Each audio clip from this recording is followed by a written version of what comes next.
That's the healthiest I've ever seen Red Band look. And that's the nicest I've ever looked. Brian J. Eno with a great drawing. Luis J. Gomez and Joe List. That's in. Brian Redband. Check out the secret show every Thursday at the Sunset Strip, ATX.com. Love you. We love you guys. Yeah. By the time this episode comes out, you should know where that big road gig is. It is absolutely massive. Literally, I do believe, bigger than the venue in New York City that we did 2 shows at. You're going to be very excited when you find out where it is. Again, tickets should be on sale right now. It'll pop up on the screen as I'm saying. Indiana, guys. Hey, we're going to Indiana, everybody. Anyway, you guys have fun tonight? We love you. Thank you. Good night, everybody. Thank you.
It would be great if we didn't get out of here with some dicks.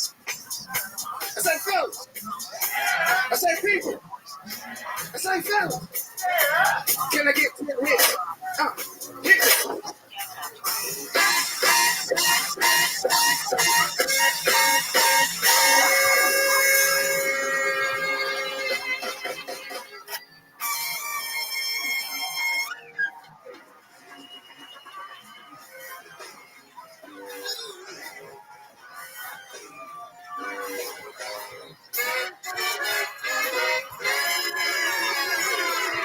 Hey, this is Rabbi coming live from the Comedy Mothership here in Austin, Texas. For a brand new episode of Kill Tony, get up for Tony. It's great.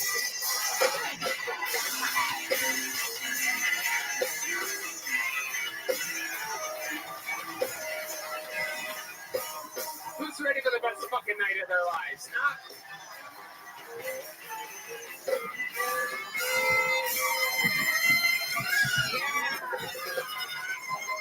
It's virtual Red Band, ladies and gentlemen. It's the real Red Band. How about one more time for the best damn band in the land? That's the real deal right there. Groove Line Horns, Raul Vallejo, Fernando Castillo, Carlos Sosa, That's Big Mike. Michael Gonzalez on the drums, bigger than ever. 92.5 pounds of pure muscle. Big Mike, we call him nowadays. This is medium Matt Muling over here on the electric guitar. We have Sleepy John Dees on the keys. Sleepy John! And the great and powerful D Madness on the bass guitar. Oh, yes. Before we get started, here's a little bit more from the amazing sponsors that made it all possible. The Sunset Strip Comedy Club in Austin, Texas is now open. Check out Red Band's secret show every Thursday. Go to sunsetstripatx.com for tickets.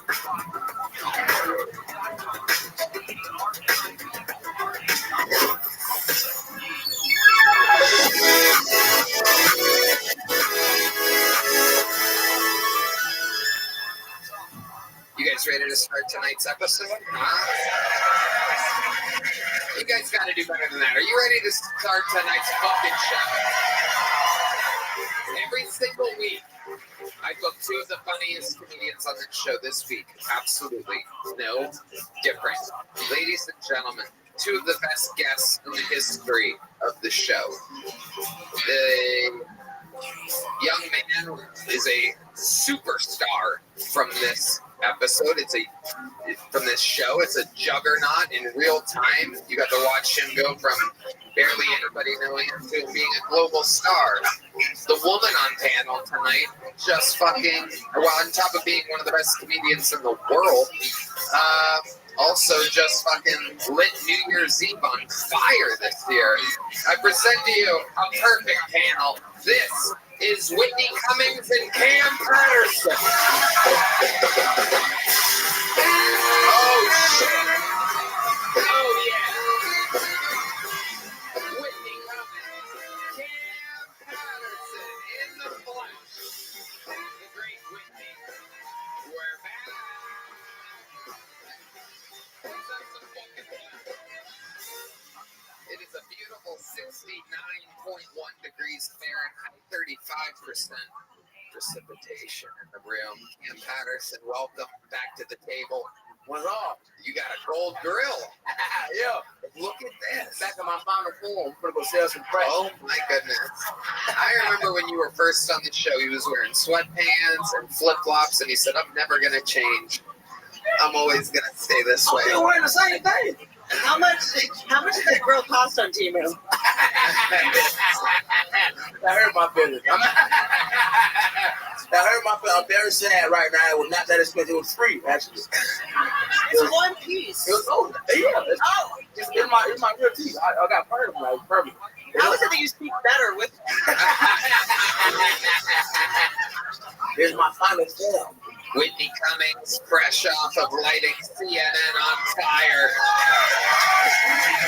She pulled a Tony Hinchcliffe and got a little fucking little smoke, a little heat off a little something.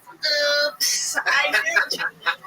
I came off at CNN Live and the live CNN roast, and I came off. I got 3 text messages from people telling me it was great. And that's when I knew I was in trouble. Yeah. It was Mark Norman, Shane Gillis, and Tony Hinchcliffe. Yeah, that's how you know. If they think it's funny, I'm fucked. Yeah. Mama, we made it. That's what you got to do. You got to put yourself in position to do comedy where it doesn't really belong. Yeah. And CNN is perfect for that. So is political rallies as well. I was going to do a joke about you, but I didn't want to reignite it at all. Your jokes about me are the best jokes about me. I heard some of them at the Jelly Roll Roast, and they are absolutely ruthless. Yeah. Jelly Roll, or as we call him, Gross Malone. Yeah. He's the man. We got to figure out what's going to happen with that roast. In the meanwhile, we're on Kill Tony. You guys know how this works. I pull a name out of the bucket. They get 60 seconds uninterrupted. You know their time is up and you hear the sound of a kitten. That means they have to wrap it up then, or else they bring out the Angry with Hollywood Bear, which interrupts them and cuts them off. And then I interview them and we all find out more about them. Maybe we helped them. Maybe we hurt them. Anything can happen. It's a real improvised live show. And we're going to start it with a bucket pool here tonight. Normally we start with a regular or a golden ticket winner. I think tonight should be one of those big bucket bonanza nights. We have a lot of our regulars out on the road, around, or on panel. Cam gets to save a minute tonight. That's exciting. Also, may I please just say, last time I was on, I asked if Cam would feature for me, and then I reached out, and he was booked to headline. You said no. Yeah, thanks for the show. Still saving my life. Yeah. Yeah. So I'll try again, but I would love to do it. okay. Hell yeah. I need a diversity hire. I'm here. That's my job. Shit. We all need a good one. Your first bucket pool is from the inside, everybody. Representing you, the audience. It could be you if you signed up. Ladies and gentlemen, your first comedian tonight getting an uninterrupted 60 seconds goes by the name of Macy Yo. Macy Yo. Oh, the furthest possible walk. How exciting. I'm going to pre-pull a name for your next bucket pool. Ooh, that looks fun. Now's a good time for me to tell you to use Zippix nicotine toothpicks. You can use them on airplanes and stuff. Sip more, smoke less. Zippix nicotine toothpicks. There goes the Puerto Rican guy. He just realized where he was. Here we go. Zip Energy as well. B12 and caffeine toothpicks. Nice catch. How we feeling? We ready to start the show? Make some noise for one of your own. This is Basic Yo. What's up? I grew up in Alaska back in the 80s. Yeah, they used to tell us all the time that we were going to get nuked. All the time they would be like, hey, if the Russians drop a nuke on us, jump under your desk. Even as like a first grader, I was like, that's fucking dumb. And then I was smoking weed, and I found out why they tell you that. There's this Japanese dude, and he had to go to work out of town, and he had to go to Hiroshima, and he saw a big flash, and he was like, oh shit, and he jumped under his desk, and he survived. And then like a couple days later, he had to go back home to his hometown in Nagasaki. Yeah, he saw it again. He was like, oh fuck, and jumped under his desk again. So I was all high, and I was like, how come we don't just build big desks over our houses? All right. Macy Yo. Macy. Sorry, I was a little winded. I had to come from the farthest one. That's what you think the problem was? You think it was your cardio? How about the writing, the performing, the overall ideology of a joke having its punchline stacked 66 seconds in to the set? I get it. Yeah. Though. I get it. There's a lot of that. Macy, how long have you been attempting stand-up comedy for? About 3 years. 3 years? Yeah. And that's the minute you did on the biggest comedy show in the fucking world? That was, yeah. Okay, what made you pick that minute? How bad is everything else? Most of my jokes are kind of longer. So, Oh, sounds amazing. Where can we see these amazing, long-ass, punchline-less jokes? Tacoma, Okay, Washington. okay. Like, why would that be the noise there? Just because you think that, like, any noise is good? Okay, Red Band. Red Band pulling a real Macy Yo to start the show. Just amazing. Let's just all bomb together, I guess. Windy coming. His jokes are so long, we should call him Open Mike Berbiglia. Okay. Just for your jokes. I think, yeah, well, okay. For those of you that don't know who Mike Berbiglia is, Google. Okay, let's get back to Macy here. Is that your real name? Yeah, Mason. Okay. What My do you? mom named me after the parade. Oh, I see. Okay. Is that true? Yeah. She swears she doesn't smoke weed, but I remember her growing it as a kid. Or maybe she just wanted to see you only once a year. Yeah, that makes sense. Boom, there it is. Whitney got it. Whitney, 1 for 1 on non-Berdiglia jokes here tonight.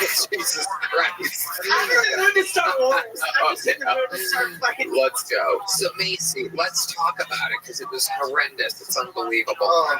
You live in Tacoma full time? Yeah. And you're visiting Austin right now? Yep. And was this trip planned around you coming to this show?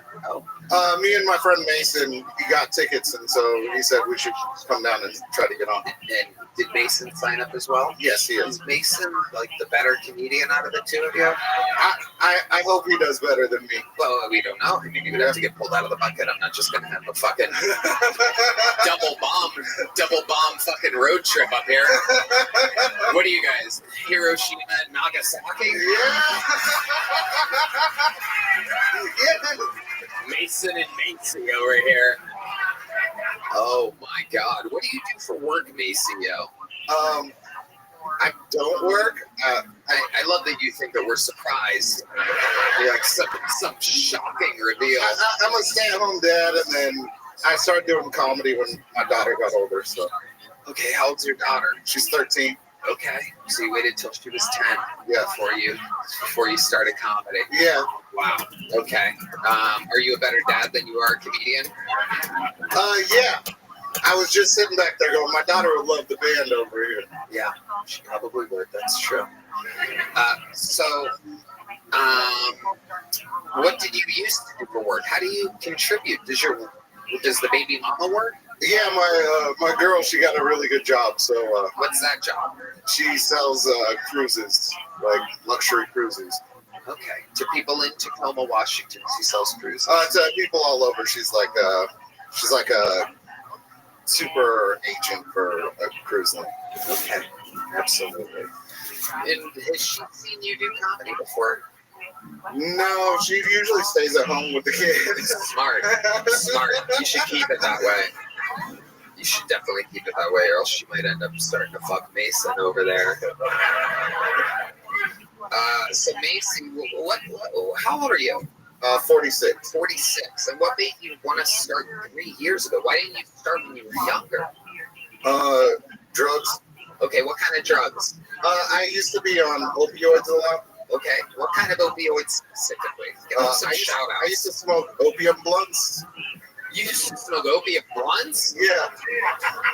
Even John Dees is impressed. Our senior opioid correspondent, John Dees, has awakened for a moment. You've awakened, old sleepy John. Yeah. I had hurt myself and I was on Vicodin, and then I just progressed to just smoking opium and blunts. So you would take Vicodin, crush it up, and sprinkle No, it on blunts? I started getting real opium from this Chinese dude and just breaking it up and putting it in the blunts. My God. Wow. A real Chinese dude. Where did you find this real Chinese dude at? He was a cook At a Chinese restaurant? at a sushi restaurant. Yeah, okay. And you found him. You're just like, hey. Yeah. He told me he had opium, and I was like, But what would make him suggest that to you? Like if someone went in there, I think he could tell I was already popping lots of Vicodin, so he was like, this guy looks like he got it in his eye. So what are some of the crazy things you would do after smoking an opium blunt? Like what's the lowest you ever got? I partied with a Seattle Mariner one night, and he got kicked down the stairs the next day by his wife and couldn't play baseball. I'd like to hear her side of the story. So, okay, your lowest point was smoking opium with a Seattle Mariner. That seems like it would be one of the highlights in Tacoma, Washington. That seems like it would be the most fun night of your life. Yeah. What was the most fun you've ever had on opium?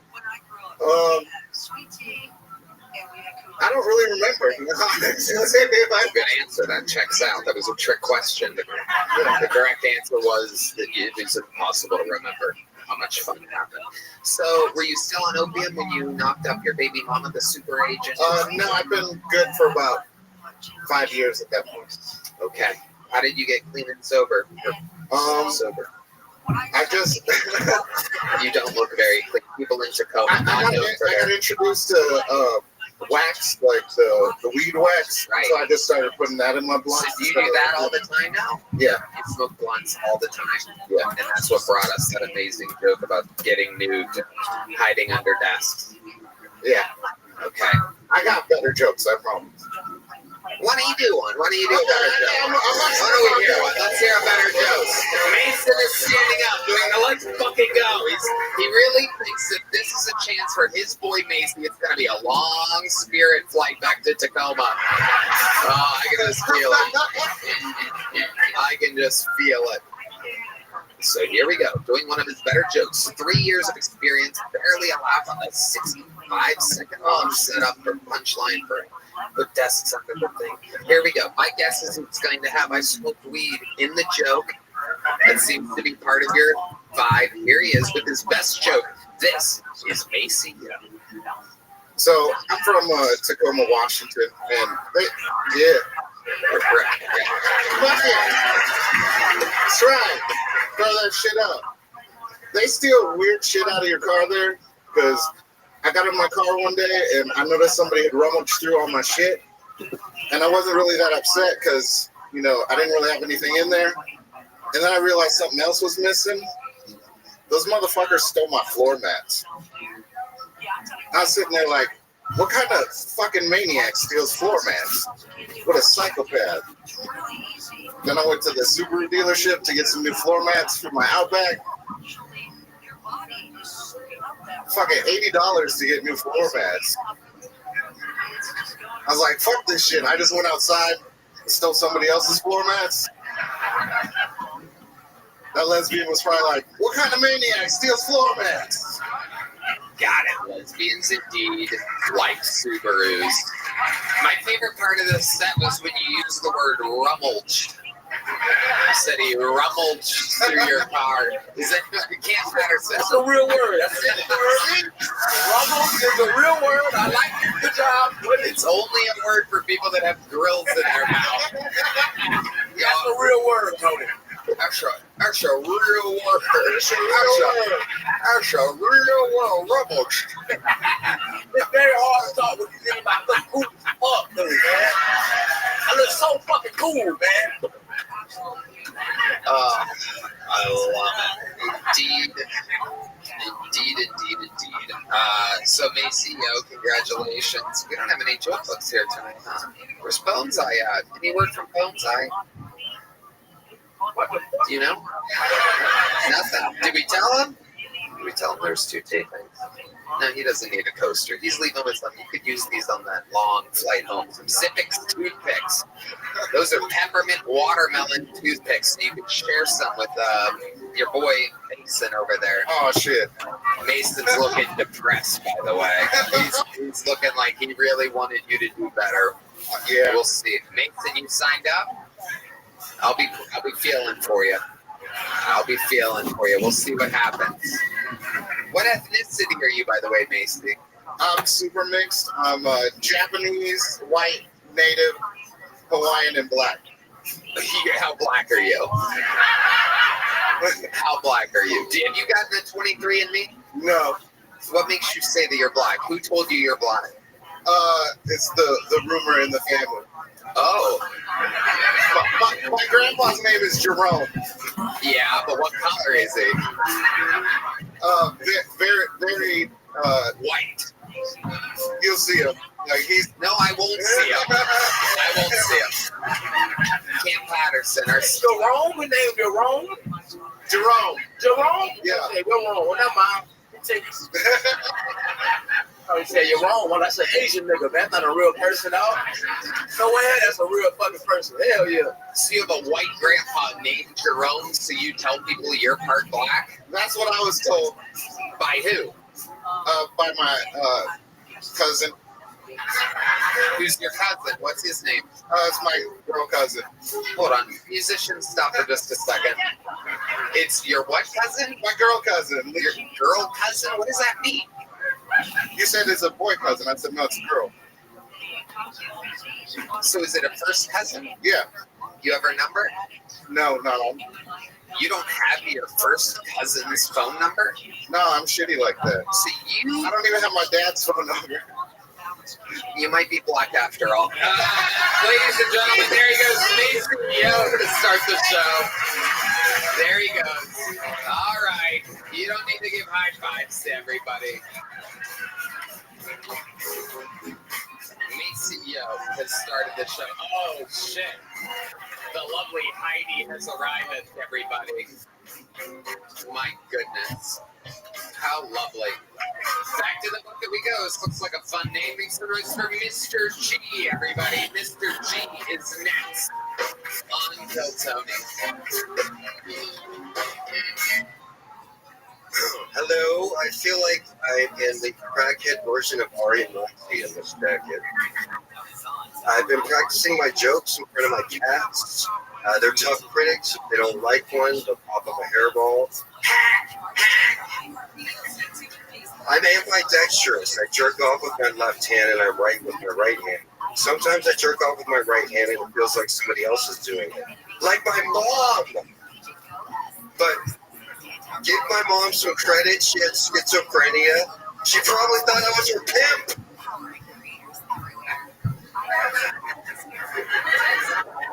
Speaking of pimps, my name is Mr. G. I'm a ladies' man. I'll prove it to you. I can take any woman here home with me tonight. I just use your bus money. Austin is my home, but I've been gone for 14 years. No, I wasn't in prison. I was in Hawaii feeding cats. But I just bought my first house right down the street in East Austin. It's really a shack in between a bunch of multi-million-dollar mansions. And my neighbors think I'm a squatter. Me and my cats, we squat every time we see my neighbors. Jesus Christ almighty. Mr. G. Mr. G.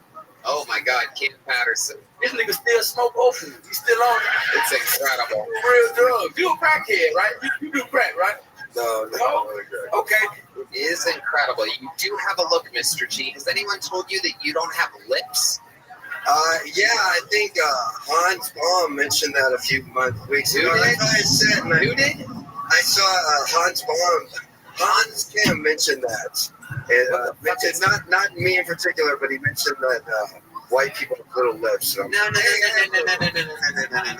That's not what I'm talking about. I'm talking about the fact that you have fucking no lips.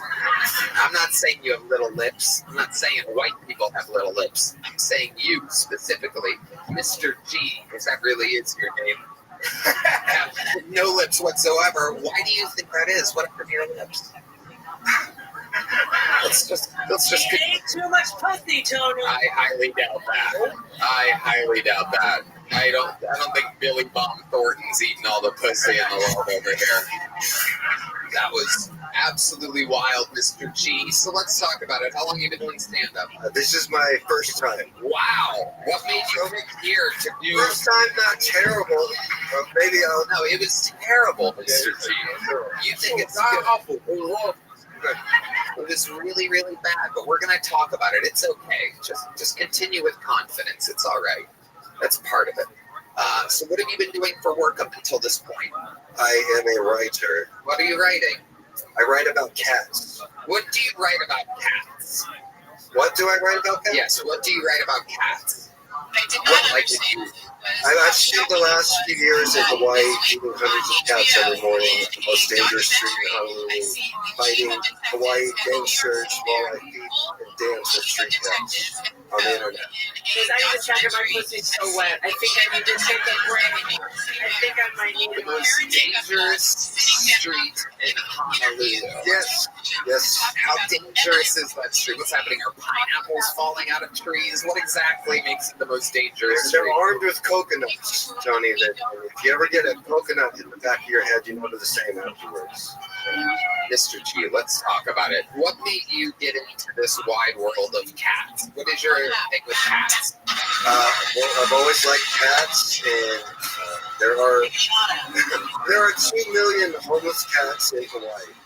And so You feed them and keep them alive so that they can go on another day?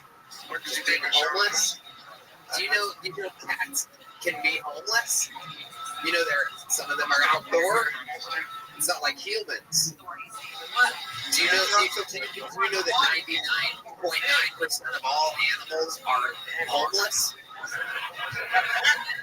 Are you aware of this? You know, monkeys are homeless, orangutans. Well, I don't care about them. I don't care about the cats. Okay, so what is it about cats that you love so much? When I was a kid, I would talk like a robot, and all the other kids would call me Gregory 2000. And my only friend was an orange cat. And me and this orange cat, we would sit on a lawn, and I'd tell her my dreams and my hopes. And now that orange cat is the president of the United States of America. And here you are. No. Is this true? Were you bullied for your love of cats? Yes, Tony, I moved from Hawaii. I was basically banished from the island. Why? Why were you banished from the island? This is a good part where if you tell the truth, it'll be really interesting. I didn't realize they had Megan's Law in Hawaii too. Because I was attacked every morning while feeding cats. You were attacked by who? By local Hawaiians. Why were they attacking you for feeding the cats? What was their reasoning? Let's hear their perspective. Why would they say they attacked you or wanted to attack you? Well, there are many people that feed cats in Hawaii. Me in particular, they did not like because of how I look. There's a holiday in Hawaii. What do you mean? As far as I know, you're part black, according to this show. How about those lips?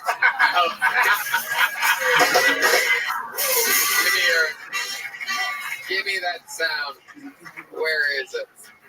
Where is it? Well, you gotta find it. Here it is. Rabbi! The line, not with those lips. Okay. So in Hawaii, there's an unofficial state holiday called Kill Haole. Do you know what a haole is? A white person, me. It was Kill Me Day. It was like the Purge, except all the victims were goofy-looking white guys trying to live in Hawaii. Okie dokie. Mr. G, do you have any kids or anything? Did you do anything? Okay. What have you done your whole life other than feeding cats? You write about cats. What types of things do you write? You've written it, so you must know. I wrote a book about the University of Texas and Austin, and that was one of my reasons for coming back here. It's a special time. It's a special place here in Austin right now. The University of Texas, and we're about to kill the Ohio State Buckeyes on Friday. I'm going to remember your lipless fucking face when we win that game. I'm just going to go, that fucking cat is crying right now. I'm going to go, Mr. G2000 is out there thinking that the Longhorns were going to win this game. Mr. G, so what's your living situation? You seem like the kind of guy that really likes to connect with cats so much that you might live in outdoors. Am I correct? No. Oh, okay. Yeah, but I don't blame you for you're an indoor man. Yes, I just bought my first house right down the street. It's really a shack in between a bunch of mobile. Yeah, we heard that. You own it? Yes. How expensive was the shack? It was very inexpensive. It's a fixer-upper. Wow. Okay. Does it have a heater? Just one that I got the name of. Just my cats. How many cats do you own? I've brought 6 from Hawaii. I plan to bring many more. My goal is to rent a private jet and bring hundreds of them. Like I said, there's 2 million in Hawaii. They can afford to lease them. And Austin has a history of people coming here escaping persecution. And they are human, but they're escaping persecution, and I like them a lot. So I'm going to let Cam Patterson speak for a second. This nigga crazy. He's fucking insane. What are we talking about right now, man? My cats, my cats. He's fucking crazy, man. He's crazy, man. It's an honor to be the Wendy Street Killer. There you go. to Mr. G, ladies and gentlemen. There he goes. You can put the mic in him. Thank you, Mr. G.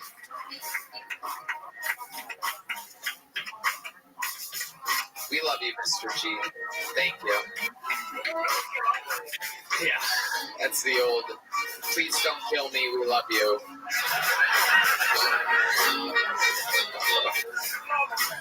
100%. Put him on the facial recognition list. This podcast is sponsored by Blue Chew. Have better sex with Blue Chew. Blue Chew is the original brand offering chewable tablets.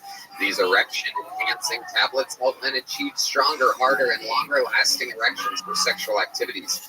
Blue Chew is putting their money where their mouth is and offering you a month free. The process is simple. Sign up with BlueChew.com, consult with one of their licensed medical providers, and once you're approved, you'll receive your prescription within days. Blue Chew tablets are made in the USA and prepared and shipped directly to your door.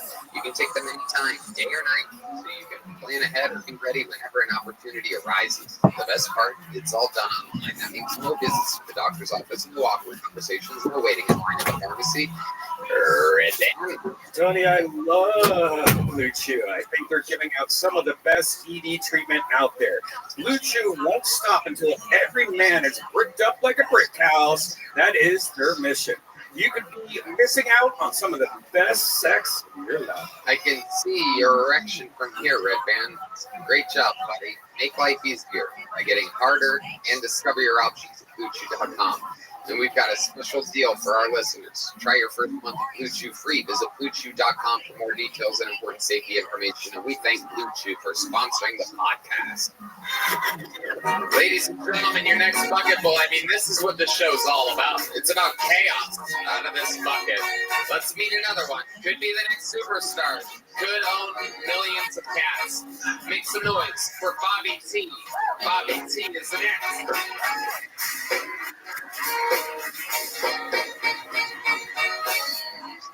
I drove 18 straight hours to get here tonight. I partied hard last night, went at it till wee hours of the morning. I still got the taste of regret in my mouth. That being said, do you know what an 80-year-old woman's pussy tastes like? Depends. My brother and I, we both come from the same small town, so he doesn't understand why I got upset when he bought my 8-year-old son a shotgun for his birthday without my permission. He explained the gift is from him, and my son can use the shotgun at my discretion. So, 2 months later, it's my nephew's birthday, his 16th. I bought him a present. He opened it in front of the whole family. It was a classic 1992 dirty magazine with 3 black guys fucking a white girl in the back of the El Camino, stuffed in every hole. I looked at him and said, the gift is from me. You can use it at your discretion. Name of that magazine, Boys Under Her Hood. Thank you, Austin. This is what it's all about. This rocks.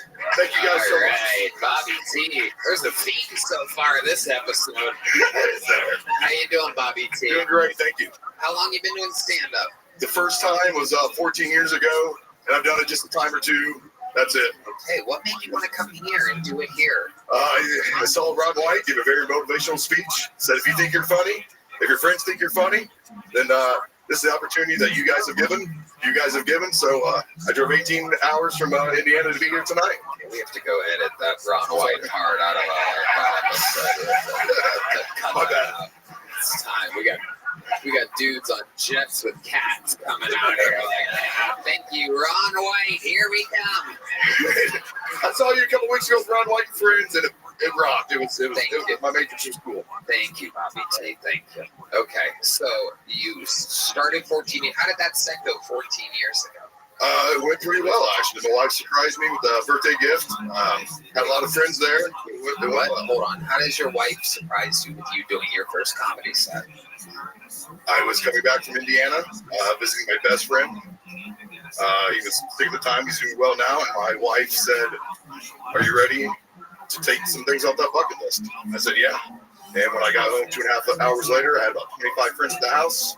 They went down to Bloomington to the, I think it was the attic factory. Doesn't matter. Doesn't matter. Continue. Anyway, done it a couple times since then.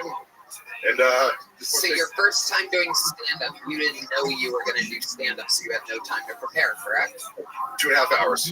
Okay, so she told you. Yes, sir. What else did you knock off your bucket list that night?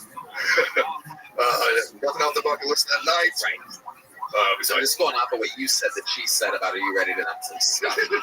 Or that would be different if it was a thing, but it's okay. That was a thing. copy that. Okay, gotcha. What do you do for work, Bobby T? I'm now a server. Where are you serving at? You're gonna love this. It's a family restaurant called Triple X, and it's in West Lafayette on Purdue campus. It was Okay. Yeah. What did you study? What are some trades that you know? I used to teach middle school and then bartend in an Irish pub. That's what I've done a majority of my life. How did you end up not teaching at school? How do you end up a server if you at one point you were in middle school? The look in your eyes is telling me this is going to be a fun answer. One, I made 3 times as much money bartending as I did as a teacher. And secondly, unfortunately, I used to own a restaurant. Stopped doing that in COVID. And You owned a restaurant? I did. What was the restaurant called? Bobby T's. It was your restaurant with your name, Bobby T's. Let's look up the Yelp reviews for Bobby T's restaurant. This is one of my favorite things to do. On a sad note, though, or a great note, because I got here tonight, the restaurant is closed. We still during COVID. We were done during COVID. So, What? we were done during COVID, boss man. I'm sorry. But that's got here. You closed during COVID. Closed during COVID. Yes, sir. Yeah, I got that part. You said that already. Sorry. It's in Indiana? Yes, sir. Bloomington? No, West Lafayette. West Lafayette, Lafayette, Indiana, sir. Gotcha. Here we go. Bobby T's. We found it. West Lafayette. Now here we go. First of all, I'll just take over because you are absolutely wild. Let's just start by saying it's the one on Main Street, correct? Bobby, over here, you Yes, sir. fucking idiot. Don't talk to. You're not making friends with a fucking drummer when you're on the show. So, how do you feel like these Yelp reviews are going to be good? Have you ever been to West Lafayette or Lafayette? Can I tell you that your average is a 3.9 with 19 reviews? Okay. So here we go. Jenny B says, typically a positive experience. We've enjoyed going since they've reopened. Disappointed in bartender Jennifer using the word retarded. That was one of our comedy nights. That's one of your comedy friends. We used to try to do comedy night, dog. We tried. Let's do another one here. That was a 1 star, if you're wondering. That was a 1 star by Jenny B. Olivia H. over 5 years ago said, hello. So my friends called ahead and made sure that we didn't need to reserve the campus location for a big group gathering. And once they got there, they let us in. Realized we weren't a part of a party that had been there and rudely asked us all to leave after we took extreme lengths to make sure we would be allowed to come. Several of us are under 21 and want to spend time with our older friends. I'm really disappointed in the lack of communication and the overall rudeness of the employees working the door.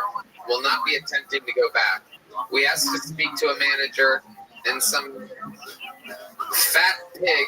No, I'm kidding. I'm joking. I made that part up. Your next review is from Kanako T over 7 years ago. How long were you open for? A little bit lighter on the drums there, Michael. You've been working out a little too much. Go ahead.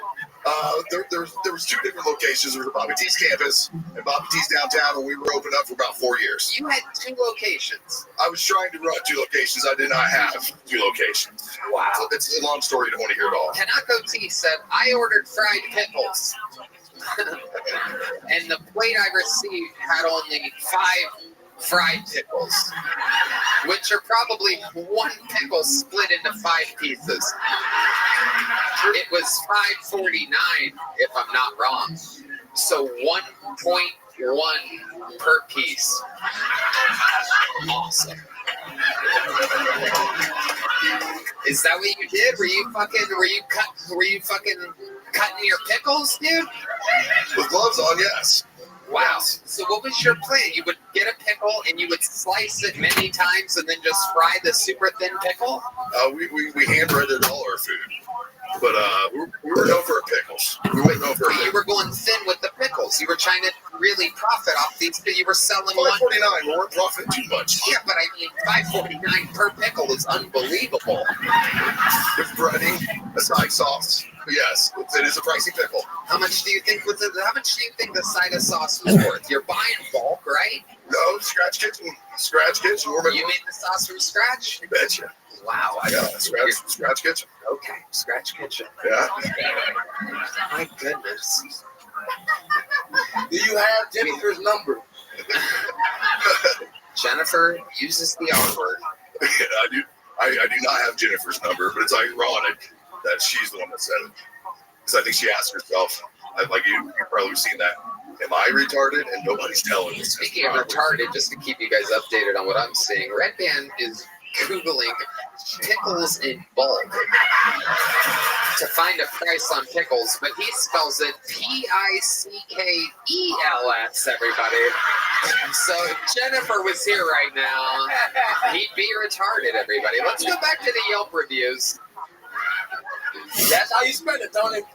That's how you spell it. All the way From back. imaging through the internet? My review, 3 stars from Dale. My review is based on a short drinking and snack episode on a Thursday night at 2 a.m. Take it for what it's worth. We picked the place because they were open late and had food service. That's a plus. The facilities were clean. The barkeep was friendly and helpful. She recommended appetizers that the kitchen could make well at that hour. We ordered the fried pickles.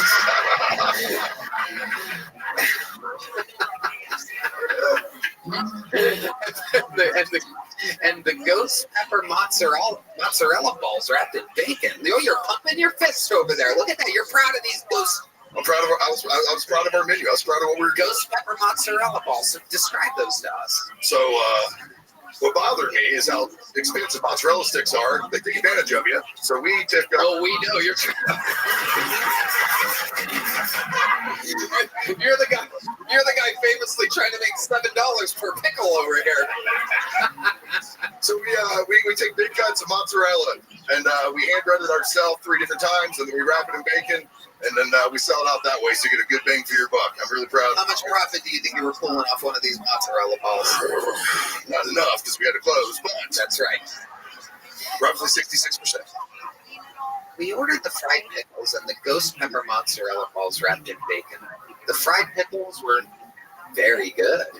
Ooh. I'm really proud. Oh, The matzo balls were good as well. Be careful. They are spicier than advertised. Is that true?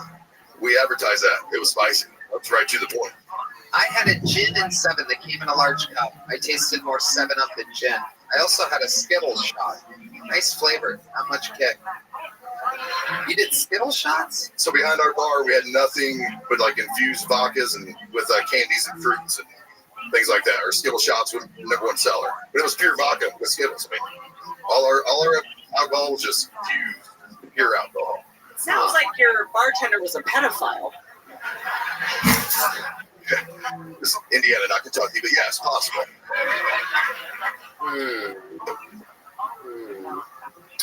All right, yeah, pretty good reviews other than that. Thank you. Yeah. Why do you think it closed? Where do you think you went wrong?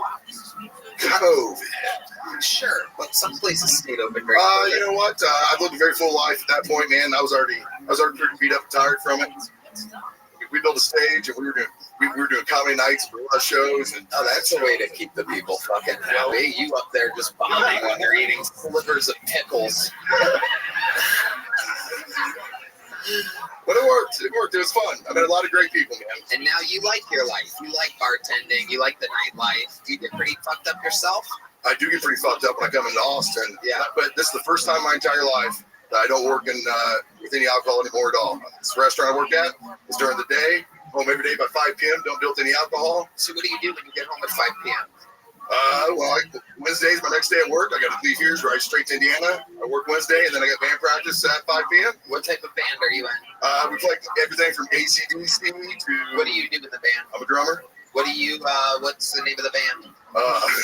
Rodeo. Like you're driving down the road, listen to the radio. Rodeo. So the name of the band is Rodeo. Yeah. And you think Do you always say that when you tell people when they go, what's the name of your band? You go, Rodeo. It's like you're driving down the road, listening to the radio. Yeah, I did not give up the name, so I feel like I need to try to explain. Bobby T, I'm going to tell you what. I read your Yelp reviews. We're into overtime with you. Deep into overtime.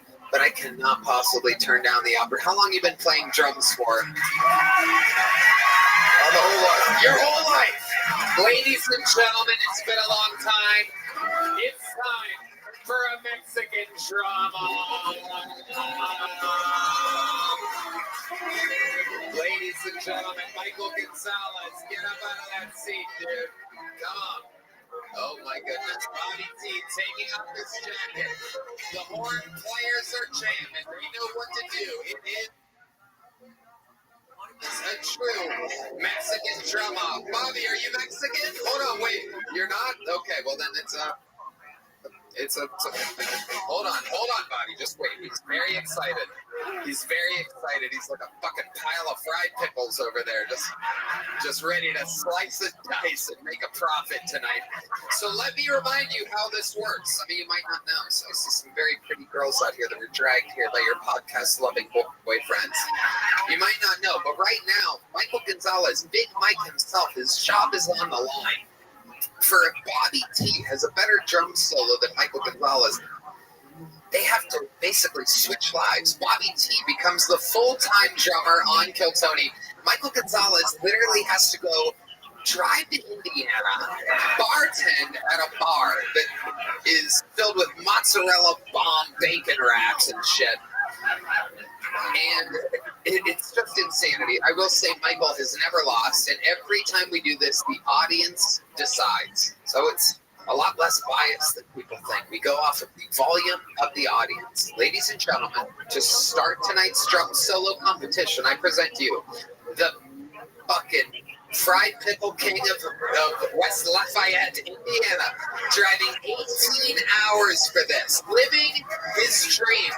This is a drum solo by Bobby T.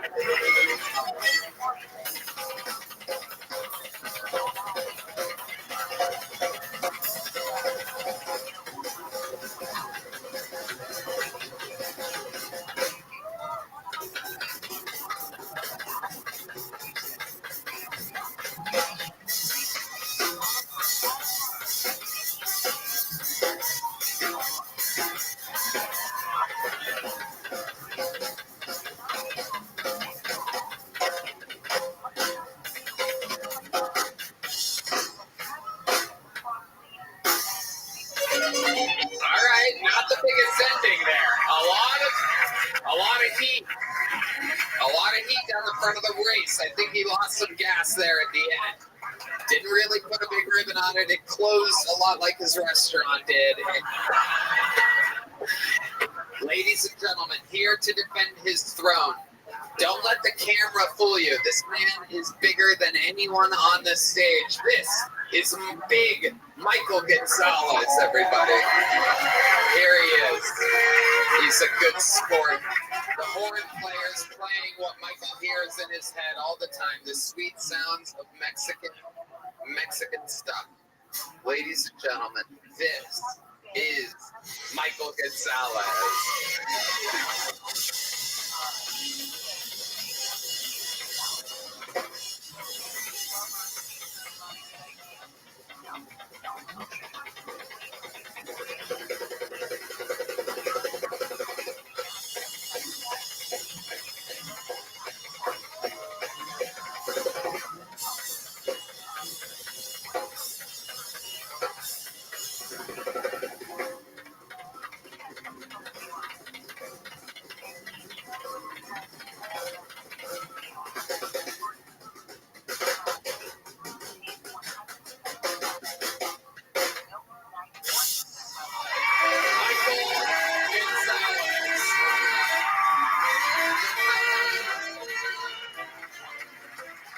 This is that time where we find out who is being sent home to West Lafayette, Indiana.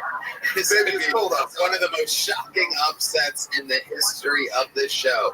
if the crowd decides. So how many of you, I must ask, have Bobby T winning the Mexican drum off? Now is your chance.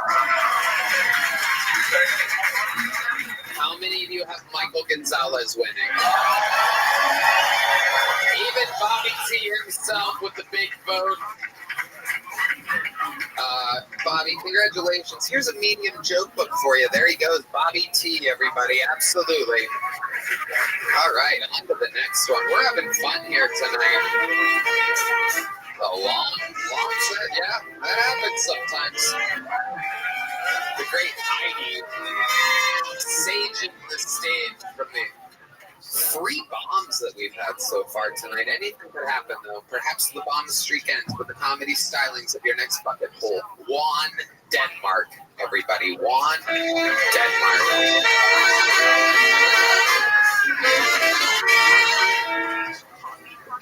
Everybody has freak-offs. White people have freak-offs. They're called lifestyle parties. Mexican people have freak-offs too. They're called quinceañeras.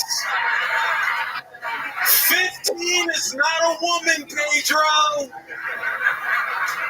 Put your dick back in your pants, Pedro. You got 3 more fucking years in this country, Pedro. Pedro's trying to turn a quinceañera to a quinceañera. All right? Asian people got freak-offs too, y'all. They're called sweatshops. I'm the type of dude that brings condoms to the freak-off. I was on a date with a woman one time, and she told me that she's allergic to condoms. I told her I'm allergic to chlamydia. She said the only way we can use the condom is if I go and get a lambskin condom. Lambskin condoms are easier to shoot through than Donald Trump's security. Fuck yeah, Juan, Denmark. I like it. The first rock solid set of the night. Hell yeah. Oh, shit. Hell yeah, it's one of you.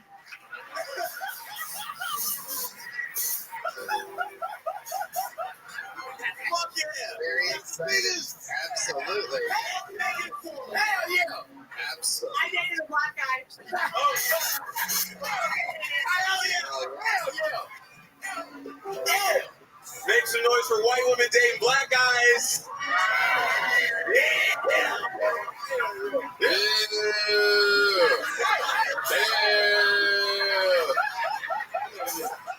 Welcome to the show, Juan. You are very, very funny. How long have you been doing stand-up? 3.5 years. Where at?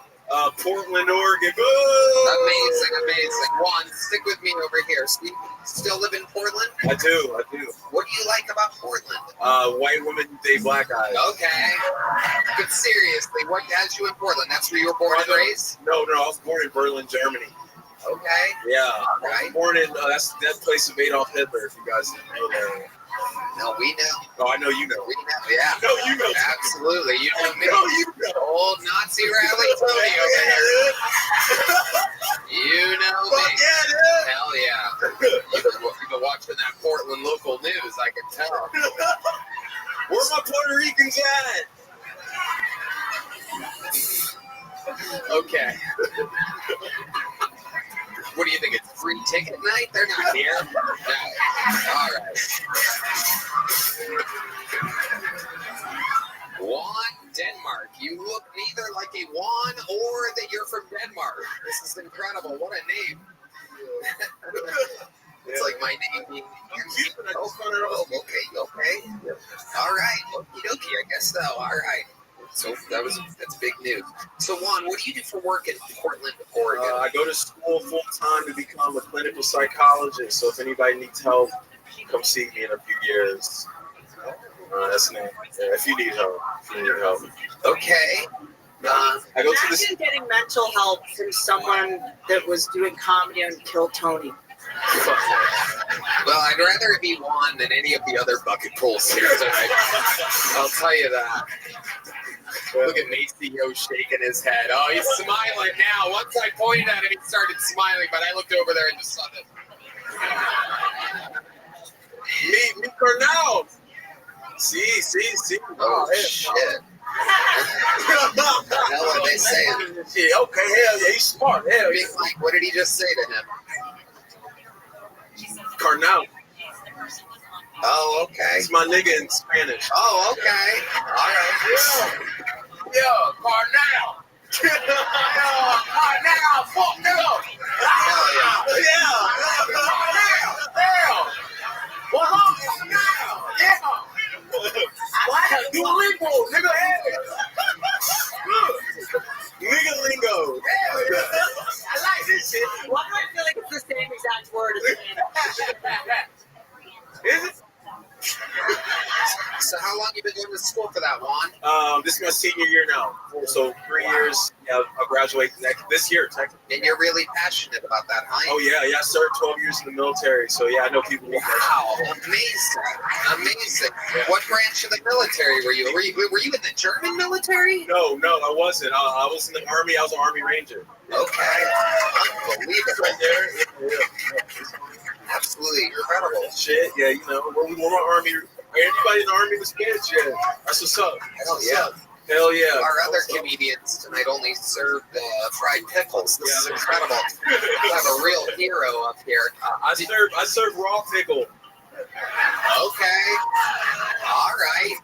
With the condom on it, goddammit. Okay. Forget about the condom. That condom looks like it's been through a lot. I gotta tell you. The fuck, you microwave that thing? Listen, Tony, I got you. That's why you keep 3 in the stash. Oh, Jesus. All 3 of them look heavily damaged. Listen. Those things look like they are fucking. Looks like you let Mr. G's cats play with those.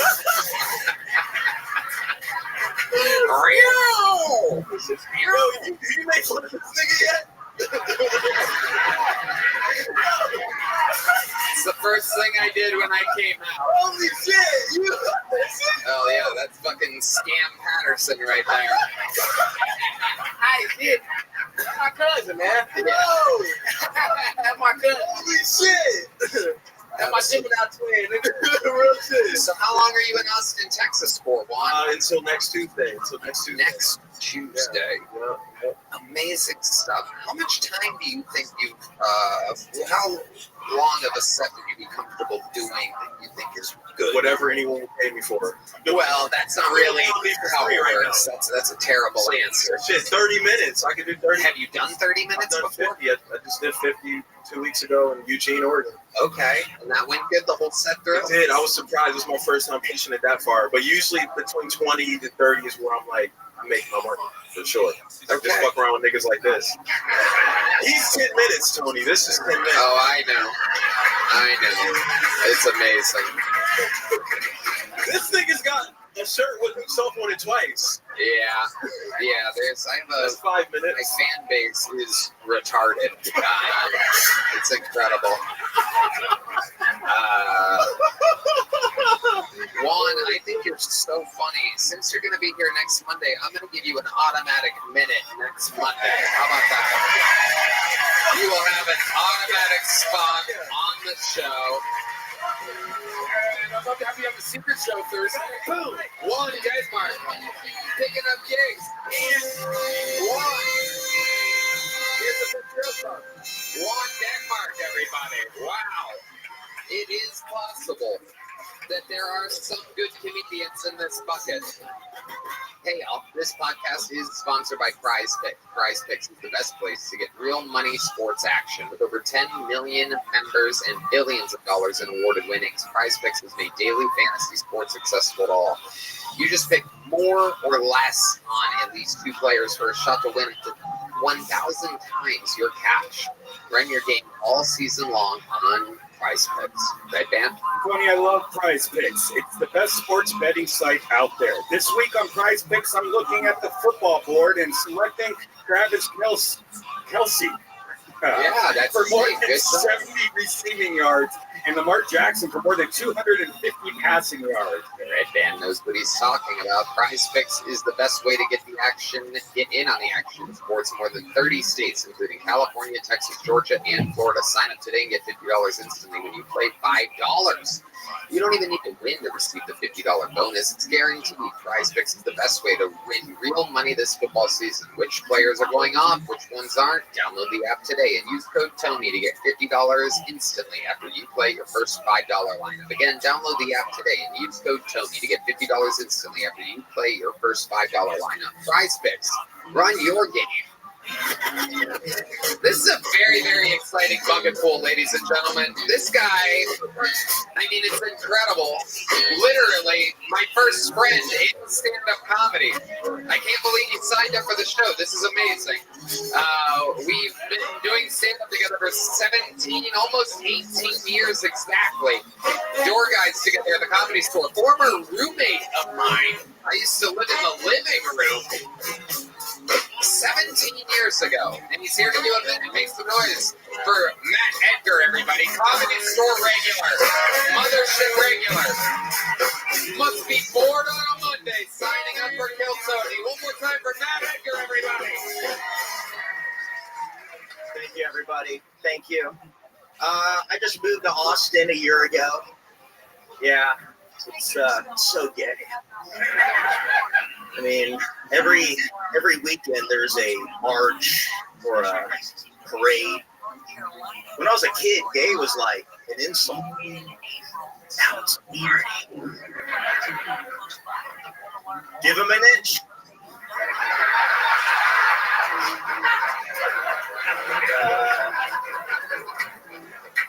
And they're gonna try to suck it. I'll tell you the gayest thing I've ever done. Tony was there.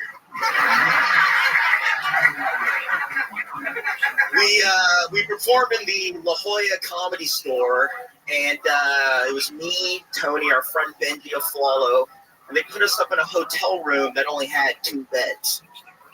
That's 3 dudes, 2 beds. Found out how to make it not gay.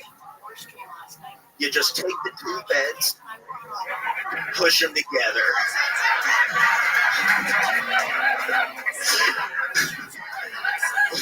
Three dudes, 1 bed cancels out any potential gayness.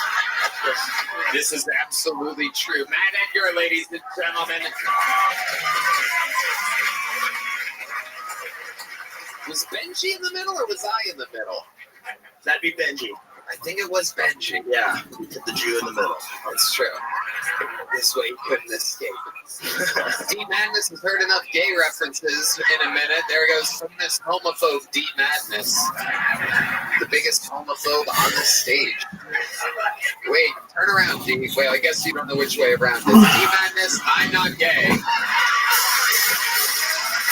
Unbelievable. Famous homophobe D Madness. He doesn't see color, but he smells gayness, and he has smelt it here tonight. Matt Edgar, we could go on and on with gay stories with me and you. It is incredible. I once caught him. We got into a 2-man bicycle accident, and I caught him in midair and cradled his head. Oh, my God. Yeah. We could give the internet trolls all the fuel they've ever asked for here, while being 2 straight men that everybody thinks is gay. So Matty boy, I love it. That was a fantastic set. All is true. You guys know Matt Edgar. So where do we even begin, Matty boy? I mean, God, yeah. Friends with Ari Matty, served up Ari Matty on a platter to be telling me how absolutely hilarious he is before I even got to see him. You're welcome, everybody. Yeah. It's true. I saw Ari Matty, and like you said, we've been doing this about 18 years, and it's hard to get inspiration.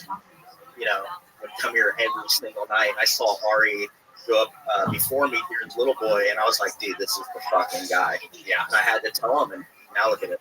No doubt. No brainer. Rock star. Served it up on a silver platter. Maddie, what else is going on? What else is shaking? You know what? I'm just recovering from a very fun New Year's Eve. Thanks to you guys. Yeah. You guys did something amazing. Yeah, that was Such crazy. an awesome show. You got to meet the Undertaker. I met the fucking Undertaker. Yeah. He, I shook his hand and his fingers go all the way to my elbow. He's the man, and life is good. I don't even know what else to talk about here because we talk all the time. I mean, dude, the bike crash was fucking hilarious. It really was.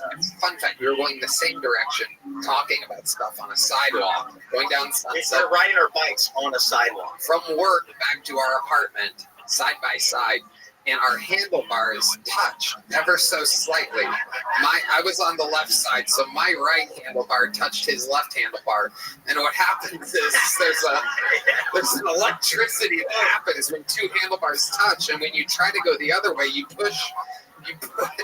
So our tires ended up going out and then into each other, and it all happens when we're launched. At this point, we're up in the air, and all we did our first many years, in fact, it continues today now that I think about it, but all we've ever done is laugh together. And there was nothing else I could do because his head was already kind of in my hand and we were falling like this. I swear to God. We were already laughing while we were still in the air. We knew we were about to hit straight cement. Yeah. And I mean, we're in the air. Time stood still. Yeah. And he literally mid-air cradles my head like a baby. And I look deep into his beautiful blue eyes. And I knew in that moment we were best friends. And let me remind you all, we were working at the Comedy Store every single day and night together and living a nightlife of pure comedy. Now with Don Barris and Brian Holtzman and the late great Brody Stevens every night until 3, 4, 5 a.m. and waking up at 11 the next day to go to the Comedy Store, answer the phones and do it again. And in a beautiful world of comedy, sometimes you get into a bicycle accident that and we laid on that sidewalk laughing, and I kept the cradle for a while. We laid there just I was like, can you believe we laid it like this?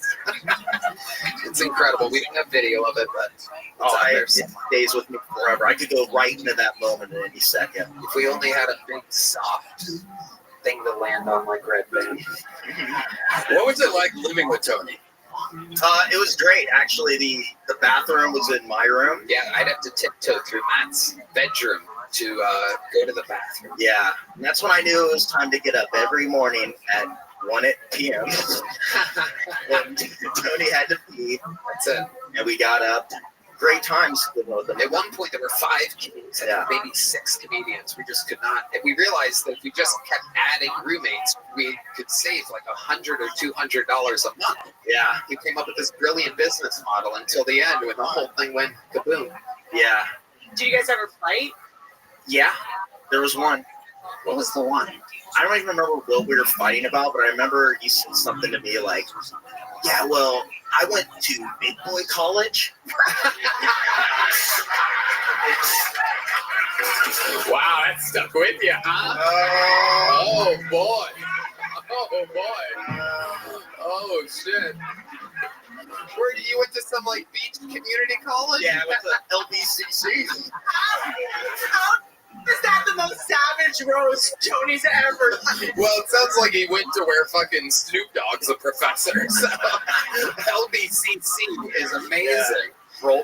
Rolling 101. It was great. I love it. Remember? There was another fight in Portland, Texas. In line at a Oh my God, this we should talk about. Yeah. They would not believe this. And only seeing you and feeling our energies will even make sense to the people. So this is perfect.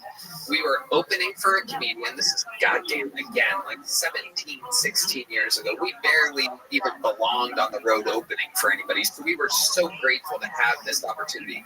We all took turns driving this headliner to the even farther east than here of Texas.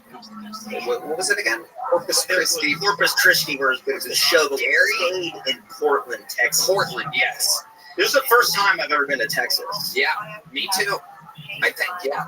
And so we do the show. We had drinks. We had a lot of fun. And our buddy insisted that we have to try a place that we had never heard of called Whataburger. And there we are in line talking about pro wrestling, goofing around, fucking doing whatever we were doing. He was wearing, I believe, the same jeans he's wearing now. Skinny jeans. My jeans were probably skinnier. It was a different time. Needless to say, in Texas, maybe we kind of stood out a little bit. And we're in line at Whataburger, and I'll never forget, we're goofing around in line, and it's late. It's like 2:30 or whatever, and I place my first Whataburger order, and I hand over the $5 bill. I'll never forget the $5 bill. And at that moment, the lady takes the $5 bill. This is back when you paid with cash at times. And a voice goes, he won't be needing that food. You can give him back that $5 bill. And I'm thinking to myself, what the fuck? And there's a giant police officer over my shoulder. And the lady goes, and she hands me the $5 bill. I take it, and we're like, what's the problem, basically? And the cop's like, don't even talk to me. If you guys say another word, you're going to be under arrest. And we're like, okay. So we walk outside. The headliner buddy of ours, who I think we were supposed to order food for, was coming in behind us. He goes, where are you guys going? Where's your food? He's on the cell phone. And we go, we just got kicked out. And he is friends with the mayor of Portland, Texas. We were with. Yeah. The mayor was, we were with Well, the mayor. we were with him earlier in the night, right? And we were staying at his house, I believe. Correct. Oh, wait. Yes. We were supposed to stay at his house that night. And so my buddy goes to the cop and he goes, what the fuck is the deal? These are my good friends. They're visiting from California. This is their first Whataburger experience. Why are you kicking them out? And this cop goes, if you say one more fucking word to me, I'm going to put you under arrest. And he goes, well, fuck, you don't know who you're fucking with. And the cop's like, you're under fucking arrest. You're under arrest. You get over here. He cuffs him, puts him in the car. He literally calls the mayor, who comes and picks us up. And again, we're like, man, this cop's going to be like in trouble. He doesn't know who he's fucking with. Anyway, long story short, he gets out of jail that night. He comes to the house. We have more drinks, which is crazy. The next day, we have to go to Houston or something like that. We're driving to another city, hungover as fuck. And the headliner gets a phone call. And he goes, you guys shut up. Again, we've just been giggling for 18 years together. So he goes, you guys shut up. This is the chief of police calling. I'm going to find out what the fuck really happened last night. And he goes, what's up, chief? And it's on speakerphone. And Sophia and Matt are in the backseat. Like, here we go. And he goes, man, what the hell happened last night? Why did I get arrested? And the voice, the chief of police, goes, well, yeah, I talked to the officer. He said there were a couple f***ings fighting at a Whataburger, rolling around at a Whataburger, and they were doing some kind of horseplay or something like that. He wasn't wrong. Yeah. Cut to me and Matt cracking up, and the headliner being like, "Here's on speakerphone." We didn't even know what speakerphone was at the time because we were just children. D. Mandis is back. He said 3 times. He pops back. Like homophobic Beetlejuice. So yeah, we could go on and on with our childhood stories. Maddie, so fun to have you. So good to be here. We'll do this more often. We'll get you on panel sometime soon. We'll jam. Appreciate that. I'm so proud of you, Dan. Thank you. I love you, brother. Thank you. We love you. Matt Edgar, ladies and gentlemen. Yeah. All right, here we go. Back to complete strangers. So what a wild transition. Makes most of your next comedian, Will Merrick, everybody. Will Merrick. What's up, guys? This is my impression of Italian Bill Cosby. The Gabagool! It's good to be here. Yeah. Thank you, guys. Thank you so much. I stopped watching the news recently. I feel like they're not talking about the important stuff on the news. They're never talking about how Bill Cosby's out of prison, you know? Never talking about how he might be Italian. They're never talking about how Shel Silverstein would be like the perfect name for a Jewish turtle, you know? Don't worry, guys. I'm allowed to do that joke. My mom is actually a turtle, so it's fine. I've got Reptile Pass. It's very good. It's very nice. I'm confused, man. A lot of the time, I don't really know what's going on much. One of my friends the other day was trying to talk to me about Wyoming. I was like, pretty sure his name's pronounced Yao Ming. That's not even kind of close. Where's the W, sir? Explain where the P if Chang stops, sir. I'm not going to watch Yellowstone. That's ridiculous. I would never do that. All right, we'll call it there. Thank you so much. We'll call it there. Will Merrick, welcome. Some topical Shel Silverstein and Bill Cosby impressions. So, Will, how long have you been doing stand-up? Almost 4 years. Where at?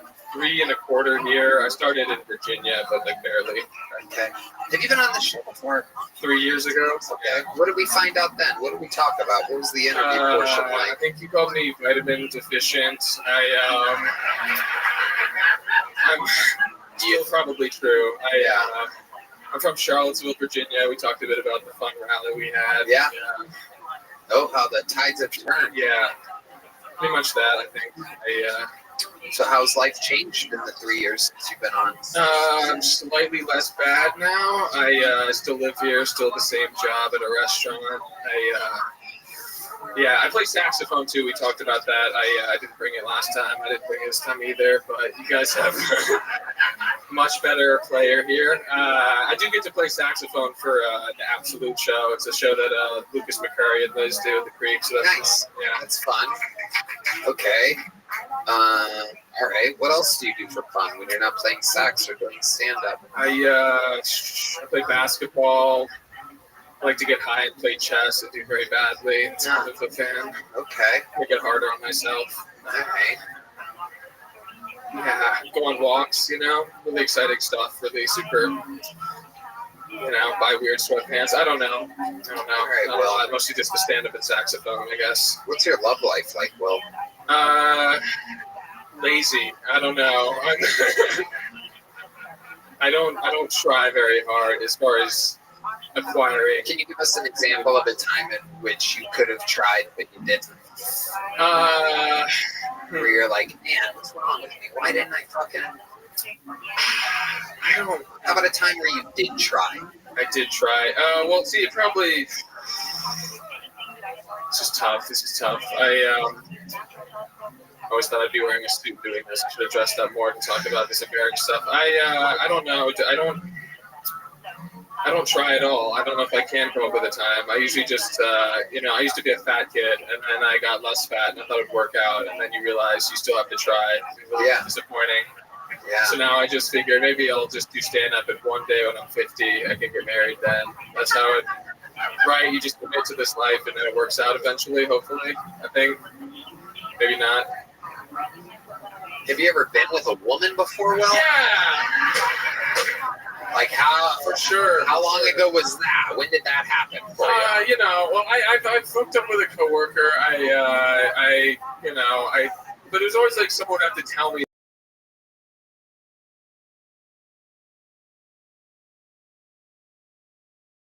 Oh, you took a restaurant. Okay. Yeah. Okay. And that happened at your place? Yeah, my place. But it was just, I'm not going to go out there and try and risk it. You just wait until you're like, I should have sex with a coworker. That's what you do, right? That's the smart decision. You do comedy. Was that only a one-time thing, the sex with a coworker? Nah, a lot, Okay. Yeah. All right.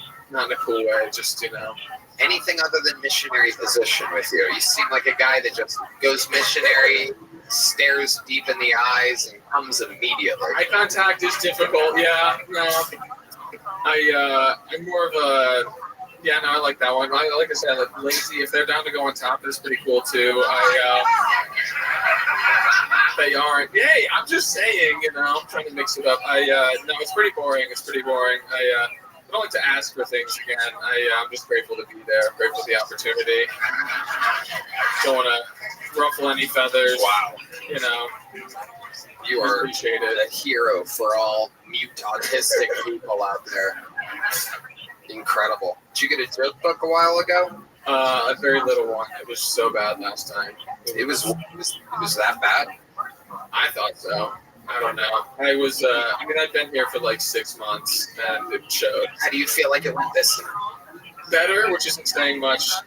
Interview's still about as awkward as last time. Yeah, you're terrible at it. Yeah. It almost seems like you have no idea what show you're going on, or that you might have to be. I don't watch this as much as I should. You don't need to watch it to be able to answer questions. Very simply, you give us nothing to work with as well. Right. Yeah, okay. Anything crazy about your life that you wish you would have mentioned last time you were on, where you're like, wow, that could have gone better if I would have mentioned that entertaining fun fact about the time that I did this or that, or my family this, or my upbringing that, or my hometown this? Or I was on top once. Oh, yeah. One time I was on top. No, I don't think so. I think my life, I had a friend tell me, actually, you shouldn't prepare for this, which is the worst advice I've ever had. Your just friend. go to the interview and they'll ask you questions and you respond, and it's not going well. So I think I should have prepared something. You didn't really have to prepare. You can also just be loose, say that you do things other than stand up and saxophone. Oh, okay. I think you told me not to stand up anymore. Okay, there he goes, Will, everybody. Fuck. There he goes. There he goes. Oh, wow. It's amazing when Maceo, Mr. G, and Bobby T absolutely dominate you in interview skills. Maceo over there like, hey, I didn't do that bad. Holy shit, good job, Macy. Man, that guy was a fucking can of water. All right, we're having fun tonight. It's proof. Anything can happen. Make some noise for Ty Marion, everybody. Ty Marion is next.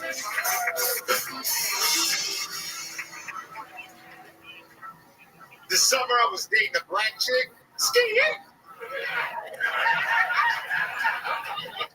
I know that's surprising for some because I've been told I look like I gotta pay for sex. But I don't understand how you would pay for something that you can just go take. Anyways, my Nubian princess and I, we wanted to spice up our sex life, so we got these little cards to tell you what to do to one another. But they were crazy. One night, I got one that said, tie up your partner and whip them. And with that racial dynamic, I was hesitant. I fucking did it. When it was done, I asked her how it was, and she was like, shit, it wasn't that bad, and I kind of liked it, but why did you keep calling me Toby? She used to make me so mad, though, because she was late for everything. And then she explained to me there's this thing called colored people time. I said, all right, for future reference then, can you explain to me exactly how long a cotton picker minute is? Thank you. All right. Ty Marion, welcome to the show. You did really good for a guy with such a sad face. That is absolutely incredible. Have you always looked like that, Ty? No, when I was younger, I looked worse, I think. Really? Wow, okay, so it's getting better. Very good. I'm one of these people that ages a little bit better. Okay, I like it. I like the confidence, absolutely. Ty, what ethnicity are you? This is one of your favorite questions to ask. It's just white. You've been on this show before? Yeah, it's my third time. Okay, perfect. I don't know how I forgot that face, but it's just incredible. I was a lot fatter. Okay, you're losing weight. Okay, I just lost 41 pounds. Wow, congratulations. Cam Patterson, what do you think about this guy? So what you gonna script this that nigga? Go right ahead. If you want to cover it, we can talk about it if you want. He ended with cotton stick and minute. Oh shit. What is that? I've never heard of that before. And it's funny as a young black man in America, I gotta sit there and go like this while you doing it. But it was like it. It was real funny. Like I can control what these fucking people are gonna say. I liked it. I thought it was stupid as a young black man. Like this. Have you ever heard of the cotton picking minute before? No, nigga, what the fuck? Have you heard of this, John? Okay, John has heard of. What do you think a cotton picking minute is, John?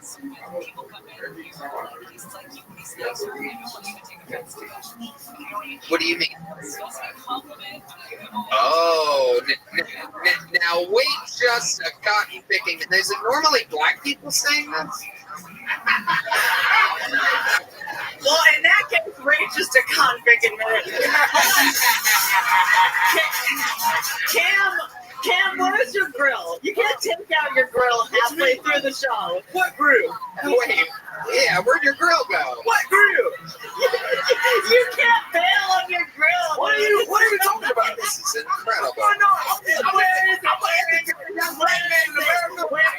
I read books. This is talking about. I read books really well. I'm just talking about I don't have a grill. Why did you bail on It's a magic trick. It's a magic trick. Ty Marion's about to smile, and there's going to be a gold grill there. How the hell did they do that?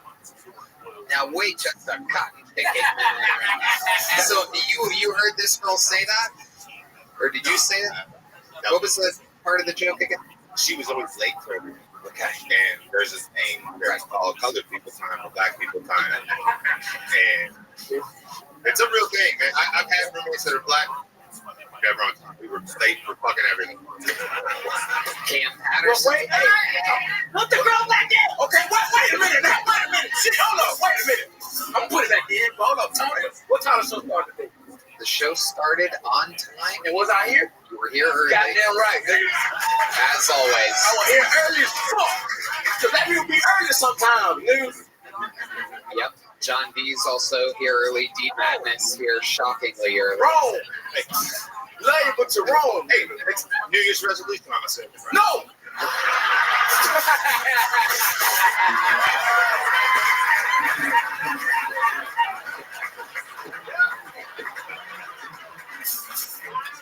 Hilarious. That was good. You got me on that one. Ty Marion. Great line. Have you always been on time, Cam? Yeah, always on time. But let me ask you something. Do you feel the urge, like in your blood sometimes, to just be a little late? Yeah, when I'm having sex. Oh. But when I'm fucking, I'm always late. I don't know what that means, but it's not Yeah, cool. me neither. It's not cool as fuck to say though, dog. You know what I'm saying? Yep, it did. So cotton picking minute. What else? What else happened? You were really with a black woman? Yeah. Is it your first black woman that you've been with? No, geez, you say no, like you've been with them all. Nah, Do you prefer black women over white women? yeah. Hey, Whoa, Not all white women. watch it. whoa. Whitey Cummings over here representing the master race very well. I give Whitney a chance, but I think we'd have to change it into Whitney P. Cummings. You know what I mean? Whoa, this guy thinks he can make Whitney Cummings. Nothing turns me on like racism, so I fuck you in a heartbeat. My goodness. What would your approach be with a woman like Whitney, with a real powerful, respected, funny, good sense of humor, good looking? I know for a fact she, from what I've heard,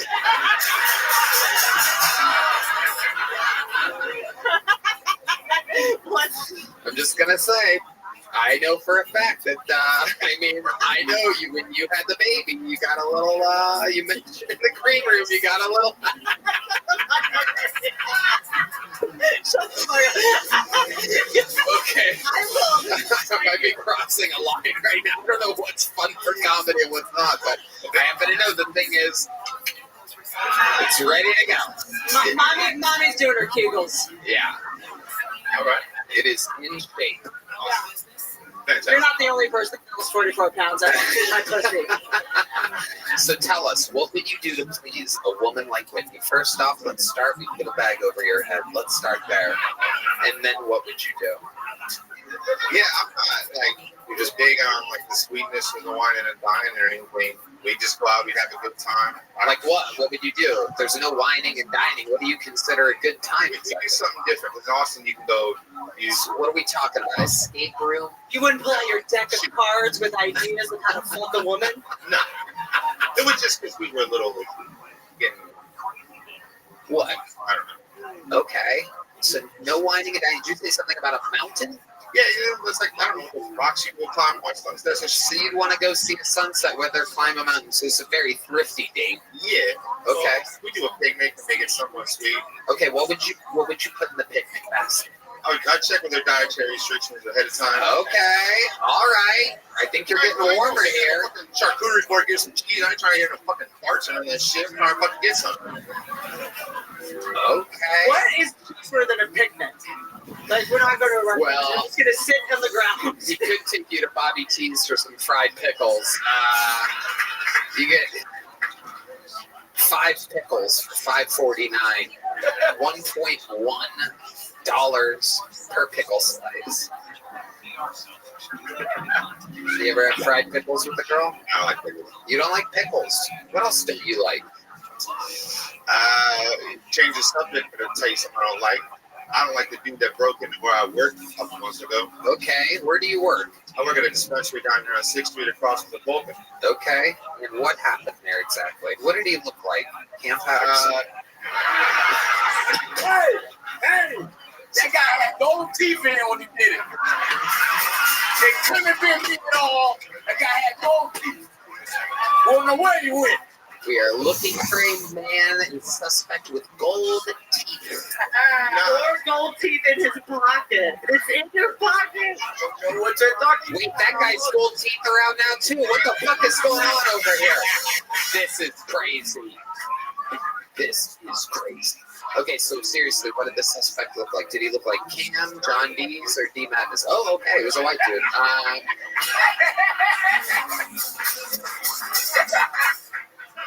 He was a white dude. Can you describe the white dude? He could be here. Let's find No, out. he ain't here. He's no longer with us. Oh, really? What happened? Welcome to Texas. Oh, what made it just a cotton picking minute?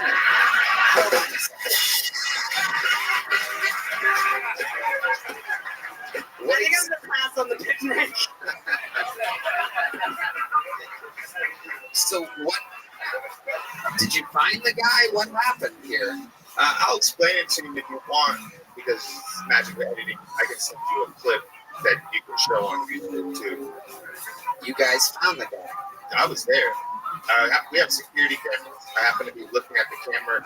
Oh, he broke in while you were there. Yeah. Oh, hell yeah. I'm watching the camera, and he comes up with he yanks our door. We have to buzz you in. And he had a crowbar in his hand. He started smashing the window out. So the first time he swung, I was like, fuck that, it's on. So I took off, we're upstairs. I was at the top of the stairs, he was at the middle. He slapped the crowbar against his hand. He said, I can't do this today. I don't know what the fuck that means. I just looked at him, and I had some pepper spray at the time on my hand. I said, I can't, motherfucker. And I sprayed him. We had some other stuff that happened for legal purposes, I'll admit. Yeah. He left, and about a block over here, he bled out. Oh, he died. Yeah, he's no longer with us. Wow. Okay. Mission of murder I know. in the show's history. Right when you think it's just your normal old comedy episode, he ain't no longer with us. Was he homeless or did he have a family and kids? Wow, Red Band trying to make it extra depressing over here. Fucking. Oh, whoops. There you go. Yeah, I think he was homeless. But it was also the day that the Lions beat the Cowboys like 47-9 too. So that had something to do with it. Very good. All right. Yes. Sounds just like a football team. Basically. Amazing. Okay. So, you think he was homeless? You remember who played football that day? What could he have gotten out of there if he would have been wildly successful? Maybe like $200 in weed. Right. Some Delta 8. It's not even real weed, right? Yeah. Right. Yeah, we don't like that. John D's being very vocal behind me. He's our senior marijuana correspondent. There's a reason why he is. You can all do it, but obviously it's to die for. Whoa! All right, you already have a big joke book? There he goes, everybody. Ty Marion doing it again. I pulled names until we got our first female comedian of the night, everybody. So here is a minute from Amanda Mercedes, everyone. Make some noise for Amanda Mercedes, everybody. Amanda Mercedes.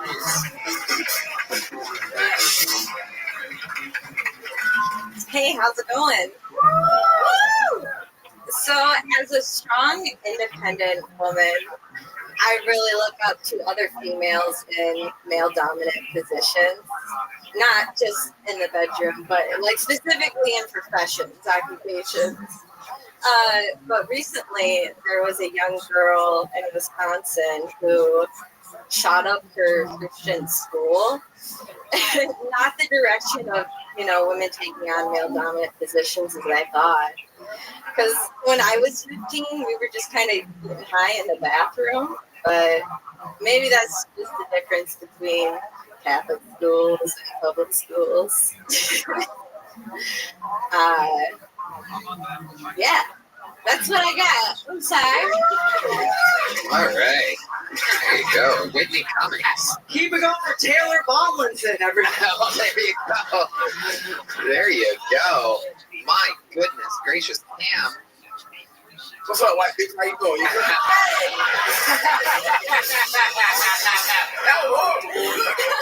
Hey, this is my first time on a stage without a pole. Oh, wait, you were on stage with a pole before? What the hell were you doing on stage with a pole? Were you a fireman or something?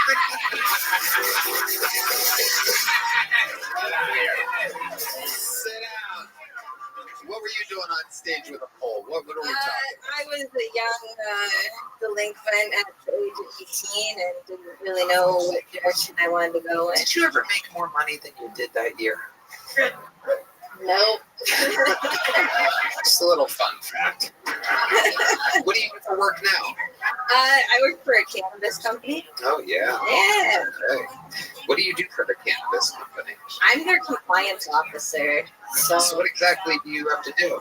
I make sure that we follow state rules and we don't sell over any overages and everybody gets to have fun and we get to stay open and sell weed to Michigan.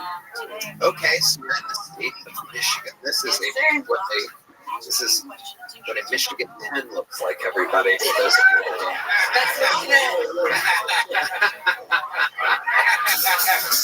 That's cool. You won't back there. What? So you still live in Michigan right now? Yes, sir. What brings you to Austin, Texas? Cape May, Tony. I love it. How long have you been doing stand-up? Not at all. This is your first time on a stage without a pole. You said so. You came here to sign up to do Phil Tony.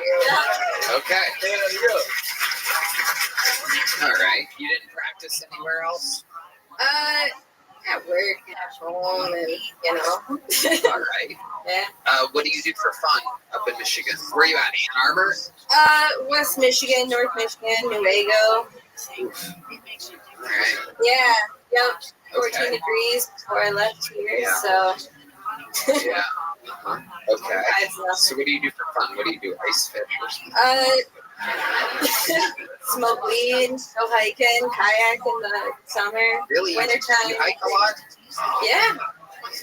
Michael, why'd you make that noise? Hold on a second. Let's check in with Mr. Nice Guy, Michael Gonzalez, Mr. Fitness, Big Mike, Michael Gonzalez. Why did you make that noise when I say you hike a lot? What do you think I was doing? You just pointed at her. Why would you point at her like that? Yeah, maybe you should keep your fucking mouth shut. I think you look good. Thanks, Ken. Yeah, of course. I'm lying, but it's not Yeah. You hike. I know you hike. You hike to the local ice cream shop. Oh, we're having fun. Shut up. She signed up for it. I signed up for it. You're damn right you did.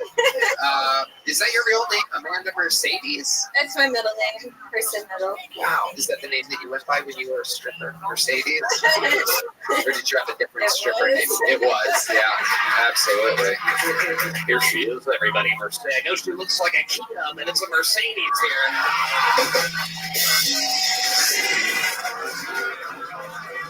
It's a Mercedes, everybody. It's a Mercedes. I'm more built like a Buick, but Yeah, there you go. Absolutely. You have some tattoos there. What do you got there on your thigh? flowers. Little flower pot to cover up the fishy smells down there, huh? Oh, shut up. You guys are still groaning this deep into the episode? You guys are just appalled by what's happening? I actually got a tattoo of Bride of Frankenstein that can make her twerk. Whoa, you can make her twerk? Yeah. Let's see. Oh, that's not really doing anything at all. That's amazing. My pants are kind of tight, and I just got a tattoo on this side, so. What'd you get over there? It's a broken flower pot. Wow. What does that represent to you exactly? I had $300 and wanted something. Okay. Yeah. Right. Welcome to the Never Gonna Get Married Club, baby. Hell yeah. Yeah. Never gonna find I live in a 35-foot camper with my dog, so I wasn't Nice. Yeah. I love it. What kind of dog is it? She's a Doberman. Okay. Yeah, she's my baby. All right. How? What do you guys do? You take her for a walk? We go for hikes. Right. That explains. Yeah, we go for hikes and go to the beach. Okay. The The Michigan beaches, the beautiful Yes, sir. beaches of Michigan. Just stand out there and fucking freeze your ass off for a bit. And then Yeah. Go back inside. Yeah, it's So you live in a camper in Michigan. You're just like, this is like the Kid Rock origin story. Yeah. This is amazing. Yeah, And what are class some of, white trash. what are some of your big goals? Like, what are you excited about? How old are you? I'm 28. 28. So you have your whole life behind you, except for the 10 years. Yeah. Except for the 10 years you've wasted. What are some big goals for you? I'd like to travel. I'd like to own my own business one day. What type of business do you want to own? Cannabis related. There he I've is. been in the industry this long, you know. Hey, And Okay. You ready to lose? She wants her own do. cannabis business. Camp had her. You're gonna lose 5 fucking times in a row. Hey, did you know that you were on the Joe Rogan Experience a couple days ago? hey, we grow the weed and we can like. THCA, you just gotta bust You the did. door I down. haven't seen it yet, but I heard you did really well. It's gonna be great. Yeah, I brought my own weed, Excellent. So I was covered I'm there. surprised you didn't mention Yeah, mini otherwise golf. it's kinda sad the THCA stuff, I don't. No. Yeah. Yeah. I smoke a real joint. I got you. What's wrong, John? You have your own THCA brand or something? Oh, okay. What do you? Wow, that was not a good shot on my part. We agree. We do have better. It all comes from Oklahoma. And the THC. Oh, I'm fucked. Offended by that, but other people time. No, I can't. Very easily down 0 to 1. This could be a good business. You're right. Your own weed company, you. Zoot, you know my flaws.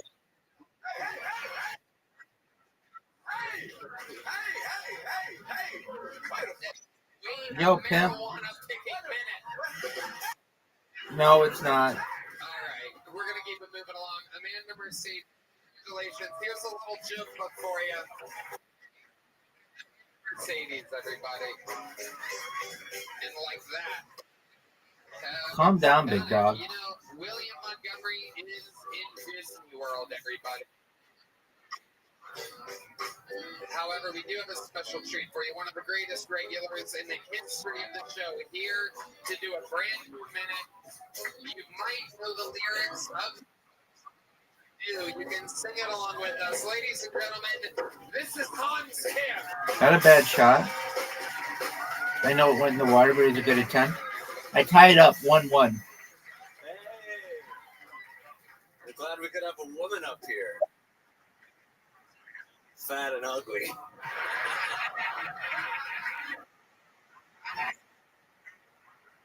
It's an interesting position.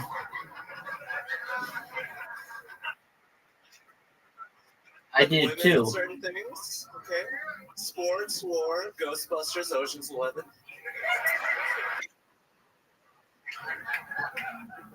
I'm glad that Trump won, because I made a major mistake.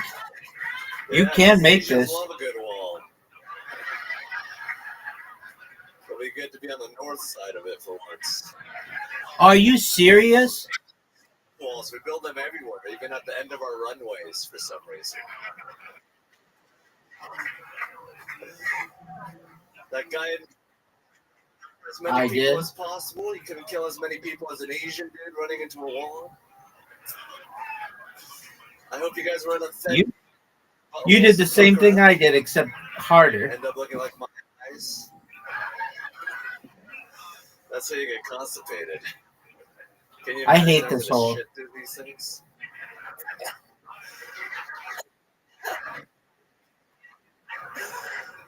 And that's it. Okay. Yeah.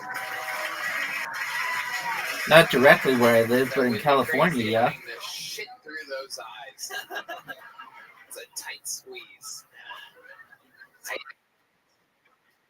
Fun set. Way to In do the, Thank you for having me. Of course. It's an honor to be here. I don't know why I went the way that I went. Indeed. What's been going on with I don't the know what lights? I'm doing. Let's talk about it. I raced with the Zolker. Enjoyed the last sunny day here yesterday. Flew my drone around. Dog bit my drone. A dog bit your drone? Yeah. What did you do to that dog? Did you eat it right there on the spot? You raw dog bit. I don't know what I'm doing. Sushi dog here. You do not find a drone there. What exactly did you do? I was just like, did that happen? That was crazy. You talked to the owner at all? The owner of the dog? I was like, it's a couple propellers. I don't need to get. Did it ruin the propellers? Yeah, I have replaced. The propellers are the easiest thing. Right. It's very replaceable. No. So no big deal. You love flying your drone. Fuck, dude. Oh, do I? Oh my goodness. An Asian man's delight. You can annoy so many people at once. People hate drones. Incredible. They love planes. I have a RC plane that Don't hit it in the water. everyone loves that. But Great shot. Asian people love drones because they run into up there. It's very hard to hit something in the sky. Wonderful water bump. You can make this, though. I told Honda if I keep a permanent in the green room, and he just said, and that was it. That's all I wanted to say. You ever think about getting a grill, Hans? never. Bad gag. What the? I'm guaranteed as long as I don't fuck up. What are you talking about? How bad is this gag reflex? You look like. Yes, it Thinking is. about it. Is this real? Oh my God. Gagging? My God. Is this real? What's happening? Go in the water. Oh my. This might be the you on Showtime history. You're just thinking about what you're do grilling and you're gagging. Correct? Yeah, I have a small mouth. Oh my God. His eyes are watering. There's tiny amounts of liquid compiled, which is.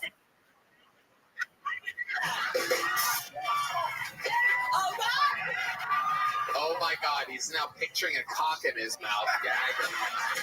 This is incredible. How is it possible that it's the greatest interview of the show? I mean, you can We knock always out as many find things a as you way. want. Exactly. There's always like some new water running down his eyes.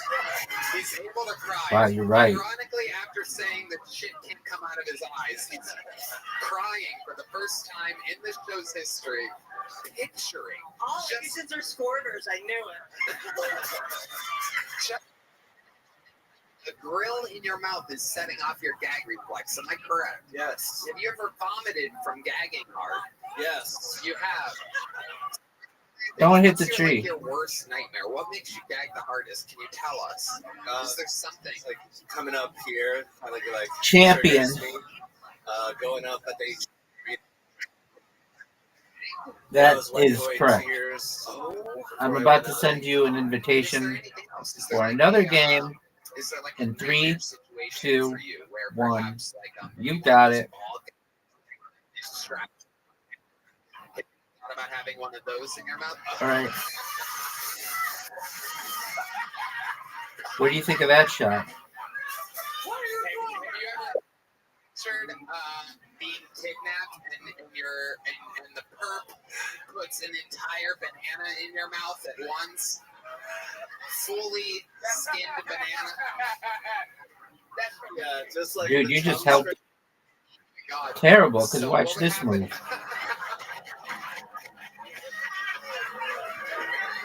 What are you doing? Found this in my Oh, belly. man. You think? Oh no, that's not really Link's belly button. No. Oh, right. I've been playing ranked games, and it turns out that people are way better than we are. Berry button sushi. This Yeah. is incredible. Has there ever been the third row is pointing at the tears rolling down Hans's face right now. There are tears. Just let them fall. I'll show you what way I'm going to go. I'm going to make this shot. Those tears belong to me now. Nope, Has there ever but been close. a time where your gag reflex has made you throw up in a public place? Yeah, right up there. It was just with There's my a girlfriend chance. vaping, and I think Ready to be down 1-0? I threw it away. When was that? 1-0. About 3 weeks ago. Wow. Amazing. Has there ever been a time where it was like in front of a lot of people? No. At the Vulcan, I would gag a lot, and the staff would know, oh, Hans is gagging again. Very good shot, dog. I didn't know about this. Did you know about this? No idea. Now, such an amazing fun fact, like the fact that I can make you. Have you ever thought about like I'm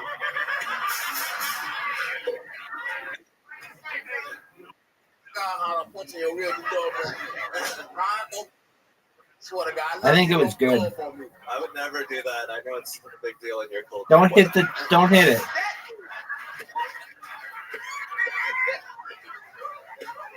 Nobody liked that. Not even.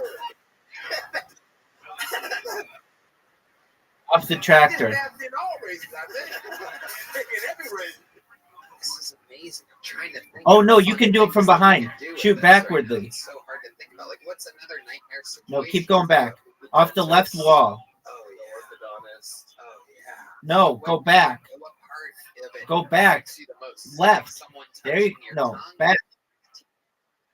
Out of it? You have to move the thing all the way down to 0. Oh, yeah. Okay. You're down 2 holes to no. When you had a chance to make that. Yeah. What do they? Oh, I can't tell you how much joy this brings me. Can you name exactly? Yo, Did pimp. the dentist do anything to help you with that? And they make it worse. I mean, I'm still pretty good, By but poking around in there, huh? there are some people Hold it for 10 who more just, seconds. they've taught me some things. Wow. Like on some shots, Absolutely incredible.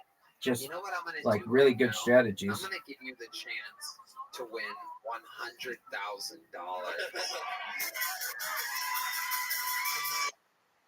We're going No, to do. not. We're going to take of the Let's see grills what you that got. are Let's see what you out got. there. And if you can put them both in your mouth, Oh, what the fuck was that? Donnie, please don't do this. Oh, Zoot. Zoot with an yeah. amazing Hold shot. that up to Hans's face real quick. Let's see. This is my hole. I'm better at this hole No. We're not gonna do than that. any person There's Hans Kim, on everybody. any hole except for Episode. riser on that one straightaway hole that's really So hard. these people where they can find you, where your podcast is, everything. WhitneyCummings.com, Google it. She's on You tour. guys, yep. What's the podcast called again? I've never been on it. I know, because I don't want to ruin our friendship by asking you to It's come on my true. fucking podcast. What is it called again? Good for you podcast. Good for You podcast. Whitney Cummings, one of the best in the world. Make some I told you I'm better. My win percentage on this hole is outrageous. CamPatterson.com. Cam with a K. How about one more time for the best damn band in the land? Thank you to our audience, Red Band. Check out SunsetStripATX.com. Love you There guys. you go. We love you guys. Thank you. Good night, everybody. God bless this audience and God bless the United States of America. Thank you. Good night, everyone.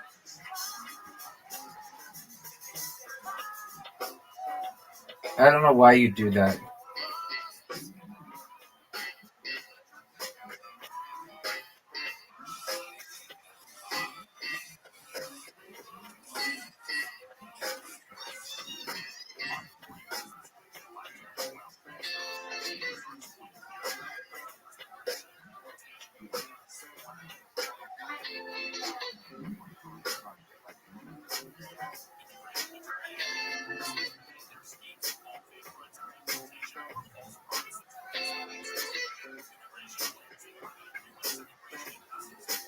What are you doing?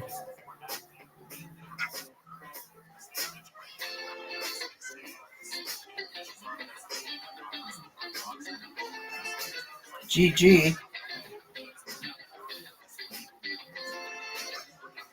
You weren't done.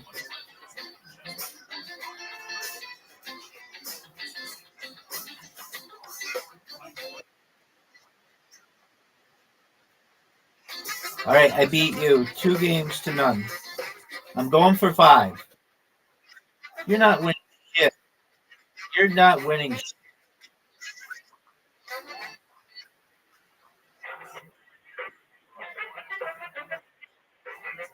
You need me to go in the water.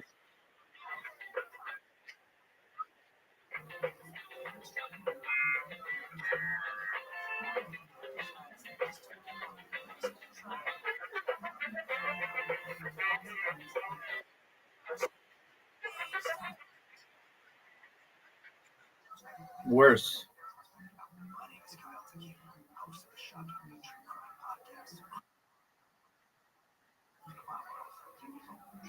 Nashville, Tennessee, one of the finest cities in the States of America.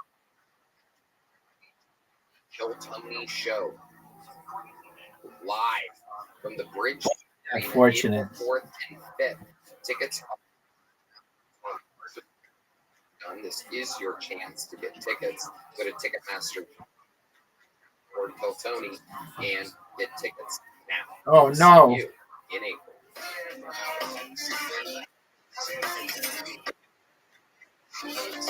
You have a huge advantage.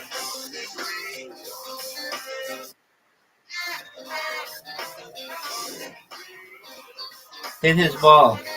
Hit his ball.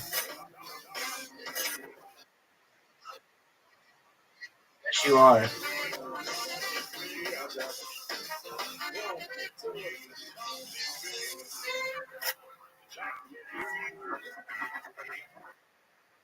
To get in your way?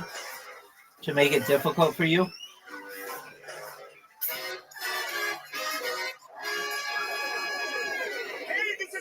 Oh, you just water bumped me. No, you didn't. How is that not a water bump? You're going to hit my ball again. Get in the water. Oh, I have to make this? Okay, then. Oh, almost. You have to make your shot.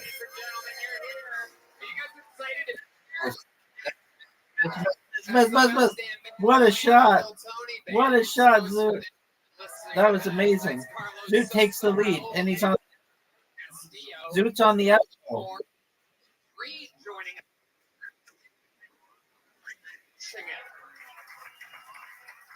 The male are the great John D's on the keys and D Madness bass guitar tonight.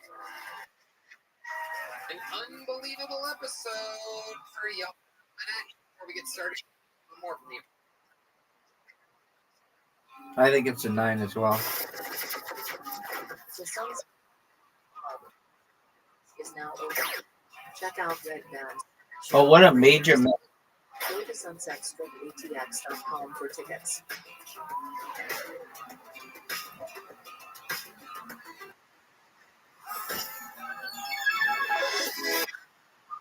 I didn't have a shot at the hole. You were in my way. Are you guys ready to start Too today's hard. show? Well. You know, Wow. all week, I am lucky You're guaranteed to win. Some of the funniest people in the world shows. It's No, you can't. talent that you've never heard of before that I like to show off first. Sometimes it is an old legend that's joining us. Tonight, it is 3 of our favorite guests in the history of the fucking show. It doesn't get any better than this. As I bring to the stage, indeed, coming out debuting with his newest Netflix special tonight at midnight. It's called America's Sweetheart. It is Ari Shaffir. Shane Gillis. Go in the water. Go in the... Dude. No, you can just hit the ball.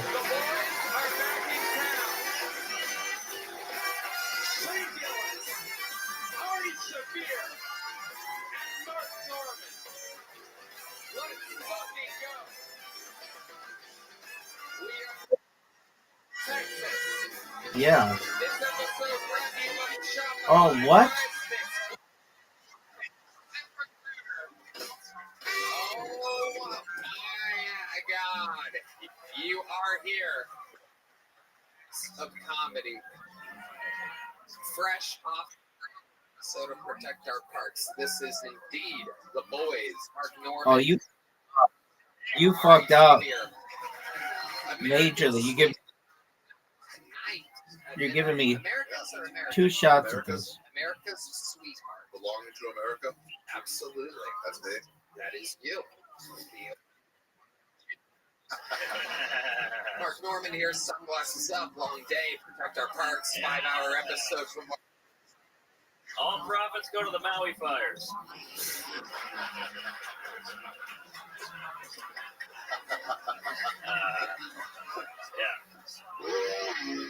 Oh, geez. That's fucking blacks. And brought to you by Bud Light. Shane Gillis is here, ladies and gentlemen.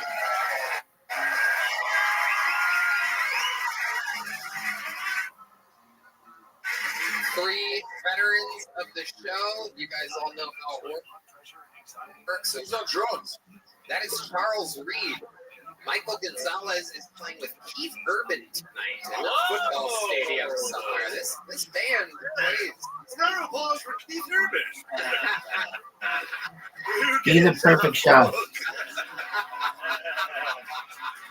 The band looks more urban. Oh.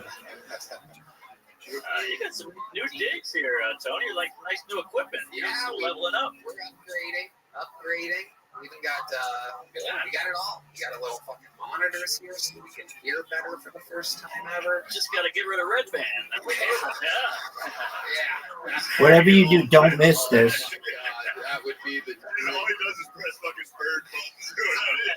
Oh, you got your back. I pre-pulled the first name. We've gone Ooh. direct. It's all over you. Garbage. Yeah, one Bud Light down, right on the new monitor. That's great. Green light. Dude, we've started with this whole, this is our 3rd time. That's my jizz rag. Hey. Oh, my goodness. This is forest fires. Yeah, big dog. You know how it works. I think it was very good. Interrupted, you know, the time is up near the sun. That was really good. Hollywood Bear, which rudely interrupts them and begins the show where I find out more about them. They are and what they could be talking about in this world. They go from a comedian to a podcast in a minute. You got show. All right, we're gonna start it. So can I. With a golden ticket winner who is from Los Angeles, California, currently escaping fires. He's here with the new minute. It's been a while. Can you make it? Your first comedian. You're gonna hit that sheet. Uninterrupted, going Jack You're gonna hit the sheet. everybody. The return of Jack You're gonna hit the sheet.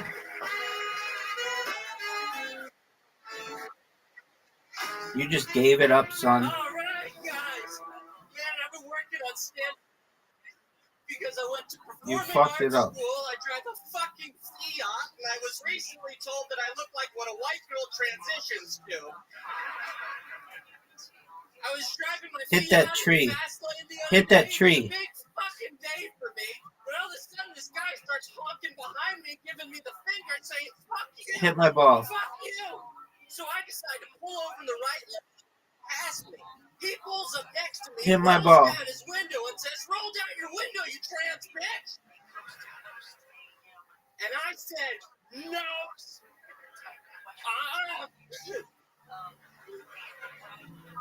This made this man so mad. I swear to you, this happened. I just gave you a free. I just gave you And I pantomime. a great shot, dude. Ah! Don't pantomime with me, bitch. Whoa. You should. You're bad at this hole. 1 minute from Jack Shaw. Not a second longer. Second. A man with his time. Ari Shafir, what's up? Baruch Hashem. So good to see you. You're gonna have a heart attack. You gotta chill. I know. Oh, dude, the blood is rushing to my cock and my heart at the same time. It's crazy. Are you always this? Yes. Yeah. Doug, this is a risky shot. Well, then you're Oh, stop. I just wanted to see what would happen. Escaping LA right now. Oh my God. He's burning it. I shouldn't have thrown. I'm really bad out about that, dude. That was really embarrassing, dude. Fucking menorah. That was a shot. A lot of candles. Water. A special, dude. Burned down the whole fucking city, dude. Great. But you're not in the line of fire there, correct? No, in the concrete, dude. I cannot Yo, afford to dog. live in the palace. However, you are wearing tear fire to Yes. clearly enough. You look like Yes. the little boy from the movie Big when he turns into a kid. Oh, make Got it in the free hole. right off a body, dude. It was awesome. Okay. Yeah, you're really running with it there. Oh, dude, I fucked up. Who's taking care of your shrunken kids? You're not gonna make it. random black guy. One of the band members is gonna knock him out. So, tell us about your life, Oh, Jack, fuck. since we've seen you last. Anything crazy happening? Dude, No he's way. been fucking awesome to me. He's been really cool. That's a miss.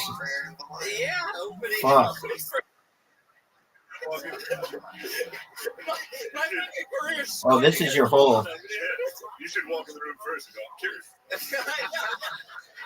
It's me, Aaron. I'm totally fine. No way. Oh, I love it. I love his audience. Came up to me after the show, and she said, "Jack, I love your comedy. You're such an inspiration to my son. He's also retarded." Hopefully, Aaron's audiences make more noise than he does. Yeah, what's that car ride like between the two of you? Oh, They're strapped in the back of a van. dude, he was driving, dude, and he's trying to talk to me while he's driving. He's got one hand, he's texting and driving and talking. Wow, he's the one that we were talking about. I'm not playing in my normal position. That's Cox. And Bilal. Wow, we're tied 2-2. All right, last game. This is for the championship. Oh, all right. Looks like that was Harry Matty. All right. It's easy to get them all confused. Jack, what else? How was Hanukkah? That's the best shot you can have on this hole. How was Christmas, Tony? God, if you were any Jew, you would just fucking Burn? hey. Put me on on the steak, Tony. I love it. Bro, your voice makes me hate Jews. You should.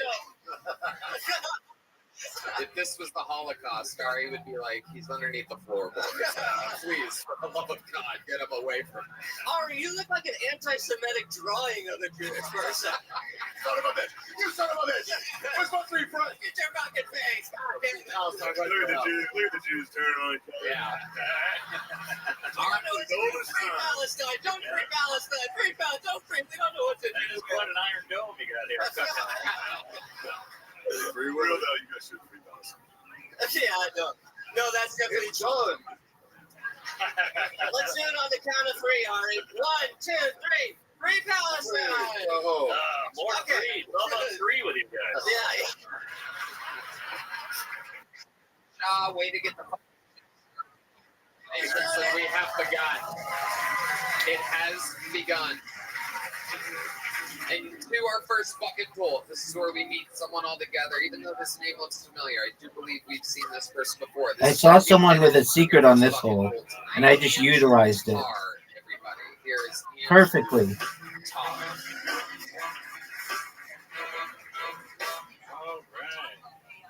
Saw the movie Oppenheimer. During the movie, they explained why Hitler never pursued nuclear weapons. And it's because he considered quantum physics to be Jew science.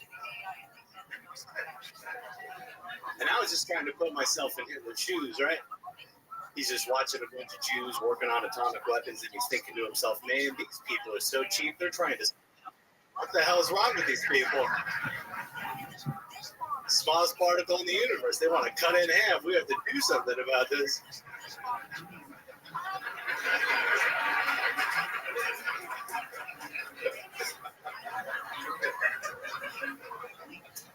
Now, I remember growing up in the early 2000s, like when SpongeBob came out, and everybody's parents were like, it's going to make the kids gay. And now, everyone's gay. They were right. They knew exactly what they were talking about. What a shot. Okay. Great set. Thank you. Best set you've ever had on the show. Yeah. Congratulations. Getting better up there. I'm guaranteed to win. Yeah. Welcome back, Andrew Carr. So, Down for you. Yeah. It's a Jewish heavy episode so far. It's like the roast. Timing on that end. Yeah. We are heavily represented within the entertainment and media industry. The whole room was kind of like, all right. Might be going a little too far here. I've been planning to tell that joke on here for such a long time, and way into the back I heard all of it. I was like, fuck, should I do something else? It's like, screw it, we're doing it. Typical Jew joke. We squeezed everything out of it. So what's been going on, Andrew Carr? I need an amazing shot here, and I got it. Yeah, getting out there, barely getting by doing comedy, but getting by. Hit my ball. Going on dates and stuff. Actually, we're supposed to be on a date tonight, but she canceled. Whoa. Yeah. Look at that. Now I get pulled on Kill Tell Me, so Amazing. way better than it would have gone. Amazing. Just a lady on Hinge. Okay. You've never been with her Just before? myself, baby. What was your big plan? What are you going to do with it? Stuff. Stephen A. Smith, the voice of ESPN. Be an awkward date. Yeah. It happens. Stephen A. Smith, the voice of ESPN. Typically, Or Drew Carey. they have to, if they like me a lot, it's great. If I have to win them over, there's no way in chance. No way in hell I'm doing that. Let's get back to the Jew hate. Huh? Oh, make it. How old are you? 30. All right. You're cute. That hair. You got like a Threw me off. Yeah, you're a handsome guy. Thank you. Look at that. Looks like you found it. There we go. Champion. Shane wants to get some Champion. drinks and turtles. The best player I've been in golf in the history of mankind. Dude, guess what? My Twitter account got banned and everybody's pissed. Say who, but two of the panelists have gas tonight. I'm pissed. Going from a Kansas to being gang banged by Protect Our Cars is not how I thought tonight was going to go. Hey, that's where we met Rogan. How else has comedy been going in Utah? What else is happening? Alas. Just opening up for a couple of local people, opening up for a couple of... Going on the road? Yeah. Where have you been? What do you like? What do you hate? Oklahoma City, Tulsa. I mean, I like anywhere that'll have me. Can't exactly be picky. Just one state up, just a few hours away. Yeah. Then like San Diego, where I'm from, so I'll do the spots between there and there. Okay. Do you know if you change around the letters in your name, it's both one retard? That is incredible. He is correct. I can confirm that. I'm looking at the name. Retard is it?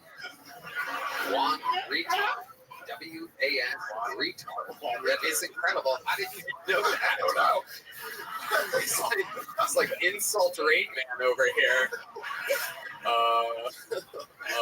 Did you know that according to your zip code, if you translate it to Morse code, it spells out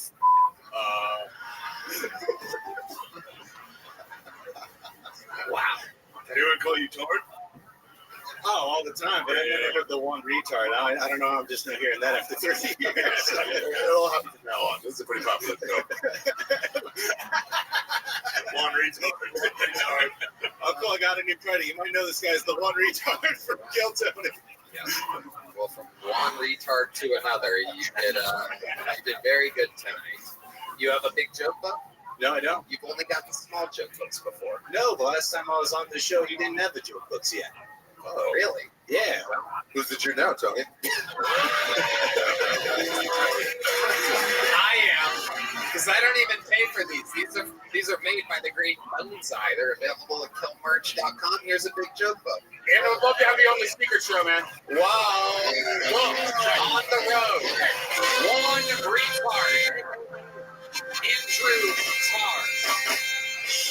Whoa, there she is, the lovely Heidi, adding a little mustard to the sausage fest. Can I get a cigar? Do you guys have cigars back there? Yeah, thanks. All right. Hell yeah. What are you for a cigar? Yeah. You gonna pull a Bill Clinton over there? What's going on? It's a good idea. Belgia's on the dress. Yeah, he's gonna get one too. Hello there, everyone. This podcast is sponsored by Shopify. Shopify makes it so easy to seize the moment in the new year to become your own boss and start a business. Hey, if I can start a profitable business, then you can do it too. It's 2025 and a new year means new opportunities. For a lot of you out there, I know you've been thinking about one thing over the holidays, and that's starting your own business. But you have so many questions. How do I get started? How do I come up with a brand? How do I sell stuff to people? What am I even going to sell? Take a deep breath. Shopify's got you. How do I know? Because I had the same questions when I started. Red Band. Tony, the best time to start your new business is right now. Shopify makes it simple to create your brand, open for business, and get your first sale. Ching. That's right, Red Band. Get your store up and running easily with thousands of customizable templates. No coding or design skills required. All you need to do is drag and drop. Their powerful social media tools let you connect to all your channels and create shoppable posts and help you sell everywhere that people scroll. Shopify makes it easy to manage your growing business. They help with the details like shipping, taxes, and payments from one single dashboard, allowing you to focus on the important stuff like growing your business. What happens if you don't act now? Will you regret it? What if someone beats you to the idea? Don't kick yourself when you hear this again in a year because you didn't do anything now. With Shopify, your first sale is closer than you think. Established in 2025 has a nice ring to it, doesn't it? Sign up for your $1 per month trial period at shopify.com/Kiltony, all lowercase. Go to shopify.com/Kiltony to start selling with Shopify today. That's shopify.com/Kiltony. Ladies and gentlemen, this looks like a new name, and it looks like the type of name that I like out of a bucket full. Ladies and gentlemen, I do believe this is the Kiltony debut of Big Benny. Big Benny. Let's see what happens here. Oh, yeah. It's Big Benny. Hello, great people of Austin, Texas. This guy does something really mean, and everybody shits on him in Reddit. Did you know the most selfish people on the planet are Make-A-Wish kids? Instead of meeting LeBron James, Taylor Swift, or John Cena, they can wish for something that would help everybody. Like making suicide hotline go straight to Mr. Beast. Seriously, that would help some people. Nobody appreciates a wasted wish. Imagine you're the Make-A-Wish kid's dad, $50,000 in debt, swimming in medical bills, and your kid just wishes to go to the movie theater one last time. You're in the room crying. That's so cute. Close the door, right God. That's 6 seconds straight. Gonna clear my fucking debt. I would have brought him to the fucking theater one more time.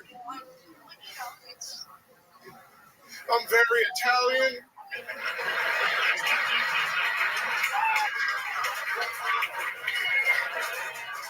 There's more to that joke. Do you want me to finish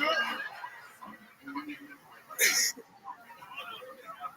So yes, my father did beat my mother within an inch of her life. All right. So we went over the time.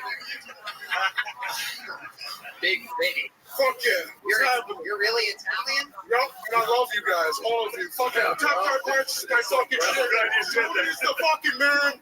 Okay, You're the fucking goat. Okay, relax. You're a fucking pig. All right. Welcome, Big Vinny. He's a guinea pig. He is. Mark Norman. What the fuck are you wearing? What is that? It's a parachute, so I can save myself if I fall from a high building, if I want to kill myself after this. Okay. We'll see how it goes. It's been going well. I love you guys. I don't think you need to jump off that high of a building to kill yourself, by the way. The bigger they are, the harder they fall. I think we could jump off the trunk of a car and fucking explode like a blueberry. You are a big boy. How much do you weigh, Big Vinny? I haven't been waiting a while. I'm excited. Well, we got a scale for that, everybody. We got a scale for that. Let's get. Let me do it. Yes. Take bets. All right, let's guess. Don't say it. All right, don't say it. Okay, let's start with Mark Norman. Guess first. I'm gonna go with 418. 418. That's a good guess. Ari Shafir. I'm gonna say 375. Same as Red Band. 375. I love the music coming from the horn players. Wait a second, Big Benny. 325. What? 325? What are you talking about? How tall are you? 6'3". 335. 335. A very Price is Right style over here. 1. Wait, Big Benny, don't stand on it yet. I've never seen an obese guy this excited to step on a scale. When he stood on it, the scale said, "Help me." Red Band? I'm guessing 420. Ooh, 420 is a good guess. Okay. I'm gonna take the over in this. I'm gonna go 421. Fuck up Red Band's back. Yeah. I think you have a good chance. 342. 342. You're at 335. Ladies and gentlemen, this is that moment. Big Vinny steps on the scale. Let's see what happens. Mark, what do we got over there? Wait a minute. Right again. It's malfunctioning. Hold on. Where's the time? It's on Central. I think that's when you die. Hold on. Where's the producer? What is Play with that. Hold on. Here's Heidi. Oh, wait. We got to put it There on we go. count. KG. It's on kilograms. Somehow they knew.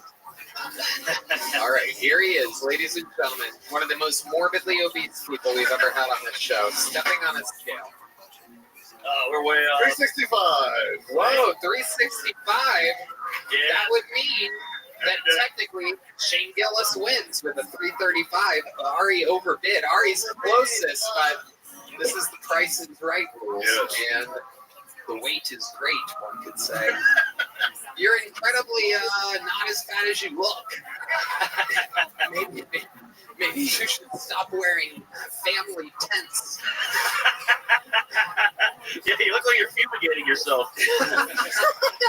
What do you do for a living, Big Benny? Nothing right now. I need a job. I could be a door guy anywhere. I've had a lot of experience. I've done a lot of jobs. Like what? What do you need? What are you really How good could at? you be a door guy if you could get winded showing somebody their seat? I'm very athletic. I'll beat you in a race, Ari. Wait a second. Guaranteed. Wait a second. Guaranteed. What? Fuck yeah. I'll fucking dust you. Yes, let's do it. Oh, Bro. my God. Be careful, Ari. This guy clearly stormed the Capitol. So he can get those stairs in. Someone I went to school with did, but not me. Okay. Capitol Grill.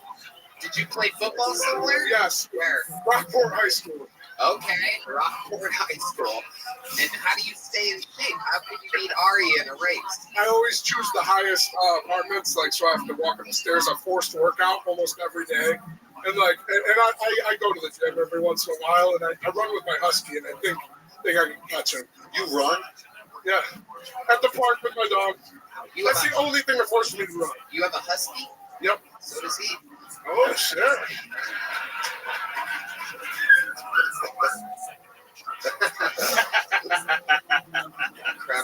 Incredible. So you don't have a job? Did you live in Austin? Yes, I've been living here the past 2.5 months. So how have you been surviving if you don't have a job? So I worked at an auction house before I moved here. Eating homework. Come here. Yeah, you step into their bedrooms really easily when you're walking down the street. It's like, oh, another bedroom. Jesus. Goodness. So what did you do at the auction house? Were you an auctioneer? So at first I started in the shipping department, but I had experience, but those bastards put me at the lowest rung. And then I became a lister, and fucking you list all the sports cards and autographed items, Tekashi 69 baseballs, shit like that. Okay. All right. What's your love life like? Are you out there crushing mattresses? I can work a bitch's clit really good, like a smudge on a window. Really? Yeah, Really good Italian.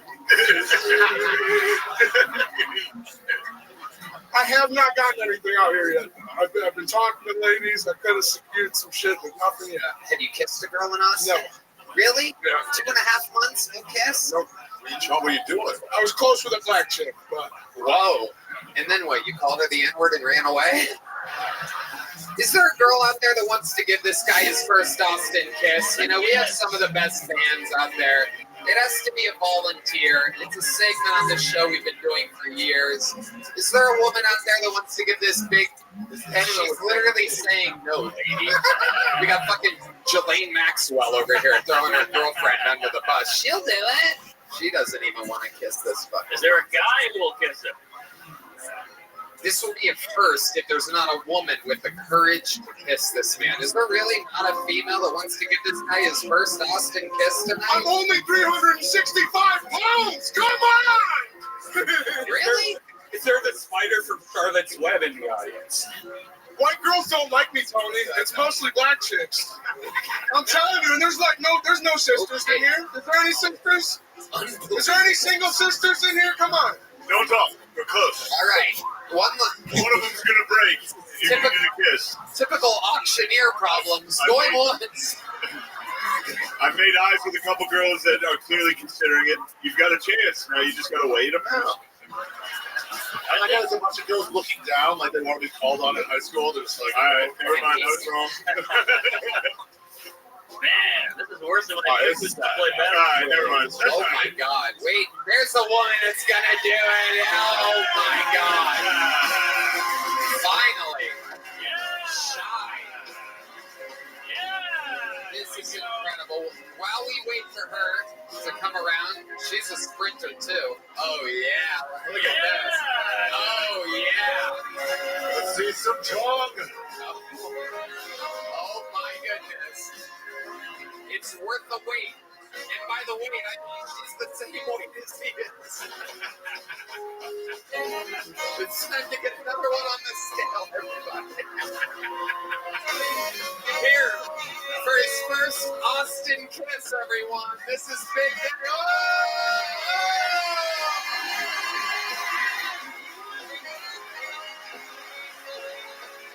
Oh my God. Oh my God, what a hero. What's your name, lady? Miss Shelby. Hell yeah. Oh my goodness. Absolutely incredible. Miss Shelby, how did that kiss feel? You didn't really kiss me. That's what I fucking said. Yeah. Big Vinny says Big Vinny says he. Vinny, what's wrong with you? Go into my side. Vinny, sister, what are you doing? Why are you being a coward? Big Vinny, you said you could find the clip. Good fucking luck with this. Yeah, I'm not. Wait, Miss Shelby, where you Hey, get over here. Come on. Can we get you guys both on the scale? The scales of justice. Did I kiss a teacher? Are you a teacher? What the fuck? A violinist. Oh my goodness. Sage. What happened? There was no kiss? I did it for the show. Yeah. I'm not into you. Oh, Big Vinny. Oh, come on. Vinny, you nasty fuck, dude. You think one of these girls was going to be into you? They're going to do it. Two beautiful chicks. They're going to do it for fun. She's beautiful, too. Come on. Because you're asking why I didn't stick my tongue down your throat. What the fuck? I'm not going to do. Come on, give him a hand job real quick. Let's make him come. Let's make this pussy come. All right. How about a hand for Miss Shelby, everybody? Miss Shelby, you're a superhero. Thank you. Hell yeah. You wanted me to be mean. Big No, Vinny. why are you being mean, dude? Big Vinny. How dare you? I kissed her, and then you asked why I didn't go hard. Oh, my God. I can get laid, bro. I've been laid. I need that. Vinny, it's been months. Yeah. I turn it down. I'm not even fucking ready. Oh, And this Vincer, is like that, bro. don't lie to me, Vincer. I'm not going to take the lowest, strongest shit. Why are we talking about this woman like this? Yeah. She was nice enough to come up here. She was She nice. saved you from it was sad when no one would kiss you. Yeah, literally, nobody wanted to kiss This you. woman came out of nowhere to save you. Yeah.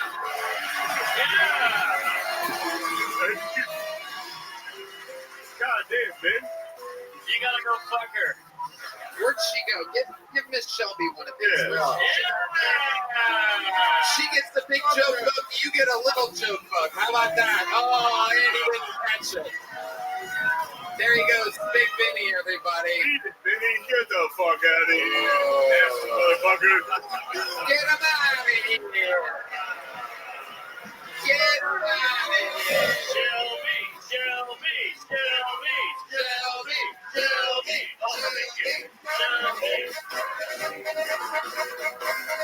All right, we're having fun in here tonight. Your next bucket full, straight out of obscurity, goes by the name of Matt Bellick, everybody. It's for Matt Bellick.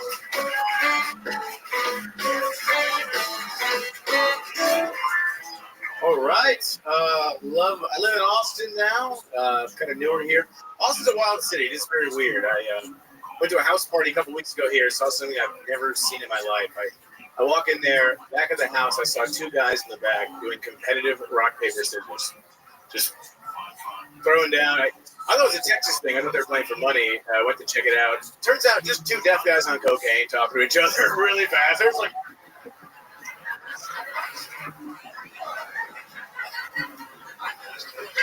we partied all night. We had a they called it a silent disco. That's what we did. We fucking got down. Diddy's in trouble. You see this here? Everybody thinks Diddy's nice. No, but one of the things he did, I didn't think was a big deal. He would hire these escorts to come to the house, and their job was to entice his guests to have sex with them, and then he would film them having sex without their knowledge. And apparently, you can't do that. So, but when I read that, I was like, "Who is like that?" Because you were trying to like use that as blackmail on people, and I was like, "Who's that blackmail for?" You know, like. If I get a phone call one day and someone's like, "We have a video of you and Dr. Dre double teaming a hooker at Diddy's house," I'd be like, "Can you tag me in that?" Like, it's fucking, you have the video? None of my friends believe me.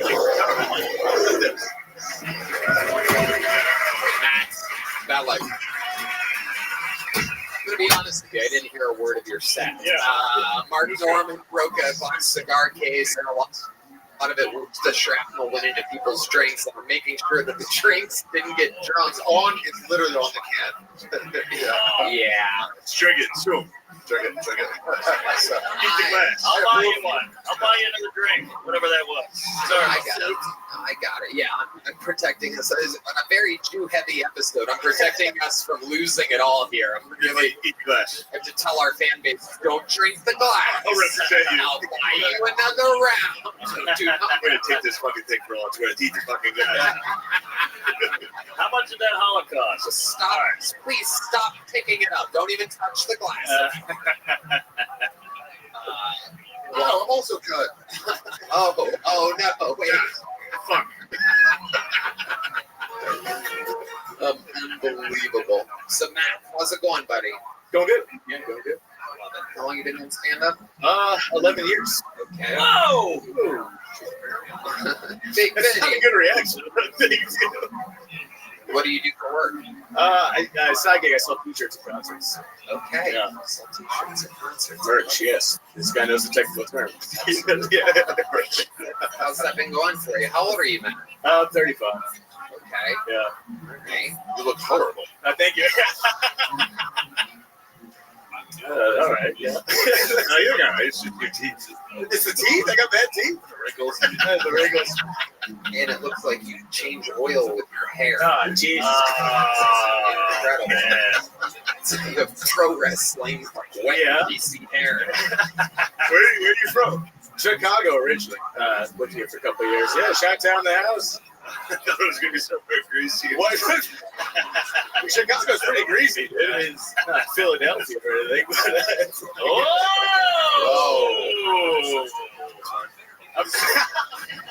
It's fine.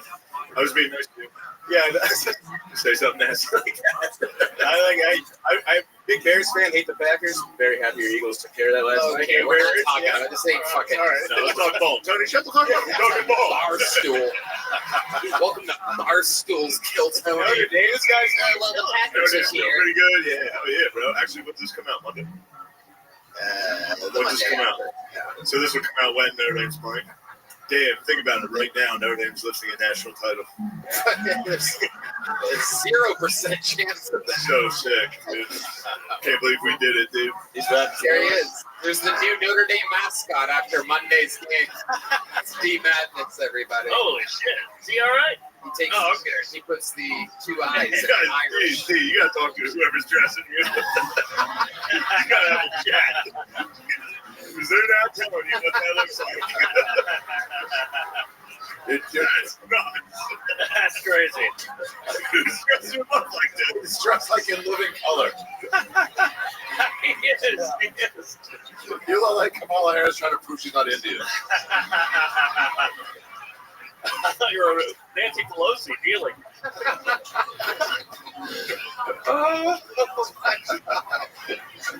This guy looks like shit for 35, right? Hey, come on, man. All right. Yeah, Matt, take it easy, dude. Come on, dude. Take it easy. Fucked up. Yeah, that's just bullying. Yeah. Oh, Matt, what's something crazy about your life we'd be surprised to know about you? I'm getting married in March. Whoa! Hey, what's his name? That's all right. Yeah, that's what, come on, man. That's what I do. One of the best comedians One in of the the world. dude, shut your ass, dude. There's nothing you can do about it.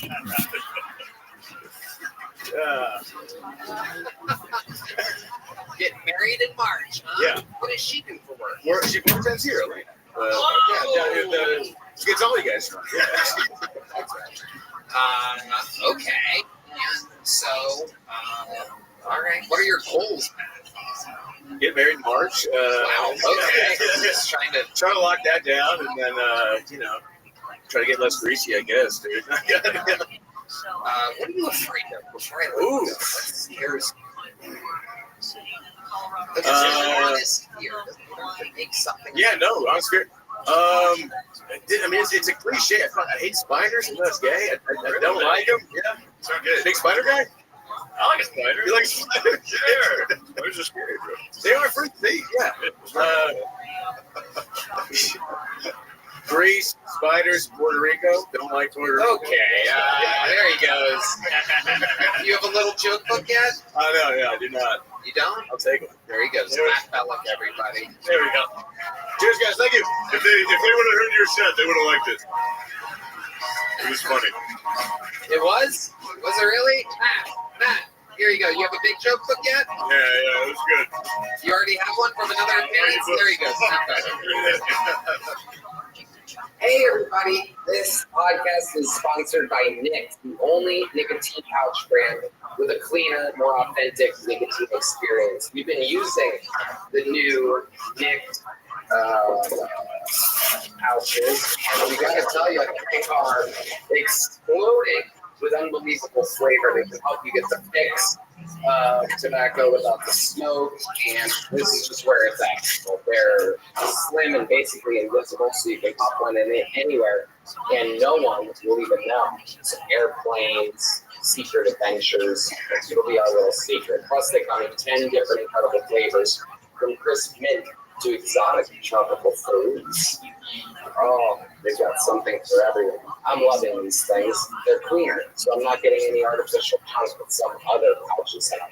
And they taste freaky great. I can get my nicotine without the smoke and the smell pretty much anywhere. Red Band? Tony, I love Nick. I've been super into the citrus ice flavor lately. It's refreshing, enough said. And if you go out for a meal and you're covered in garlic and your breath is all rank, with Nick, their spearmint and wintergreen flavors don't just provide the nicotine in a slim, discreet pouch, they cover up your nasty breath and have you smelling fresh and clean all night. Hey, Tony, I hear they have a special offer and URL for all our listeners that they can actually use not once, but 3 times. This is one of the times where you're right, Red Band. Where's that sound effect? The victory sound effect. Dun, dun, dun, dun, dun, dun, dun. Make the switch to Nick nicotine pouches today. You're going to love these. And right now, our listeners get 35% off when you order through our exclusive URL, nykdpouches.com/Tony. That's nykdpouches.com/Tony. This special offer isn't just for your first purchase. Use this up to 3 times. Don't wait. Get 35% off now at nykdpouches.com/Tony. That's nykdpouches.com/Tony. NYKD products are only for adults of legal age. Every order is age verified. Warning. This product contains nicotine, and nicotine, as we know, is an addictive chemical. Yeah. Nick. All right. Is Juan ready? Juan back there? All right. Yeah, we have a Juan. Hey! This guy was on an episode a couple weeks ago. I said that I wanted to see him again. A very funny first appearance. This is his second time on the show. So good last time that I gave him this appearance. Let's see what happens in the second ever minute from Juan Denmark, everybody. The return of Juan Denmark. Yeah. Holy shit. You know how to get black people and Nazis together? The Trump fist. All right? I love that fucking fist. He appropriated the Nazi salute and the Black Power fist all in one arm motion. It was crazy, y'all. The only thing blacker than Donald Trump's fists are the list of all the people Kamala Harris locked up. I'm going to be honest, y'all. I think Kamala Harris is just Hillary Clinton in blackface. I also think that Mexicans should have been the first slaves. You know what I mean? Like, if it wasn't for sports, music, and the prison system, slavery would have been a terrible business decision. If Mexicans were the first slaves, there'd be skyscrapers in Nebraska, y'all. There'd be taco trucks on every fucking corner in America. And what if Asians were the first slaves, right? You'd be able to fit like 5 times as many motherfuckers under that boat. They got the perfect fingertips for cotton picking. And what's better after a long day of your Asian slave picking cotton? A nice rub and tug. My name's Juan Denmark. The return of Juan Denmark. You know what I love about you? Is you can be as racist as you want. I know, I love it, Tony. I fucking love it. Unbelievable. I fucking love it. This is black power privilege. It really is. It's black privilege. Black power privilege. Okay. I don't really acknowledge the power. fuck yeah. It's limited power. It's like solar energy, if you will. That's true. We are powered by the sun, Tony. That's why I'm in Texas right now. Absolutely. Shane asked me a great question while you were on stage. If you want to turn sideways so that put the jacket back out. I swear to God, just I thought face you were the not other way. wearing pants. Yeah, it looked like you weren't wearing pants for our Dude, next time, if I ever get it next time, I'll come here naked, guys. Don't do that. Do it. I give you permission. You have to carry on the banner. Dude, are you from the future? You look like Book of Eli. Slippers on, big jacket, you're like the Matrix game. Thank you. I appreciate that. For a podcast, this show's really going to have a lot of TV on the radio. What? What is that? What does that mean? That's a band. Singer TV on the radio. Oh, yeah. What's up, Tony? So you're wearing like Daisy Dukes and I a am. full-on jacket, giant jacket with a big hood. I like to keep people confused at all times, Tony. You don't know what you're gonna get. You're gonna get a school shooter. You're gonna get a homosexual. What are you? Yeah. What are you gonna get, Tony? You got I'm gonna shoot up a gay club. Whoa! Too soon. Got a little bit of everything. Like a cold gay guy. Honestly. Hey, listen, I'm not gay. I'm queer. All right, there's a difference. What is that? What's Okay, the name? I'll explain it to you, Mr. Mark. Please. Okay, listen, I will fuck a man, but only if he has a vagina. Does that make sense? No, Like, you can have a face full of beard, but you better have a torso full of vagina, goddammit. All right, fuck them. It is incredible. What's the gayest thing you've ever done? Come to kill Tony. See you. Okay, what's the second gayest thing you've ever done? Sounds like that. What's with the? Oh, I've watched two men have sex. Oh, Okay, In real life. In real explain to life. us how that happened. Yeah, I was 15 years old. What? Whoa. This is key way. Let's keep going, all right? P. Diddy party. Whoa. Close. I was walking downstairs to my basement, and I looked through the window of my basement. My uncle was having sex with his partner. Dude. You have a window in your basement? Back in the day, yeah, when I lived in Virginia, we had a house with a basement, and my uncle lived there with his boyfriend named Juan. whoa. Yeah, he had a boyfriend with my fucking name, dude. Yeah, dude. Now I'm wearing these fucking shorts on Kilton. Oh, fuck, dude. Damn. Fuck. Found those on the floor at your uncle's. Yeah, word. You couldn't put them back on after all that butt sex. I've never met many black ones before. I'm Cuban. I'm Afro-Cuban. Cuban. Yeah. Okay. Yeah. What's the most Cuban thing about you, if you had to guess? I move my hips when I fuck. Whoa. Really? I do. It's crazy. Can we see that? You gotta pay for that, Mark. We got some Cuban music for you here. Well, we really can't see the hip movement with that giant check. You guys are awesome. I love these things, man. Juan, remind us, what do you do for work? I go to school full time to be a clinical psychologist. That's right. Yeah. Absolutely. Yeah. Absolutely. Did you get a What are you guys clapping for? Mental health. Yeah, what are you clapping for? It's a landmine. Somebody's gonna be like, "Oh, I have a nice black. My doctor's black." Yeah. And they're gonna get that. This guy's gonna be crazy. Don't do it. How old are you there, Obi-Wan? You said what? I'm sorry. How old are you? 31. Really? Yeah. I go to. Face of a black guy from the 70s. Somehow. It is true. Shut your mouth. She. Job, turkey. Job, man. You look like a Tuskegee Airman. Oh, fuck. Minus the syphilis, guys. Minus the syphilis. That's one of my jokes. You have an old soul. You have an old soul. as I they do. would say. Yeah. Indeed. Yeah. Juan, what are some hobbies of yours? I love to ride my bike. I love meditating. My bike. It is my bike. Well, I think it was my bike. hey, you snooze, you lose, dog. Yeah, I love to meditate. I love to watch YouTube. I'm just a boring person, honestly. I just keep it cool, man. What do you watch on YouTube? Podcasts. Yeah, mine fucking Jordan Peterson type shit. I just like smart motherfuckers, man. Yeah, dude. Yeah. You are like a white guy trapped in the blackest body. This is.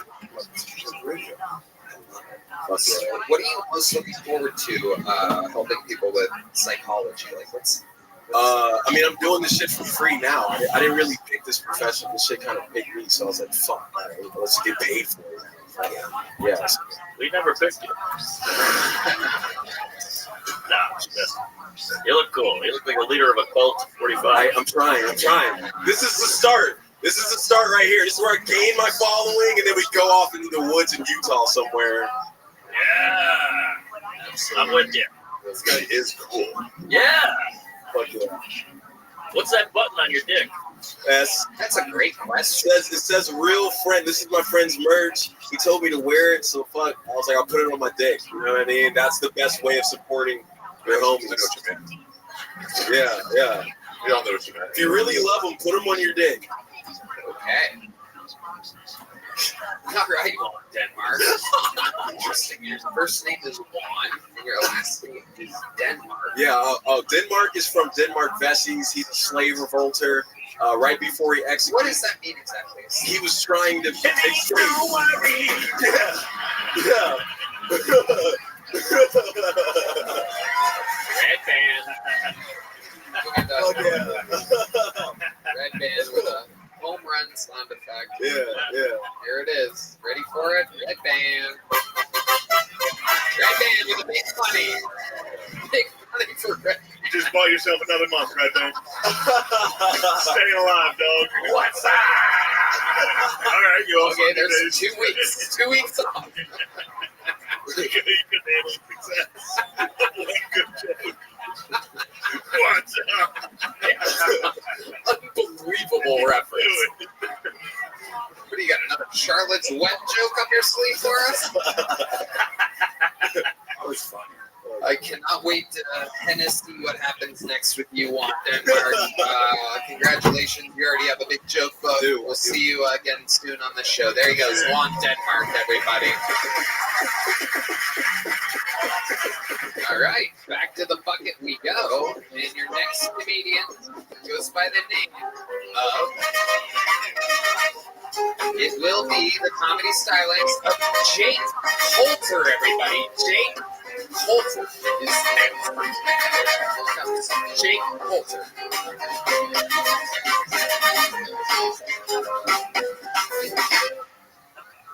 So, did anyone else see that horror movie Teeth about the girl with teeth in her coochie? Yeah, that shit fucked me up so bad that now every time I sleep with the girl, I feel like I have to eat her out because that's my way of like checking for monsters under the bed.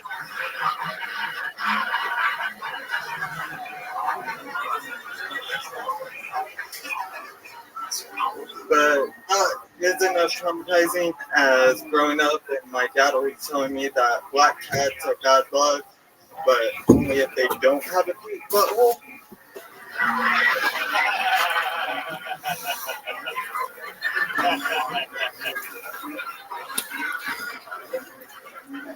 Yeah, so now every time I sleep with a black girl, I feel like I have to eat her ass first. So that way I can see what color her butthole is and know if looking at her black cat is going to get me bad luck.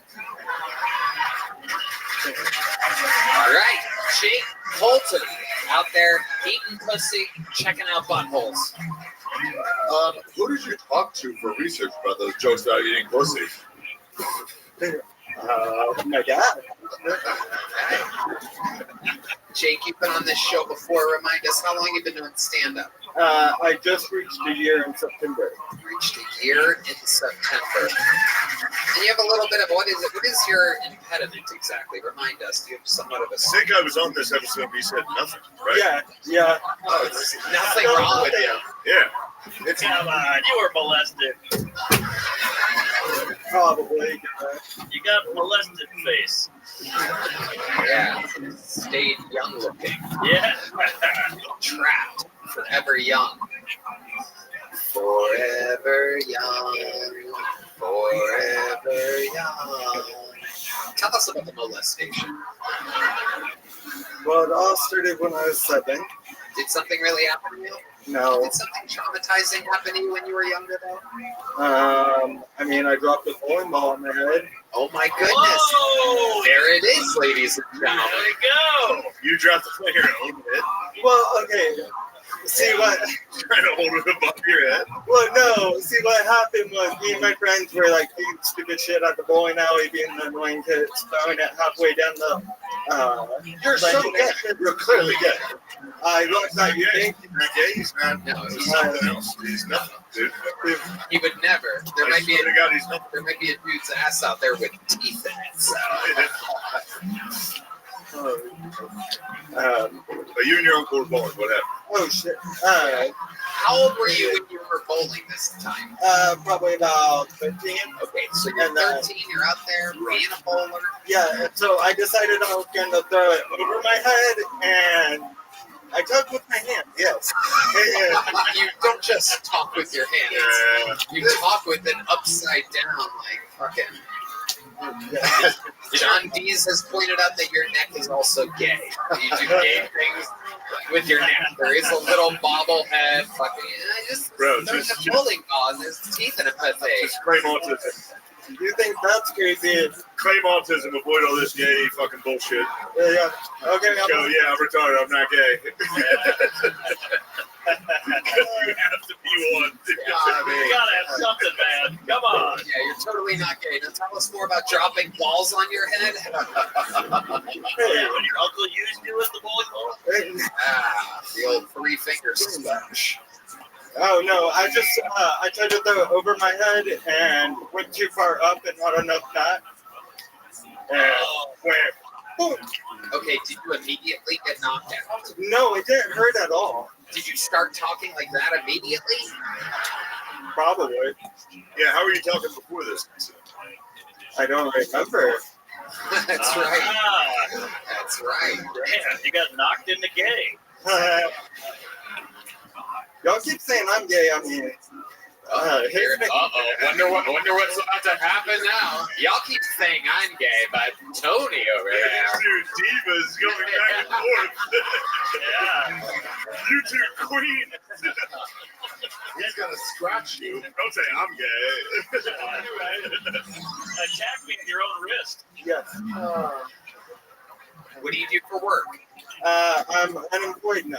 What? How did you lose your job? They didn't tell me. They just told me that Texas is an at-will state. It's an at-will state, and they didn't need my services no more. What was the job before? Domino's Dollar General. What? Dollar General? Dollar General. Wow. Oh my goodness. Yeah. You right. You got fired from Dollar General? Yes. What's this state have to do with what's an at-will state? At-will state means they don't have to give a reason for firing. Yeah, see, now you can know. You can say, gay. Oh, yeah. Oh, yes. Good luck firing me now. Yeah. You let your pride get in the way of a juicy lawsuit. Yep. You're right. Yeah. I'm not gay. If I can sue him, I'll say I'm gay. Hell yeah. I don't believe it. I don't. Yeah. Gays of the military. Your lawyer's gonna go, Your Honor. You're right. Come on. You're like, don't ask, don't need to know. Sorry. Sorry. I mean, I've been called gay my whole life. That ain't nothing. Oh, okay, great. Yeah, no. I just think it's crazy how his name's Tony and his favorite place to be is on his Tony. Oh boy! Wow! Got his ass. Wow! I vote gay, guys. Yeah. Ever survive? Yeah. So how do you live without having a job? How long ago were you fired from Dollar General? Today. You were fired today? Today. Today. You went to work today, and they told you your services are no longer needed. No, corporate called me and told me my services were no longer needed. How long have you been working at Dollar General? Since June. Okay. Right, You yeah, got good. fired That's pretty long. today. There you go. Whoa! Ain't about Oh it, my hey. goodness! Was that a 10, Ari? Was that a $10 bill? It was a 20, but I thought it was a 1 until it was in his hand. I felt wrong about moving it away. Now you've thrown it into a gay charity. That's right. Yeah, I just found out I'm gay, so if there's more money, I'll be gay. That's how it starts. Yeah. Wow. Jake, what size joke book did you get last time you were on? I got a big one. Okay. Then you got a big one. There he goes. Jake, your jokes are really good, though. You did good. Oh, you did good. Good job. It's okay. It's a sad, Sweet kid. kind of a sad turn. All right. Let's do another special treat, ladies and gentlemen. One of the most prolific regulars in the show's history. I present to you a brand new minute from one of the hardest working men in all of the Austin, Texas comedy scene. This is the return of Cam Patterson, everybody.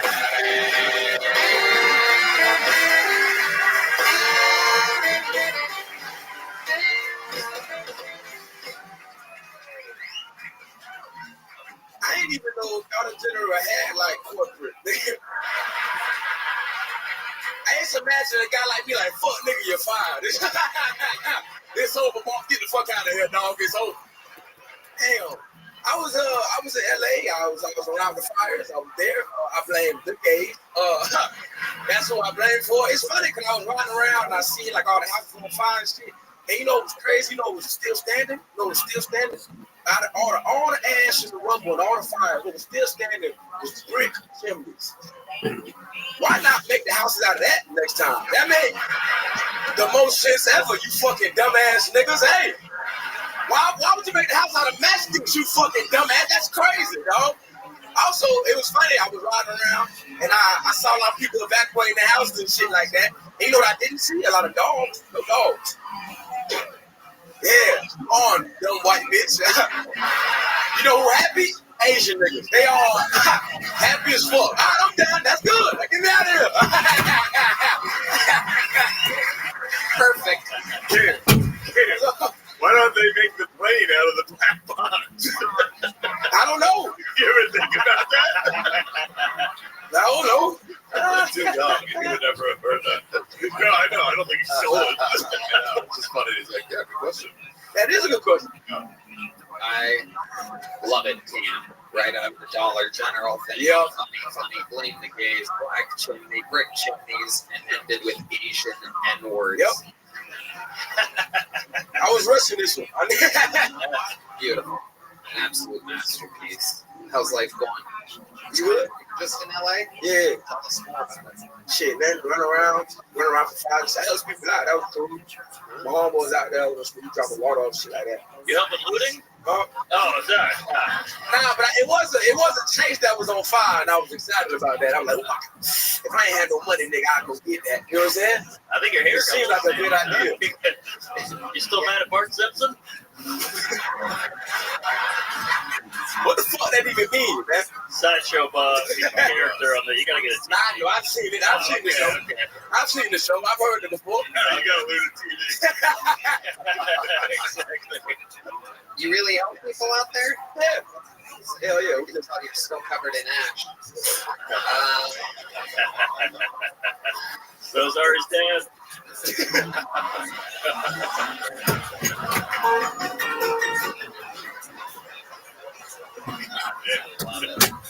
I love it, Cam. What else is going on?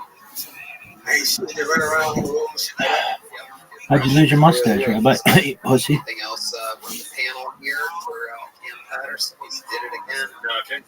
He's super consistent. What were you doing? How were you helping people? Well, we got a bunch of water and shit. You know what I'm saying? Water. Yeah, and they're like, well, nigga, they need what? It was on fire, dickhead. You got and they need water. Bought a bunch of water. I got a bunch of water. And then like it was people like helping out. So like places they put food on and shit like that. You know what I'm saying? Hell yeah. Still running around. How bad is it? Is it rough? Fuck, it is pretty bad. It's pretty bad. It's pretty bad. Fucking literally scraping the bottom of the barrel.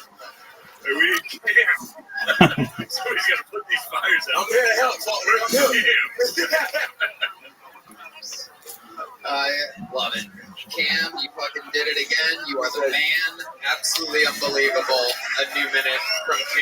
comparison. Watch it happen right in front of your eyes. One of the best work ethics. We were talking about it earlier. Him and Ari Matty. Every night going 5, 6, 7 spots in the city. Your next bucket pool is from the inside, everyone. It could be one of you. Ladies and gentlemen, your first inside the room bucket pool tonight goes by the name of Joe Bean, everyone. Joe Bean. Where you at, Joe? Is he here? Oh my goodness, here he comes. Joe Bean. Oh yeah, here he comes.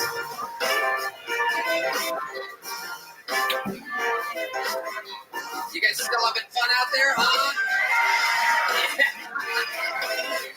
Yeah. Don't tickle me.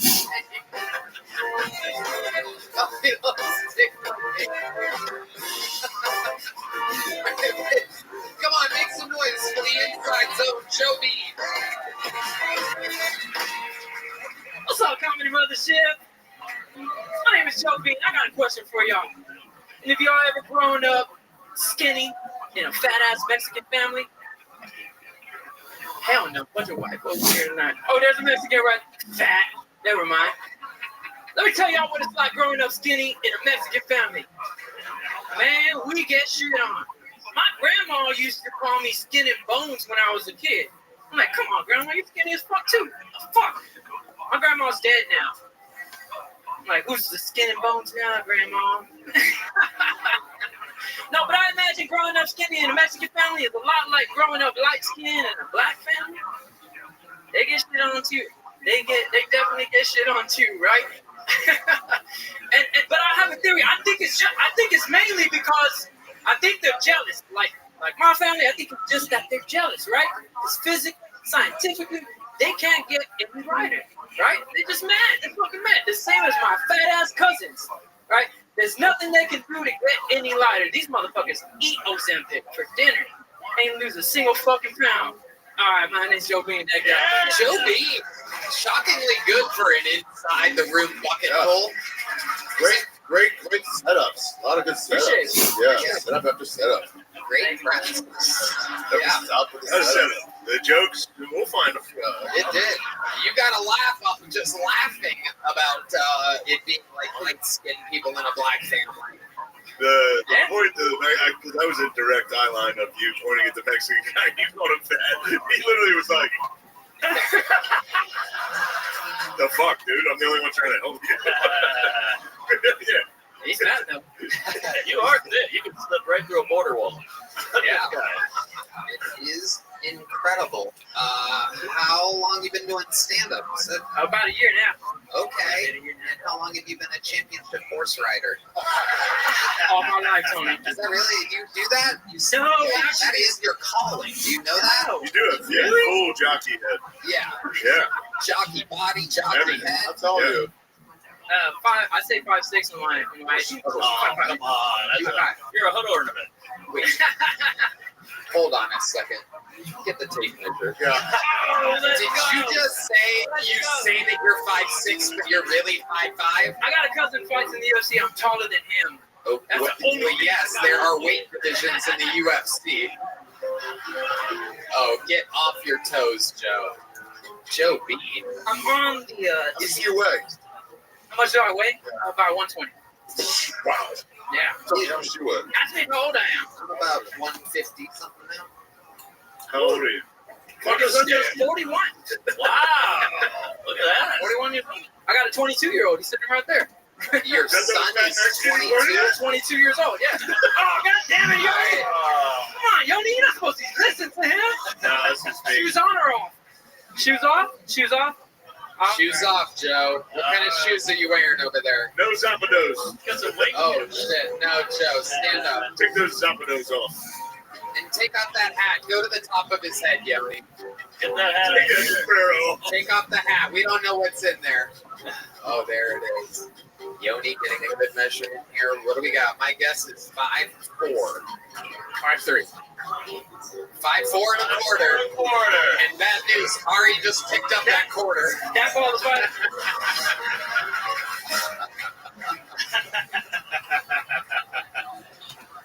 I'm still gonna put 5'5" on Tinder. Yeah, you're fine. Fuck that. You're 5'5". What nationality are you? You haven't mentioned it. Yeah. Are you kidding me? His last name is fucking Bean. Come on. Is Bean short for something? Beaner. There you go. Yeah, 100%. That was my nickname for years, and then I started getting white friends, and they're like, I can't do that. I can't call you Beaner. Wait, you had Mexicans calling you Beaner? Yeah. Oh, we're the most racist people ever. I know, but yeah. But it's cool, right? We love the Mexicans. Sad you'll be leaving soon. But yeah. Hey, I don't make the rules. I got 2 weeks. I got 2 weeks. You have a 22-year-old son? I have a 22-year-old. How old are you? I'm 41. 41. 19. Incredible. You did what young people do. That's right. You just made a baby as fast as you can. But I raised him on my own. So I did the opposite, right? I was actually a father all his life, right? So it's incredible that he had someone to look down to his whole life. Son of a bitch. You little shit. You son of a bitch. Did they, but you're Mr. Bean? I'm Mr. Bean. Oh my God. I actually was going to sign up as the Bean. The Bean? Right? Nice. The Bean that Tony doesn't know, right? About, but they didn't let me. They said, you got to sign up as what you go up as a Bean. Bean's great. Mr. Bean's nice. Yeah, Mr. Bean's funny. Mr. Bean's hilarious. Yeah, I talk a lot more than them. Unfortunately. So what do you do for work being such a shit? I'm an IT operations manager. IT operations manager. Okay, that makes sense. You actually crawl in the computers. Do they send you in the desktops? Do you eat the computers, you motherfucker? No, mine was calling you a bitch. I know. Oh my goodness. You'll never get my those cookies. Yeah, I produce podcasts as well. You know, I produce 2 podcasts on my side, on the side. Good job, right there. And I have 2 young kids. Wow. Look at that. Yeah. 2 beans on a pod. So what does your son do for work? We know that a 22-year-old, that means that he's been working for at least 13 years. So, bro, I had my first job at 10 years old. My son, he works on cabinets for work. Yeah, construction. Okay. Does he live in one? Did he sign up to He doesn't do stand-up, right? No, he doesn't do stand-up. How tall is he? He's my height. Probably exactly. I'll bet you he's a little bit taller. Does anyone want to bet? He's trying to yell out and say I'm taller. Come on up here, little bean. Yeah! It's a family affair. Fuck yeah, man! Oh, look at this. We've been to fucking both HEB Arena shows with him, man. He's got the tickets to the both of those shows, bro. Like this right here is so much different. It's so much fucking better. It's so much like intimate. That's right. Horn players know when it's getting a little too Mexican, they start playing the fucking Mexican. I just want to thank you, though. It's like a big deal. There you go. There he is. Oh my goodness. Oh, man. I guess you guys are about the same height. Look at this. All these beans, we need some rice. That's right. So wait. Make it official, Yoni? Gonna make it official? Hey, little Beaner, let me ask you a question. Look this way. Your mom is Jewish? Oh my God, she is? Is she really? Yes! Oh my God, that is incredible. Ari Shafir, with just using his massive nose, is able to guess and smell who's Rudolph with your nose He's amazing with money, too. He's fucking amazing with money. Let's measure noses. Yeah, let's measure noses. Oh, yeah, I like that. What are we going to do? Water displacement? And somebody put a towel belt in the back and hide it. We'll smell where it is. The bean doesn't fall far from the tree here. What's your name, little bean? Alex. Alex Bean. Alex Bean. Oh my God. What was it like having a father like Joe? Now's your chance to tell the world. I mean, pretty much like you said, you get to look down to him. And you guys ever fight? It'd be like a fucking 12-round flyweight. It'd be like a classic if you guys fought. When you were in school and you were young and you were bad and you had to like hit you, did you just laugh? No. So your mom's Jewish? No, my mom's fully white. Oh. She just got the nose. Just the Oh, nose. I thought I was gonna say that's a clean concentration camp. You know. But yeah, half white. Half white. Is your half white? Is your Jewish mom still around? No, she's never been around. Really? She's white. She's not Jewish. This is so she's not backwards. So the Jewish abandoned you. Yeah, 2 years old. No, you guys are lying. Was she actually a Jewish woman? No? All right, I missed that part. But she was white, so I'm like, She was a honky. Yeah, And she left. yeah, she left. What? That's your job. Wow.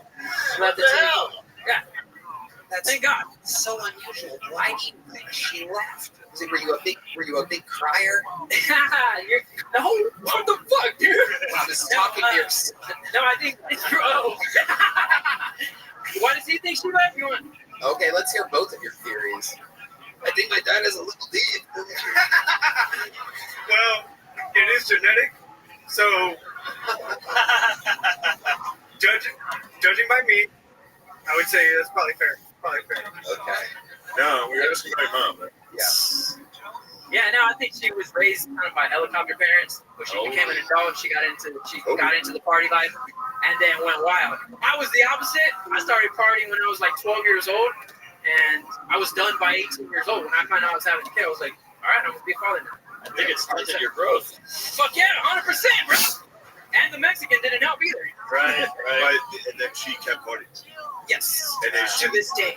Oh, she's still partying. Yes. You're in communication with her? No. How do you know she's still partying to this day? I don't know. I hear things. Right. Okay. It sounds like it's not really a fun party. It's one of those No. heroin. Right. Scary parties. Sounds like it's a scary party. Yeah. Yeah. That's all right. All right. 100%. Yeah, sorry. Yeah, I'm feeling better already. You seem pretty well adjusted. The mom gone, the little dad, you're hanging in there. I appreciate it. Hey, it's all luck. You make good cabinets? Always. Is it your own company? No, sir. I serve as cabinetry. I'm as Mexican as it gets. They have me crawling in them, putting them up, everything. Absolutely. That's your only job? You ever work as an elf and around Christmas time? Yes, sir. My only job. The old Mexican elf down at the South Pole. I'm a big fan of the bees. Absolutely, and I am as well. So much so that I am giving you both a big joke book from the Great Bonsai. There you go, one for you, one for you.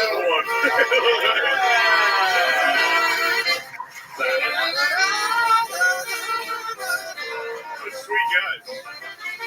Absolutely. Wow, that's please. Hell yeah. From Bean White to Bud Light for ridiculous. From Brown Claw to White Claw for Ari. Thank you. Ladies and gentlemen, your next bucket pool goes by the name of David Lynam.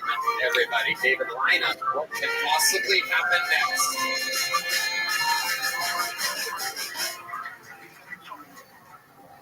A school teacher in Florida got arrested for sleeping with a student last week. It's like a thing now, right? The teacher of the years. Parents were outraged. They were like, how does something like this happen in our community? And I'm here to tell y'all, who do you think's voting for teacher of the year? It's the students that are fucking the teacher. It's a hell of a campaign to go. I'm not saying there's a correlation. Look, I'm not saying there's a correlation, but it does seem like ever since this broke out, the school shootings have gone down. It does feel like the teachers got together and they were like, hey, we can solve this shit in-house, you know? We can stop there. We're going to start a detention. We're just going to run it a little bit different, you know? My son sees this shit on the news. I asked him that. I said, you ever fantasize about one of your teachers? He's like, Dad, you're disgusting. No, that's gross. And I don't know if he's socially awkward because we homeschool him or what his problem is. Or roll tide, right? I mean, if he can make his mom come, at least somebody in this fucking house can get it done, you know? Yeah. That's my time. Thank you. David Lynam with a funny set. Hello. You're much funnier than you looked like you were going to be. When I swear to God, you see how slow it was at first? They didn't like it? Because, no. Because of the earring in your ear and your hair. Yeah. I look like the singer of Creed. I get that all the time. Yeah. But, oh, you spit a lot. That was That's all right. Guys, I'm sorry. I'm a little bit drunk. I've been hanging out with autistic people at 4 Choices for fucking 2 hours. This guy definitely rules. There's Sham Wow guys over there, if y'all want to know. The pitch guy. Is he really? The punch the hooker. He's walking around. Yeah. Get him over here. His handler is wearing a ShamWow hoodie. He signed up for the show. No, he's over there fucking talking to people, dude. It is bizarre, dude. I'm so glad to be here with y'all, dude. I can't believe I got called. And on top of that, this panel's great, but goddamn, I couldn't wait to get out of there, dude. Directed a movie I was there. Me and Adrian Brody, a movie directed by the ShamWow. How insane is he? Should we get him over here? You gotta get him over here. All right, somebody go get the ShamWow guy. ShamWow. You gotta love it. Oh, random Monday night in Austin, Texas. Go find that guy. Got the ShamWow guy. I got people in the front row drinking glass. Anything can happen. You can clean that up. David, tell us about your life.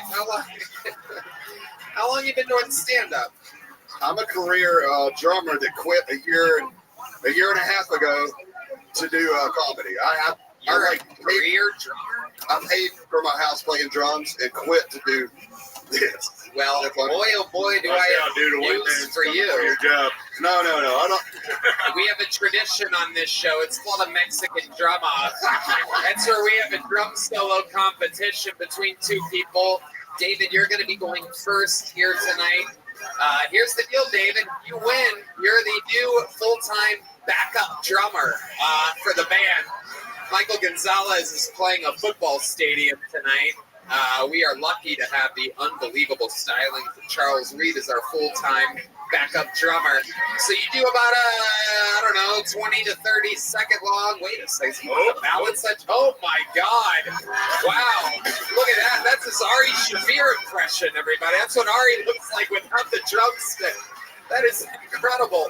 His new special, America's Sweetheart, out tonight at midnight. Every time I roast you, you get a plug. You disgusting Jew. At midnight, America's Sweetheart. So anyway, if you win, you're the new full-time backup drummer here in Austin, Texas for Kill Tony, and you get the new comedy in Austin, Texas too. You know what I mean? I would make you here in Austin. So now is the time, a tradition, unlike any other. Okay, it's in his nose. Charles Reed playing it cool, even though that's very disrespectful. There you go. Oh, he pulled back on the fist bump. Ladies and gentlemen, doing a drum solo, this is Charles Reed.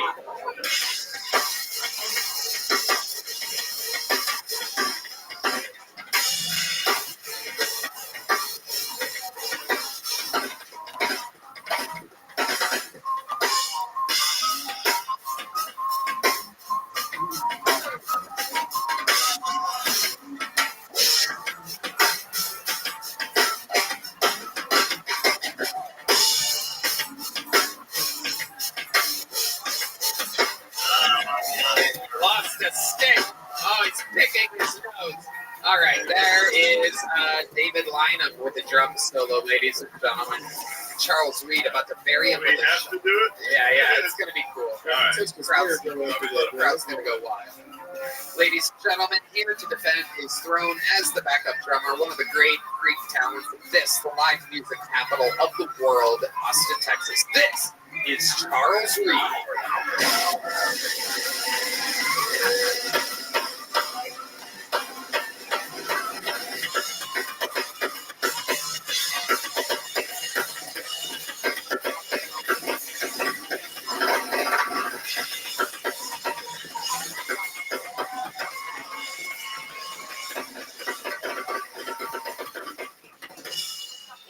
Jesus fucking Christ. One of the most unbelievable ass beatings we've ever seen. Wow. Whoa! Hey, that was a close one. I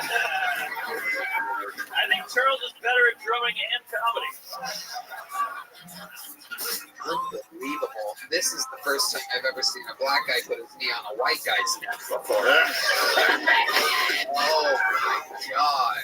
That is incredible. Oh boy. Oh my God. You see why I quit, right? Oh, yeah. I paid for my house and got out of that industry. Charles, how do you feel? If you're a host with that. Oh, it's on. Okay. How many of you have David Lynham winning? Just a boo from the crowd. Just one boo. Nasty motherfucker. How many of you have Charles Reed winning?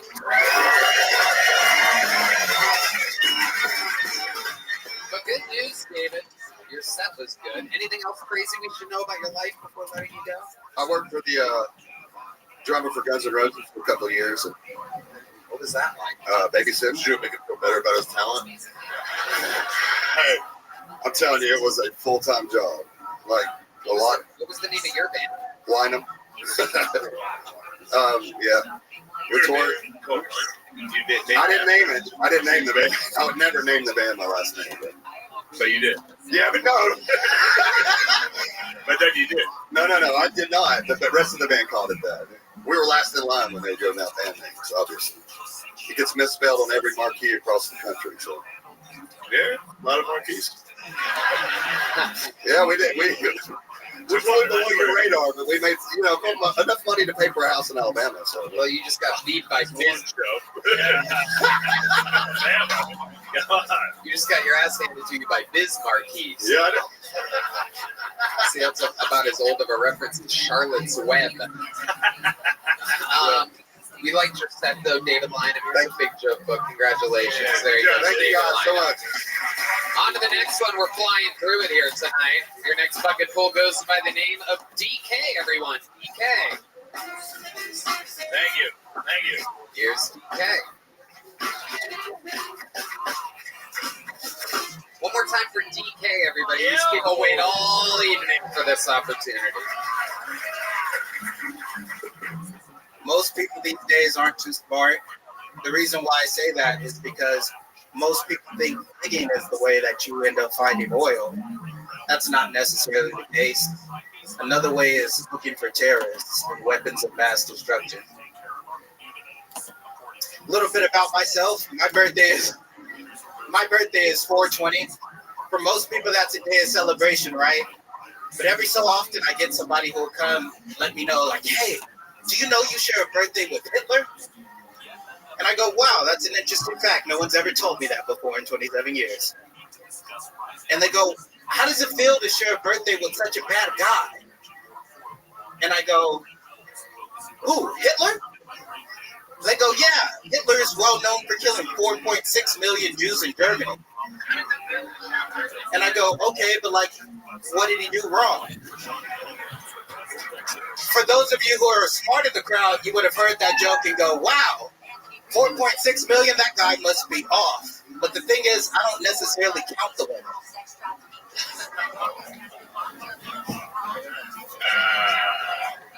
Thank you. I think. Yeah. Okay. Hell yeah. DK, fresh off of winning the drum solo competition. Dare I ask what DK is short for? Because I'm thinking of a video game right now. So, I'm thinking doesn't that's kill. the first thought that usually comes out of people's mouths. I think it's for how you spell Dairy Queen. Yeah. Spam Patterson. Yeah. It's my son, Dairy King. I'm one of the ones that are good at spelling. What does DK stand for? It stands for Drama King. What? It stands for Drama King. That is what it means. Oh, okay. Did your parents give you that, or did you do that one? I did that one, clearly. Well, I don't know. Well, my friends did that one, but I rolled with it. Why did you call it you? Because I'm a bit dramatic, Tony. Can you give us an example of a time in which you were dramatic? Yeah, You got pulled over. I'm one of those guys. Oh, we're groaning now. 2 hours into the episode, we're going to start groaning. I just called him Donkey Kong a second ago. Everyone was fine with it. I say he gets pulled over. The black guy just gave me a thumbs up. Thank you, sir. I can tell because the inside of his thumb is white. Okay. All right. Oh, my God. I dug myself into a deeper hole, and now we're getting applause. Okay. So give us a time in which you were dramatic. So the reason why I got this name is because I'm very emotional for a man. I like to sit around with my friends and talk about God and consciousness, and I'm like, I think we should be loving each other. And they're like, that's gay. You are very dramatic for a man. Okay, yeah. So I mean, that's who I am, and I roll with that, you know. I love it. Yeah. But what do you do for work, DK? So I work as a valet driver at this hotel up the Who street. the fuck would trust you with their keys? I definitely get a lot of side eyes, Ari. Mr. Drama King, please take my car. No. My real name is Timothy. That's not a hidden fact. Yeah. Timothy. Yeah. Drama King. You should be. No, but people just call me DK. Yeah. I've gotten word that Drama King, that you once tried to fight one of the nicest humans in all of show business, Yoni, the producer of Sony. Would you like to tell us exactly why it would take a man named Drama King to ever want to hurt sweet, sweet Yoni? As I said, I'm very emotional. What happened? Yoni told me this was a while ago, so my memory might be a little bit scratchy. None of it was on Yoni, all of it was on me. Absolutely, I already knew that. Yoni, if you're wondering who that is cackling, that's Yoni. Yeah. So I didn't know who Yoni was. He came and he approached me and told me to step away from the sidewalk while smoking. Nobody tells Drama King to step off the sidewalk. No, that wasn't the issue. I felt the intention behind it was kind of malicious. Like I didn't know who he was. But clearly had the authority to be doing that, and it made sense at the time. And he's one of the nicest guys. He is. Yeah, I've had a conversation with him after. He's a great man. You thought it was some random guy telling you to get off the sidewalk? Yeah, I thought it was somebody who worked at Poor Choices. Oh, okay. So that also like I'm not even at the building. Like, I'm off to the sidewalk. So right in front of the door, I'm guessing. A few feet away from the door. Yeah, it's confirmed by Yoni. Definitely right in front of the door. What were you smoking? Crack. Oh, okay. No, it was definitely weed. It was weed. Yeah. Yeah, I mean, I smoked a blunt with you about 2.5 years ago. Really? Whoa. Yeah. You're free, Tony. Yeah. How's it feel? Where the fuck were you and Drama King hanging out? You know? Where were you, Drama King? Were you at his apartment? Did you guys canvas? Let me show you where I get up like a hot tub. Who's getting tickled?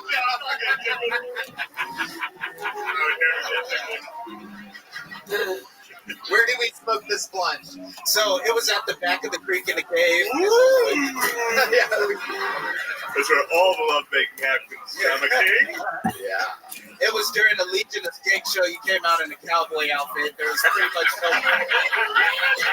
no tracks. Sounds about right. We taped a little episode of Broke Black Mountain. Yeah. It was right after the pain. So I was smoking a blunt and you walked up and hit it. No, I was smoking a blunt and I asked you if you wanted to hit it, and you were like, sure, man. Yeah, that's right. I don't know why you had to do that voice, Drama King. God damn it, Drama King. Sure. You want to hit this? Sure, I'll fuck you. What else happened though after that? You guys, what did you guys talk about? What you guys do?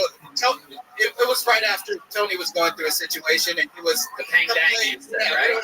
We were talking about the state of comedy, etc. And he was like, "Yeah, man, you know, people." All right, what's going on? You nasty motherfucker, Drama King. Come on. There you go, Timmy.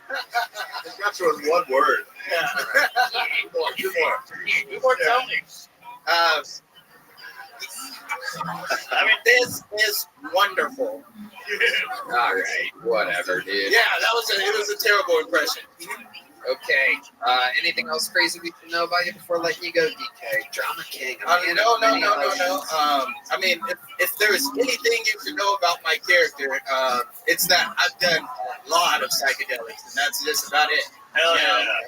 The only thing that I consider very significant, over 100 heroic dose trips. So, Whoa. yeah, Over 100. Yeah, like doing ounces of mushrooms. Wow.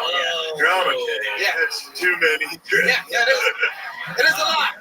But I'm here and I'm lucid and I'm cognizant, so. No, you're actually here right Must be some lies. Together. Barely. Yeah. You be tripping, dude. Yeah, I definitely do. It's one thing that I'm very known for, tripping. Both physically and mentally. What was that, Red Band? doesn't even know.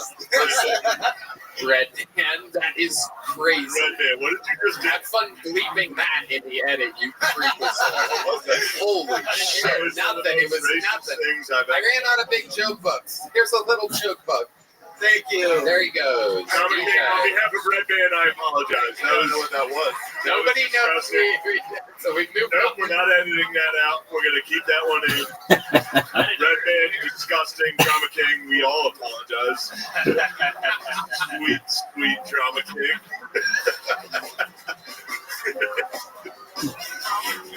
All right. What the fuck were you doing? What'd you think that was? I didn't. That was actually a mistake. No way. When you were talking about Donkey Kong, I had a Thank you. Very good. Yes, great. Let's talk about it for as long as fucking possible, please, everybody. Can we talk about it all I'm night? going to bring it up every time you can't edit it out. I'm going to bring it up 5 more times. Red Band, Unedited. only Red Band. Red Band press that fucking monkey sound effect. Red Band. Here, where we at time-wise? Edit this out. Now I'm going to bring it up. But Red Band literally pressed a fucking monkey sound effect. Wow. For 1 second, then caught himself. And it was just enough. You just heard It was a Donkey Kong sound effect. Donkey Kong. Red Band. Please. Come on, man. For the love of God, everyone, can we please stop fucking talking about it? Can we I can't believe that. Stop monkeying around here. Are we having fun tonight? Ladies and gentlemen, I have no idea what's about to happen. Austin is so crazy that sometimes you have special treats that pop in. Ladies and gentlemen, I'd like to present to you here to be on the podcast for a bit. This is indeed the ShamWow guy, Vince Offer.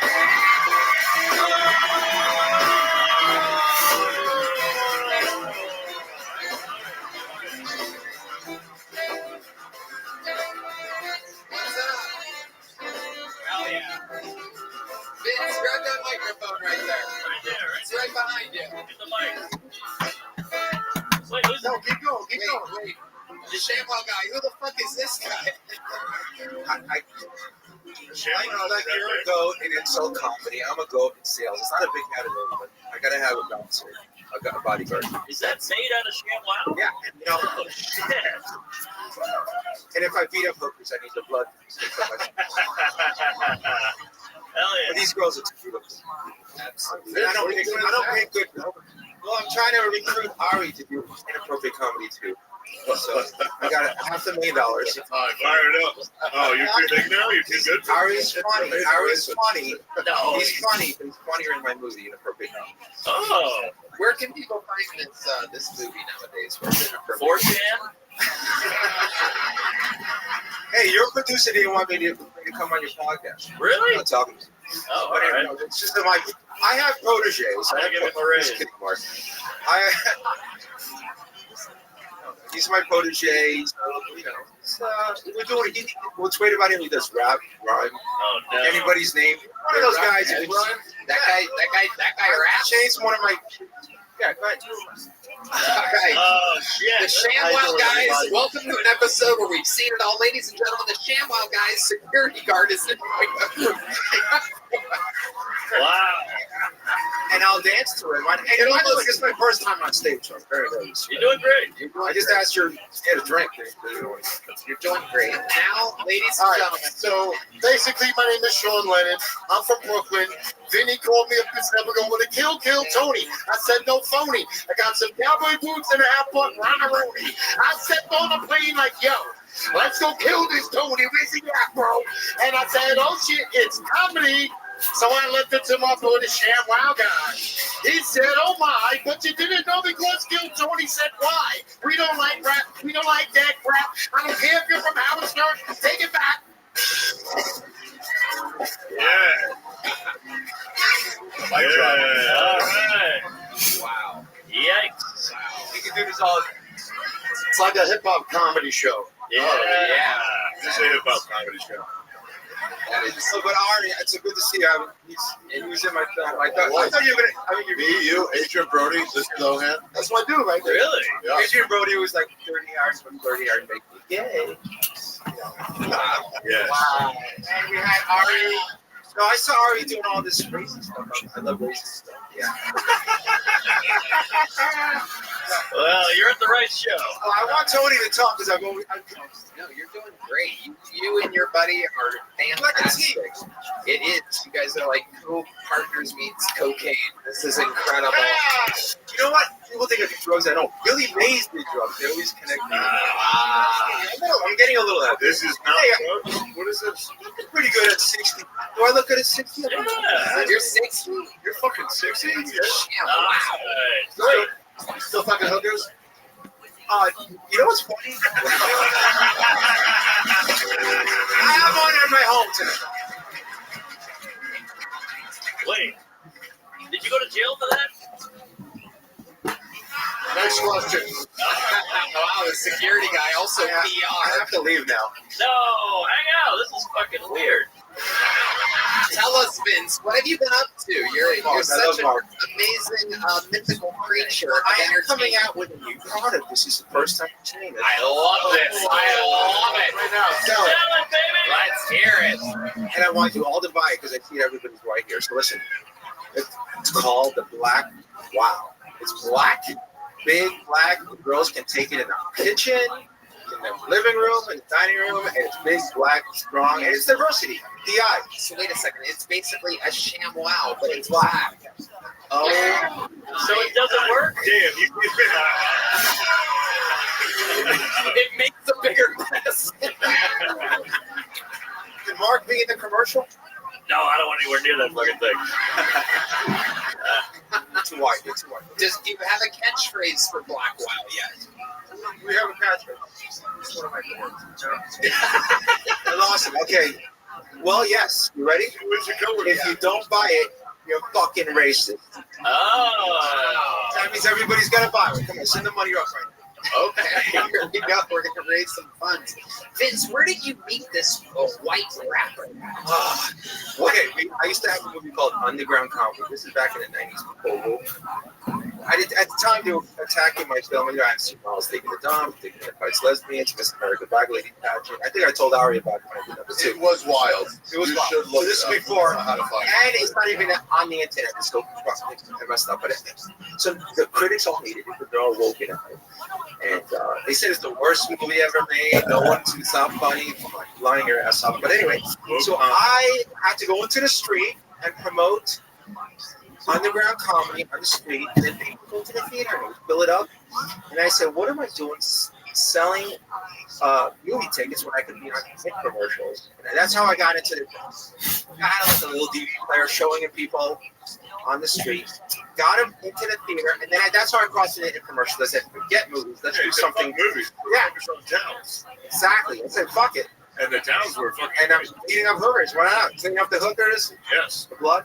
And then I crossed. That's how I crossed over into commercials from that because the critics hated me, so I took that and went from rags to. I'm curious to know, like, and I tend to ask people obnoxiously direct forward questions on this show, and this might be a little too forward. Like, how much ball? Oh my God. Okay. I've been informed that it has a 22% on popcorn meter in a commercial. The question is this: how about give us a ballpark of about how much money you made from the ShamWow universe? Okay, so grossed 100 million. I made about 20. Wow. Right. So fucking awesome. Honestly, okay. It's my first time on stage, so I'm actually kind of shocked. But you're doing great. That girl, the blonde girl, she was giving me a drink, but it was. She's busy going drink. Didn't hit on by Yeah. I want a Bud Light too. Yeah. That blonde girl's supposed to give me a drink too, bro. Yeah. Heidi knows the type of guys that will punch her in the face. And by the way, I got this. All right, let me get back to the question again. Sorry. No, you answered it. About 5 million. That's the ballpark. And then what happened? Did the hooker thing cost you honestly, okay, you want to know what happened? Yeah. I was. This is like I don't want to get into a documentary here, but I was in a cult. So I don't want to say what cult, because I don't want to get killed after the show. Or maybe within the next week. Scientology. I didn't say that. You said that. Well, it's Kill Tony, so perfect. I don't want to be killed. So. I didn't say that. But so it was 20 years. Unfortunately, it wasn't a sex cult. It was a reading cult. And then when I was in Miami, I had $20 million in my pocket. I'm like, every model wants to. I couldn't even talk. Yeah. The Russian girl said, "Hey, I don't want to say who it is." Sorry, yeah. You ever want to?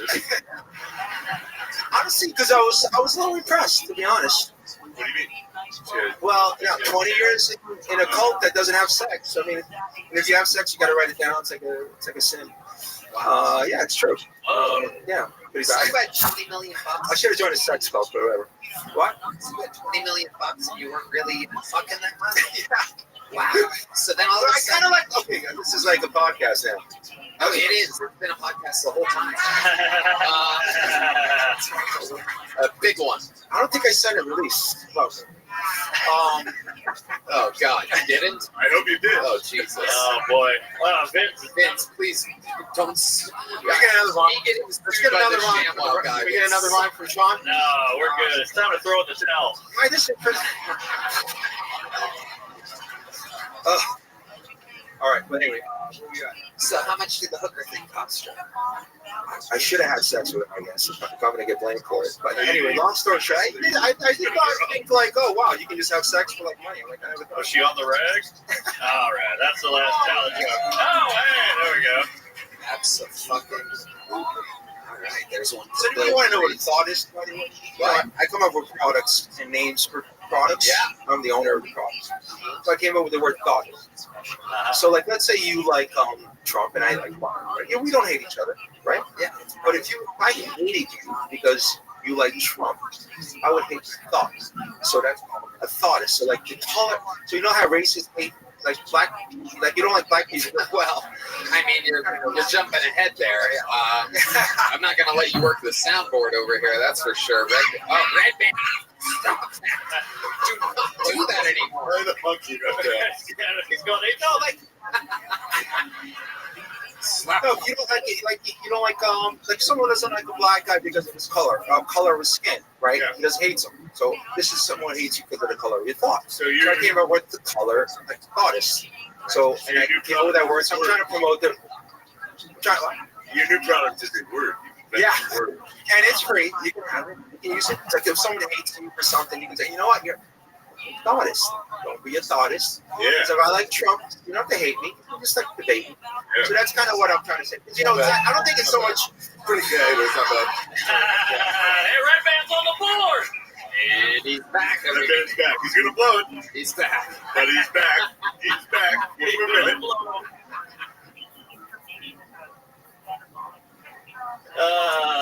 What's funny is I'm just trying to get my protege to come on, and I don't. All of a sudden, Yeah, you're doing good, Vince. No one wants your protege. It's a dime a dozen. They're a dime a dozen. move 2 feet, and your body will follow. Come on. No, it's okay. It's okay. You did good. The rap was good. Yes. The rap was terrible, Tony. Yeah. Oh, yeah. That's what I'm just saying that. So it moves on. Let Bill Murray's brother. Okay, yeah. Let me do the weave back with Trump. So we met at the, underground comedy was so offensive. We went up. He used to be a caller on the Howard Stern show and call and say things. That's how we. Oh, cool. Ah, Yosemite Sham. Yosemite Sham, wow. Oh, that is great. So we met at the Howard. Well, Vince, we're going to keep moving along. Any last words to the beautiful audience here, to the people? Your first time live on stage. Yeah. First time. I appreciate you guys all made me feel good. I got the goats of comedy, and I'm hang out. Hang out. We'll all hang afterwards. Give Vince and his friends some Mitzi's passes. Wow, how about that? All right, we're almost to the end here. We have our first female comedian of the night, which will be our last bucket full. Let's see how this goes, ladies and gentlemen. A minute from Bree Collette. Bree Collette, everyone. She is Bree Collette, everybody.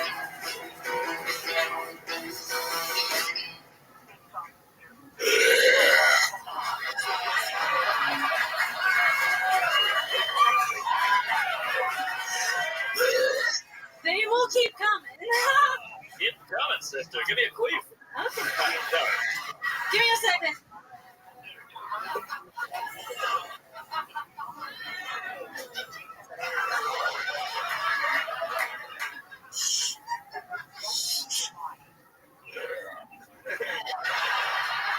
Sorry, I'm dyslexic. Yeah, I could burp on command. It's pretty cool. I actually have an OnlyFans for it. Only.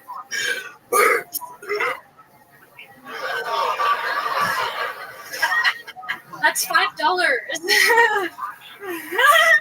I'm sorry.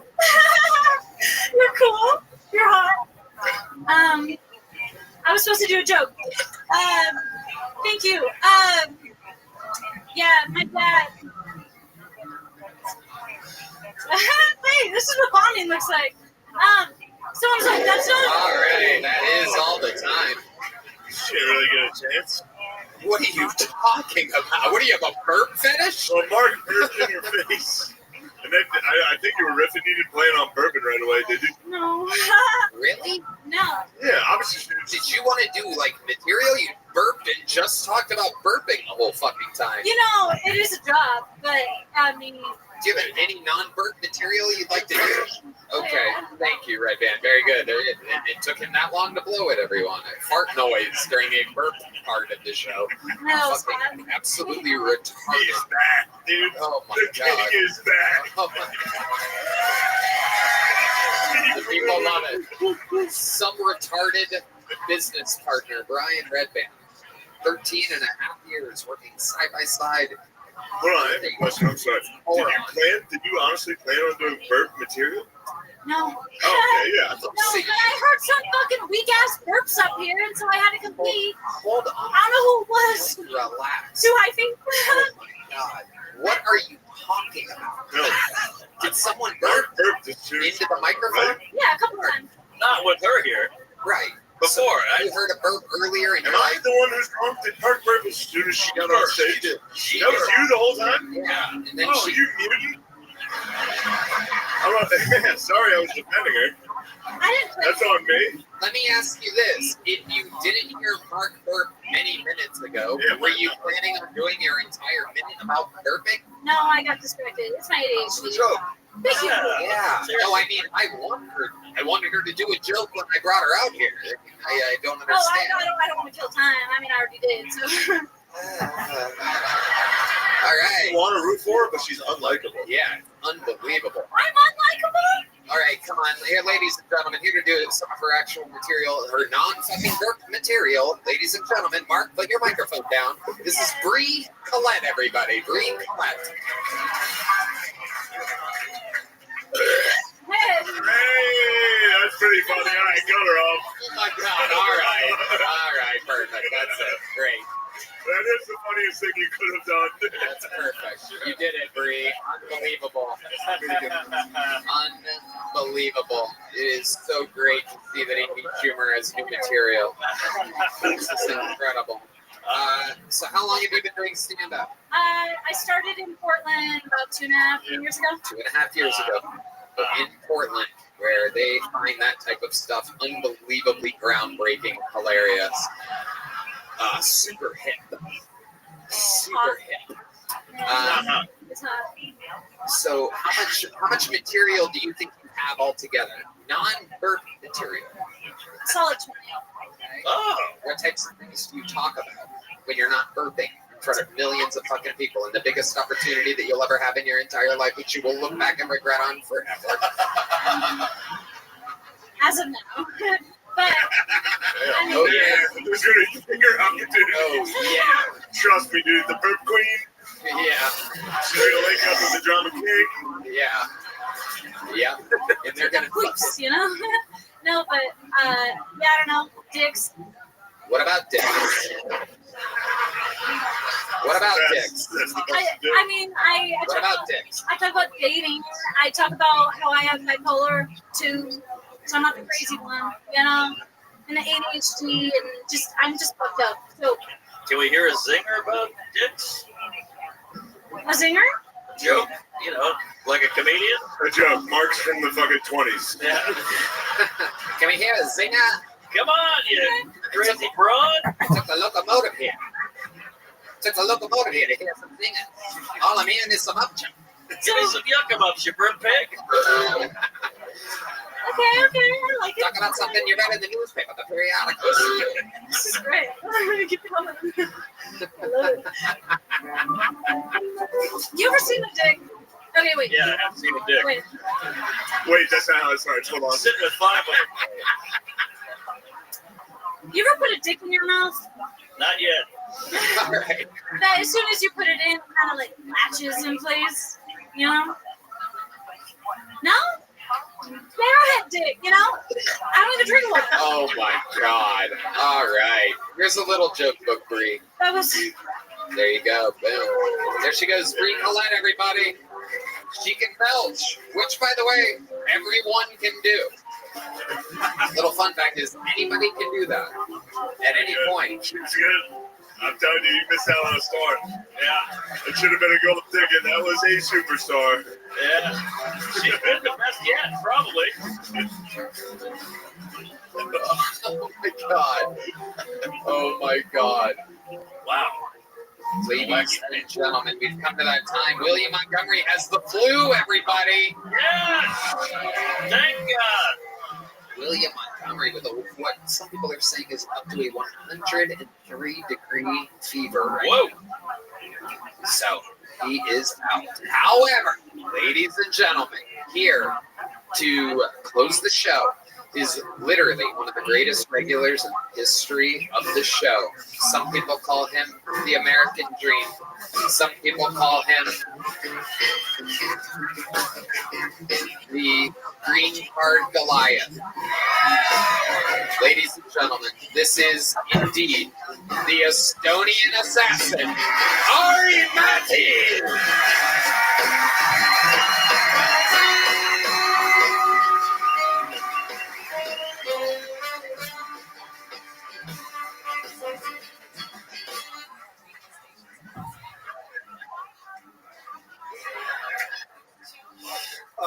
I am so fucking tired of being poor.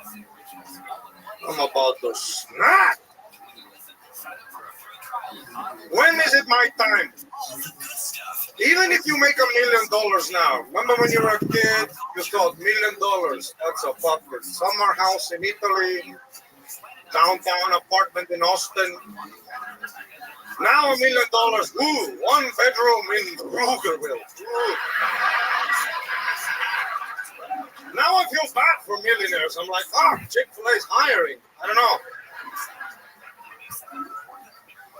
When you look at rich people, don't you sometimes feel like you missed a year in school? Like where they talk, where the bag is at, you know?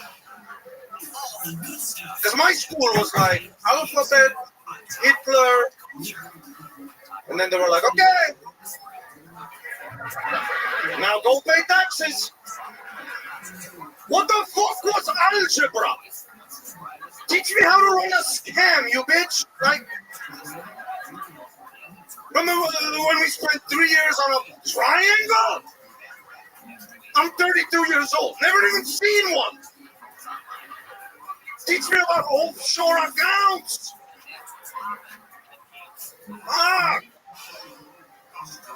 And when you meet rich people, I always ask, how? And they never say, oh, it's a feels vague. You know, rich people love to say like, oh, the right place at the right time. I've been everywhere always. Let me in, rich people. Come on, let me in the circle. Let's go. I get it. Let's fucking privatize water in Sierra Leone.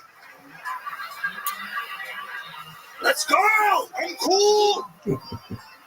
Take me to Epstein Island. Let's go. I'll fuck the kids. And keep my mouth shut.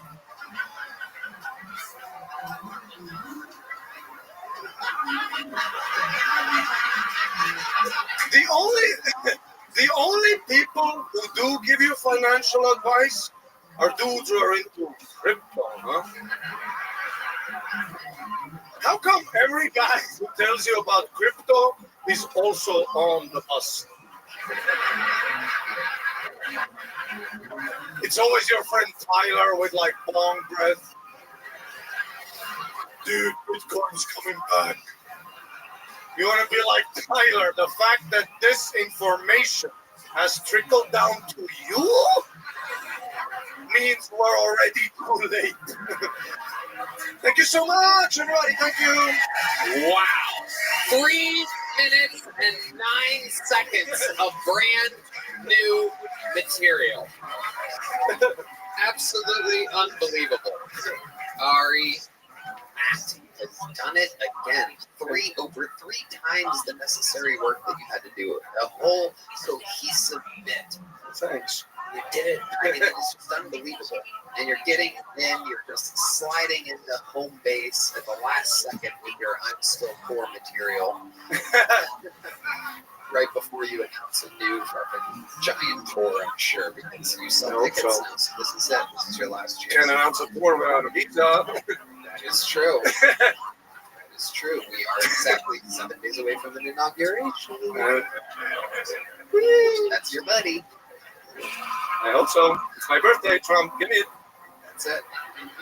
Absolutely. Give it to me. I'm white. It's gonna go bad. The perfect specimen. Come on. I've seen your family. You love me. Superior genetics. I'm positive Trump will see this. I'm positive he will let you in. He's gonna deport you. I know, Ari, I know. I'm scared. I bet he comes on here at one point. Probably. He's scared. He won't. Do you think? I think he's frightened. Oh. He's definitely not. First of all, he's had a couple appearances on the show. I don't know if you guys have noticed it. Some of the most viewed episodes in the show's history.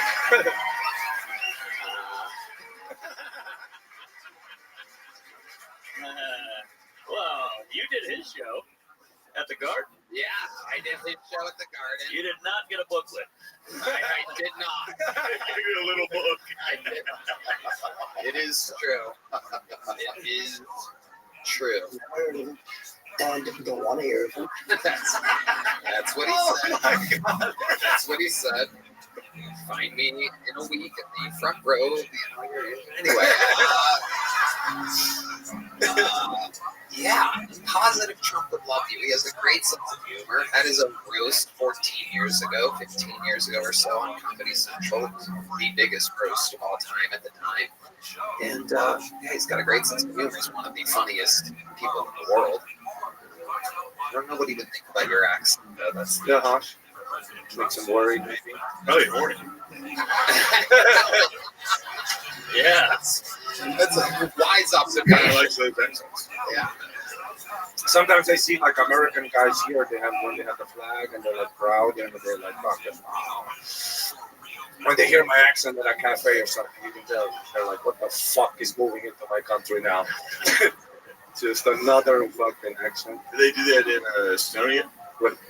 Like wear the flag and I'm like, yeah. No, not really. Yeah. Estonian We don't have that fucking genocide energy, you know. What do you mean? Yeah, what you guys killed everybody. You know there was people here before you. You know that, right, Chase? Yeah, you guys participated in some wild moves. Yeah. You forgot I know history, you little nasty fuck. Sorry about that. Our Jews, I have not heard of any of Both ways, Nazis and Soviets, you little snake fucks. We did. I know all about your nasty little people. Yeah, look at you. Get in where you fit in, nasty fuck. Hey, we gave more casinos, motherfucker. Yeah, exactly. Nice little parting gift. You did nothing for the Jews. Yeah. America's sweetheart comes out. What else is going on in the wild world of our I went to Tulum for 8 days. Diarrhea I have now. During the trip, no diarrhea. Street food, everything, nothing. And then I got here, I went to the airport. That's where I got the diarrhea. Well, that's a perfect place to have it. Yeah. It's actually what airports are for.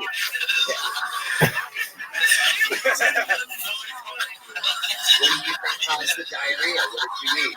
I ate, a burrito. But it just felt like one. I can't remember the spot, but it was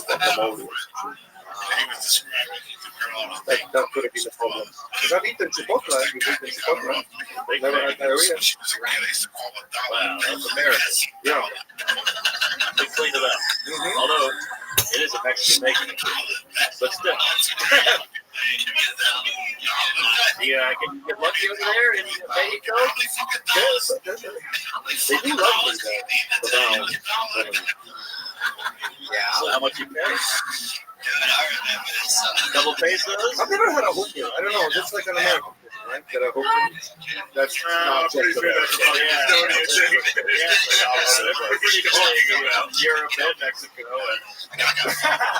Well, I went to a strip club here, the one that's supporting the show too. That was a wonderful experience. The red rose and the yellow. I was at the yellow one. And I've never been to a strip club where it's like, there's an Asian one? What were you saying? It was a very positive environment for the ladies, you know. Because I've been to like Estonian strip club. It's not exactly like, it's all like, what do they do there? Well, it's all women who don't have passports and they don't want to be there, you know. It's not exactly like a cool, you know. Like slaves? Is that what you're saying? They're like prisoners? Something like that, yeah. If you look into their eyes, you get fucking hard. But then again, how women don't work on the microphone. And there's ups and downs to everything. She performs like a yellow rose. She did a 3-minute, 10-second material. Ladies and gentlemen, the Estonian assassin Ari Matty, the drawing from Ryan J. Ebelt is in. What did Chris Rogers do over there? Oh, Ari Matty. Fuck yeah. I think it's Ari Matty in blackface. Ari Cam Matty.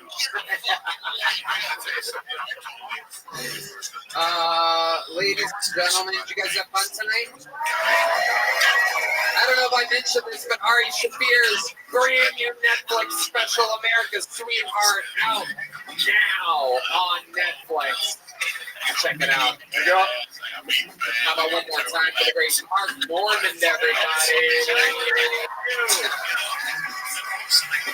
And come on, ladies and gentlemen, one of the best to ever do the damn thing, Shane Gillis, everyone, here, live in the flesh. Thank you, Shopify, PrizePicks, Blue Chew, and ZipRecruiter. We did it again. Love you guys. Have a great night, everybody. Thank you.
Tickets are on sale for all my upcoming stand-up dates. Detroit, Atlantic City, Niagara Falls, Mount Pleasant, Michigan, West Valley City, aka Salt Lake City, Utah, Reno, Nevada, Anaheim, California, and Las Vegas, Nevada. Tickets for sale now for my stand-up comedy featuring some characters from the show. All tickets are right now. Hey,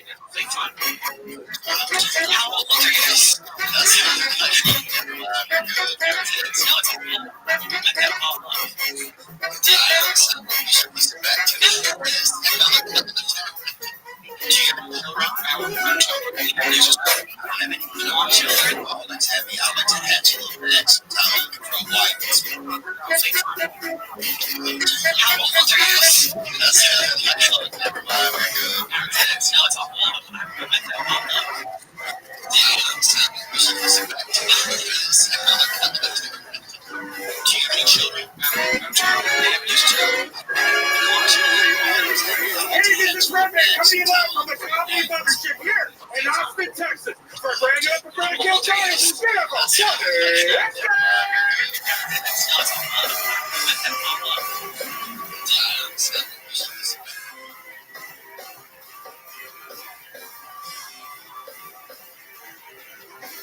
Who's ready for the best fucking night of their lives, huh?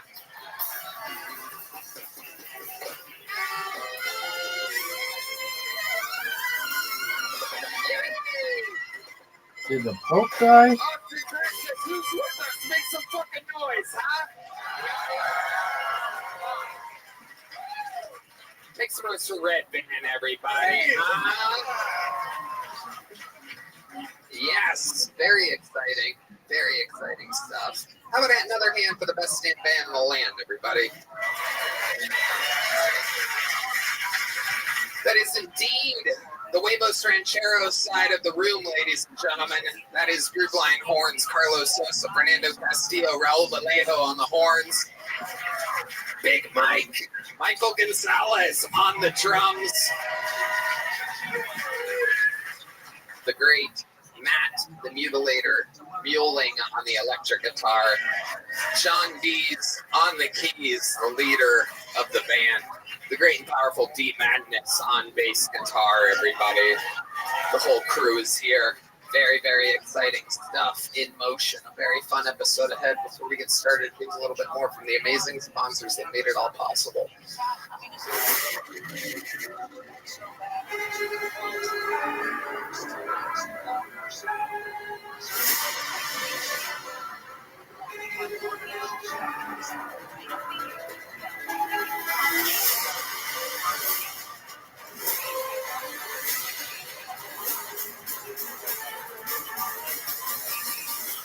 This podcast is sponsored by Blue Nile. Guys, are you popping the big question? Sure, it's a huge moment. But what they don't tell you is how many decisions you'll have to make when choosing the perfect engagement ring. Shape, size, style, setting, cut, color, clarity, parent. If you're like most people, you may have no idea, but trust me, she knows exactly what she wants. So it's time to learn fast. There's no better place to start than BlueNile.com. Tony, I love Blue Nile. At BlueNile.com, you'll create a bigger, more brilliant engagement ring than you can imagine at a price you'll never find at a traditional jeweler. You're so right, Red Band. You know that? Blue Nile has a 100% satisfaction guarantee with free shipping and returns, so you can make sure the ring you pick is the one. And because love can last forever, you get free service and repair for life. Right now, get $50 off your first purchase of $500 or more with code TONY at BlueNile.com. That's $50 off with code TONY at BlueNile.com. BlueNile.com. Who's ready to start tonight's episode, huh? Look, you guys know me. When I book this show, sometimes it's 3 guests, sometimes it's 2 guests, sometimes it's 1 guest, sometimes it's a guest who has done this show a record-setting amount of times. And every once in a while, you get to be here for the very first guest appearance of a comedian. This is one of those moments you will never forget, for it is indeed this comedian's first time ever joining us, a guest that I have wanted since the show's inception 12 and a half years ago. I present to you one of the greatest comedians in the world, his first time in the Kill Tony universe. This is Fluffy Gabriel Iglesias. Oh yeah, baby.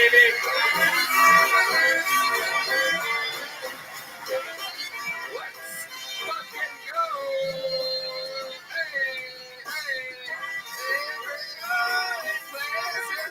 It is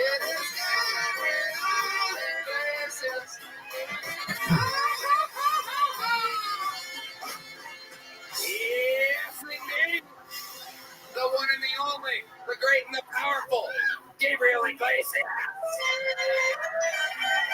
Oh yeah, baby. That is an amazing intro. I'm so glad you have actual Mexicans playing that. We are fresh off of watching pro wrestling together. Yeah. Look at the Mexicans who've been videotaping it. You know this whole thing's being videotaped, right, Fernando? I love it. You got all the Mexicans on one side and the black people on one side. That's right. You got to keep them separated. I don't know if that's for Fernando or Raul that was videotaping. I get them all confused. I just know Carlos is on the sax. To be honest, I've never memorized which one was the other one, and I've gotten by it so far. Was that it? Austin, how are you? Yeah. Tony, thank you for having me, man. We are so pumped to what's up, dude? Hell yeah. Can you please tell everybody what you're drinking again? It's a gay Vegas. It's a sugar-free Red Bull and vodka. Oh, Rothschild was like, hey, what is that? He goes, it's a gay Vegas. I go, what? I like how you described it. I might order one. Who knows? Well, we're gonna have some fun tonight, and it is your first time. So let me tell you, 212 human beings signed up tonight. 212 is the magic number. They are loaded in a bar across the street. If I pull one of their names out, they get 60 seconds on the stage. You know their time is up, and you hear the sound of a kitten. That means they have to wrap it up then, or else they bring out the angry West Hollywood bear, and that rudely interrupts them. I conduct an interview with them. We find out more about them. We get to talk to my esteemed panelist, Gabriel Iglesias, get some information and some feedback and some intel on what they could be talking about. It's a live interview. Everything is improvised. Anything can happen. Are you guys ready to start tonight's fucking show? All right. While we go wrangle our first bucket full, let's get it started with one of our esteemed golden ticket winners. This boy is from Los Angeles, California, and he is in town. One of the most recent golden ticket winners on the show. Ladies and gentlemen, to start the show, this is a brand new minute from golden ticket winner Jack Shaw. This dude's awful.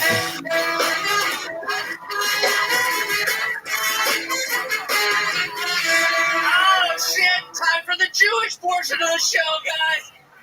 Lock the door, gas the room. Let's have a good time, okay? Oh, man. I love being Jewish in Texas, guys. I'm exotic here, dude. I am. I've been making shit up, dude. I've been telling people we still eat babies. I'm having a good time, man. Oh, you guys didn't like that. Okay, that's fine. It's okay, man. I was an angry kid growing up. I got in some fights growing up. One time at camp, this kid hit me in the head with a ping pong paddle, so I kicked him in the balls. And, I know that's a cheap shot, This guy's but I not was funny such a at bad all. counselor. Okay, I'm trying to learn how to fight. I started taking a Muay Thai class, which was pretty cool. And I don't know why that's funny, you fuckers, dude. Jesus Christ. It was pretty cool. The first day I got there, I found out that everyone gets a nickname, and this is true. My nickname was Jew, bitch. The Latino guys had a field day with that one, dude. No pun intended, man. But I found out.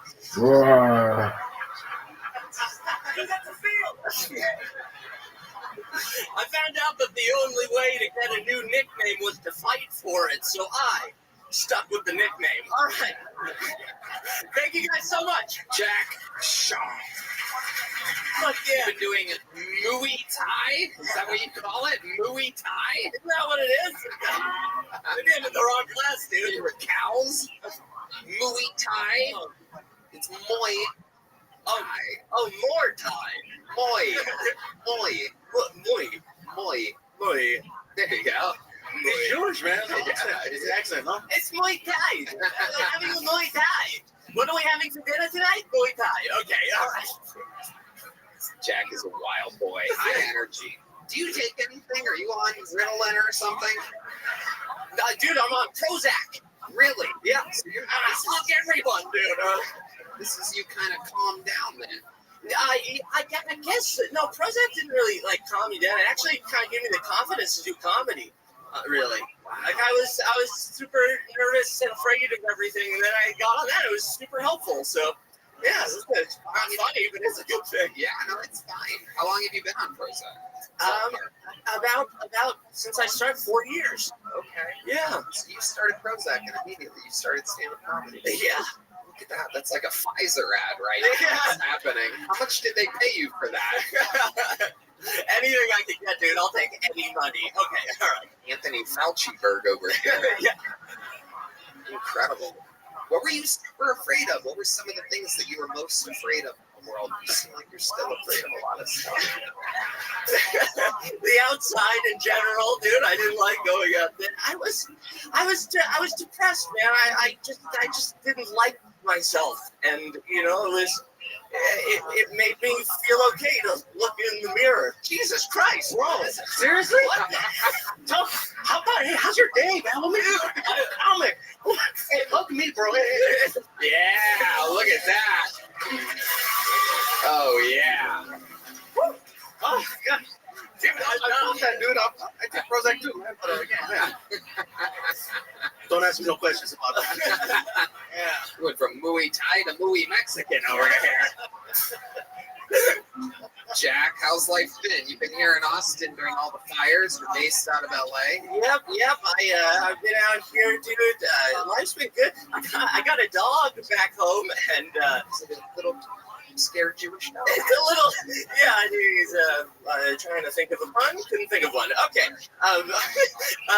He's a husky and a dachshund mix. So he's like an angry. Yeah, you're trying to figure out how they lined them up, huh? Yeah. I didn't do it. I didn't make it happen. That poor little Dotson. You better fuck this husky, dude. Yeah. Get in there. No, I think he's staying with my parents right now, and my dad keeps threatening. My dad hates him a lot, and he keeps threatening to put lighter fluid on him and send him to the Palisades. Wow. I'm not. It's just. All right, go ahead. Ask him more questions. Yeah, ask him more questions. You were doing good, bro. You should have your head. Incredible. Your dad is wild. What does your dad do for work? He was a comedy writer for his career. Oh my God, what did he work on? He worked on a lot of game shows. Worked on the Hollywood Squares for a while. He worked on some sitcoms. Worked on The Nanny. Remember that show? Of course. Wow, some Fran Drescher fans out there. Absolutely incredible. Wow, so he's retired now? He's retired by force. He can't find anywhere.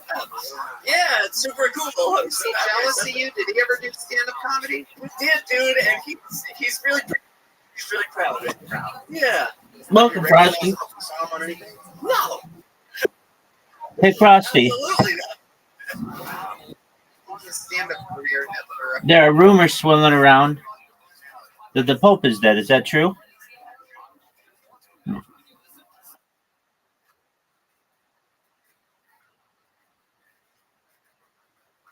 I know they haven't gone official with it, but it's all over Twitter.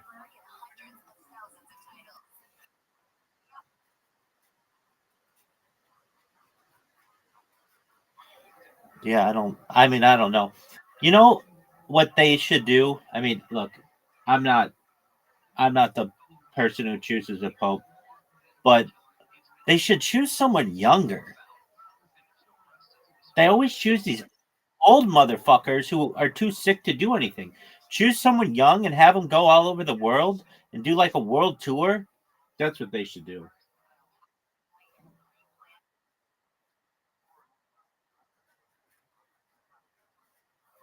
Oh, I'm sure there's some good people who would be up for the job who have been like really pious for like 50 years. I mean, even somebody just 50 years, not these 85-year-old motherfuckers.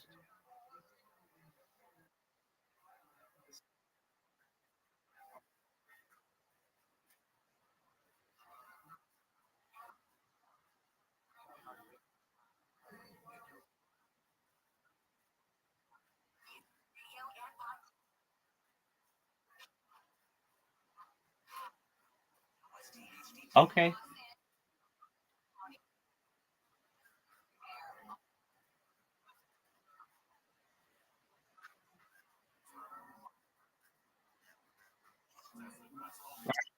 You know a lot better than that. But I think that these old guys, it's like they don't do anything except get sick.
What's the whole game?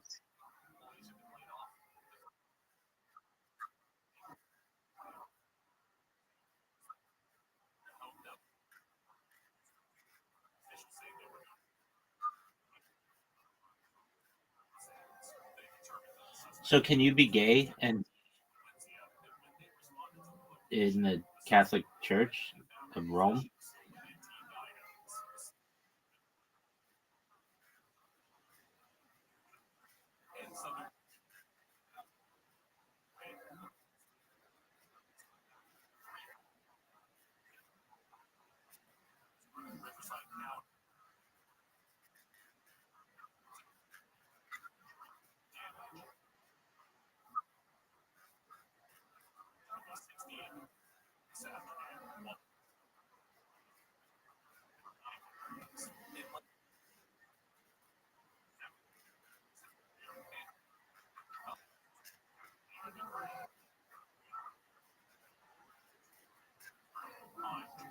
Can you be a Catholic transsexual?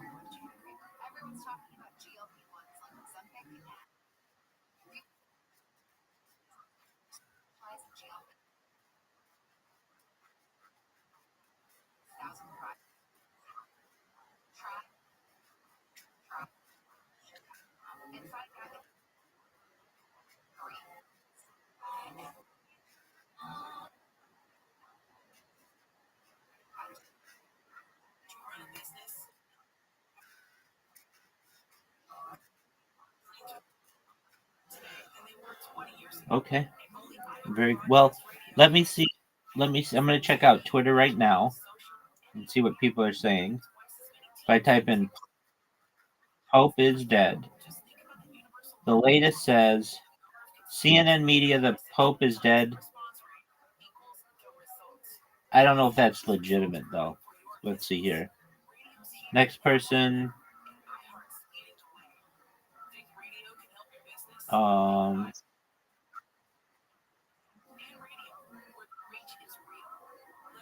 there were some priests that were saying it. Pope Francis. I'll just do his thing. I don't know. He tweeted 6 days ago or whatever. All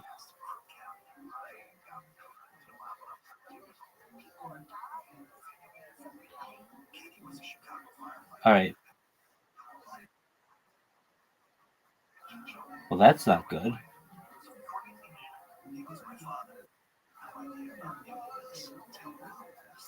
The way that I heard is somebody who was in the hospital with him leaked it.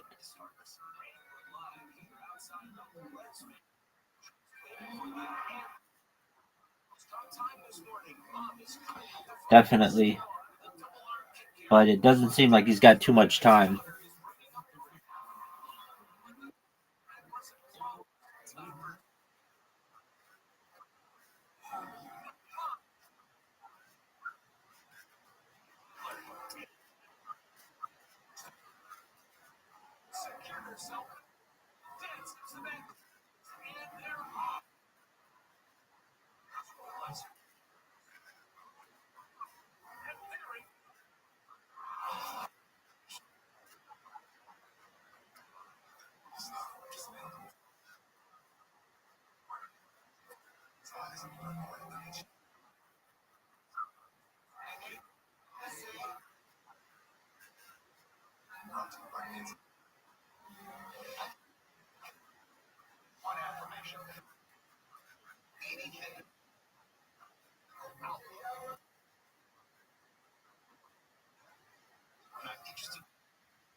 Who's the next guy? Who's the next guy that's going to be Pope? Frosty. If I had it my way, I'd make it you. You'd be a good Pope, man. You're nice.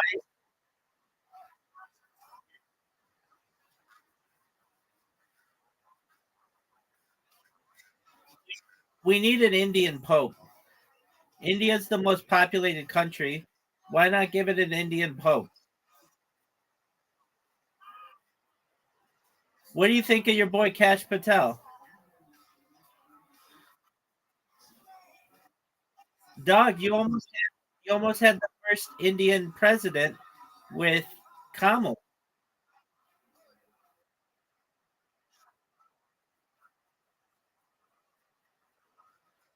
Who's that?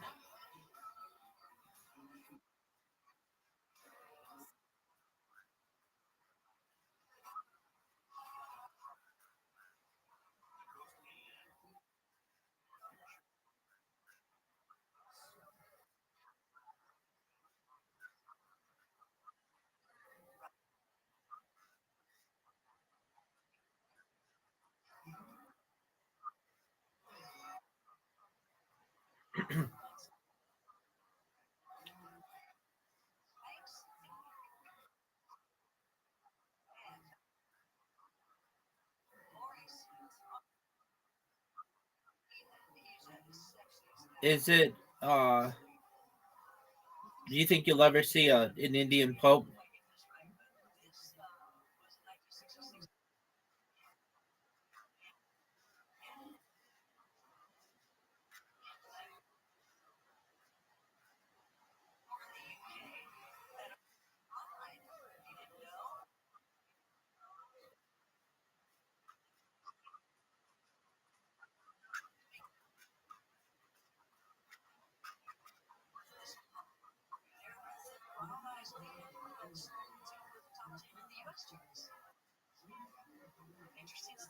Yeah. It's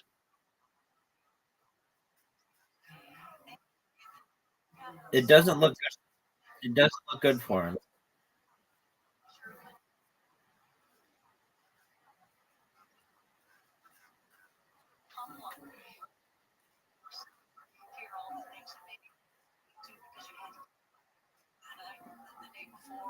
Yeah. It seems like uh I don't know. He's pretty close to death. He has pneumonia in both lungs.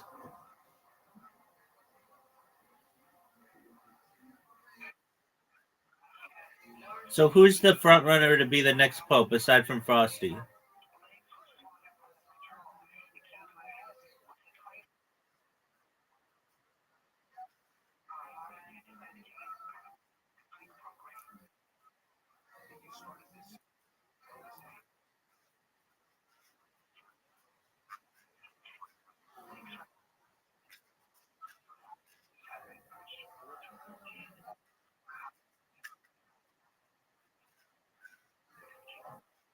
Who's the worst? Who's the worst pope that the Catholics have had in the last 100 years, or not even in the last 50?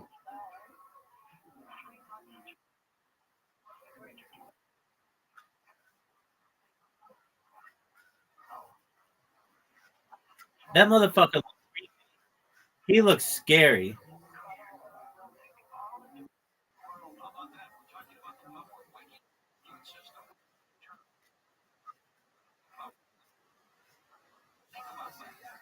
Were you a fan of John Paul? The which one was he? The one from Poland.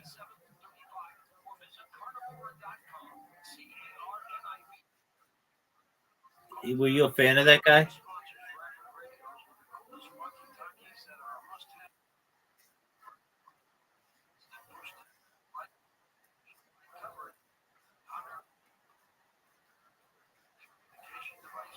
Okay, so you've really only been exposed to Benedict and Francis.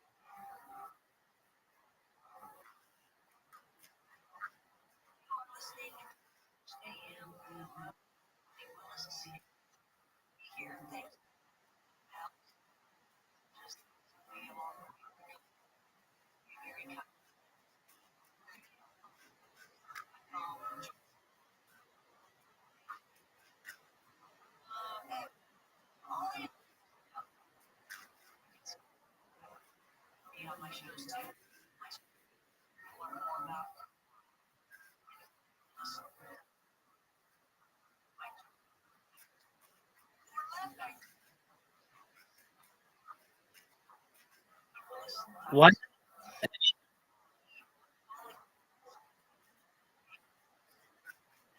Why don't any of the popes speak English?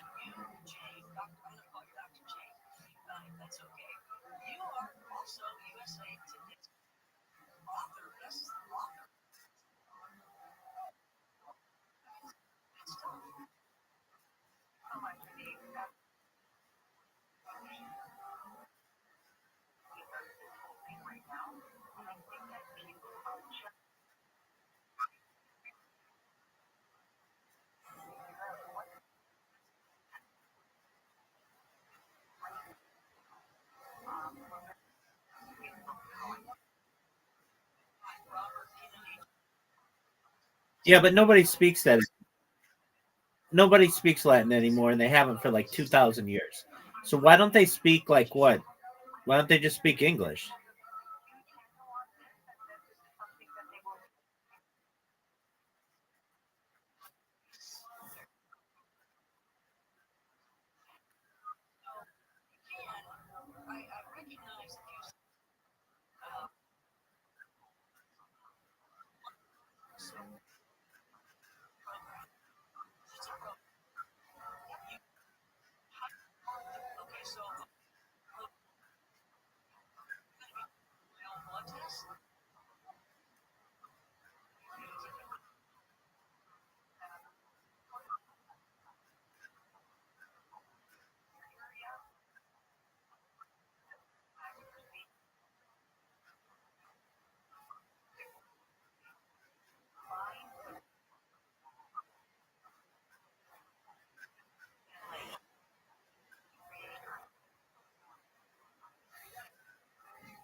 I gotcha.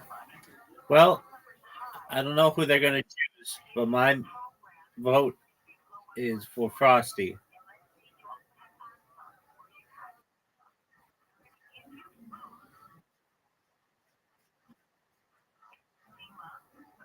You cut out there. Can you repeat that, please?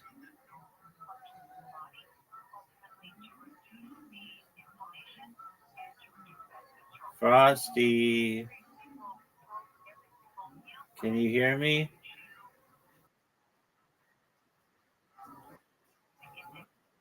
Frosty, I can't hear what you're saying, big dog.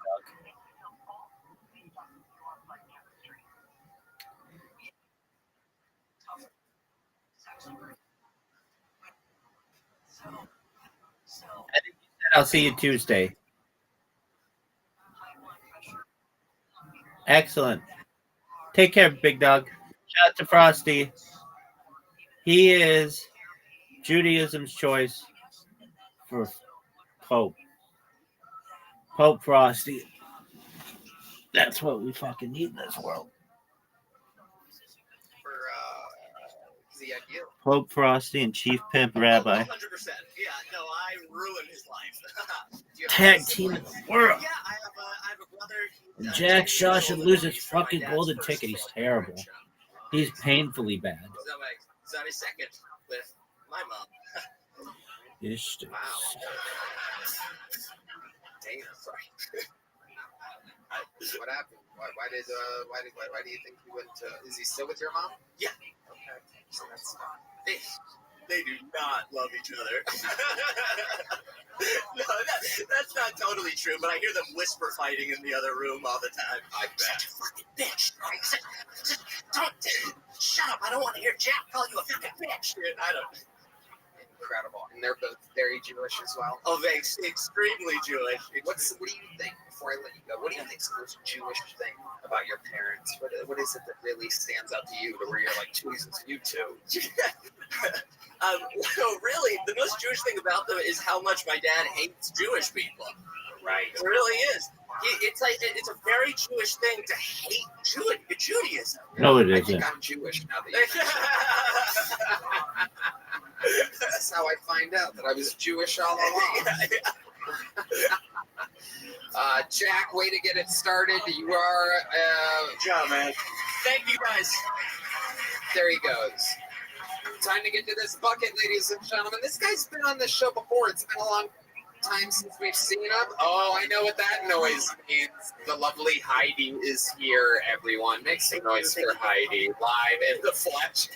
I always love seeing the tourist faces when they actually get to see Heidi. And yep, wow, yeah. You don't see those. Cheers. Hell yeah. Fuck yeah, everyone. Cheers. Mexican side of the band. Salud. Salud, caberos. Tequila. It is. Ladies and gentlemen, make some noise for your first bucket full of the night. It is the return of Tim Hanlon, everyone. It's been a while. Here's Tim Hanlon. All right, what's going on, y'all? I just learned something for the first time. I probably should have known this. Did you know that Muslims are sober? They don't drink at all. None of them. That freaked me out. Like, even like Muslim terrorists are stone sober. They're just drinking shots of milk, talking about that to America. Like, Jesus, that's scarier than thinking that they were smashed. I don't know, man. Maybe they could use a glass of wine, you know, calm the nerves a little bit, you know? I got to talk for 60 seconds. I had 2 whiskeys back there. But if I had to do what they had to do, if I had to strap on a suicide vest, I'd start drinking the night before. I'd be hammered. I'd show up drunk. They'd be like, damn, it's 8 o'clock in the morning. I'd be like, well, it's 9/11 somewhere. All right, thanks, guys. All right, Tim Hanlon. It's nice to get to meet Jack Shaw's comedy retired father. I've been around. You do look like a guy that used to write comedy for game shows. Here, I know his mom. Here you are, Tim. Welcome back. It's been a while since we've seen you. Yes. Do you eat Muslims? Don't you? It's okay. Hey, I'm not Muslim. Hell yeah. God, check out. Thank God. Oh, damn. Jesus Christ. But I am Mexican. Orale. A huevo. Fighting. Fuck yeah. Tim, how long you been doing stand-up? I started in 2010. 2010. 12 years, something like that. I don't think you know what year it is. That would be. I don't know what year it is in a minute, bro. 15 years. Yeah, I kind of. I don't own the clock. I just float around. You own the clock. Yeah, I don't own the clock. No. Right. I have a Calendar. clock The clock doesn't Probably really. since 2010. Okay. All right. What is your living situation like, Tim? It's better than most people would assume, man. I got a nice house. I do have 2 roommates. I got a couple of comic and this girl. Okay. But I got a nice house down in South Austin. Yeah. Love it. It's great. Yeah. Awesome. Don't lock my Do you doors. have a lot of clothes in your closet? Do you have a lot of choices, or is like that Here's it? the thing, I used to have. I give all every time I move, I just give clothes away. So there's some fly-looking bums in LA right now. Like I left LA and gave all my clothes away. And this is what I kept. Yeah, this is my. I feel like Johnny Cash, bro. Okay, I see Johnny Cash. I look all right. All right. No. You look all right, bro. I'd say more, but I'm wearing Jordans. Yeah, you're wearing shorts, bro.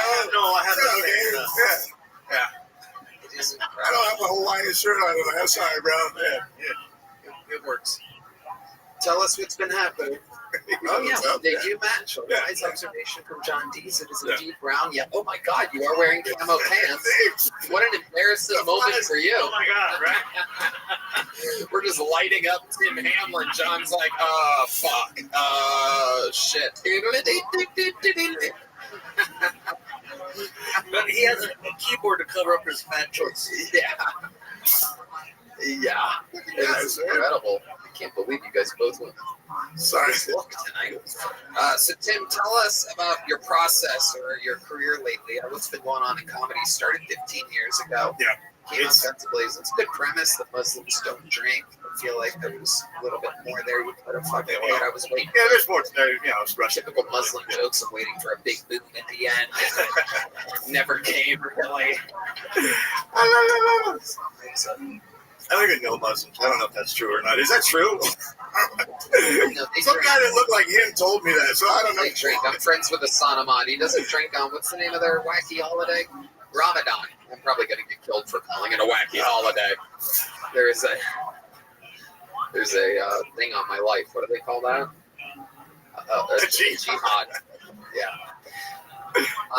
But yeah, no, they drink. We went on a fucking bar crawl to celebrate Ari Shafir's special release a couple weeks ago, and I promise you, Hassan Ahmad got fucked up. We all thought it would be a good idea, the six of us. There was a ton of us fucking comedians, Ari, Rosa, fucking all of us, and we all thought it would be a good idea. Ari wanted to do a shot and a drink at a bunch of bars on the east side of True Crawl, which I've never really done before, and we fucking did it. And by bar 7, we thought it would be a good idea to all slam into the photo booth at once, one of those old school photo booths. And all we got was a bunch of pictures of Hassan's head. So there is proof that Muslims drink. All right. Tim, what made you want to go in that direction out the gate? Like, you know, look, that's a tough area to go into. That joke for right now? Well, you know, you only get a minute, dude. Yeah, exactly. I do longer sets and stuff, so most of my stuff is a little bit more developed, and I figured that's not like a short. It's a newer joke. Too much. So, yeah. Okay. But it's short. It's not like a story. I got to come up here. Of course. Did I make the? It's a tough topic to go into. Yeah, I mean, I stopped being scared of jokes a long time ago. So. I'm not scared of jokes, but I'm scared of Muslims. You know, I ain't here to offend. The views of Tim are not those of Gabriel Iglesias. I got you covered, or Tony. Hell yeah. Between everybody. Yeah, dude. Yeah. I don't know. I thought it was a fun. I mean, it's gangster. You went for it. I give you credit on that guy. Yeah. Really? Yeah, that's it. You probably went after the harder. I mean, what, dude? Think of another topic that would have been harder for him to go. Then Muslims blow shit up. Abortions. In Texas, you're probably right. Black abortions. Jesus, good man. The hardest thing I ever talking about, especially like it's gun control. That's the worst thing. Don't say shit about guns. Yeah, quiet. Yeah, that's the one thing. That's why I won't say shit about guns. So, I learned that. I love that he respects guns more than Muslims. Like, dude, man. Tim. I'm not. Tim, we gotta talk after, bro. I'm not much. We might need full camo after this show. I'm shit.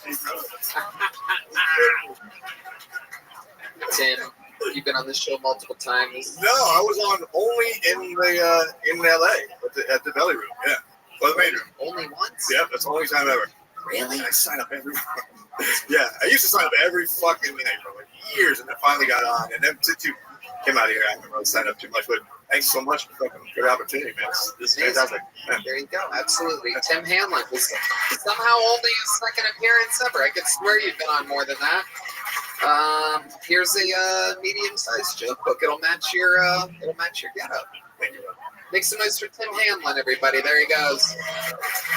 Little Elon Musk send-off there after a Jesus Christ. Holy shit. All right, there he goes. Hello there. This podcast is sponsored by Prize Picks. Prize Picks is the best place to get real money sports action. With over 10 million members and billions of dollars in awarded winnings, Prize Picks has made daily fantasy sports accessible to all. You just pick more or less on at least 2 players for a shot to win up to 1,000 times your cash. Run your game all season long on Prize Picks. The big game is almost here, and it's now or never. Don't miss out on the last football game of the season with Prize Picks, the best place to win cash while watching the big game. Prize Picks is also giving away a free pick for the big game, where one of the starting quarterbacks will only need to throw 1 yard to win. If you're correct on at least one more stat projection, you can win real cash. Check out the promos tab to tell any of our Super Sweat Millie winners big game lineups. If you tell a lineup that goes 3 for 3, you can win a split of $1 million in promo funds. Sign up today and get $50 instantly when you play $5. You don't even need to win to receive the $50 bonus. It's guaranteed. Red Band. Tony, I love Prize Picks. There's so many great opportunities to get in on. This week on Prize Picks, I'm looking at the football board and selecting Jared Goff for more than 230 passing yards and Saquon Barkley for more than 1 touchdown. Saquon Barkley. Very, very good, Red Band. Download the app today and use code Tony to get $50 instantly after you play your first $5 lineup. Again, download the app today and use code Tony to get $50 instantly after you play your first $5 lineup. Prize Picks. Run your game. This podcast is sponsored by Blue Chew. My friends have better sex with Blue Chew. Blue Chew is the original brand offering chewable tablets. These erection-enhancing tablets help men achieve stronger, harder, and longer-lasting erections for sexual activities. Blue Chew is putting its money where its mouth is and offering you a month free. The process is simple. Sign up at BlueChew.com, consult with one of their licensed medical providers, and once you're approved, you'll receive your prescription within days. Blue Chew tablets are made in the USA and prepared and shipped directly to your door. You can take them anytime, day or night, so you can plan ahead or be ready whenever an opportunity arises. The best part, it's all done online. That means no visits to the doctor's office, no awkward conversations, and no waiting in line at the pharmacy. Red Band. Oh, man, Tony, I love Blue Chew. I think they're providing the best ED treatment out there. Does it work, buddy? Find out for yourself with a month free. You could be missing out on some of the best sex of your life. Disgusting. Congrats, Red Band. Make life easier by getting harder and discover your options at BlueChew.com. And we've got a special deal for our listeners. Try your first month of Blue Chew free. Visit BlueChew.com for more details and important safety information. And we thank Blue Chew for sponsoring the podcast. All right, your next bucket pull, ladies and gentlemen, looks like a brand new name. Make some noise for Jusu Vest, perhaps. It's some rough handwriting. Jusu Vest or Vast? Jusu. There he is. Wow, look at this. Jason Vast. Jason Vast, everybody. Thank you. Stay away from Muslim topics. Got it. I'm 40. Okay, I'm sorry. We'll reset it one more time. The clock. Here he is. Make some noise for Jason Vest, everybody. I'm 46 years old, and I'm 6 years overdue for getting my prostate checked. I hate doctors, and I'm terrified to get the procedure done because I haven't had a man put a finger up my butt since I was a Cub Scout. For those of you that cringe, do not cringe. I was a loose boy. I was a slutty kid, and I flunked my way to the top of the Eagle Scouts. I jerked off a scout leader with a Nintendo Power Glove in the back of a 1986 Ford Escort. And that's how I became the youngest Eagle Scout in history, ladies and gentlemen. Thank you. I'm a veteran, and I go to the VA medical system for my health care, and it's shitty. I get 4 Viagra tablets monthly. 4. I spent 20 years in the military and 1 year in Iraq, and that only equates to 4 hard-ons a month. That's why I voted Republican, because Donald Trump said he was going to get us 10. Thank you. All right. Jason Vest. Okay. All right. Let's go. This is your first time on the show, correct? Second time. Oh, there you go. I got it. Everything's backwards here tonight. Dude, the visual I got from the power glove in the back of an Escort, I'm like, oh my God. Felt that shit. I felt that, dude. The Escort, the one that had the power seatbelts, the automatic ones. Oh, yeah. Oh, God. You know. How long ago was your last appearance on the show? Almost a year ago, Tony. I was on in February last year. Did I tell you on that episode that you look like the guy from Ghostbusters 2 that makes Vigo the Barbarian come to life out of the... It is Vigo! Vigo! An amazing impression. You can Vigo! I've seen Ghostbusters 2 a lot. You have that, though. You have those energies. Thank you. Yeah, that's exactly what he would say if he was here right now. That's how he would say it. Absolutely incredible. How long have you been doing stand-up, Jason? 4.5 years, Tony. Where at?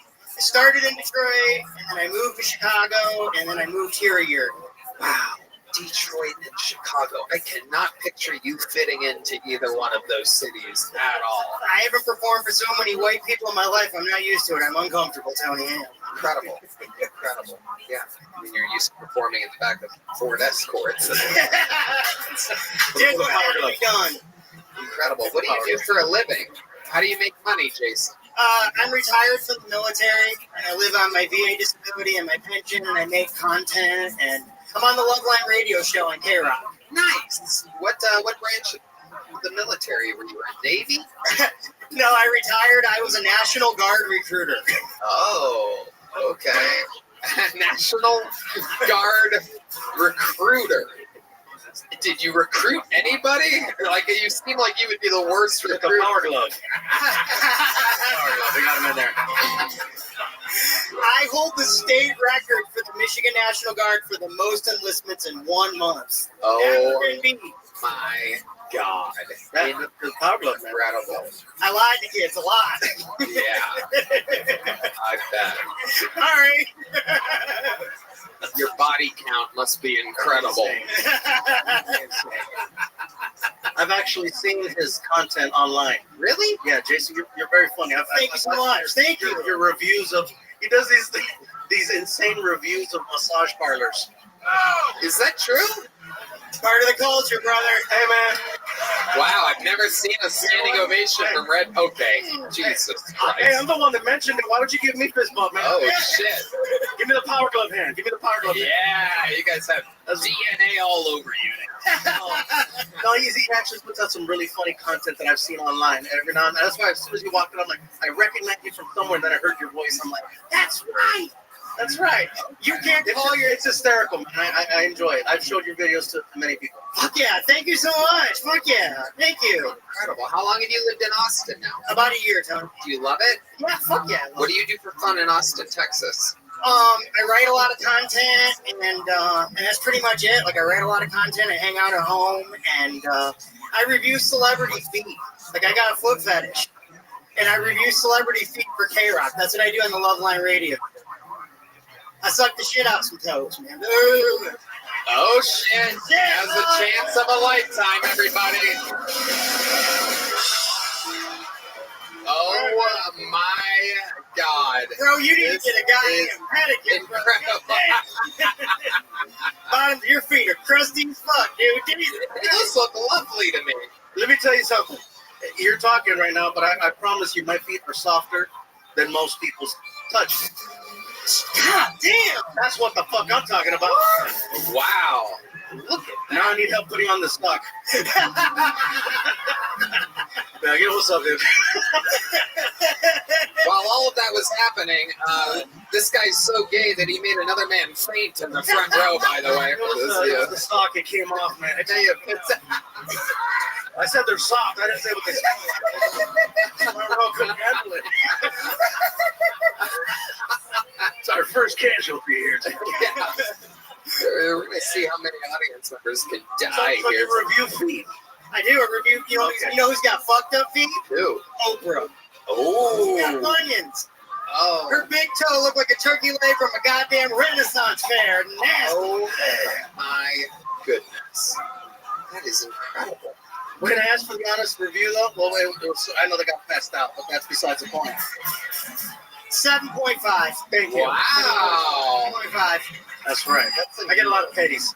Oh, yeah. I'm diabetic. I got to take care of my feet. I love that. I love that.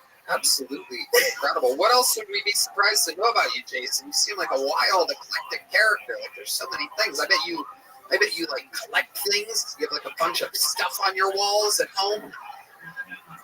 Well, Tony, I'm glad you asked. I can just see the fucking. I got a sock collection. All right, it is what it is. Really? Yeah. Where do you get these socks from? OnlyFans.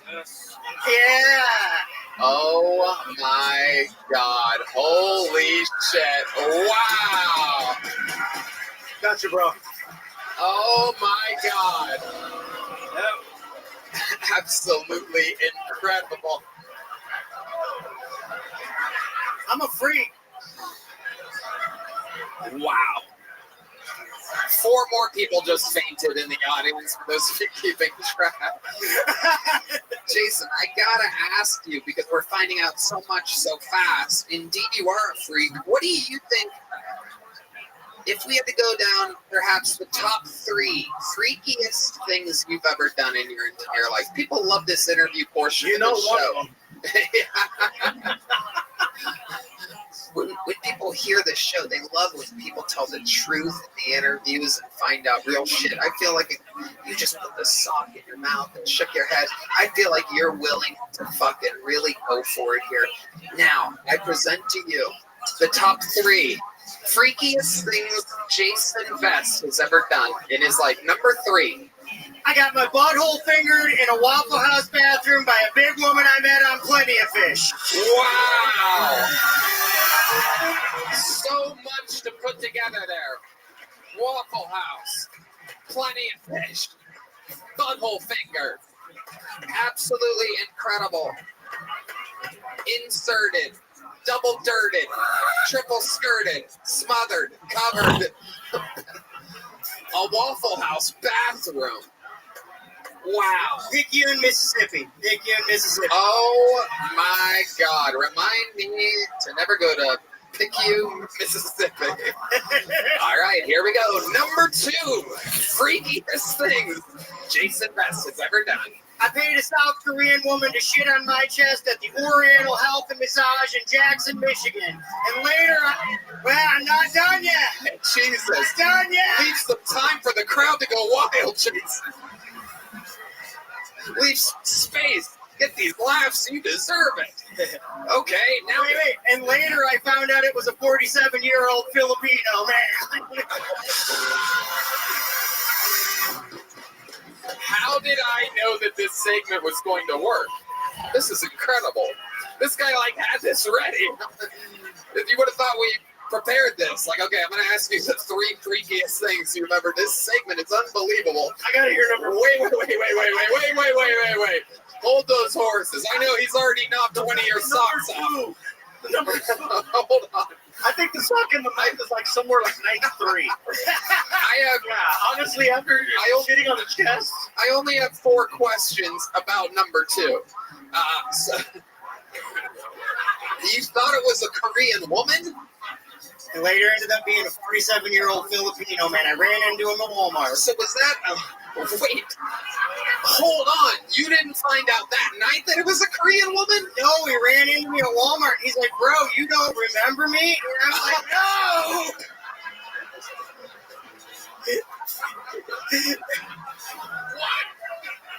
What? This is too abs. How did you know the age? Were you guys buying the same medication or something at CVS or what? How did you know the age? What? At 47. I could just tell by how he looked. He had the little wrinkles around the eyes. He was older than me. I was 25 at the time. Oh my God! Wow! And you were. He looked like an older Manny Pacquiao. My goodness. Okay, so. But what type of shit was it? And this is what you were into at the time. Had you had that done before? Once before. Once before. It was At 25. Oh, it's definitely not. Nothing is your first rodeo. I feel like there's nothing that you haven't done. There's no doubt about it. You probably have AIDS. And he probably paid for it. Yeah, it's I gotta hear what number one is. I gotta hear what number one real is. quick. I know. I want to know number one, too. You have a question? Oh, what? Matt Mueling only talks once every 6.5 episodes. This should be exciting. Matt Mueling. Did you not see the dude's junk when he was dumping on your chest? A fucking unbelievably great question. I have no idea how I missed that. Unbelievably great question. Yeah. Were you just imagining it not there? Let's just say this. I'm 7 years sober now. Okay. Do you remember how the shit came out? Was it solid, loggy, wet, runny? I thought it was South Korean soft serve at the time. Wow. But it turns out it was what? Filipino pudding.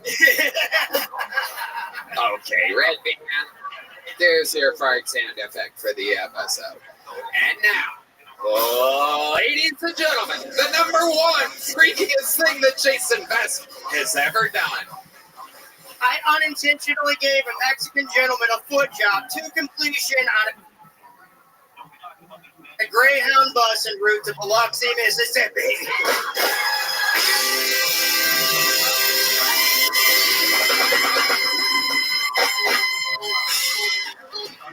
I'm not gonna lie, I thought that was the beginning of my story. And I'm like, no, that's another Mexican he got. Wow. How? Hey, so your review of my feet was real. That's all I want to know. That's all I care about. It's like 7.5. Thank you, bro. Thank you. It's just... You gotta take your wins when you can get them, people. 1 second here. You said that you gave a... I love you have more. Oh, it's incredible. The wheels are turning right now. What makes it an unintentional foot job? And when you say foot job, that means you jerked them off with your feet? And it was unintentional. How... Yeah, this is very suspicious coming from you. You seem like a guy that would have a very intentional foot job if you wanted to get one. Four Loko, the before 2010 formula, back when that shit would fuck you up. The OGs know. He knows. So, what was the angle of attack on this situation?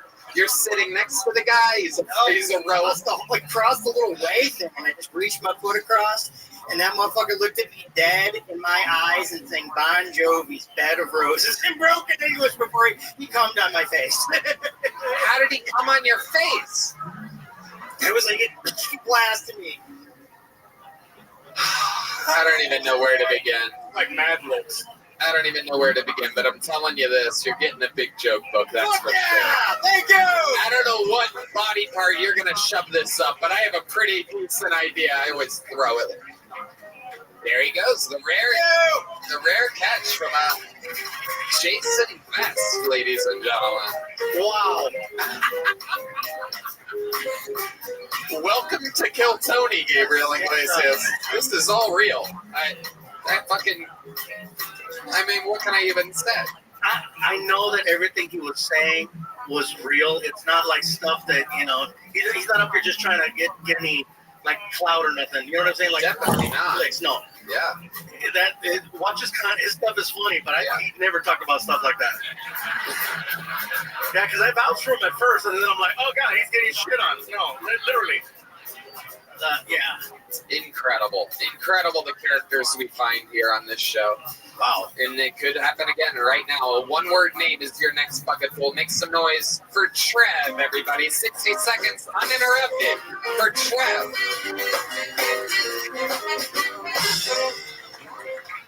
Oh, what's up, Austin? Oh no! I'm already cut off. All right. Man, I lost my virginity to a deaf girl. And it caused this really weird fetish for me. I don't like deaf chicks, but I am a sucker for that accent.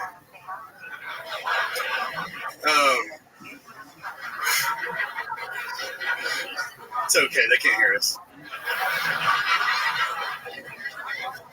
I have this really scientific job. I run these experiments. Recently, I experimented with cocaine.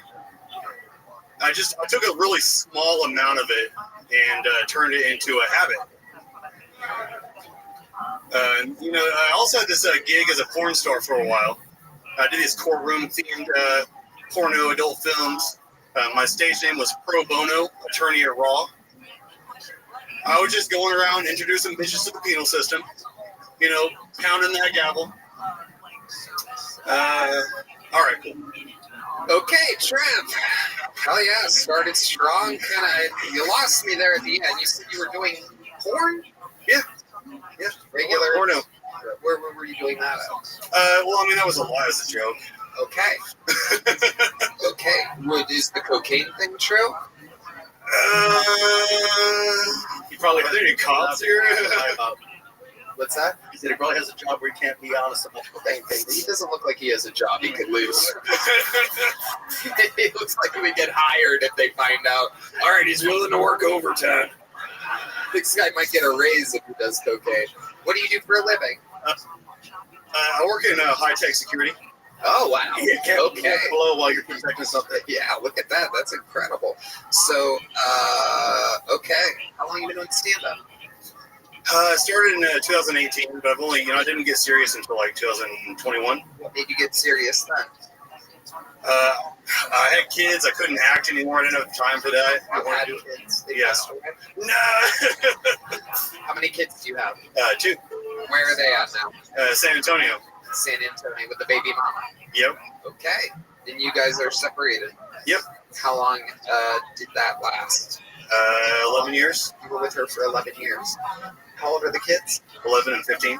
11 and 15. Okay. So you were there for a while. Oh, yeah. Is she the deaf one? She wishes. Oh. Sorry, bro. Why did it end? What made the relationship end? Oh, man, that's complicated. Okay, you're awesome. You're a dude. We're guys. What's up? Yeah. Come on. You make it complicated if you're talking to Fuck her. Yeah, I don't know. We just, we got older. We got together, early 20s, and then got older and realized, fuck each other. Fuck each other. Okie dokie. Where are you originally from? I was born in Oklahoma, grew up in Colorado. And what do you do for fun? For fun, comedy. What else other than comedy? Pretty much the only thing I ever do is just, so I like to ride my one wheel. I go out, Okay, now we figured it out. All right. We just found who could be the gayest person that's been on the show so far here today. Somehow you just destroyed Jason Best as the gay comedian. I go out on my one wheel. Is that a cool name for a fucking unicycle? Yeah, I go out on my one wheeler. You have a unicycle? No, it's like an electric skateboard. You know one wheel, come on. No, I don't. It looks weird shit like that. It's a wheel and it has a bunch of lights around it. I get it now. So it's a fancy unicycle. Yeah. Instead of pedaling, you have a remote control or something? No, just lean forward. Yeah. Wow, that seems like it's the one that they show those pit bulls on, riding on the beach, right? Yeah, okay. I know what that one. All right, how do you get into I do not get on those. You can get on a normal skateboard and No. it'll end up with one wheel. You make one wheelers on a normal skateboard. How do you end up getting into one wheeling, Trev? You had a friend that was so doing I skateboarded, as a teen and early 20s, and then got, dad bod, couldn't skateboard anymore. Okay. What's your favorite thing to do with your kids? You got an 11-year-old and a 15-year-old. What are they into? How do you maintain being a cool dad? You live here in Austin, and they're in San Antonio. I live in San Antonio. Okay, so you see them a lot. Oh yeah, like a lot. Yeah, like every day. Every week. Yeah. Okay. How do you entertain them? What makes you a cool dad? We do video games a lot. That's their main thing. Yeah. Okay. All right. What do you think's the most interesting thing about you? Maybe it's just because you're going up after Jason Best, who is one of the freakiest motherfuckers we've ever had in the show's history. But I gotta tell you, this interview is unbelievably boring compared to, well, I like comedy for hobbies. and I raised my kids. We play video games. Come on, motherfucker, you're right. He had his chest shit on by not a woman, a Filipino man. 47. He found out at a Walmart.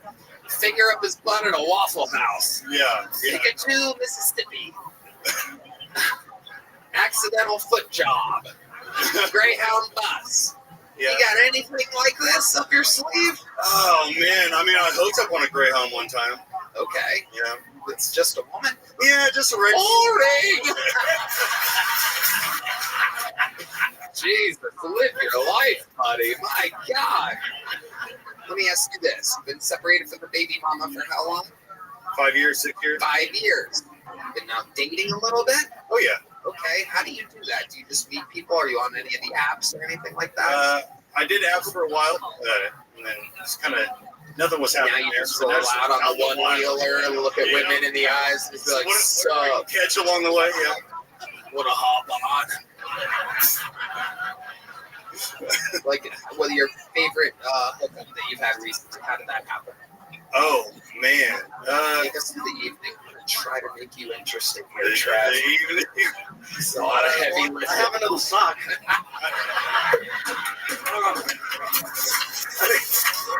That's how that last thing started. Jason was pretty normal until I freaking showed up with my freaking size 11 and a half. Man. Just buying you some time, bro. Yeah, exactly. The most recent was Laredo. I did comedy down there and actually killed it. You know, pretty good job, pretty good 5-minute set. And when I got off stage, the host was like, "Somebody suck his dick tonight." Wow. So, and I was there for work with a hotel, so you know, it worked out. Oh my goodness. Wow. And Jason Best was on the show, and it looks like my work's just getting started. No, it was I'll suck your dick if you shit on my chest. Even Tracy. It was a Korean woman, I swear. Oh, that's what he thought too. Wait till you get to Walmart, bro. You're running at him then. Jason, I liked your set. Here's a big joke book. Fun times. Congratulations. Thank you, Tony. Jason. Or I mean, Trev. I just called him Jason. There goes Trev, everybody. All right. Good day. This podcast is sponsored by ZipRecruiter. Guys, I'm a boss, and hiring is important to me. According to research, a major challenge that many employers face is the pressure to hire quickly, and it's a tough hurdle to overcome because it's so time-consuming to search for great candidates and sort through applications. Well, if you're an employer who can relate, I have one question for you. Have you tried ZipRecruiter? ZipRecruiter has figured out how to solve this very problem. In fact, 4 out of 5 employers who post on ZipRecruiter get a quality candidate within the first day, and right now, you can try ZipRecruiter for free at ZipRecruiter.com/KillTony or at Van. Tony, ZipRecruiter, one of our oldest sponsors. We love ZipRecruiter. They're the best hiring site out there. Did you know ZipRecruiter is the hiring site employers prefer the most based on G2? How fast did ZipRecruiter's smart technology start showing your job to qualified candidates? Immediately. That is nuts, Red Band, and I love nuts. ZipRecruiter's powerful matching technology works fast to find top talent so you don't waste time or money. See a candidate who'd be perfect for your job? You can use ZipRecruiter's pre-written invite to apply message to personally reach out to your favorite candidates. So relax, employers, and let ZipRecruiter speed up your hiring. See for yourself. Just go to ZipRecruiter.com/KillTony right now to try it for free.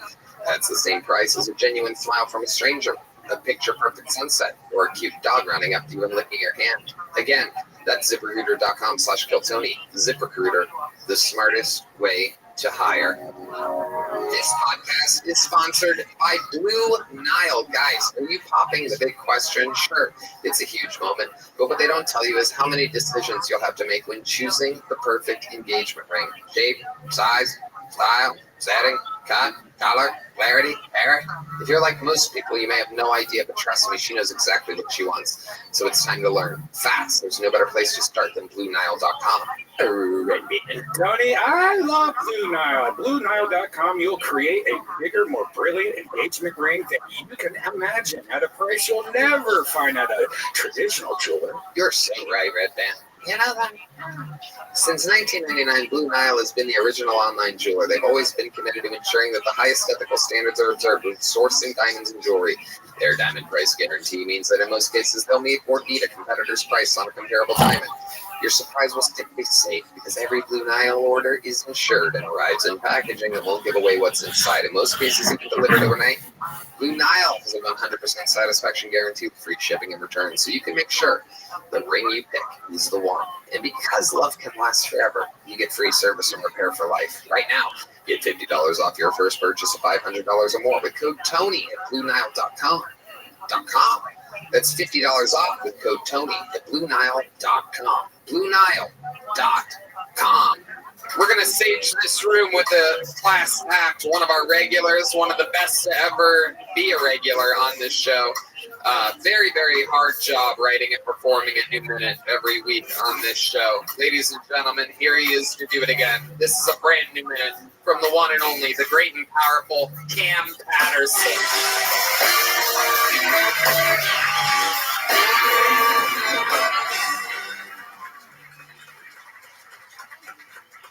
I don't even want to touch this microphone, nigga. We should just stop the show at Jason. It's not gonna get no better than that nigga, dog. It made me angry. He started with, what's number 3? I had a finger in my asshole. He has to die. I think people like that should be murdered and put on a list somewhere, dog. He scares me with my whole heart. There's no topping that nigga. I know I got a lot of shit about crackheads. All my people are mad about crackheads. And it's funny to me because I was thinking about it the other day when I was real high. And I was just like, man, it's fucked up. Because most of y'all deal with crackheads and y'all see them like on the street. Y'all just walk by like they're not real people. But I had crackheads in my family. So crackheads had my phone number. You understand?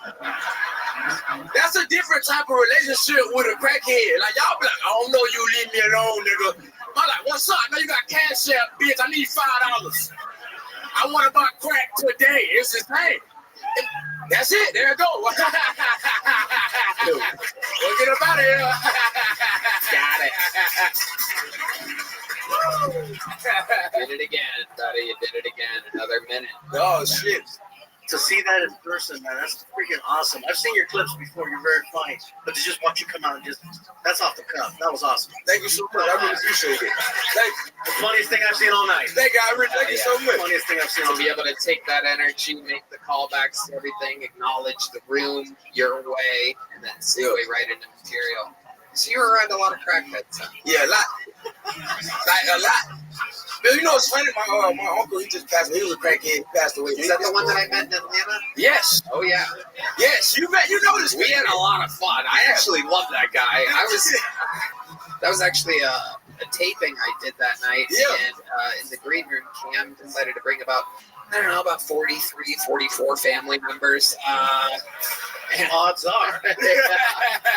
And somehow, the one that I bonded with the most out of this unbelievably high amount of people was your crackhead uncle. Yeah. He was so fun. He loves you, man. He loved me. It was funny. You remember that? No longer with us. What I said love. I said love. You said he loves you. He do love you. He's still here. He's still there. Yeah, he's still.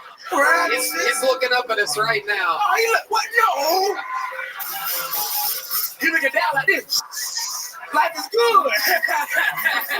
The good crack is in hell, buddy. The good crack is in hell.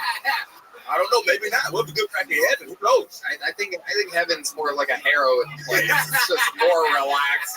I picture crack. D Madness is reacting to this. He's a real musician who's probably done heroin and crack today. Probably when he just went backstage. Real musician. He said everybody. What would be a crackhead heaven? Crackhead, an unlocked liquor store? Yeah.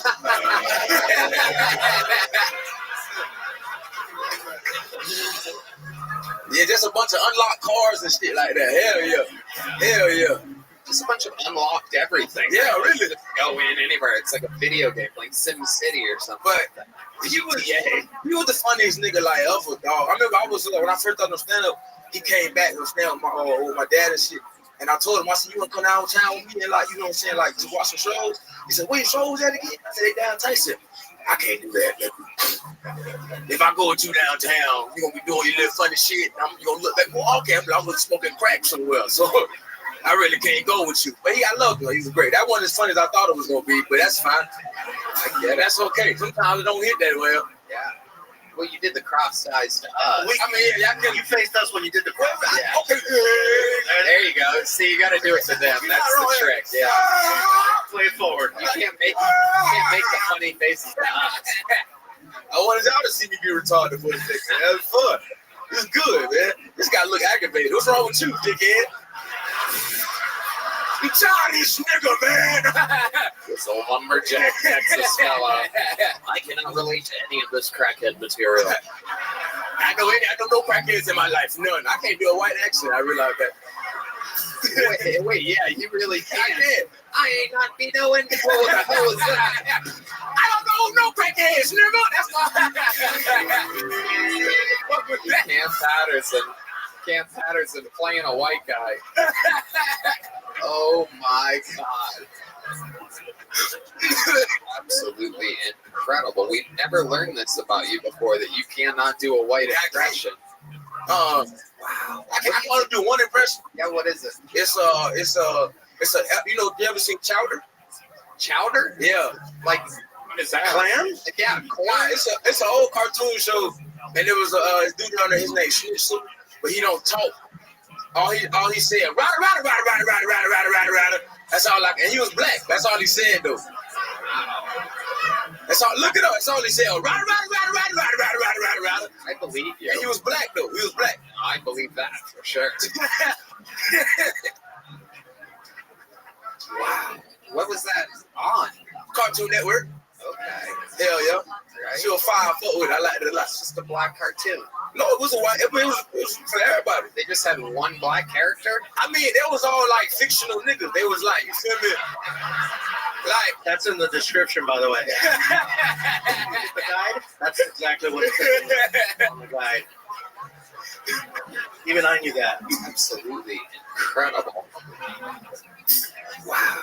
Well, Cam, so much fun. You fucking did it again. Another monster performance.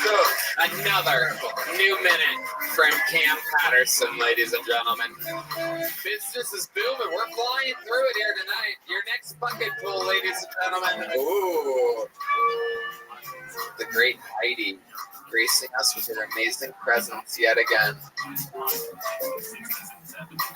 Ladies and gentlemen, your next bucket pool goes by the name of Eddie Lursa. Make some noise for Eddie Lursa, everybody.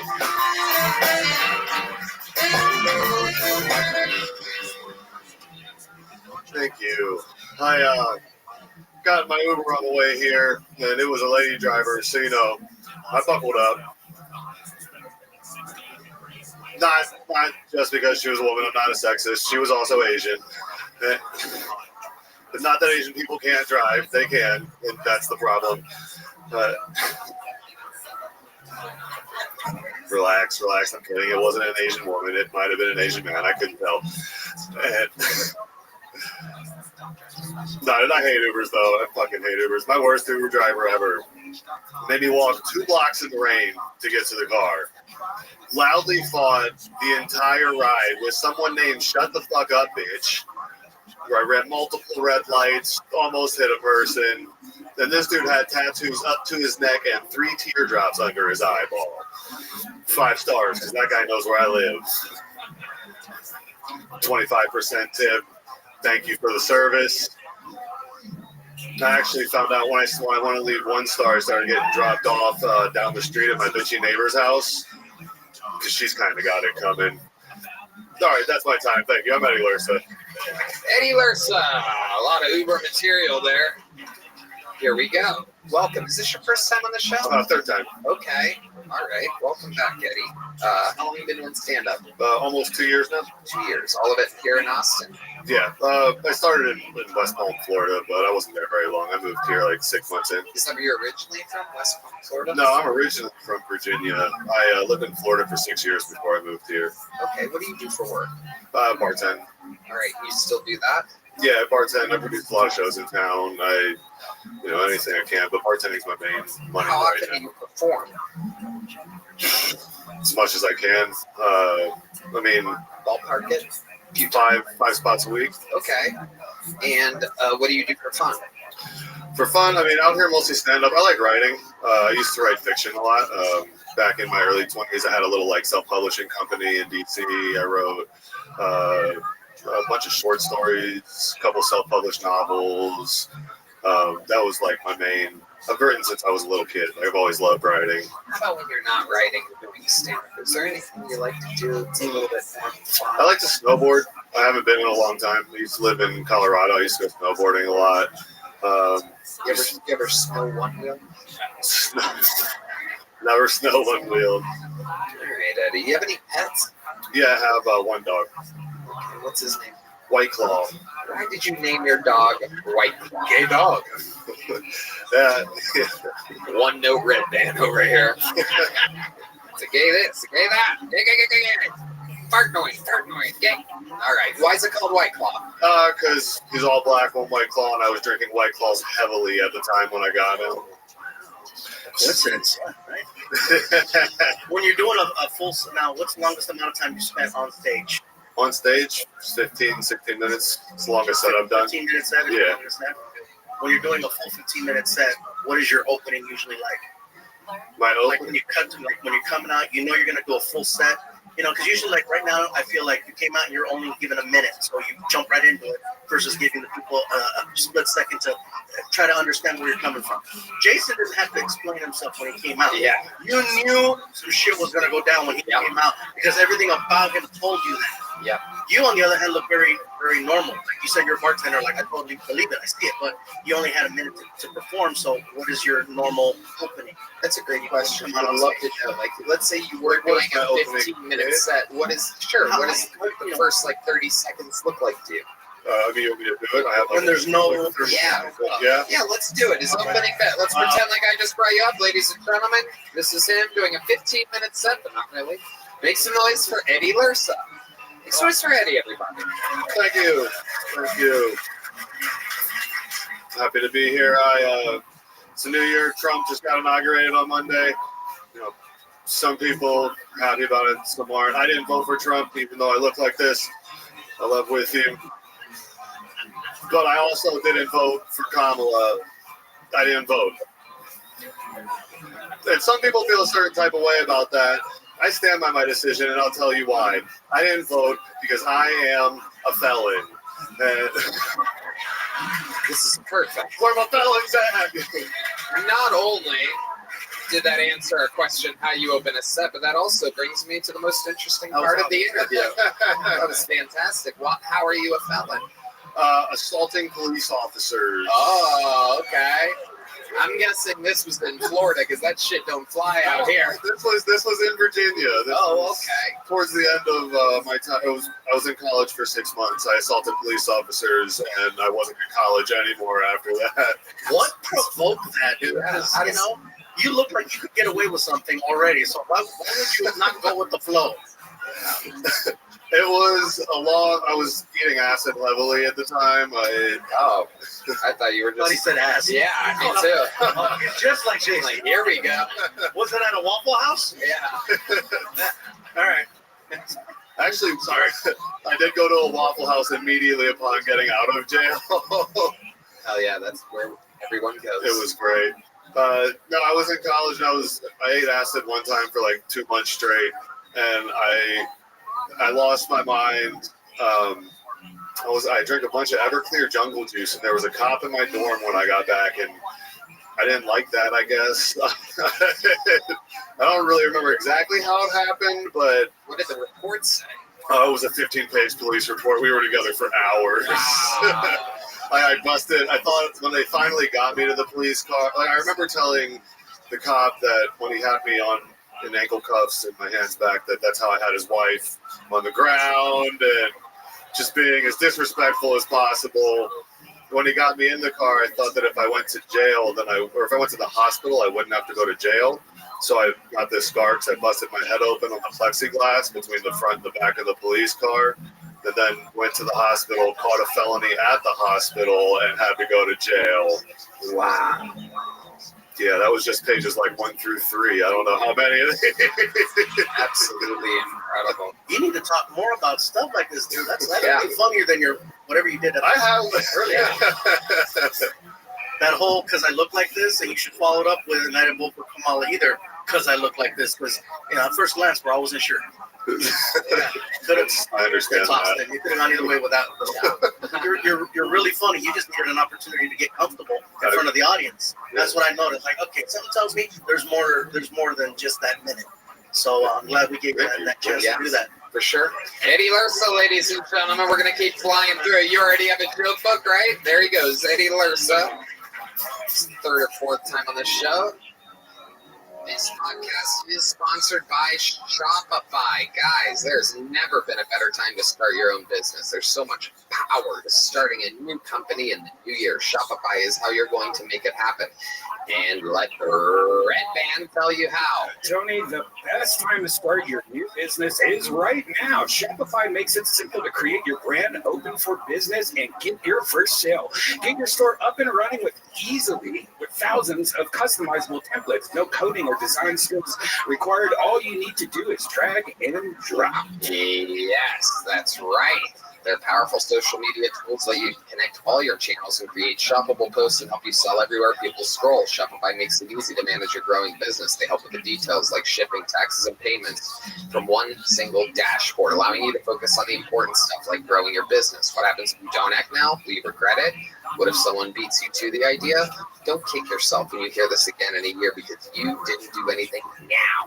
With Shopify, your first sale is closer than you think. Established in 2025 has a nice ring to it, doesn't it? Sign up for your $1 per month trial period at shopify.com/killtony, all lowercase. Go to shopify.com/killtony, all one word, lowercase, to start selling with Shopify today. Shopify.com/killtony. Your next comedian goes by the name of Michael Scott. 60 seconds uninterrupted for Michael Scott, everybody. Make some noise for Michael Scott.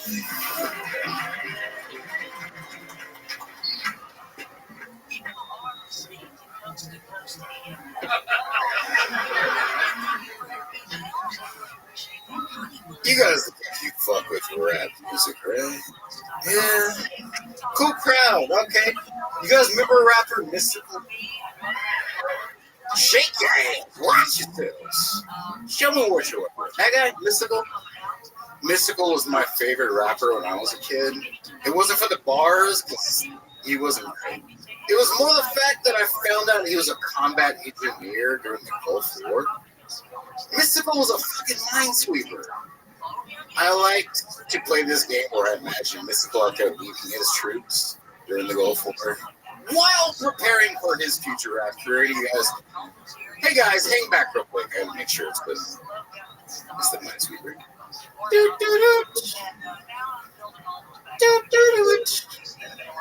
Dang! Watch yourselves! Get on the floor! All right, that's all I got. Michael Scott, doing good. Doing good. Some super topical, mystical material. At the height of his career. Some references from, I think, 22 years ago. He got accused of rape recently, so it's back in the news. Okay. Again. Yeah, but you're not talking about that. You're talking about the lyrics and the song. I guess. That's what got me thinking. Michael, how long have you been doing stand-up? 8 years. 8 years. Where at? California, Bakersfield. I started. I'm from Fresno. I started in Bakersfield. Nice. And you live here now? Yes, for a year, December 30th. Yeah. Where in Fresno did you get to perform? You said you started in Fresno. I lived in Fresno. I started comedy in Bakersfield. Okay. 661, whereabouts in Bakersfield? The Well Comedy Club. Okay. They're going to love that. They're going to love that. Daniel Betts on it. Is that the one where it's like a little cube that you stand on, not a stage? It's like a box. I once performed in Bakersfield on a box. Oh, I did. You don't forget gigs like you that. remember where by chance? No, I remember. It was like, you drove a few hours. It was like a couple $100. This was 15 fucking years ago or whatever. And I got there and you had to it was like high enough to where you literally, there wasn't like a staircase or anything. You had to like body yourself up and like throw a leg over and like, hey, what's up, everybody? And just like be confident and cool after that. I would never forget having to, you wouldn't have had a fucking chance at this place. You would have been like, well, I guess I'm standing next to a box for this performance. It was so fucking weird. It was like 4.5 feet up in the air, but crawling up this fucking. All right. So grew up in Fresno. First time performing was in Bakersfield, and then you went to Los Angeles. Yeah. My parents lived there. I'm in LA. Yeah. What brought you out to Texas? I was dating a girl. She got a transfer for a job. We moved out here. We broke up, and yeah. How long were you able to make it last? Jesus, this bitch from Dallas is losing her mind slowly throughout the show, becoming more and more annoying. Why did you gasp like that, lady? Yeah. It's okay, you can answer. You want to make noises during the show. This is the repercussions. Why are you making noises about breaking up? Everybody moving to Dallas. I don't live in Dallas. Nobody's moving to Dallas. Literally, nobody wants to move where you live. Nobody. Even the people that have to for work don't want to move there. I like Dallas, but nobody's moving there. So control yourself, or else you're going to get embarrassed again, like it just happened. All right, let's go back to you. Yes. So, how long were you able to make that relationship work in Austin? 8 months. Okay. Where do you think it went wrong? Is this a white girl? Yeah. God damn it, I knew it. How did you know? You want to know how I know? You know how Cam couldn't do an impression of a white person? I don't think Michael can do an impression of a black person. I'm a white guy that was raised in an all-black neighborhood. I have a good ear and eye for these things. Michael Scott. We did this last time I was on. Oh, we did? This makes sense. I'd imagine so. Yeah. Like, if you close your eyes, he's a white guy. Everybody close your eyes. Michael, say some nice things. Thank you for calling customer support.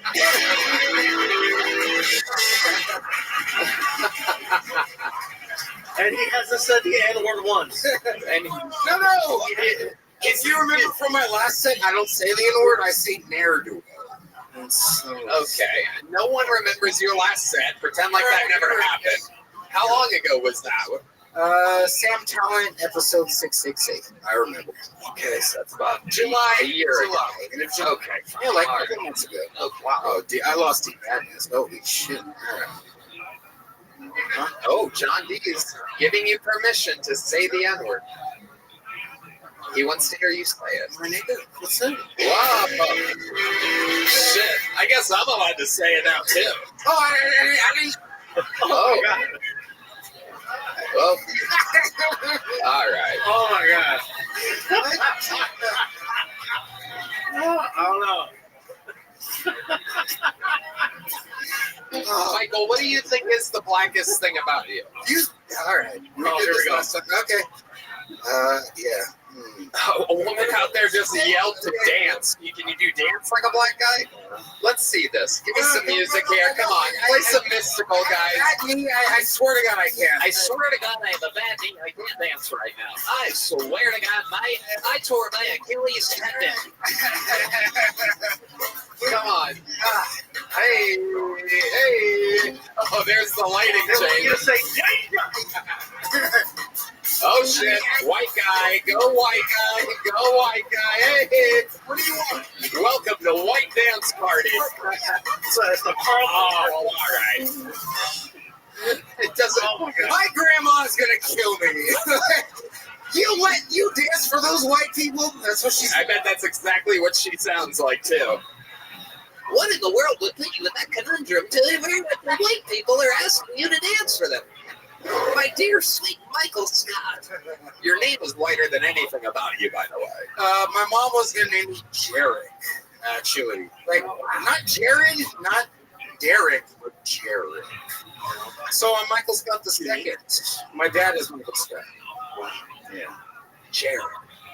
Should be named Donald because you dodged a bullet there. My middle name is Donnell. And he danced like Donald Trump. He kind of danced like Donald Trump. Dude, we knew who he voted for. He's like, I can totally dance like a black guy.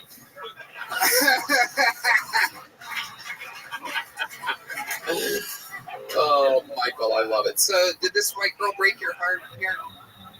Yeah, she did. Explain to us kind of how it Sorry, happened. that's what triggered this whole thing. Yeah. The white girl. Yeah. Oh man, you guys are really trying to kill me. No, man, I'm just made me dance on my bad leg. All right, let's do this. Yeah, you guys actually know her. You dated a comic? Michael, can you answer the question? Okay, go ahead. We know a lot of people. You dated a comic. Homework, yeah. Oh, she's a comedian. Yeah. Okay. It doesn't matter. Can you tell us how she broke your If you will stop that. Lindsay Tyree.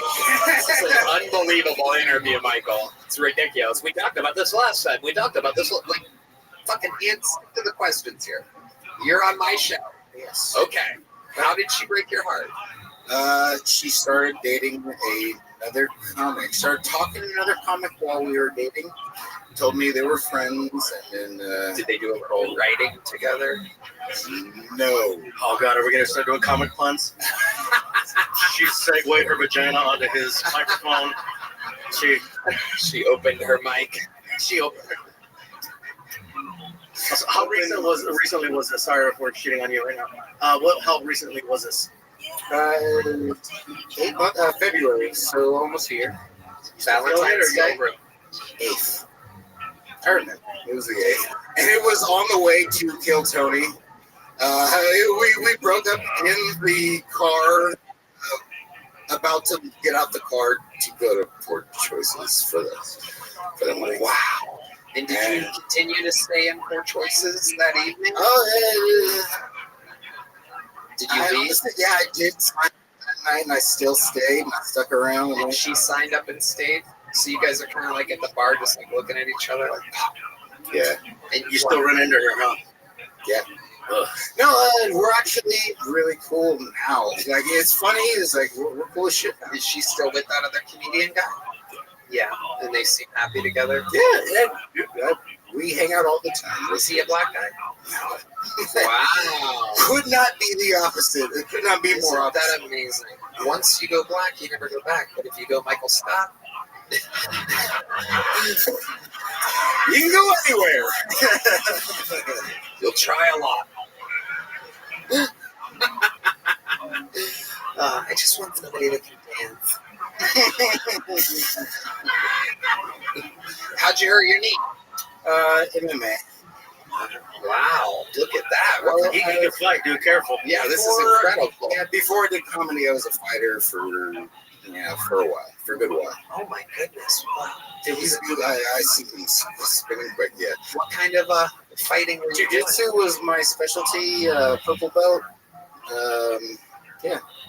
But yeah, I love kickboxing. I love to kick. I keep breaking. I'm fragile. I keep breaking. Wow. Yeah. What was your record? 2-2. 2-2. 2-2. I started off great, and I had a habit of taking fights on short notice. Every promoter knew they could just call me Old John. straight off the Broken Bones Jones over here. That's fucking solid. Yeah. It's just So I never went pro. I was an amateur. Amateurs don't get paid, but if you're willing to take on anybody, you get a little bit under the table. So I would get like timely. So you made a little bit of side cash. Yeah, so I'd make $400 a fight. Promoters knew they could call me, but I started off 2-0, and then I took my last 2 fights 6 days notice, and then 8 days notice, and I just cannot for the life of me picture this. Like, would you do your walkout with like the gloves and your glasses still on? You hand them to the coach right as you get in the octagon? Really? Yes. You walked out with your 4-0 right now. If your opponent didn't see you walk out with glasses, if I could get hit in the eyes and my contacts wouldn't fall out, I would. Yes, I would. You fought with contacts in. I did that one time, and then I got hit, and it went. I felt it. I felt it under here, and yeah. So what I would do, I never would fight with him. I just my coach, and then I have him lead me to the cage. Your eyes don't seem that bad with these glasses on, by the way. Like, your eyes don't seem that bad. I still think Deep Madness would beat the shit out of your eyes. Were your medical bills ever more than what you got paid? Always. The thing is amateurs don't get paid. And on anything, anytime you're starting off, you're always like, yeah. Yep. Like when he had to get on that box. Yeah, exactly. And I basically paid the same amount for gas to get me there and back. And which one at the time? You'd be paying for your medicals. Just to be licensed in California is like, back then it was like, I think it was like $400 or so. Or, yeah, it's like you're paying out of pocket to get your ass kicked. And then if you have broken bones, you're paying for that too. That's just how it was. So I never went pro. It was just like, yeah, it sucks. What are your future goals, Michael, other than I work at Hotel Ella. I don't know if you guys ever heard of it. It's a hotel here in Austin. It's a little boutique hotel. I'm a valet. 35? Yeah, right off at 35. Is that connected to that new sushi joint? No. Oh, okay. There's a new all-you-can-eat sushi joint. It's Oh, fucking Machi Sushi. unbelievable. Yeah, So that's not that hotel? Oh, okay. How I know? No. Oh, yeah. Dude, you're about to be in love. I've gone like 3 times in the past 2 weeks. Brand new. Out of a food combo. This is They have a full-size transformer out front too, for you to like stare at when you're digesting afterwards. Which It's amazing. transformer? Bumblebee or something? It is. It's Bumblebee. Oh, you've been there. A man known for his heavy protein intake, Big Michael Gonzalez, has been there. Well, he's a Volkswagen. Well, Michael, congratulations. You already have a joke book? Yes, a big one. There he goes. Michael Scott, everybody. We're flying through it. Damn, that was a long interview. Yeah. We're getting to know a lot about these people tonight. Makes I didn't know you had a fighter here. He did not look like a fighter. He's got. I feel bad for some of the jokes. Like, woo, catch me in the back. That is one of those. That is one of those wild situations where you never know who you're talking shit to. Notice I got a lot nicer after he said he's a amateur fighter. Purple belt. Normally, if you see a black guy with a purple belt, he's a pimp. All right. That's a joke I was going to do earlier, but the time passed, but I got it out. That's good. All right. Your next bucket full goes by the name of Yale Riames. Yale Riames, perhaps. Yale. Dang. I've been getting into a lot of arguments recently, most recently with my girlfriend. She snatches food off of my plate all the time. Her excuse is always, come on, there's no yours or mine, it's all ours. I'm like, well, if that's how you feel, why do you get so upset when I try to put a thumb in our butthole?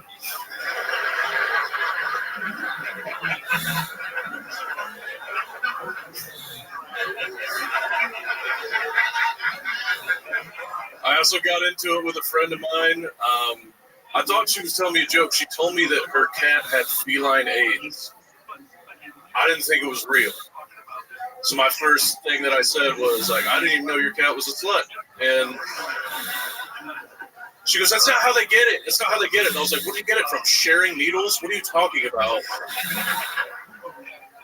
And she was upset, but she should have named her cat Meowjic Johnson. So... Wow! Oh, the timing on that. The timing on that. An amazing minute. It's like the L was the punchline at the end of that. It was fucking perfect. magical. So perfect, dude.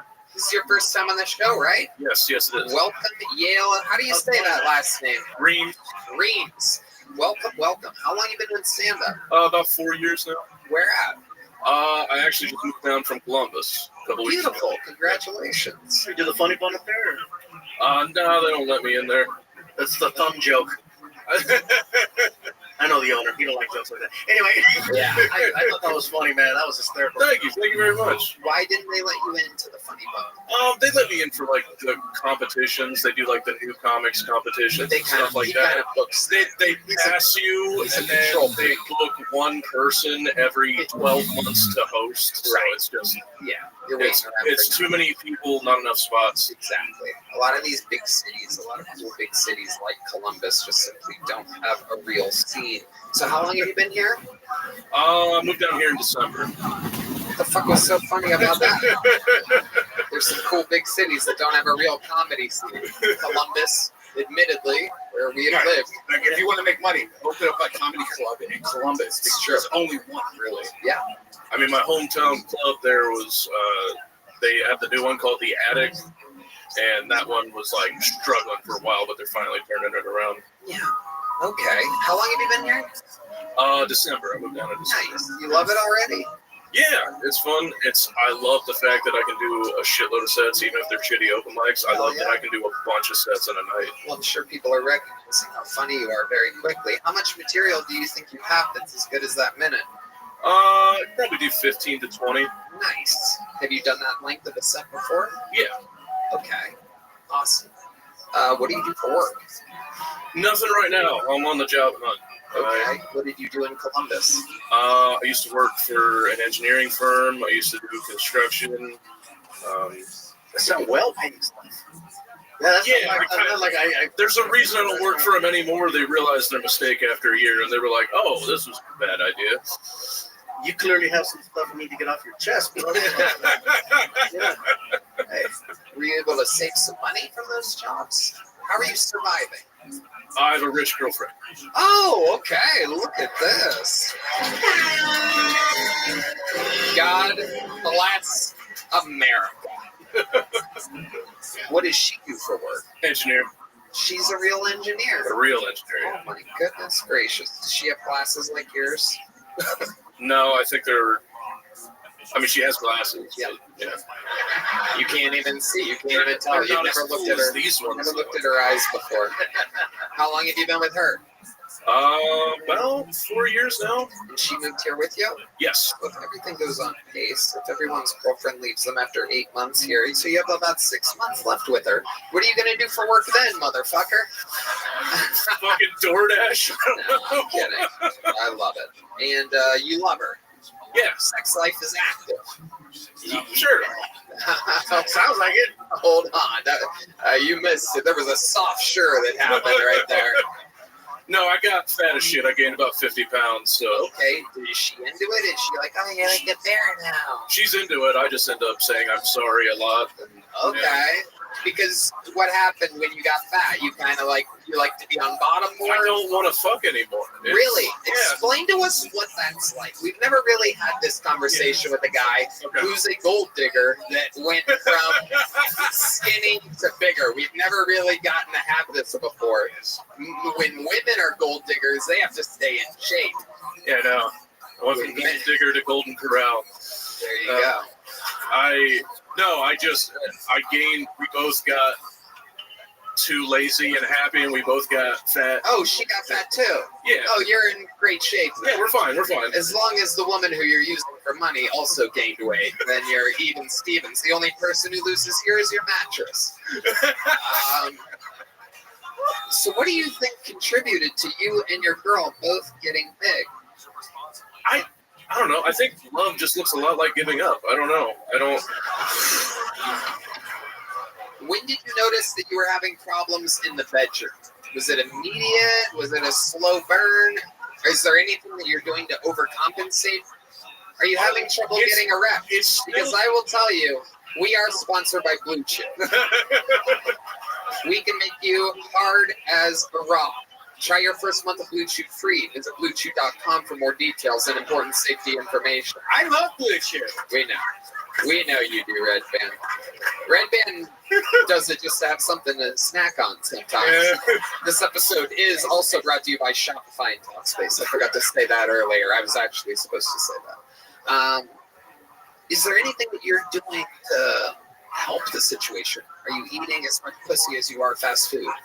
I eat way more pussy than I do fuck. Absolutely, okay, yeah. Tell us about that. Tell us about your process there. Is there anything that you do? Is there anything that you've learned?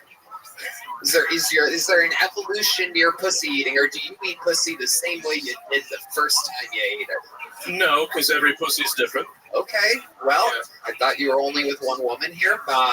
You might need to literally start looking for a job. I thought you meant the first time ever. Sorry. Okay, right, yes. So, tell us about your evolution of pussy eating as you've gotten fatter. Why did you look at me when you said that? Motherfucker. Hey, can I order a drink since we're talking about bringing eating pussy here? Another tequila. Yeah, please. Thank you. I feel you run all these questions. By the way, hey, you asked me to be on the show. I didn't know. Can I get some of that medication too? You want some? What is this? A nicotine pouch? No, From our friends over at Nick NYKD. I don't have a problem with cigarettes, man. What's that other the pill? Where's the pill? Oh, Blue Chew. Yeah. Oh, we don't actually have any on us. We were reading off of the. Never mind. I love the party though. Can I have a tequila and an erection, please? No. Hey, I got plans after this. I got some back row, don't worry. I love it. So again, tell us how you eat pussy. Let's hear about it. Let's get the spotlight on him and take us through it. The truth is, I just don't eat it laying down on the bed anymore. I sit down off the side of the bed because it's easier. Wow, you are just taking the shortcut in every single way. Okay, now the light is on you. Show us how you eat pussy. Look directly out into the audience. Oh wow! Hey, guys, what does pussy eating music sound like? Yeah, can we get some pussy eating? Can we get a little diddly there? Oh, he's already exhausted, ladies and gentlemen. We're going through the process here. Okay, her thighs are over your shoulders right now. You're doing the hard lean.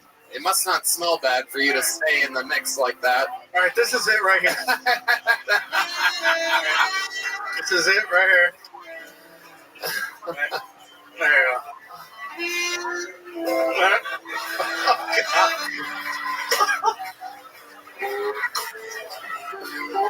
Hell yeah. Oh my goodness. He's doing the dolphin move. Wow. He ate her pussy and her ash. He ate her ash out. Killed Tony ashtray. That was incredible. What's the longest you think you've ever eaten your girlfriend's pussy? It's just torture.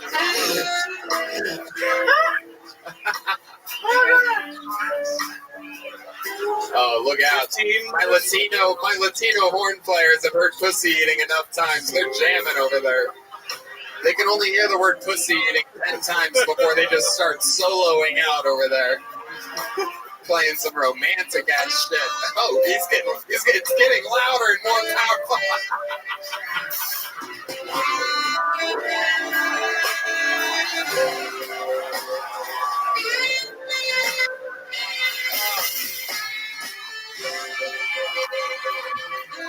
Fuck yeah, Carlos Sosa, Fernando Castillo, and Raul Vallejo. All right. Yale, tell us something else crazy about your life that we would be interested to know about you. Any fun facts about Yale Reeves? You have a great name. Very original fucking name. Michael Scott. There's like a billion Michael Scotts. There's only got to be one. I mean, I was named after a guy that died, who was named after a Pro Football Hall of Famer, NFL Hall of Famer. Reeves. Yeah. Oh. That makes sense. It's Reeves. I got that one from Dad, though. Right. Okay. Any other fun facts about you before we should let you go? Was in the Army for a few years. So what did you do in the Army? I was 35 markets, an intelligence collector, interrogator. Okay. Awesome. He wasn't a recruiter. Yeah. I gotta tell you, when you came out, man, you feel very comfortable, very polished. There was no hesitation as soon as you started performing, man. You were funny out the gate. Thank you. Thank you. That means a lot. Yeah, Appreciate I that. noticed that immediately. Thank you very much. I had somebody start over earlier because I felt like there was something there, but right out the gate, you felt very comfortable. So 15, 20 minutes, man, I feel like you got more, but you know, that's just me. I love as long as your set is longer than your pussy eating, I think you're gonna be okay. Focus on that, dude. Everything else will fall into place. I loved the minute. Congratulations, Red Band. You know, because you're from Columbus, Ohio, and you're a funny guy, I'll love to have you on the Secret Show Thursday. Hell yeah! And you're getting a big Kill Tony jump bug. Yale Reeves, ladies and gentlemen, has arrived to Kill Tony. How exciting! A real gig he just got out of this. Oh my goodness. Thank you. How lovely. This is going well. Cheers.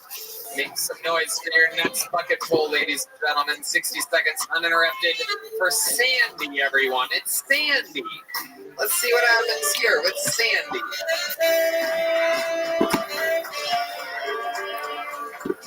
Hey, what's cracking, Kill Tony? How we doing tonight? Doing good? Yeah, I feel like as a comedian, I have a lot in common with strippers, you know? You ever see the stripper bomb on stage? Goddamn, dude, not even $1 is out to girl. Goddamn, dude. I remember one time I told the stripper, I was like, hey, girl, you know I can save you from this lifestyle, right? And then she showed me her bank account, and I was like, hey, actually, yeah, you can save me. Nah, man, I have bad taste in women. I remember one time I was at the beach, and I fell in love with this blonde girl, you know? I went up to her, and she had dreadlocks. She was a surfer chick. I was like, hey, girl, how'd you get your dreadlocks like that? She's like, I've been homeless 3 years. And I was like, what the fuck? It scared me, man. I could tell she was on drugs, you know, because we were doing cute shit. I was hanging around her. We held hands. We took a long walk on the beach. We played I Spy. You guys ever played I Spy with the tweaker? Hey, they're fucking good, yo. They're good at that shit, man. I kept like saying I Spy an orange umbrella, and she could find it all quick. And then she would be like, I spy someone's catalytic converter. I was like, what? Yeah, man. I like midgets, you know. They have a nice ass. The only thing bigger than a midget's ass are their foreheads, you feel me? Hell yeah. Sandy, welcome, welcome. A minute from Sandy. Is this your first time on the show? Yes, sir. Hell yeah. What pot farm were you raised at? Look at you. Pink Floyd shirt, that fucking head. I love drugs. And I love how comfortable you are. You are oh, fuck this here. What the fuck? How did I not see you? Hell yeah. I have never snuck up on anybody. Thank you, man. Actually, we're blacks more often. You look good, brother. Good to see you, man. Yeah, you're very comfortable. You came out here and just felt chill, you know? Yeah, I've seen you. I grew up. My family loves you. I've seen you at the Citizens Bank Arena, Toyota in Ontario. I'm from the IE, so it's cool to see. I know you started at the Ontario Club, so it's cool. This is about you, bro. Yeah, no, funny, man. Thank you, man. I appreciate you. If you guys have ever wondered what people from the Inland Empire look like, it is these two. Yeah. that is your hair, right? Robin? That is your hair, right? I think so. And the only reason I ask is because it's impressive and I haven't had it in a long time. It's incredible. There's a lot there. What do you do for work, Sandy? I gotta know. I'm a service technician at Power Complex, so I fix air conditioners, I do plumbing, you know. It's cool. Hey. I love it. So you're just walking in there stoned, just fucking with electrical sockets. You know how many times I've been shocked, you know, because I was like, because I got Can't even imagine. Do you live at the apartment complex that you manage? 30% off rent. They only give you 30% off. In California, it's fucked up out there. 30% is a lot of California. God damn, it is, dude. It's good, man. Shit. But it's a full-time job? Full-time. Been there 6 years. So sometimes you get awake in the middle of the night. Yep, and I gotta go stop, you know, fix things. What are some of the crazier calls that you've ever gotten? Have you ever? One time I was at Buffalo Wild Wings, and they called me like, there's 2 apartments on fire. Can you come help? And I'm like, no. What? They're like, hey, let's just see if we can get the kid to put out the fire. There's a fire. Who do we call? Call fucking Sandy. Holy shit! Yeah, that's how they manage fires in Southern California. I don't know if you guys have been watching the news at all. We got a fire in the Pacific Palisades. There's 20,000 cubic miles on fire. Who do we call? Sandy.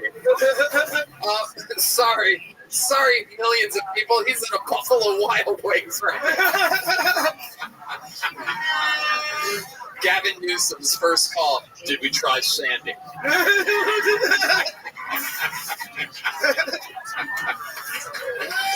Oh my God! Can I see your Gavin Newsom impression again? Hold on. I don't think I have one. I don't think I. Because your lips changed. Look at your lips. We need to call Sandy. We have this under control. There's nothing that can go wrong with Sandy. I mean, look it up. I thought it looked good. Shit, it's my motherfucking birthday today, too. Oh, shit. I'm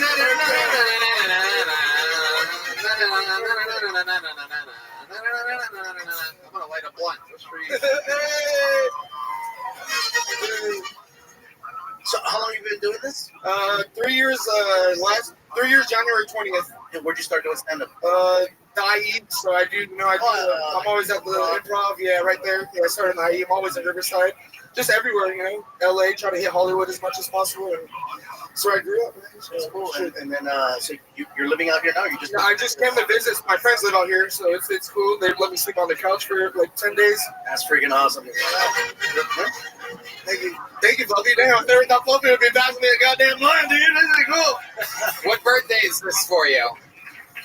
So, do you want to take a wild guess? Because people will get it wrong all day. I'm gonna assume you are. I'm gonna say he's 23, 22, 29. Yeah, no, people have been saying I look 43. I was pissed off. What the fuck? Yeah, people are like, he's the Mexican Danny DeVito. Hey, I'm the penguin. Hey, look, I'm the penguin, dude. Here you go, Rip. Hell yeah. So, tell us more about you, Sandy. You've been asked to put out fires, you're a curtain matcher. How long have you been doing stand-up? Let's talk about that. 3 years. 3 years. That's right. Yeah, my first job, I got my finger cut off at work. So, Wait. Oh, my God. Holy shit. Oh, no. Oh, we have a lot of fainters in the front row tonight. Won't do that again.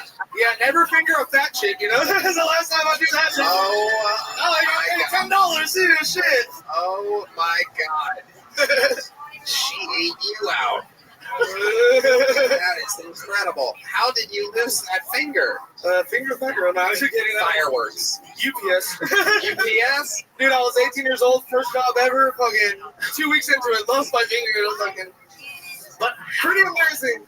Yeah, exactly. Why is it missing? Yeah, just the card squished it off, and I pulled off the glove, and it just ripped it off even more. I was like, oh my God. They tried to say they could save it.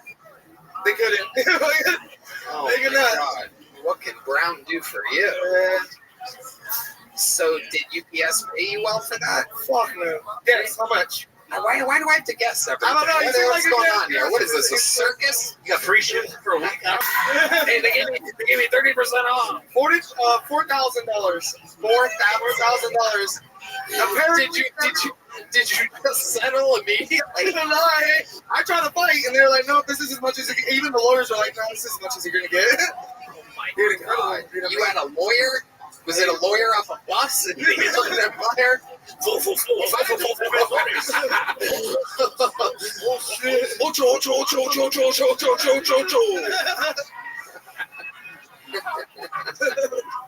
I like that you topped my joke using bigger numbers. I went 2, you went anyway. I didn't know what 2 was. I didn't even know you did the same. Oh, I didn't even. I speak no Espanol. Crazy people, the governor of California. All right. I don't speak Spanish either, brother, so I'm good. Really? Poquito, pero no mucho, bro. That's all I know. Or saca la bolsita. I don't even know what that means. A little, but not a lot. Saca la bolsita means he's got narcotics on him. No. Are we really surprised? Chichi's word. Oh my God. Poquito indexo fingero. Sandy, what do you do for fun? You seem like a guy that has some hobbies for sure. He seems fun. He seems very fun. Yeah. Shit, just comedy, dude. That's all I do. Work in comedy, just getting that time in as much as possible. That's why I follow. What are you doing right now that you're not, like, during the day before you got here tonight to do stand-up? What do you do just to entertain yourself? Drink. I don't know. It's my birthday, so everyone's been buying me drinks. I mean, shit. Thank you, girl. Wow, listen to the dumb bitch from Dallas, everybody who just realized that it's his birthday because she's so deep in her own bullshit world that she found that out 7 minutes after everybody else did. Oh my God, fucking happy birthday. Please don't move to Dallas. Jesus Christ. She's hot. At least she's hot. I'll take that. Shit. Go, girl. Get it, girl. Hey, At least it's hot. You're high. Yeah. You're high. We're a match made in heaven. Someone's about to get the lightest fingering of her life. I use it for the clit. I just vibrate on the clit like. He puts it in her pussy and let it vibrate on the clit. They love it. It works. You've heard a finger bang? That's like finger poof. Oh, wow. It's my trigger finger too. I'm left-handed, so it's like, oh, You're left-handed? Oh, fuck. That is so sad. Oh my God. I thought that was something like positive. Like, at least it was a left hand. It's like, that's probably how you got that in there, huh? So what are the times where you notice it affects you the most? Other than like obviously shooting a gun, is it hard to write? It's hard to do my job, you know, just fixing things at work, trying to get a screw. Yeah. Okay, it's hard. It's hard to write. Yeah, of course it's hard to write, but I've always had sloppy writing. It's a left-handed thing. What else is it hard to do? Jack up. You are truly left-handed. You're left-handed all the way, man. Absolutely. All my cousins are left-handed too, which is kind of crazy. Never really heard that my sister's left-handed. Whole family's left-handed. Absolutely amazing. Which explains why I look like this. Probably goddamn. Someone said I look like a witch earlier. I'm like, what? That does not make sense. Someone told you that you look like a witch? Yeah. And what did you go? You went. If I had a finger like that, I would be using it all the time. Oh, dude. I'd be like, oh, Tony Hinchcliffe, you mean the index finger guy? It would be my identity. All right. That's different, man. Best birthday of my life, man. I bet it is. Happy birthday, my friend. Congratulations. What are you doing Thursday? Thursday, I have a show in Palm Springs. Oh, well, there you go. Where in Palm Springs? It's a new spot. It's called the Rock Gallery. It's a cool spot. Louis C.K. will be headlining there next month, and I'll be headlining there, and I think the next week after him. So, trying to just get it as much as possible, man. Okay. When do you head to Palm Springs?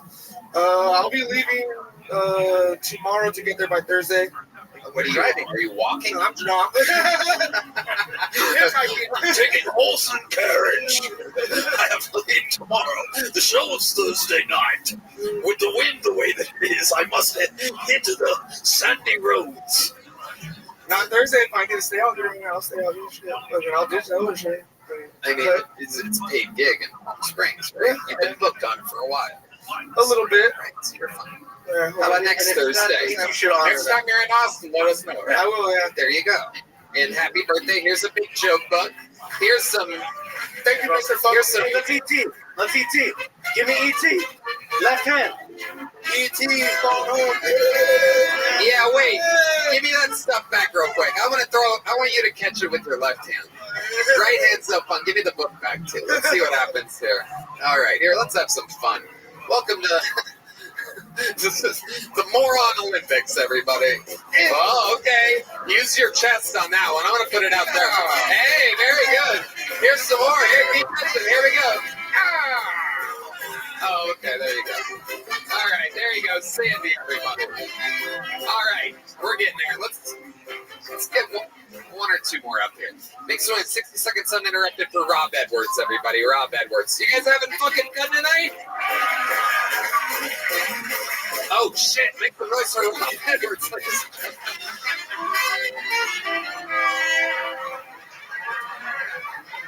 Greetings, motherfuckers. How y'all doing? You good? That's what's up. I hate going home for the holidays, mostly because every time I go back, they ask me the same shit. It's, Rob, when you gonna bring us some grandbabies? Which I never know what to say to that, because I don't know how to put a timetable on an accident. You feel me? Because I'm not gonna do it on purpose, and they're basically asking me, Rob, when you gonna get into a car crash? Like, it's not on the vision board at the moment. I don't know what to say to these people. You feel me? Like, what's the math on that? How would I explain it? Math, like, what's the math on that? Probability? What is the probability that I knock a chick up in a red state and can't sneak her into a blue state? What is it? It's not very good. I'll figure it out. We'll find a way. Now, every time I talk about the Roe v. Wade shit, like, Rob, you live in California. You got to worry about that. And I'm like, nah, see, that's how you build bad habits. I'm not really with that shit. I might live in California, but I fuck like I live in Mississippi. You know what I'm saying? I I take it very seriously. I have a Confederate flag in my bedroom just to remind myself of the situation I could be in. I got to pull out, you know what I'm saying? And when I'm about to come and say the South shall rise again, and then I pull out, and nobody gets pregnant. Rob Edwards, I fucking love it. This is your first time on the show, right? Yeah. Welcome. Absolutely incredible set and amazing that you're here to do it less than 24 hours after you won the AFC Championship yesterday. I mean, 1 second you're going to the Super Bowl, the next Bill Tony. I don't know what you're talking about. What is it? I'm in Ravens gear. I lost. Oh, okay. All right. Well, I mean, okay. It's really applicable for any NFL team. So I hope they pick me up. I love it. Funny. You must have played, I mean, sports even as recently as today. You know, I try to stay in shape. You know, I got to try. I can jump a little bit, yeah. You can? What's your vertical lead? Back when I was... he knows the number. I mean, back when I was like 38, 39, back when I was in shape. 38, 39 inches in the air. Redman can't even do that in stairs. He's got... I could roll down some stairs. Down, absolutely. Rob, what do you do for... How long have you been on stand-up? These 7 years in October, so like 7. Where? All of it in Baltimore? Do you live here now? Well, I do it in the Bay Area, so California. Okay. I'm doing that there in San Francisco. Okay, that's where you live now? Yeah. Crazy up there, right? Yeah, a lot of. I think the homeless is a lot worse than it is down here. I know. It's crazy. It's quite frightening, and it's not even really just homelessness as much as it is like drug addicts. Yeah, mental illness, right? Crack right in front of you, so it's cool. We saw a lot of crazy shit, man. Yeah, I'm a plumber. That's my day job. Somebody like OD'd under my van while I was working. So I was Wow, under the van. I thought they were like stealing my catalytic converter, so I went over there to like stomp him out, and turned out he was like dying. So I was turns out God already did that. Yeah, you beat me to it. Oh my! You beat me to it. You do not steal the catalytic converter of the Lord's will. You beat me to it. So amazing. So you're a plumber in San Francisco. Yeah. How long have you been doing that for?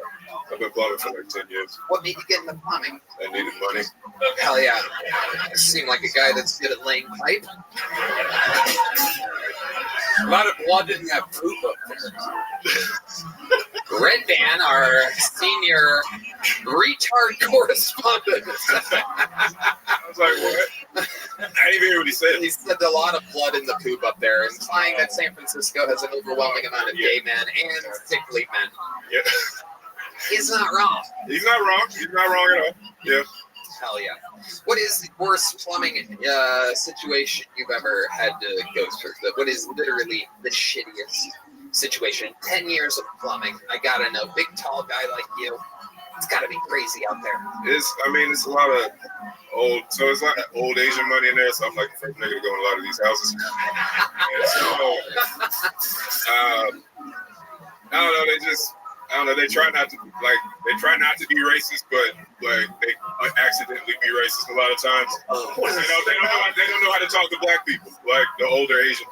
So it's like, you're so tall. Yeah, you know it. I'm not going. Oh, you mean what I did when I introduced them to the stage tonight? I caught myself. I'm like, all right, make some noise for Rob Edwards. Holy fucking shit! Oh my God, it's so big and bragging. A bigger brother matter. More purple than you expected. Y'all ain't about to get me fired, boy. You were the tallest brother I've ever seen. Yes, the old typical Asian accent there from Mario. Most of your crazy calls happen after hours, because usually that's when plumbers make the most money, is because anytime I've had issues, like, it's always calling after hours, and usually it's for something where you have no control over it. So yeah, kind of things that we've been called into. Yeah, on call, that shit. What's your question you're asking? As far as like, what's not the worst situation as far as like somebody being an asshole to you, but more so like the situation, like was a shower backed up, toilet backed up, the sinks, the plumbing. Was there something that was just pipes will break, bro, that type shit. So you just gotta, you go in there, shit's flooded, or I mean, the worst is obviously like drain pipe, so shit and stuff gets everywhere, and then you gotta go in there and fix it. It's just incredible watching you two And talk. A veteran plumber talking to a veteran toilet clogger. So we have a connection right here. Handle it, stuff it down. He could probably show you some great tricks. Stop flushing tampons, ladies, please. That's the main one you run into. We said 10 years of doing that, right? Yeah. Can you still get grossed out? Yeah, I mean, you never get used to seeing shit. At least I don't. So. Because I've talked to some plumbers that are like, I could eat lunch while fixing the freaking pipes. Nah. That's the level that I've seen some people get to. That is the most Mexican thing I've ever heard. I can say it in Spanish and make it more Mexican. Oh shit, they're about to play a song or something. You keep that up. Fucking Raul stand-up, man, which I think is awesome. You have great timing. You came out very confident. Oh, thank you. I got long setup, so I was wondering how much was going to go here. But what's the longest you've been on stage?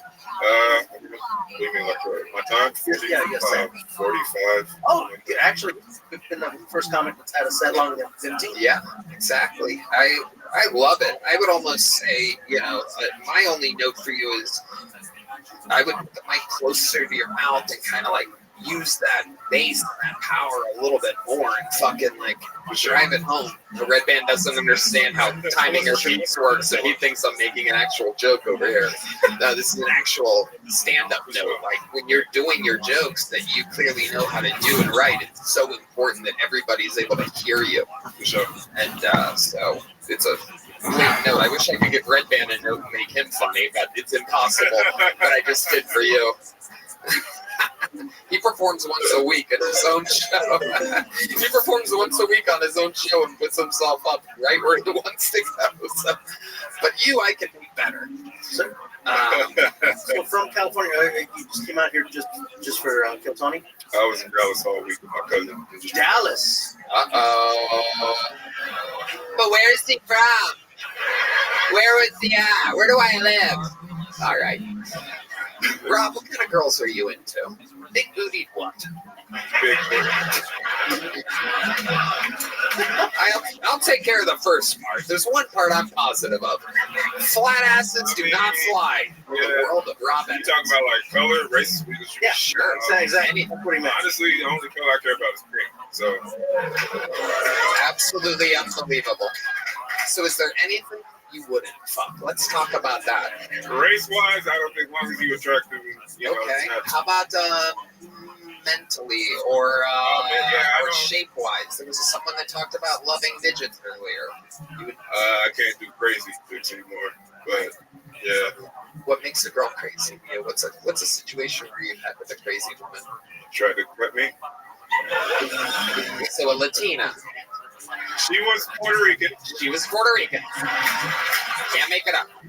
We love the Puerto Ricans. We already know how you feel about Puerto Ricans. I mean, it is incredible. The one that tried to stab you, that's literally like their thing. Yeah. It is amazing. Don't argue in the kitchen. Oh, was in the kitchen. Yeah. Was she cooking? Were you cooking? No. I was trying to leave. The kitchen's next to the door. Yeah. Well, they'll find anything. If it's in the living room, a TV antenna, they will get you with whatever they possibly can find. Perhaps safe-proof the house, I guess. Yes.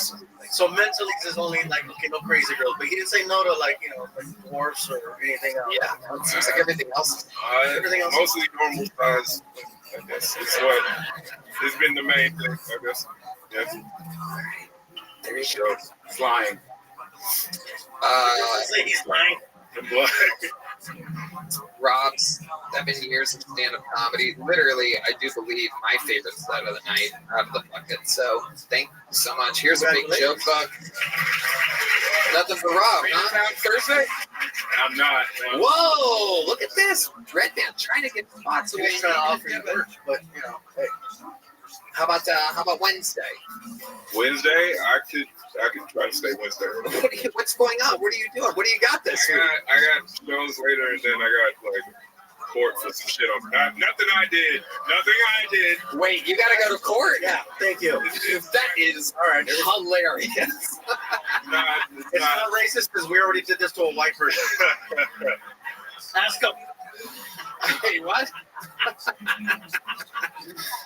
That weed is powerful. What did you do that where you have to go to court? I don't even know if I can talk. It's just mostly jobs. Just somebody's suing the company. Oh, well. You're a witness. Yeah, I was there when the job was You're there, good. so. You're good. Perfect. That's boring. I'm sorry. You're good. No, that was great. Great set, great interview. Thank you, Rob Edwards, ladies and gentlemen. And with that, we're going to put a ribbon on it right now, ladies and gentlemen. We have come to the time to where there's only one way to end an episode like this. We have a regular on the show, ladies and gentlemen. And we are very close to finding out whether he will get his citizenship to the United States of America. Ladies and gentlemen, I present to you the Estonian assassin, Ari Matti.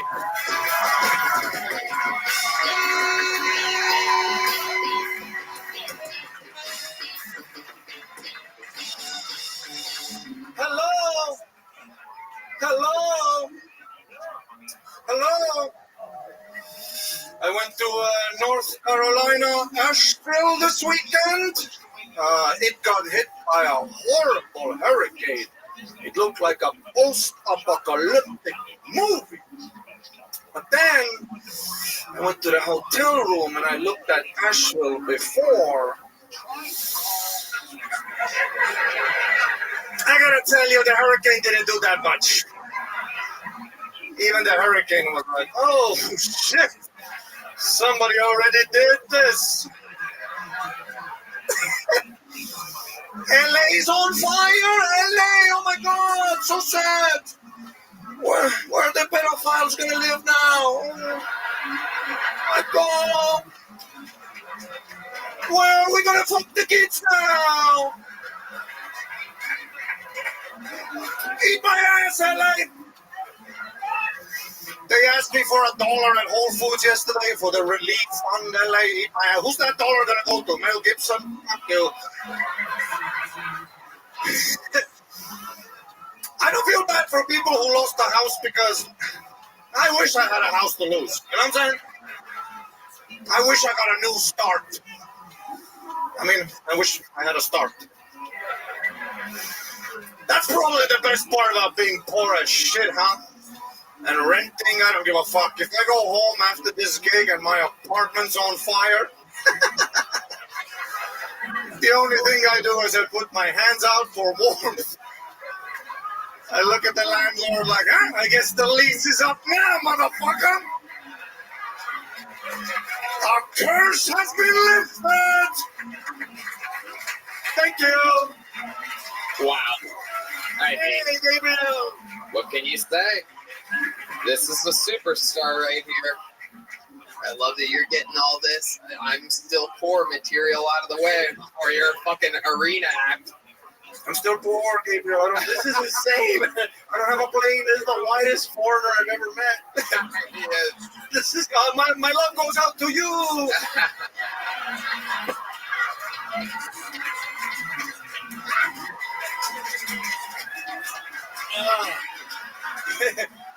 Yes. I'm sorry, I'm autistic. I'm autistic. I didn't know what this is.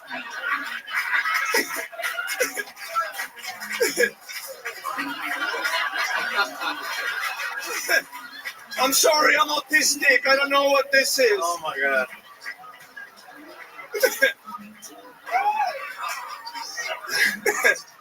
So much for my shot at kid school. Yeah. I'm gonna get a call soon. That is wild. I'm pretty sure he can do it. You guys were on that side of World War II. Absolutely. Okay. Absolutely. So it's like how black people can say the N-word. I think we can give the Nazi salute because your people Yes. do that. Okay. Trying to fix the situation. What would you do, Gabriel? Oh my God. Put this on your next post. We're just gonna blur it or something, I guess. No one will ever know. No, it's hilarious. It is kind of wild, right? Autistic people can get away with stuff that blatantly non-autistic people can't. They can get away with it till they acknowledge it. As long as they don't acknowledge it, I think they can pull off anything. Yeah. Yeah. I've noticed Elon, as much as he jokes around, Never says he's autistic. Yeah. So then you can always make the case where, well, you know, he's a little Asperger's. Yeah. Well, whatever it is. Dr. Redband making his diagnosis. Sir, it's called the spectrum. Yes, Anyway. All right, how's life been going? Good? Yeah, good. Actually, Asheville was super. It was actually a beautiful spot. I loved it. Wait, what? That was all one word. Asheville. Asheville, North Carolina? Yes, North Carolina. It was actually beautiful. Lots of hills, lots of pretty women. Ooh, those country girls, you know, with calluses. Wait, what was that? Oh, you could feel it. A rough hand job in Asheville. Oh my goodness. A rough one. I love it. I needed some relief too. They have those working lady hands there, huh? Yeah. The exfoliators. Yeah. That's thick necks. They do? A thick neck bitch. Wow. I love a bitch. They can like carry me out of the fire. It's funny to think that next week there's going to be some blatantly that girl in Nashville is going to be watching this performance. She's just going to be like, God damn it, Bob. Shit, my hands and my neck are insecurities to me. Shit. God, my girls like this. You're going to come, boy. I was like this. I am.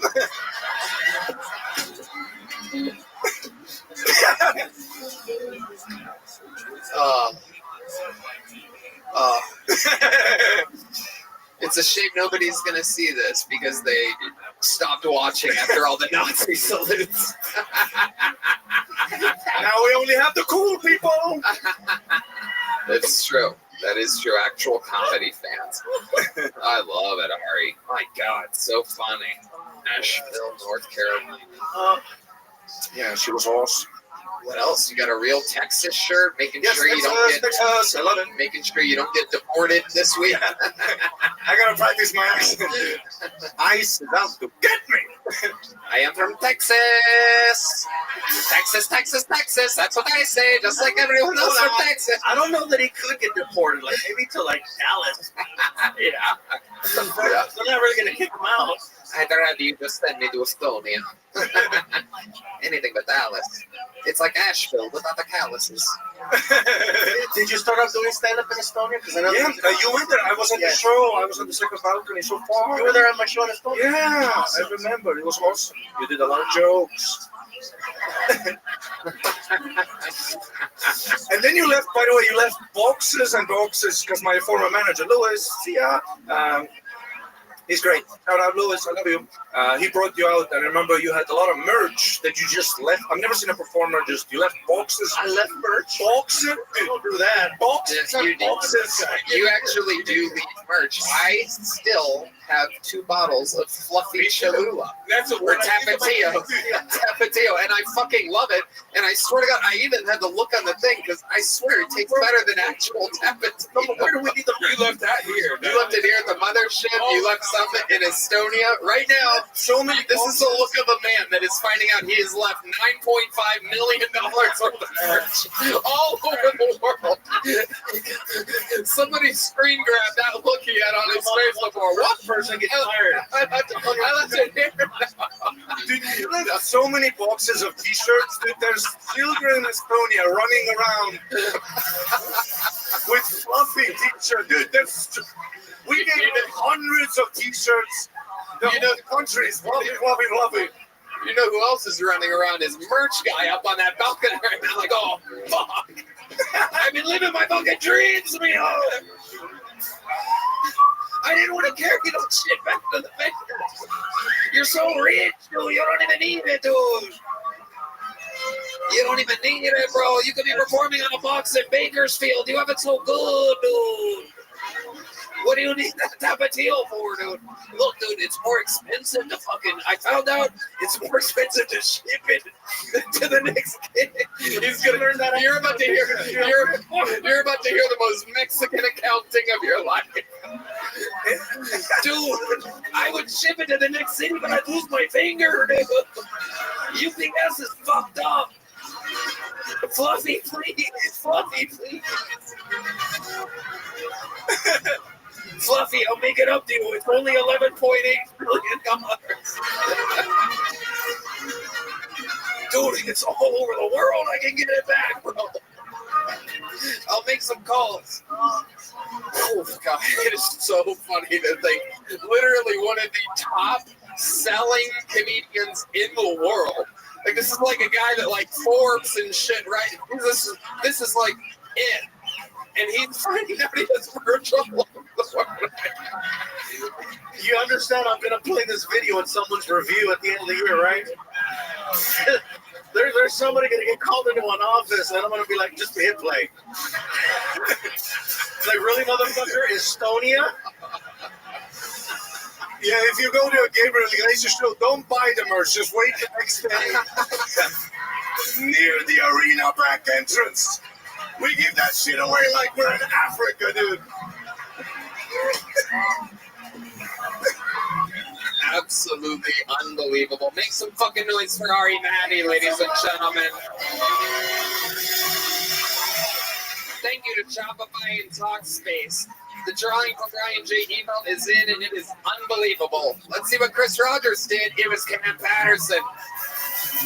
Ladies and gentlemen, I have to ask for a favor. How loud can this place get for his first time on panel? Gabriel Iglesias, ladies and gentlemen. Motherfucking Fluffy. Check out The Legend of Fluffy. Now on Netflix. Shopify, Talkspace. Thank you all. Red Band. Check out the Strip, ATX.com. I love you guys. One more time for the best damn band in the land. Matt Mueling, John Dees, D Madness, Carlos Sosa, Raul Vallejo, Fernando Castillo, and Big Mike, Michael Gonzalez. Thank you. We love you. Watch The Legend of Fluffy if you haven't already, and all of his great specials. We love you. Good night, everybody.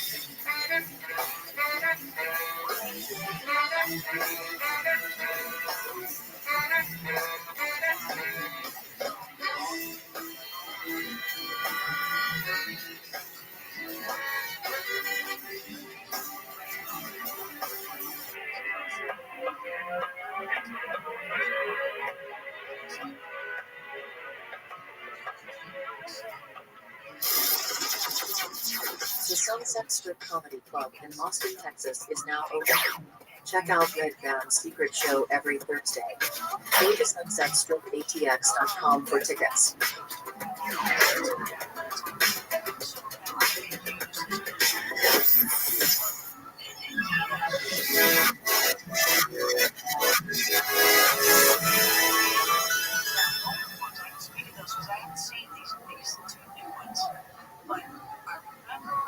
My home in Kentucky that I grew up in, when he had sent me some of the apps, I was testing them out in my home, which I know knows Dan, because all my life I've dealt with it. Tickets are on sale for all my upcoming stand-up dates. Detroit, Atlantic City, Niagara Falls, Mount Pleasant, Michigan, West Valley City, aka Salt Lake City, Utah, Reno, Nevada, Anaheim, California, and Las Vegas, Nevada. Tickets are still now for my stand-up comedy featuring some of the favorite characters from the show, especially me. All tickets are at TonyHinchcliffe.com right now.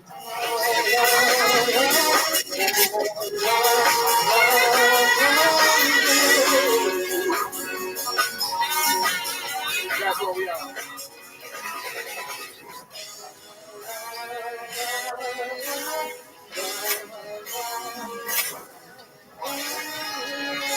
Hey,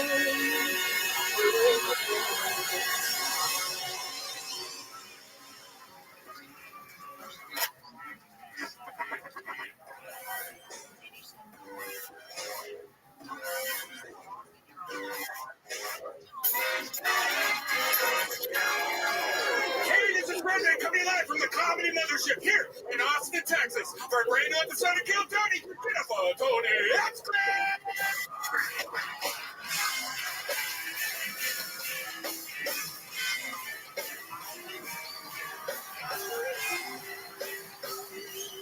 Who's ready for the best fucking night of their lives, huh?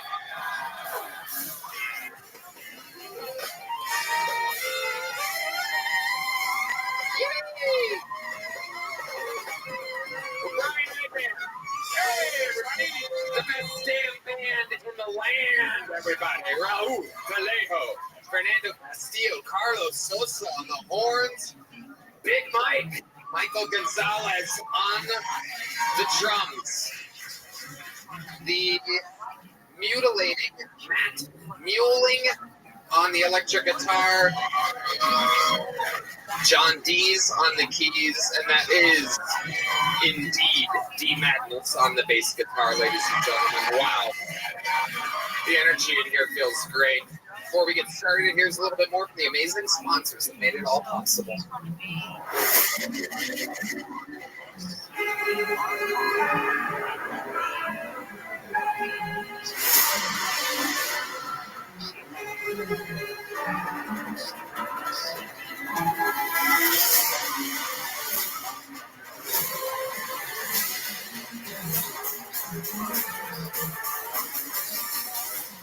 Hello there. This podcast is sponsored by Tecovas. Anywhere worth going is worth going in good boots. Find your perfect pair with Tecovas. Tecovas crafts quality Western boots for everyone, from generational ranchers and lifelong cowboys to first-time boot buyers. Born in Texas in 2015, Tecovas makes it easy for anyone to find their perfect boot. Every one of Tecovas boots are handcrafted with over 200 meticulous steps for broken-in comfort right out of the box. Whether it's a long day or a big night, your Tecovas are built to last and impress. Right now, get 10% off at tecovas.com/Kiltony when you sign up for emails and texts. That's 10% off at tecovas.com/Kiltony, tecovas.com/Kiltony. See site for details. Tecovas, point your toes west. Are you guys ready to start tonight's episode?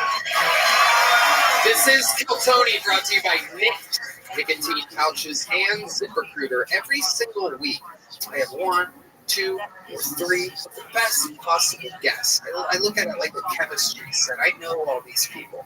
I know who goes well together and how to mix it. Tonight's 2-guest panel is one of the greatest comedians of all time, and also a guy who's returning back into the comedy business after a very long hiatus. So, what a perfect panel.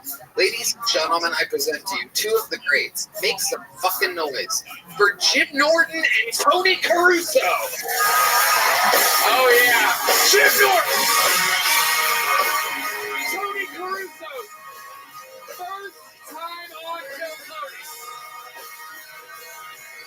Wow. Tony Caruso, Jim Norton, welcome.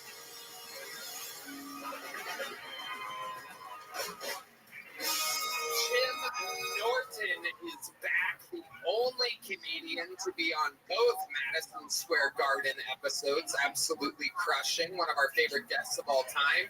Thank you. He's been on the show in LA, multiple times in Austin, in Las Vegas. Jim Norton, one of the best comedians in the world.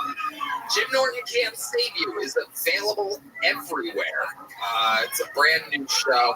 And joining the panel for the very first time ever in the show's entire history, Tony Caruso, ladies and gentlemen. Now, Tony, wow, they really love you.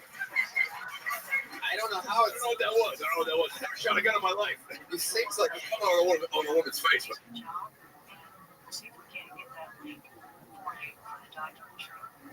I never shot a gun. You have a giant approval approval from the audience, and many of them don't know anything about you.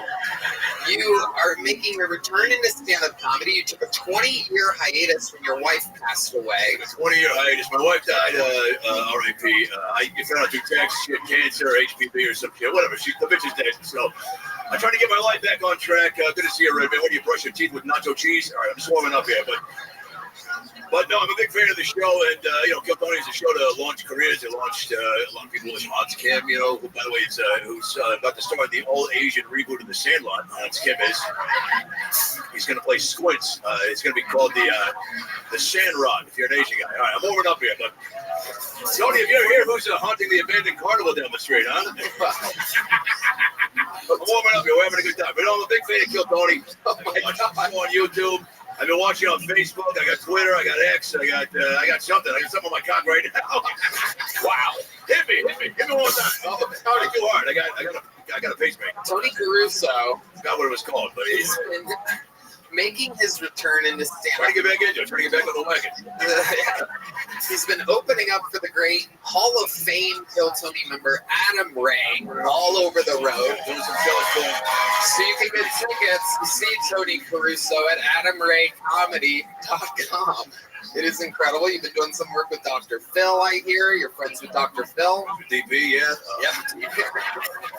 DP. Yeah, we call him DP.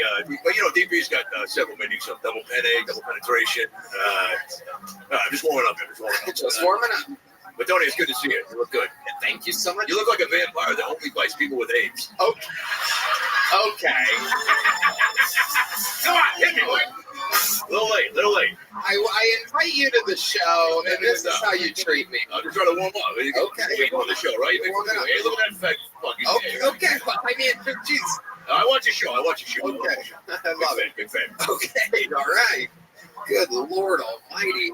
So, Tony. Oh, okay. So, Tony, you know how this show works. Over 200 people signed up for the opportunity to be here. I pulled their name out of the bucket. They get 60 seconds. Their time is up, and you're the sound of a kitten. Then usually have to wrap it up unless they bring out the angerless Hollywood bear, which interrupts them, and then I ask them a bunch of questions. We find out more about them, and everything is improvised. Anything can happen. Are you guys ready to start tonight's episode?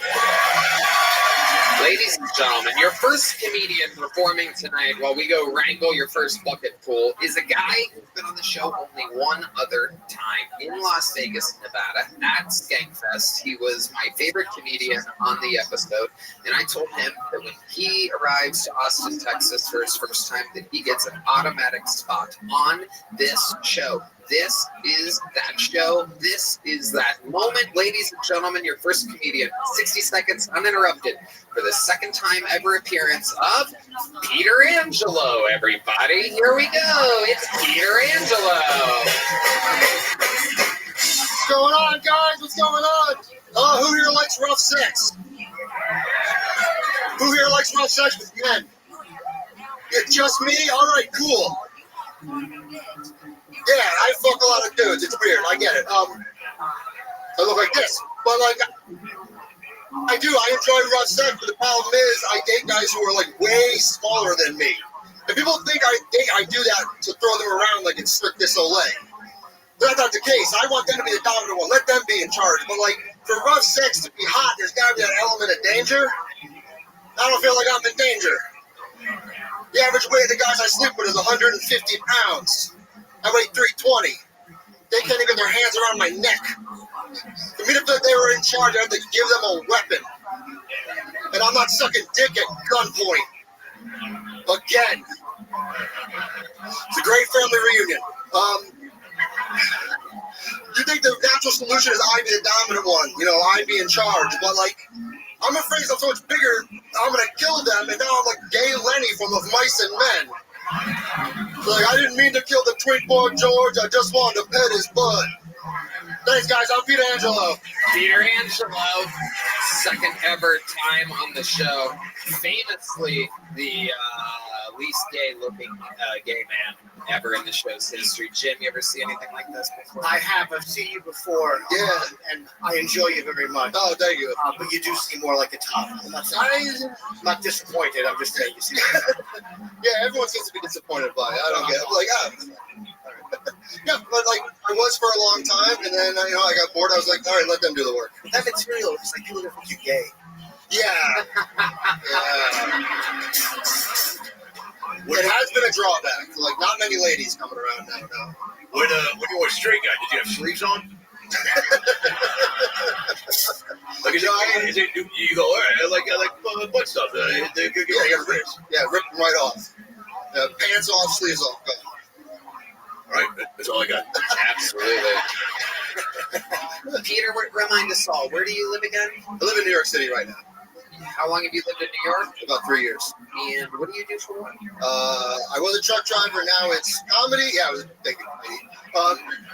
But now I teach people to throw axes. Oh, wow. I'm an So axle many straight jobs. Even your jobs are straight. I drop jokes and I teach people to throw axes and I take dicks in my butt. Like, it doesn't make any sense. Great impression of it. It's incredible. It is throwing the axes at vaginas. Yeah. Not another one. God damn it. Get away from me. Absolutely incredible. Larry the Cable Gay. Yeah. Get him done. Have you always been gay? How old were you when you knew you were gay? I was a teenager, I would say. Teenager, just... Is there a moment? Is there something that happens? Are you like looking at a porno mag and you're like, me just like dick or something like that? I think so. Honestly, the internet was coming around. I just started typing in gay and just wanted to check it out. I was like, maybe this is for me. What was the first thing you saw that you were like, oh, how do I get to do that? It's a butthole. Yeah. So I saw and he wanted to do that. Yeah. So a feminine man, and I was like, all right, yes. And then just moved out from there. How do you go to your parents and you go, hey, how do I get to cool buttholes in my life? My dad was like, become a trucker, truck stop. There you go. When did your parents find out you were gay? How did they know? When do you think they caught on? I'm not sure because I would say after I told them they weren't positive, my brother knew right away because he kept taking my computer before I could erase the search history. Oh, shit. And your brother's like, let me send this email to Google real quick. My account got hacked. What the fuck is that black guy fucking that other black guy for? And your brother let you know that he knows. Yeah, he did. Did he keep it a secret? Yeah, he did. He didn't care at all. He didn't bother. I like how vague you were with your searches too. Like just gay. There's a cock. I'll look at it. Okay, I'll figure it out. Yeah, it was. Yeah, what should we have The internet just started. I don't know. Do you remember the first time you blew a guy? Yeah. Where was it? Yeah, tell us about it. Paint the picture for us. Stones of old, like. What a way to kick off the show. I was at my house. I invited someone over. I thought he was. I had an inkling he was also gay, and I was. Hold on. What was the inkling here? By the way, I don't know anyone who doesn't look like me. I don't like. Right. Most people I think are gay. He's over your house. Hoping. It was like, oh, do you want to watch porn? Yeah. But I'm porn. And then, I used to want like a bunch of guys haven't watched porn with their friends and just tried to touch it once. Like, Just a gay guy thing. Yeah. That is indeed. What the fuck are you talking about? Fuck that. I'm not a gay guy. I won't even look at a cock. It's all good. Hey, agree to disagree. And then just like, Did you make a serious move on him, or did you start joking your way into it? Joking. I think it was. That's hard. No, it was like hands or hand. You can't feel good to the guy's hand and a girl's hand, like that kind of thing. Held his hand? No, stroking his hand. That's less gay than holding his hand. I'm not that gay. That's fag shit. I'm starting Oh my gosh, both of those are t-shirts. I'm not that gay if that's fag shit. Great. Now, when you touched it, are you still friends with the guy who you jerked it? Is he gay too now? Yeah. Oh, that's kind of sweet. Yeah, we're still friends. We reminisced about it. Do you really? Yeah. Once in a while. We are still friends. Yeah, that's great. What's he do for work? That's a good question. Coding. Coding? Yeah, like that or shit. Coding you with his cum? That was funny. How's New York City treating you? Where did you live before? Vegas? No, Connecticut. Oh, Connecticut. Yeah. And you're in the middle of New York City now? Yeah. What's that like for you? What do you do there to have fun? A lot of metal concerts. Go to raves sometimes. I'm training to be a pro wrestler. Really? Yeah. Wow. Profession for you. Yeah. Stone Cold Steve Aidsy over here. What's your Hasn't wrestling? kicked in yet. What's your wrestling character? Yeah. It's a big doom. Wow. Yeah. The cock. Yeah, and I'm a gay trucker who hates straight people. Okay, so it's pretty much just me. Yeah, I know. Yeah, do we get to find out what you're transporting? You said you drive trucks, right? So what are you taking across state line? What are you taking from? Like, what? You drove a truck. Are we talking about character? What I actually did as a trucker? Can I finish my fucking sentence No. for a second? Are you? So what? Are you? You're a real truck driver, right? I was, yeah. So you were, yeah. So what were you driving in the truck? If you were taking a truck from like Austin to Dallas, what were you in the truck? Steel pipe. Yeah. Wow. Was that the name of the guy you were shoving? Get off. I'm warming up. Did you meet the whole that, or did you say put some pipe in the rear and they went okay? And then just went Yeah, that's better. They knew I could handle it. You could take a big load. Peter, what's something that we would be surprised to know about you? There's the fart noise of the episode, out early tonight, 7 minutes in. Red band is red band. Before we let you go, something that would surprise us about you. I recently just did comedy in China. Okay, we're talking about the female wrestler. Okay. Found the most manly woman you've ever. Yeah. Have you ever been with a woman? Long time ago. Yeah. Tell us about that. What, What happens when a gay guy touches a vagina? I mean, if you're a bitch, you're like, yeah, whatever, let's try it. Okay. But yeah, I met this like punk rock couple with a bisexual guy, and this is great. Is my dad here? No, all right. But he was. Yeah, that's fine. Like, I had no goddamn idea Jesus Christ, Peter. And your brother kept his secret from me? No, he's on Grindr too. He doesn't pump into him. I met a guy at this party. He was bi. He invited me to hook up with him and his girl. So, they started blowing me. I tried fucking her a little bit, and then he fucked her, and I just fucked him while he fucked her. When you say, I'm gonna need you to write that down. I'm sorry, but I was here, then I was here. Somebody was inside somebody. What are you doing? What the fuck was that? so when you say you tried to fuck her, I mean, there it is, right? It's warm, wet, it's a hole. Explain what happened. And you're just like, for me, I was like, all right, that's enough. All right. I was like, all right, I want to fuck him. That's why I showed up. Right. So. Did it feel good though? Did it turn you on, or were you like, there's no shit in here? Right, yeah. That's the part I don't get. That's exactly right. I don't get it. Because if it's warm and it's moist and it works, and there's the dude's still there, right? So it's I wanted to fuck the other person. I just wanted to give. That's what I was there for. And I decided, I was like, hey, this is fine. I'm going on to the asshole now. So the guy in the middle, you're fucking him while he fucks his wife? Yeah. Was he just fucking going, thank you, you're welcome, thank you, you're welcome, thank you. Yeah, it was the weirdest seesaw ever. What's his name? Lucky Devil?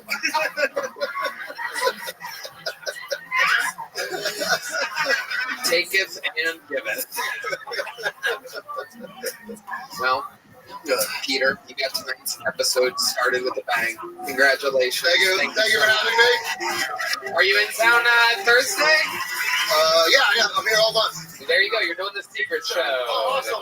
Thank you so much. Have a good night. Peter Angelo, his second time ever on the show. He was pulled out of the bucket in Las Vegas, Nevada, and now our first bucket pull of the night. Wow, you know what that sound means. Heidi is here, everyone. The lovely Heidi. Absolutely incredible. There she is. One more time for Heidi, everyone.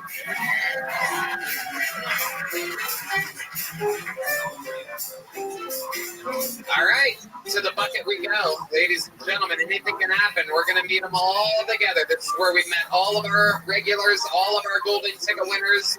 Ladies and gentlemen, make some noise for your first bucket full of the night. Quinn Pastura, ladies and gentlemen. Quinn Pastura. That's way too tall for me. I know what a lot of you guys were thinking. You know, you heard about at the end of my name. You're like, he's Italian. And you're right, unfortunately. I know a lot of people know stereotypes about Italians. Something like that. They always do something like that. And I was talking to a fellow the other day. He started doing Italian stereotypes. He started telling me. I was like, oh, what else do you know about Italians? Teach me about Italians. Be wise. And he goes, well, you know, the first thing I know about Italians is they get really upset about things. And I started yelling at him. I got fucking pissed. I was like, hey, dude, we don't get upset about things. We get very passionate about things, okay? So pull your chest, dude. What else do you know about Italians? What the fuck else do you know about Italians? And he goes, oh, the other thing I know about Italians is that they're all really good cooks. And I felt like a jackass for inviting this guy to my dinner party. I swear to God. I was cooking for a race. It's terrible. And this is the real kicker. He had to bend over about a foot, and only 5'6", and he goes, the other thing I know about you little Italian bastards, these are all criminals. I swear to God, I would have kicked this guy's ass if I wasn't a felon. Okay, Quinn Pastura, ladies and gentlemen. He's Italian. He's Italian. Hi, Quinn. How are you? Doing excellent. How old are you? 26. 26. Where are you from? Kentucky. Okay. And are you visiting here? Or you still live in Kentucky? I live here. Okay. Been here for 6 months. How long have you lived here? 6 months. What do you do for work? I work at a bar over on E6. Okay. What do you do at the bar? I am a lowly doorman. Check IDs. Okay. Very interesting. And how long have you been doing stand-up? About a year and a half. A year and a half. You've lived here for 6 months. Yes. You think that's your best minute? I thought so. Okay. Well, it's hard. Honestly, the business is overrun with Kentucky Italians. Yeah. Yeah. So I'm Italian. I know for a fact Tony Caruso is Italian. I gotta get to Tony. This is an episode of Kill Tony's. I found it all kind of let's just say that if it was an Italian dish, it would be a marinara with no garlic, no onion, no seasoning. Really just mashed tomatoes, if you will. I mean, I'm German too, so that kind of fits. I guess my German side was coming out. Okay, all right. Yeah, I would have rather watched this set from Chef Boyardee. This guy knows what I'm talking about. Who was that guy, by the way? You know that guy who was screwed down in your shit? He was like, who was that guy? I couldn't even hear. Was there a real Italian in here somewhere? There was somebody that immediately heckled you. There was a man in the audience that recognized. It is hard to believe. We always have to be the center of the audience. No problem. So it's a little slow, I think. A little slow. You're a little tentative. Next time you might want to come out just a little bit more and get to a punch out a little fast. That's all. It's a little quick. Okay. Even the end just a bit, but I understand you were getting to it. Let's figure out more about you, Quinn. Stuff you could talk about, because you're just talking about the most broad of all broad things, which is being Italian, which is hard for even an Italian to talk about. Because it's broad, right? It's all, yeah, we cook. Yeah, there's some crime, right? Try not to get too niche. Right. I've been doing Slaughterhouse 5 jokes for the last week, but those haven't been hitting. What's that mean? What does that mean? It's a book that most of us read in junior year of high school, but that's why I kind of had to stop doing it, because a lot of people I figured out didn't do it. I didn't do it either. I just read it last week. What's the plot of this Slaughterhouse? So it's a crazy. So Quinn, tell us something about your real life. Like, what are you up to? What are some hobbies, some passions of yours? I mean, just like every other nerd, I like history. I'm very big into it. I was one of the first guys at my university to major in cannabis history. Surprise, surprise, to pothead. It's pretty sick. I did my whole research project on the Emerald Triangle, like the boom and bust cycle in it. I got to do some really cool interviews at a core up there. And then there's some like wacko taco bullshit that Like, you guys know about, like, the Carthaginians and stuff? The what? The Carthaginians. Oh, this is like a deep dive. We can do a deep dive. You guys want to hear some shit? No, we're all right. But yeah, we did. But you smoke weed, yeah? Yeah. How much weed do you smoke a day? Like, what do you do? You work way high? Or? Usually not. Yeah. It's just kind of a nighttime thing, or what? Yeah, typically. Have you had a really bad trip on pot? Like, any fun stories there? Oh, yeah. There's one show around here. It's called, can I tag another show? Am I allowed to do that? Well, no. Come on. No. So Wait, say something funny before you start promoting. I get too Jesus Christ. Shout outs to all my projects. Well, no, I was just saying, I got too high there all the time because you make it too high. And every time I do it, just like now, I'm like, should I leave the lawsuit? If I freaking, that's my favorite thing about pot. I could smoke it, I used to smoke it all the time. I could tell myself, I'm not an addict. I was an addict. It was unfortunate. Talk to me about the Carthaginians. I want to know what the Carthaginians are, and if we have disagreeable theories on them. Okay, so I think they were all fat homosexual truckers. That actually, no, that checks out. They did travel the world. They did do trade. They came to North America. I think so. What's the trashiest thing you ever saw in all your years in Kentucky? The trashiest thing I've ever seen in all my years in Kentucky. You were in Kentucky. You know what it is. Yeah. What was it? Anything? Yes. I don't know. There's a lot. I live next to a Greyhound station, so there's like a constant amount of cars going out and out of there. That was pretty tough. I saw my dad's car go in there once. You saw your dad's car go in where? The Greyhound station. There's buses or dogs? Well, there was... A guy just broke a beer bottle over his own head. This interview is so rough. This guy just fucking... This is rough, Quinn. Did someone in Kentucky tell you that you're funny and that you should move to Austin? That's the scariest part. Oh, God. What's the answer? Yes? I don't think so. No one did. This was your own idea. No, people did tell me that's funny, but again, it's Kentucky, so you don't have good education. Right. You recognize that song? I do. Yes. Your parents white trash? They Kentucky trash? Yeah. What do they do for work? My dad, he does accounting for a pressure washing firm, so that actually is pretty challenging. Yeah, pretty challenging. Pressure washing. He's got his hands full. And then my mom, oh God, she does IT for a waste management company. Yeah, so that sounds pressure washing and waste management. Wow, this was waste. And then you are a door guy on 6th Street. Did you enjoy going there? Though? You were there like 2 weeks ago. Oh, you got a stalker, Tony. You got a stalker. Where was I? Here we go. This is what people do when their interviews suck. You walked behind me. No. I wasn't there. I have no one. I don't know. Maybe you remembered spots that you know. I don't. Did you? Maybe I do. I don't know. What's the name of the place? I wasn't at the Liberty. You're saying I walked by the Liberty? No. I was doing sound and doing a show over at Carbar, but this is like a weird Craigslist misconnection. Yeah. You were walking by the Liberty. I was jerking off onto It's like the craziest tradition. When people really, really bomb as hard as they can. I saw you once on the sidewalk. You remember? No. Fucking no. Dude, how would that stand out? Did somebody tell you I was inside of the bar that you work at? Yeah, it was you and Ari that said. They literally named you. Like, hey, they were here last night. Ari Shapiro. Yeah. There's 0% chance that that happened. The Liberty. Okay. Oh, you got it in? I mean, I didn't see you. I was just told. So You're just trying to start a little conversation here. Yeah. Yeah, we also landed on the movie. Nothing else is working. Fucking unbelievable. One of the dumbest things someone can do is just reference. You remember? Remember a couple weeks ago? You weren't even there. I don't know. What kind of bar is the Liberty? It's like a little dive bar. Yeah, it's pretty sick. It's a good time. Can I ask one question before you leave? What's the biggest thing in Kentucky? You go to Kentucky, everyone goes back to Kentucky. There's nothing. I have to go across the river to Cincinnati for there to do something, and there's hardly anything there. There you go. Here's a little joke. You're gonna catch it. There you go. Ken Hester, for the love of God. What? Hello, everyone. This podcast is sponsored by Via Guys. Hosting the #1 live podcast is tough, and that means I got to take my self-care seriously. Let's be real. 2025 has been all about change, whether it's work, personal stuff, or just the daily grind. It can be hard to keep up. But here's the deal. When things get hectic, we don't have to go through it alone. Embrace the power of nature and elevate your everyday with Vaya.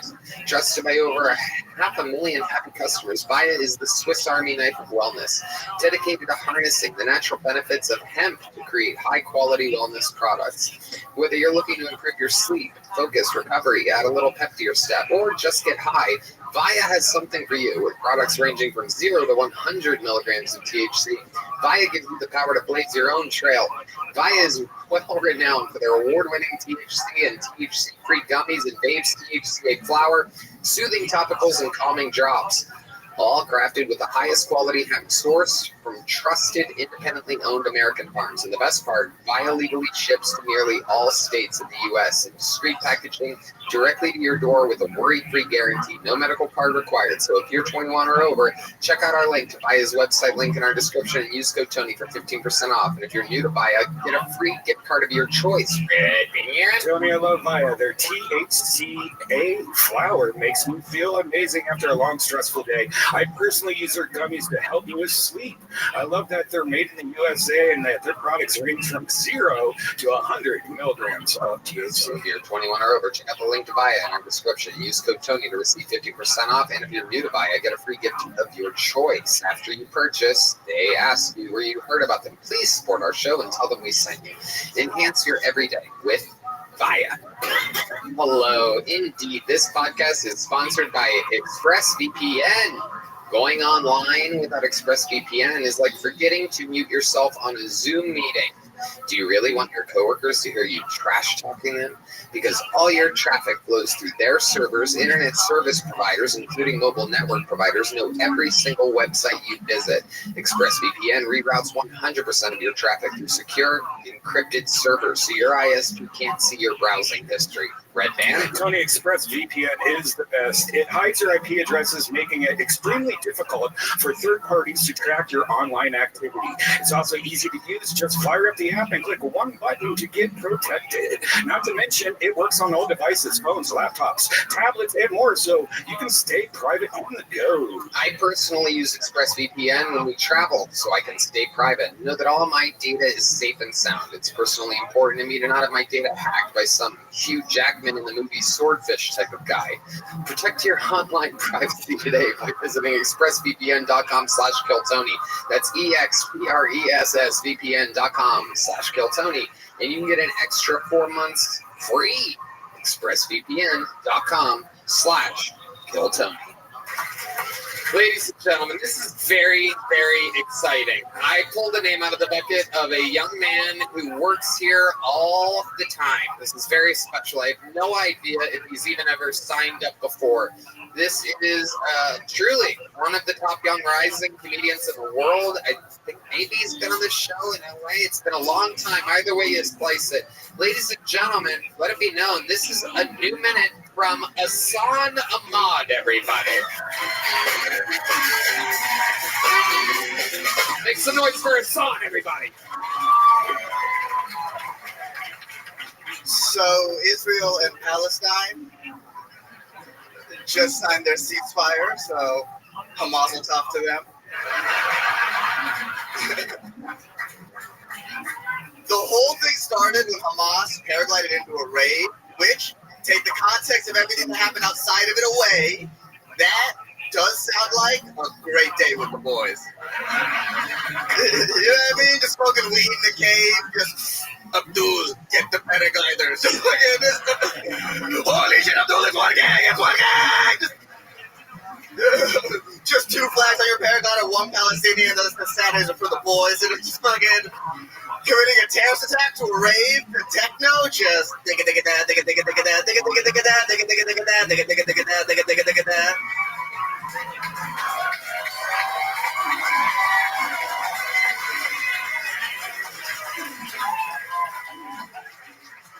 That was Sandstorm by Darude, in case you missed it. I don't know if you...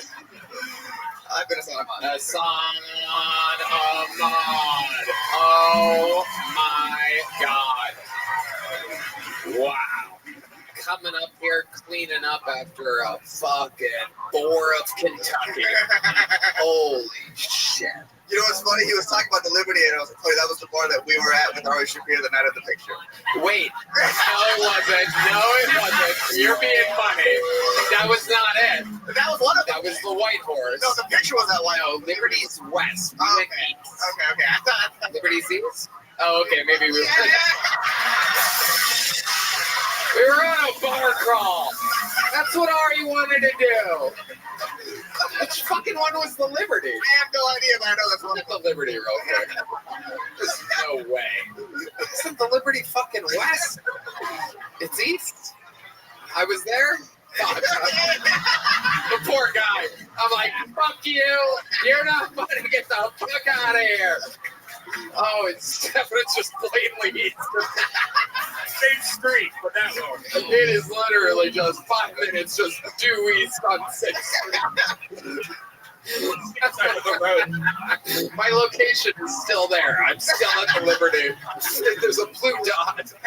Holy shit, the poor guy. The poor guy. Well, now he's going to be a hero. Quinn, just hear the internet. Quinn, your comedy sucks, but dude, you got Tony good. You are geographically accurate about the whereabouts of 28th Club. Ari Shafir absolutely insisted that to celebrate his special release on Netflix, he wanted to go east and do a shot and a drink at every single. Did I talk about this last week? Yes, yeah. And fucking God, yeah, that was one of those nights. Yeah. Hassan, you were along with us. We had a blast. Yeah, he was right. Yeah, he was right. It ended up working out. You're so funny, man. That fucking making that stuff funny. That is fucking great. Really, it's so odd. I love the angle you took to hear it. You say that. A mazel tov is going to be my new catchphrase. I'll let you. We go at each other. You can have it. It's yours. You're allowed. Okay, great. You guys heard it. It was really funny. You're very sharp, very quick. I like the pace. Yes, very smart. Hassan always killing it, always part of the actual scene here. I mean, the equivalent to like a high-level comedy store paid regular, or the equivalent to here. One of the first people from LA to move here. Yep, your homie and podcast co-host Eric Poston, we all love. You've actually been the one-man panel on an episode. Yes, I've been on the panel 3 times, but I had this Israel-Palestine joke, and I was like, it's the perfect time to drop it. I'll sign up for Bill County. I love it when my buddies sign up for the show and are lucky enough to get pulled out of the bucket. Happened with Matt Edgar a few weeks ago, and you. What else is going on in life, Hassan? What have you been learning? You're kind of like, how long you been doing this? Ooh, 12 years. 12 years. That's a comedy store level. You are a former comedy store door guy. Oh yeah, I started working with the show in the belly room. Yep. The one thing I noticed is that the people who do poorly on this show always ask the audience how they're doing. So I was like, when I get up there, just start the joke. You only have a minute. Why waste the time? Exactly. You are absolutely correct. How does your hair go like that? Come on, we're all thinking it. Well, you're funny. But what's going on there? The grace of Allah.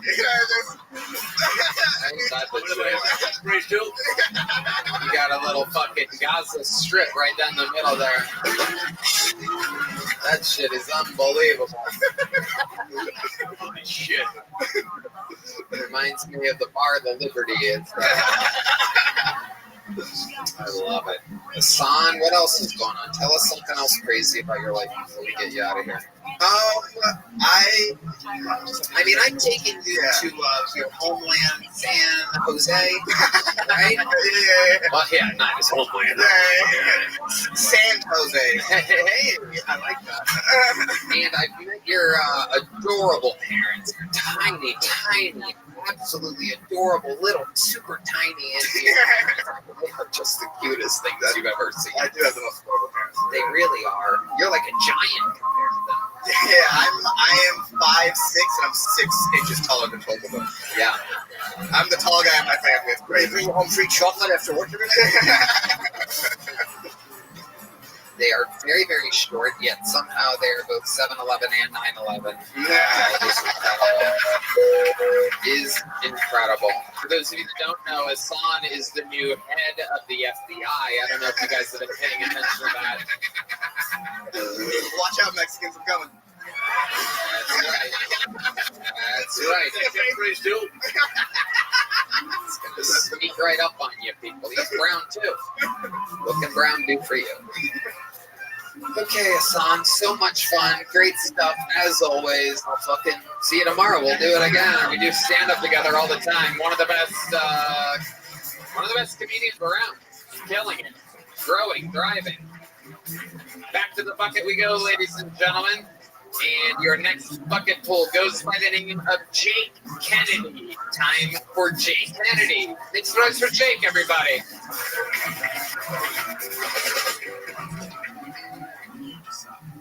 I come from your typical normal-sized family, you know?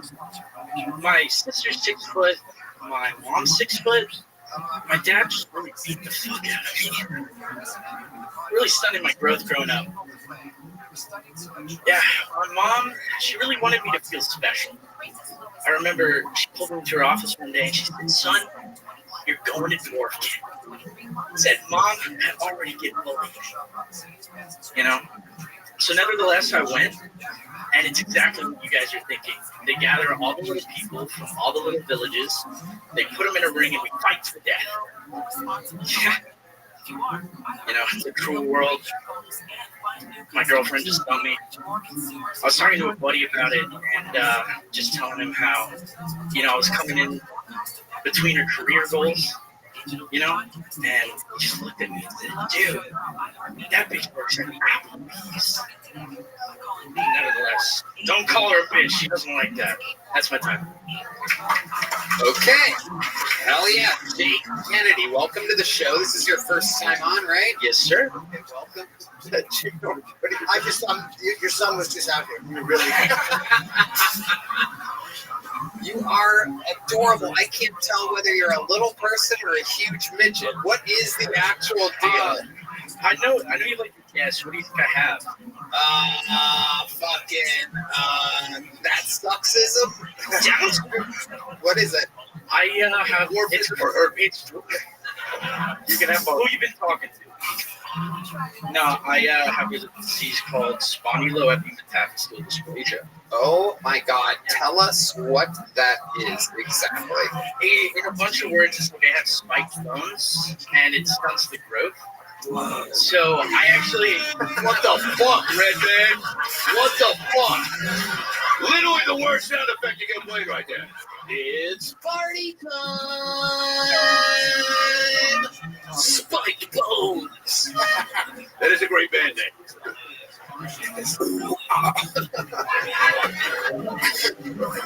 All right. Is that really what you have? Yeah. Or you're like a really short mailman that your father hates. I don't ask questions. How tall are you? Like 5'2". 5'2". What do you do for a living?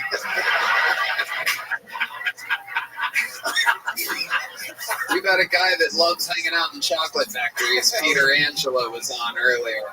It's an asshole joke, by the way, because he's a fat gay guy. All right, back to you. You're dressed like a baby swim coach. It is adorable. That's a cupcake to get, so that's not an insult. $50 very an hour. Very tiny soprano. Yeah, tiny soprano. Forever 21 inches. I love this getup. You're absolutely a cutie pie. This is how people like dress teddy bears and shit. Up to your chest game.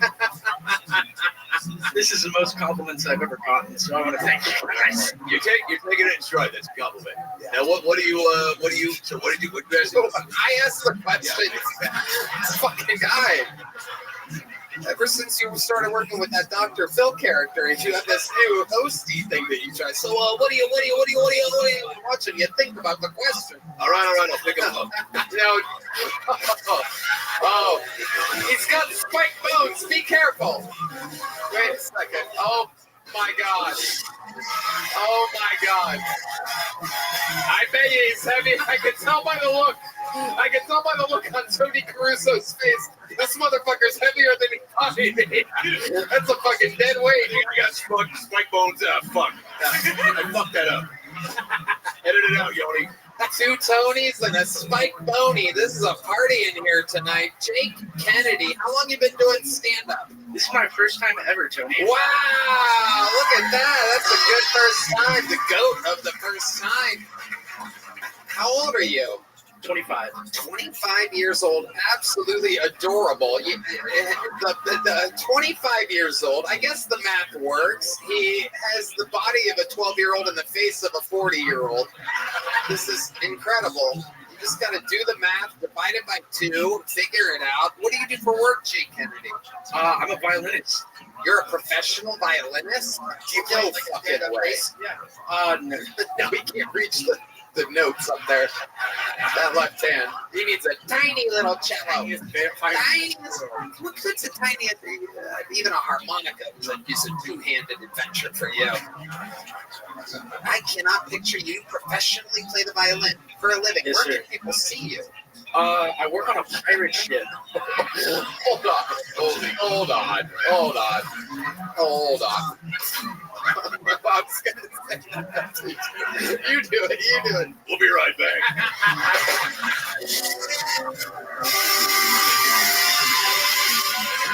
I mean, you're like the movie Jack. You know, you ever seen the movie Jack? All right, yeah, just now, Yoni. Okay, so when did you start playing the violin? When I was 10. Wow. Look at you now. You make a good living doing that? I can sustain myself, kinda. You know. Where's this? How far is your violin from here right now? It's at my house I'm on East 10. Oh, shit. Well, Jesus Christ. Yeah. Keep it in, Yoni. Keep it in. How far away? How many minutes away is it? Like 10. I have an electric bike, so like 10 minutes. Can you hop on your electric bike, go grab your violin, and then we'll close out the episode with a little song from Jake Kennedy?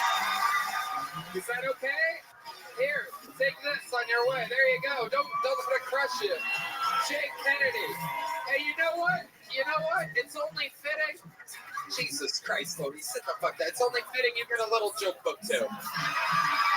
Jake Kennedy has arrived. He will be back in a little bit. A very little tiny bit. Oh my goodness. Jake Kennedy. Wow. How adorable is Jake Kennedy? I cannot wait to see him play a tiny little violin later. What was this going to be? That's like a thing. He probably plays the world's smallest violin. That's like a figure of speech. We're going to do it tonight. He's going to take his little tiny electric scooter. And everyone in the city's going to be like, look at that happy little guy. What's he so happy about? He's out there like a little rubber ducky. And he's going to be smiling ear to ear. Hopefully he makes it back okay, all in one piece. He's out there riding around on these streets with spike guns. Taking a chance. He's just out there like a little fucking absolutely adorable thing. Hello there. This podcast is sponsored by Tecovas. Anywhere worth going is worth going in good boots. Find your perfect pair with Tecovas. Tecovas crafts quality Western boots for everyone, from generational ranchers and lifelong cowboys to first-time boot buyers. Born in Texas in 2015, Tecovas makes it easy for anyone to find their perfect boot. Every one of Tecovas boots are handcrafted with over 200 meticulous steps for broken-in comfort right out of the box. Whether it's a long day or a big night, your Tecovas are built to last and impress. That's why Esquire loves them and says there's a reason we keep coming back to Tecovas. And speaking of Esquire and men that should be on the cover of the next issue, here's a great man. Tony, I love Tecovas. Being in Austin, you see a lot of boots, and Tecovas are by far the best. They are just so dang comfortable. I wear them when I'm out in the town, at the grocery store, you name it. They make me feel great when I put them on. I feel like the freaking Marlboro man, Tony. Wow, you smell like them too. Ever wondered if you could pull off the boots with your personal style? You owe it to your feet to put on a pair of Tecovas. Plus, the Tecovas best in the West guarantee. You get free returns and exchanges for 30 days. Right now, get 10% off at tecovas.com/Kiltony when you sign up for emails and texts. That's 10% off at tecovas.com/Kiltony. Tecovas.com/Kiltony. See site for details. Tecovas, point your toes west. Hello, everyone. This podcast is sponsored by Prize Picks. All-Star Weekend is almost here, and Prize Picks is the best place to win cash while watching your favorite players during the game and the Saturday night events like the three-point contest. Sign up today to get $50 instantly when you play $5. You don't even need to win to receive the $50 bonus. It's guaranteed. Think Steph Curry will get more than 5 three-pointers next week? Giannis for more than 35 points? Cook up hot takes with your friends and win real money this basketball season when you and your crew run your game on Prize Picks. Sports specialist Red Band. Tony, I love Prize Picks. There are so many amazing opportunities to get on this week on Prize Picks. I'm looking at the football board and selecting Jason Tatum for more than 29 points and Anthony Edwards for more than 25 points. You know who those guys are? That sounds very strong, Red Band. I like those picks. Download the app today and use code TONY to get $50 instantly after you play your first $5 lineup. Again, download the app today and use code TONY to get $50 instantly after you play your first $5 lineup. Prize Picks. Run your game. All right, let's get back to this bucket, and then we'll get a regular up here. Ladies and gentlemen, let's do it. We're going to meet them all together. 60 seconds uninterrupted for Frank DeMint. Frank DeMint. It's a fun bucket pull tonight. Hi, y'all. My name's Frank DeMint. I realize I sound like the love child of Barbara Walters and Mike Tyson. Something between the Bishop on Princess Bride and very quickly a Big Bang Theory, and maybe a little bit of Elmer Fudd. Where's that rascally rabbit? My mother, she didn't help me out much. She named my brother Nick. I can pronounce Nick. Name's me Frank. It could have been worse. It could have been Francis. Or Francisco, or worst of all, Rory. How about my last name had been O'Reilly? Roy O'Reilly and his brother, Roy. What a disaster that would have been. Who is the asshole that put the ass in this? I think it was Shakespeare. The slings and arrows of outrageous fortune, motherfucker. And who's the asshole over at Apple that came up with Siri, huh? There's some pothead computer geek thinking of a guy like me saying, Siri, where is Riley White, the real wife? Siri, where was your brother's lumber room at rotisserie? Siri, where is Sally Seashell? Seashell. Motherfucker. Ladies and gentlemen, I'm going to cut you off before that bear interrupts you. Frank DeMint has arrived in the Kill Tony universe. Holy shit. Oh my God, where do I even begin? That is absolutely incredible. You keep the last comedian in that little pocket on the front of your shirt as a comedy duo. Absolutely incredible, Frank. I have about 2 million questions for you right now. Let's just get it going. First, I want to check and see Jim Norton. What do you think? I have loved you ever since you threw Mama from the train. Thank you. That's a reference. The bitch deserved it. This is incredible. Yeah, speaking of Mama, you look like the mom from the Goonies. Yeah. That's a compliment. That's a great part. It is incredible. You look like such a character. You're built for comedy. How long you been doing it? Going on 6 years. Okay. Where at? Where exactly? What fucking Columbus, Ohio. Columbus, Ohio. Holy shit. You ever walk by a bar and see Tony Hinchcliffe? Very good. So, Columbus, Ohio, you still live there? I actually live in Kingston, Ohio. Oh, okay. Which is about an hour south of Columbus. Kingston? Yeah. Near Chillicothe. Yeah, I know you're from Youngstown. Yeah. Oh, I love your delivery system. This is absolutely incredible. You're such a likable guy. How do you make a living? I'm retired currently. What are you retired? I practiced medicine for 27 years. You were a doctor? Yes, I was. Oh my God. Can you fucking imagine? Wait, can you fucking imagine?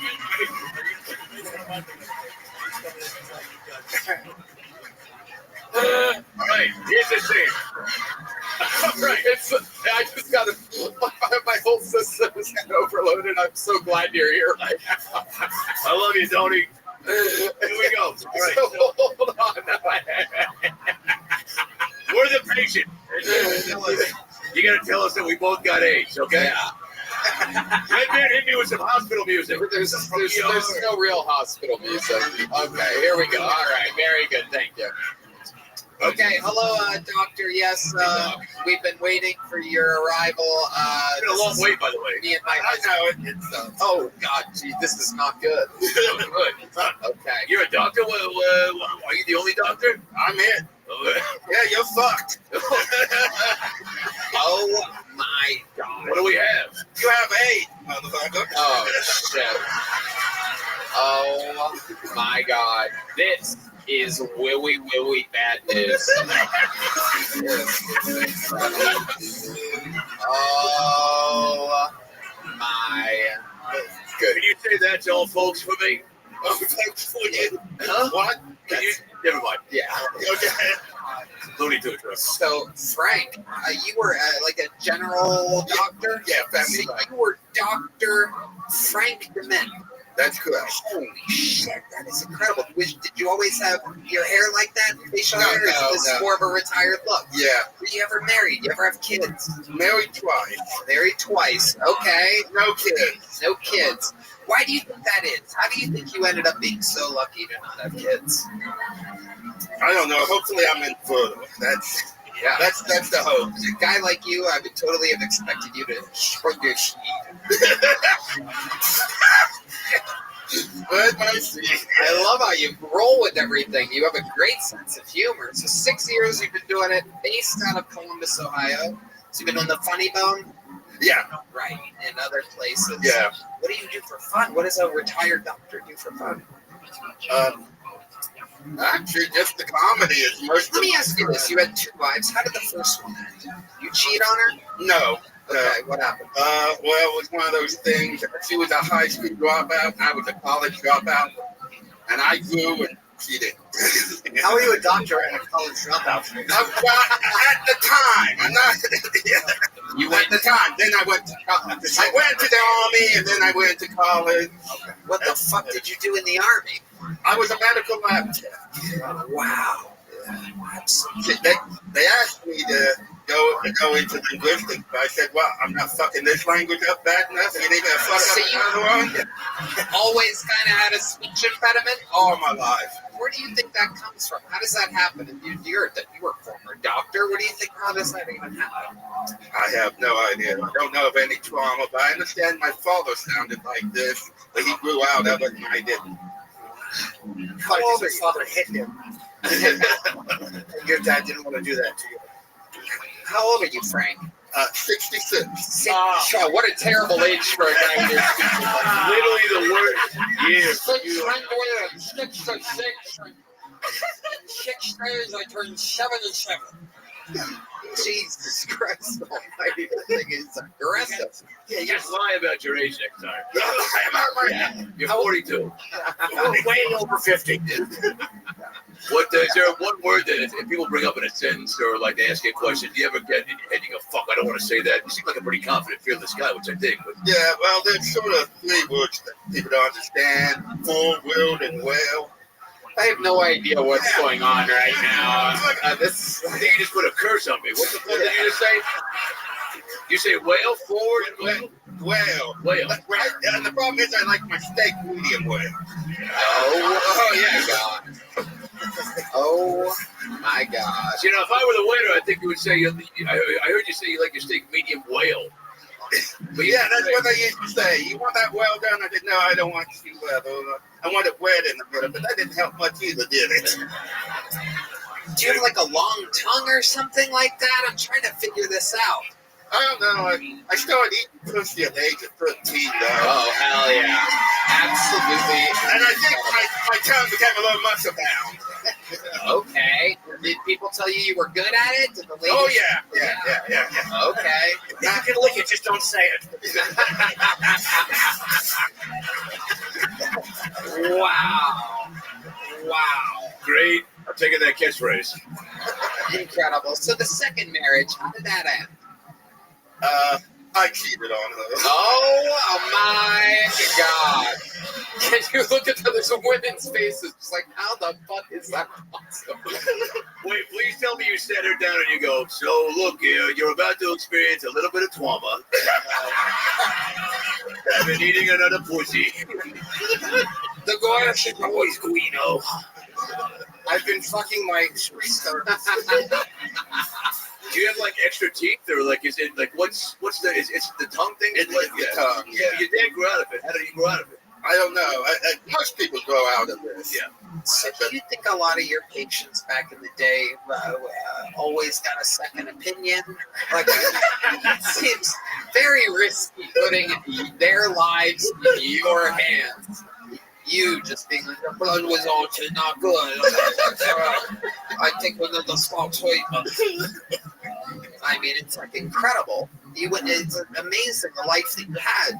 So you saved enough money from being a doctor. For how long were you a doctor? 27 years. 27 years. Thank you for your service. And you saved enough money to be able to just live your dreams and do whatever you want in comedy, basically. More or less. Yeah, you own a house? Yes. And you have a car? Yes. What kind of car do you have? I have a Hyundai Ioniq. Yeah, I'm a cheap bastard. Okay. All right. What's the nicest thing you've ever bought for yourself since you? I had a Mercedes. Ooh. What ended up happening with that? I had some economical situation. I had to sell it. And, would that be the divorce? And I'm glad. I'm glad. I mean, it was a pain in the butt. It was expensive to do upkeep on. Yes. Yes. Parts of Mercedes are expensive. Did you get killed in the divorce? Did you get killed in the divorces? No, financially? Well, the first one. Second one, I have a prenup. Better. Yeah, you learn, man. You learn. That cleanup is critical. Yeah. You know, I'm actually looking for a new doctor, and I'm serious. I would love if you would step in. I don't know what you charge, what your rates are. It's just okay, but can I just text you?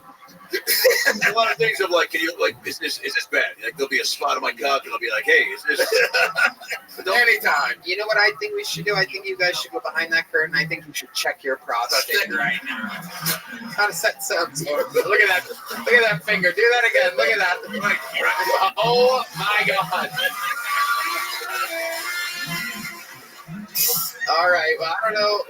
Yeah, get back there, and then. Tony, if you want to stick your face out of the curtain while he does it, you can feel free to do that. Tony? Oh, yeah, they might be making fun at this point. I don't know what's happening. This may have been a crazy idea. Well, there it is. Okay, here we go. Tony says, whenever you're ready, let's see. I think we're probably... Oh, okay. What? Okay, come back out, Frank. Okay, he's so adorable. He almost stayed back there. I'm not even joking. He put a little bit of his finger on my butt. I wish I was joking. I thought that was a bit, but he actually put a finger in between my legs. Nobody could see him, yet he's still committed to the bit. Give it up for this guy. That was wow. Absolutely. I'm gonna need a new pair of pants and a new doctor. Frank, you are a fucking little angel. Welcome to the Kill Tony universe. You are absolutely going to be loved by the people. When you came out, I thought this guy looks silly as hell. We're going to have a lot of fun talking to him, but the comedy's probably not going to be there. And boy, you absolutely crushed the room. I loved it. You are as funny as you look. You are as funny as you sound. I love how you make fun of yourself and laugh at the jokes. Welcome, welcome. Come back, sign up again. All different shapes and sizes of people here. Absolutely anything can happen. We pull names out of a bucket, and that is where we find all of our regulars out here changing lives, giving people an opportunity. Like your next comedian, who is one of the top regulars in the history of the show. Ladies and gentlemen, here with a brand new minute, this is the great and powerful Cam Patterson, everybody.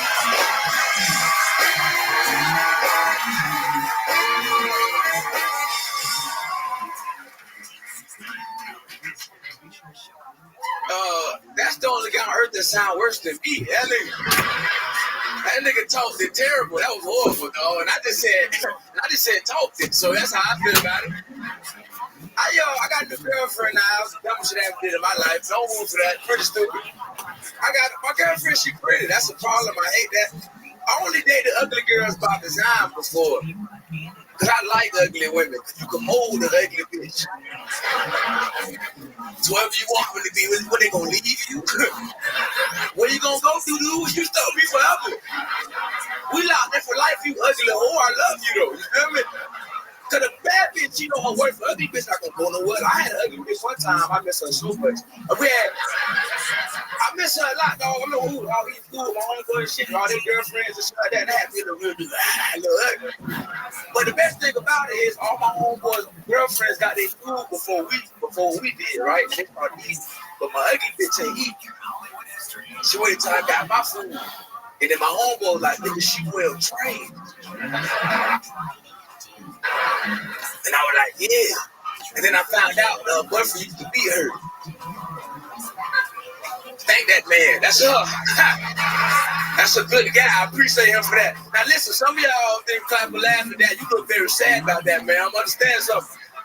I'm not saying I would have hit her, but I'm thankful that somebody did, right? And that's my time. Fuck yeah. Bing, bang, boom.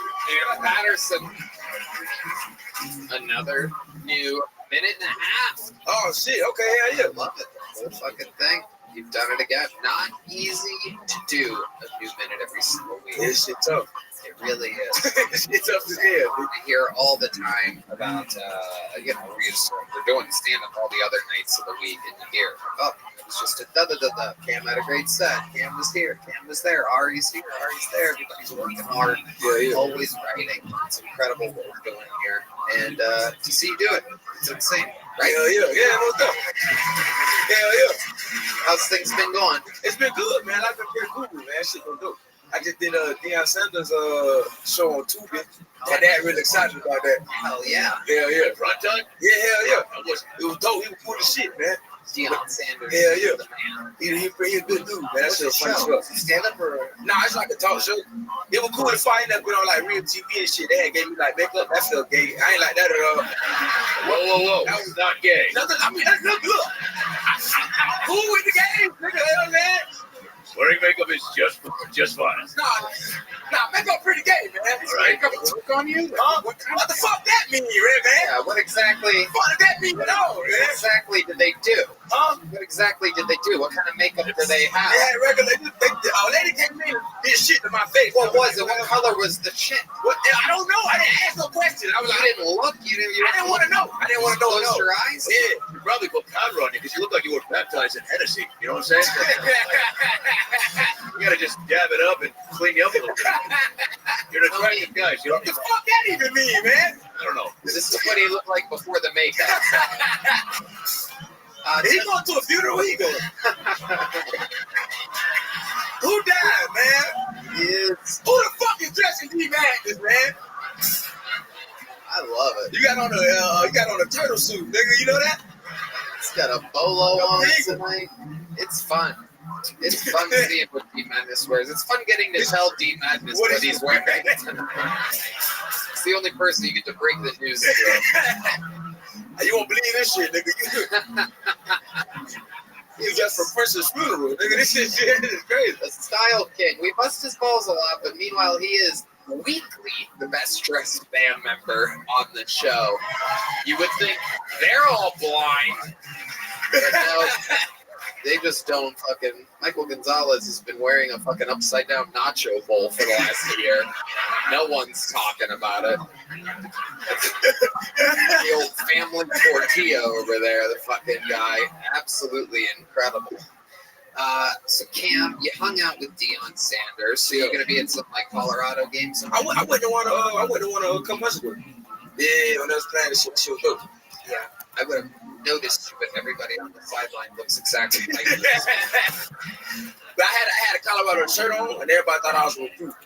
Yeah. And I was lying my ass off. I'm going, hell yeah. You know, I might come for sure. Hell yeah. Oh, lying like shit. Yeah, I don't want this to sound racist, but okay, wait a minute. That's a terrible start. I know. That's one of the worst talks in America. Well aware of that. But is there like a Deion Sanders is known for being a flashy, flair-filled guy, right? Yeah. Was there like a cool, like did he do a really cool black handshake that even threw you off? You know what I'm saying? That's a good question. Was this handshake complex? I would go from Florida, so we got the same shit. We go from Florida, so it's like, you know what I'm saying? Can you air show us what a handshake with Deion He Sanders? do it. His That fucking guy can't do it. Do it. A white guy in sunglasses. Why do you have some ass on right now? You could do it. What's wrong with you, nigga? And you're looking at your wife like you better not. Oh no, look. Go to the Puerto Rican with the gold grill over here. Here he is. Oh, that's it. Oh, come on. It's real simple. Tony Crusoe has a better handshake than that. I can show you a blacker handshake. Yeah, let's go. Come on, Tony. Ladies and gentlemen, my lead. I follow my lead. Now play some cool rap music for me. Come on, like give him a good So let's say I walk into like a black nightclub, right? Which I love, by the way. I love because they're usually there to make some arrests of some kind. What are you doing? I'm usually looking for some big fat black pussy, Tony. But size it, which is my website. Big fat black pussy. Actually, it's Tony Caruso. So let's say I walk into the club and I go, Cam, good to see you. Yo.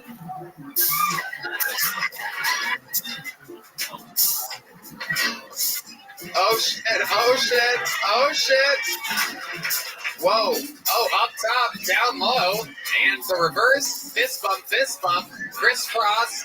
Double piece. Working the hip section. Oh, and then in. Oh, yeah, there it is. Hell yeah. Wow. Absolutely. And then I call him the N-word. But I can do that in the car on the way home. Cam Patterson, we absolutely love you. Congratulations on being one of the top rising stars of the industry, the great Cam Patterson. Make some noise for his dad. Kenny Patterson's in the house somewhere tonight. We love Kenny Patterson. We love Kenny. Sometimes I sound like Trump. We love his dad. Raised one of the good ones.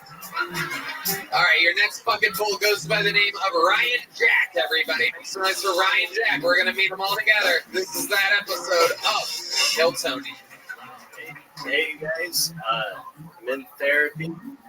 I like therapy because you learn a lot about yourself when you go, you know. Like, my therapist told me that I have a hard time telling people no. Then he pulled his pants back up. Yeah, that was a tough realization. That was a hard dick to swallow for sure, you know. I think I'm in therapy because I have a lot of addictions, you know. Like lately I've been addicted to watching police body camera videos on YouTube. I can't get enough of these videos. I think the reason why I'm so addicted to these videos, though, is because they're all titled like porn. Like every cop video on YouTube I click on is titled like 20-year-old college girl gets what she deserves. You know? Karen gets physical and learns her lesson, you know. Man packs shorts, all the classics, you know. And just like porn, the more that I watch these videos, the more I start to develop an unrealistic standard for police officers, you know. Like one time I got arrested and the cop pinned me down to the ground and I was like, I can't get hard. I'm sorry, I can't. They tried tasing me, choking me.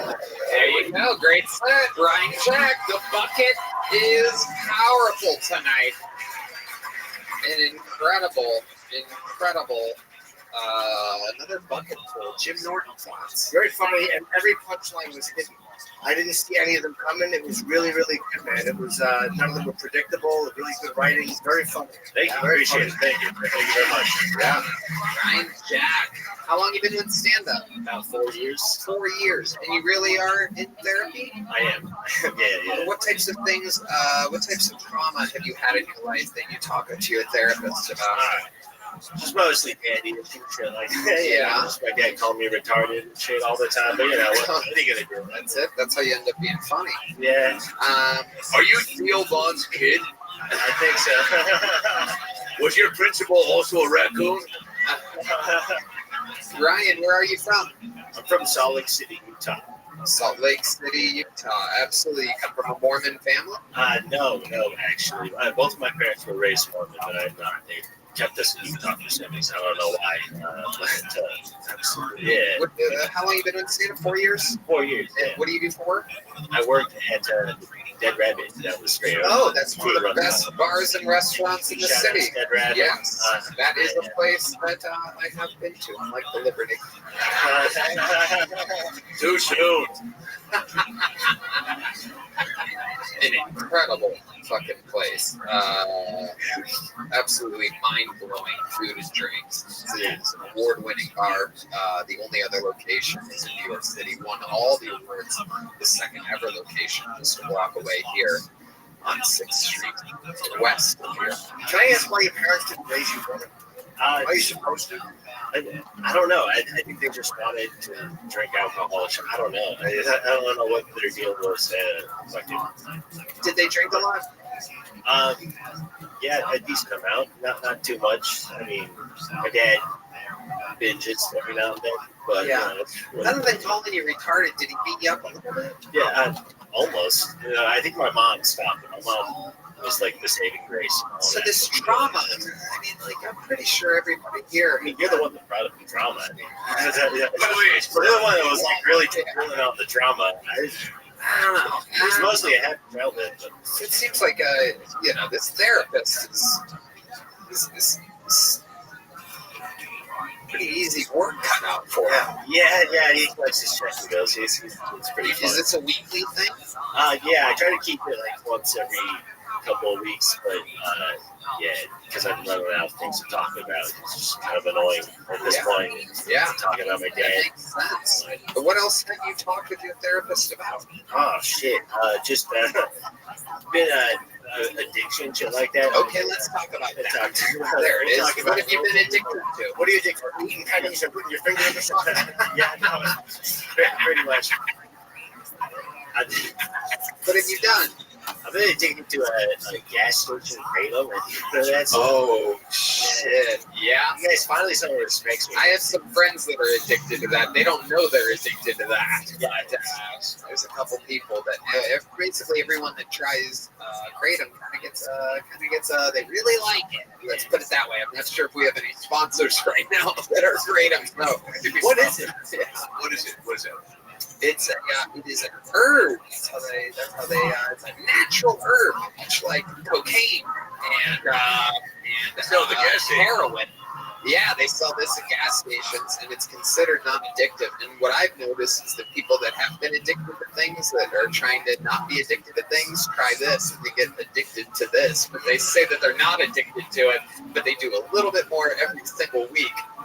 Boy, if they were a sponsor, they are now. That was a great Yeah. If you like it, get it from our people, whoever they may. Have you ever tried it? Yeah. It's the sentence. Oh, Yeah, I don't do anything. I'm a very simple man. I know I don't do it. I'm going to Liberty.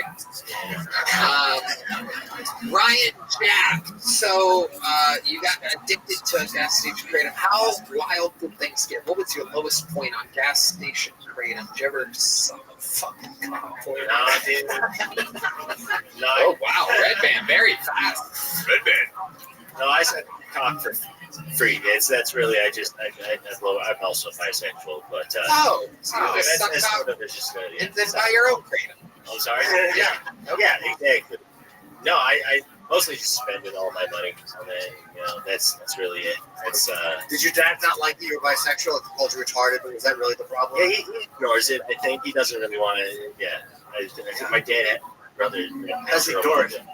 Has ignored it. Or just like my dad hit it at me like being straight, and my brother was like, "Oh, Ryan's bisexual," and I was like, "All right, that's cool. That's fine. Just no." Your brother always knew. Yeah. How did you? And that's how your dad found out. Yep. Yeah. So he's more men and you're more men. Yeah. Absolutely. How did you first know that you were bisexual? And is it like 50-50? How does that work? 60-40? It's like 50-50. I don't know. I just always like playing with the boys at the school grounds when I was a kid. Yeah, well, good way to save that there at the end with the when I was a kid. When I was a child, not now. We almost found out what your real therapy sessions are. All good. Hell yeah. So what type of fiddling would you do with your classmates back in the day? I mean, mostly until I didn't fiddle fondle with anyone back then, but I mean, like in high school, I hooked up with friends and stuff. Your Deep Madness just let out a homophobic all my gas. friends watch the show. I'm sharing way too much right now. It's fine. Sometimes I forget Deep Madness is homophobic, but he cannot hide it, ladies and Yeah, you just heard him go, I guess you go. yeah, you better know. Sound like a blind queef. Great band name. They're opening up for Spike Bones next Friday. Now, you have great delivery. You came out. You have a cool look, right? I think there's a comedy checklist for me. It's cool look, easy delivery, and confidence. And you have all three.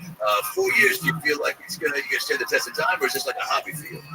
I'm gonna try my best to make this work full time. Just keep doing my thing. Sure, stick with it. Yeah, thank you. I love Do you talk about being bi on stage? Yeah, I do some bits about that. Yeah. Good. Yeah. Everyone's got to know. Sound like a dad. But all right. What's the longest set you've ever done, Ryan? 10 minutes. Have you do a short set on the Secret Show? Wow. There you go. You did it. Here's the big joke, bump. Here it is. Ryan Crack. Ladies and gentlemen.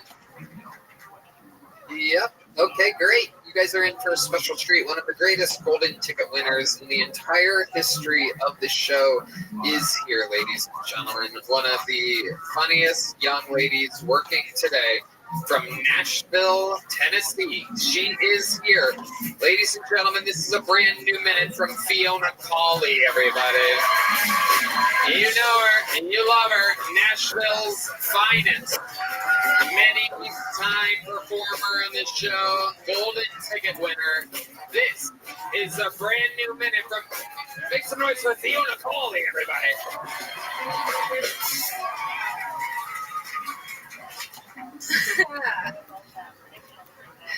So, something I have noticed since being in a chair, I don't think that women see me as like a threat. Like, to their romantic relationships, which I find fucking ridiculous. Because I am perfect height.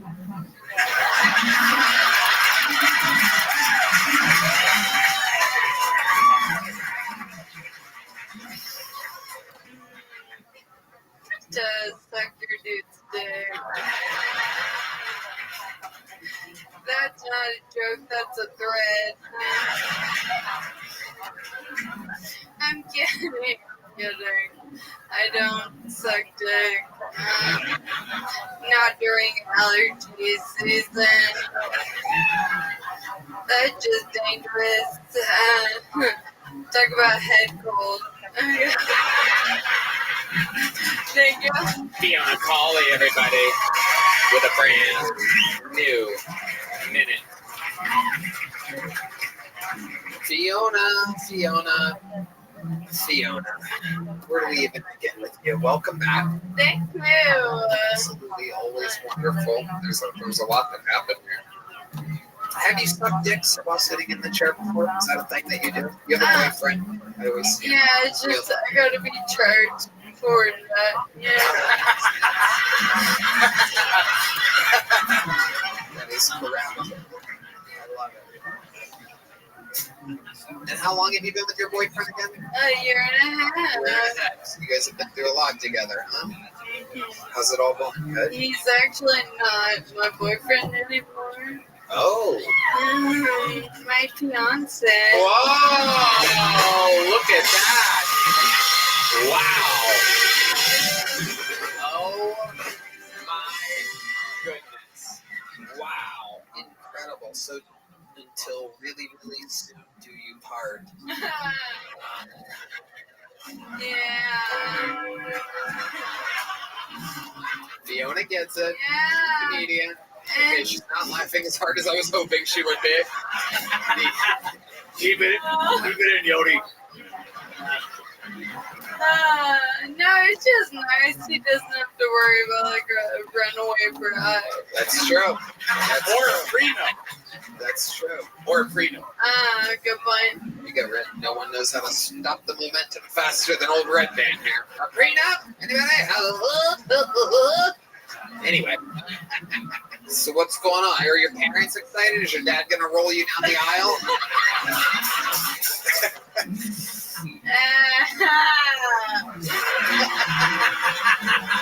Isolate that audio. I want that for my new email alert.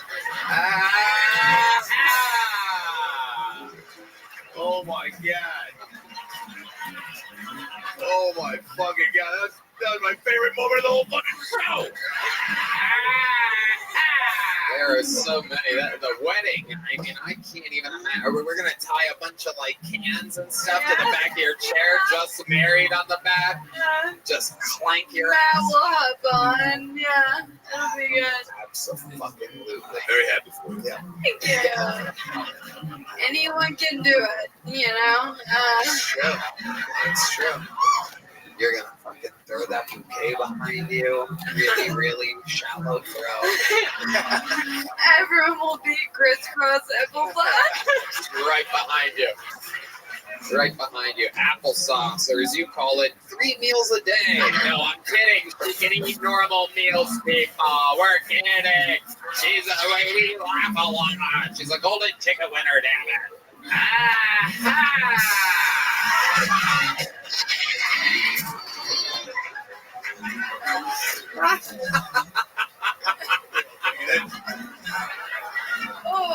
I love it. Where are you going on a honeymoon? Cabo. Whoa. Wow. What are you most excited about this wedding? When is it? In October. Okay. It's going to be in Nashville. Very beautiful. So Yeah. it's in October. What are you excited about? The tax break. Okay. Okay. Who's gonna marry you? A pastor, a friend, or My stepdad. there we go. Yeah. Is he ordained? Huh? I don't know. Great question. Is he ordained? Is he legal to do it? Yeah. Yeah. Let me ask you this. Did you, how did he propose to you? It was good. Yeah, let's hear about it. I bet you're real easy to surprise. Just gets down behind you. He's like, babe, spin around. You're not going to fucking believe this shit.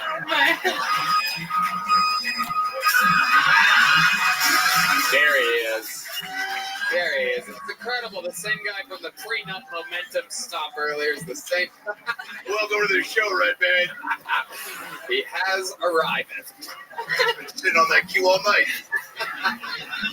So let's hear, how did he propose to you? First he took me to dinner at a restaurant called Bad Idea. Oh, Mr. Yeah. Yeah, he caught my ass, dude. It was terrible. Yeah. So then I got a text from the booker at Zany's, and she said that someone was there that wanted to meet me. I had to come right away.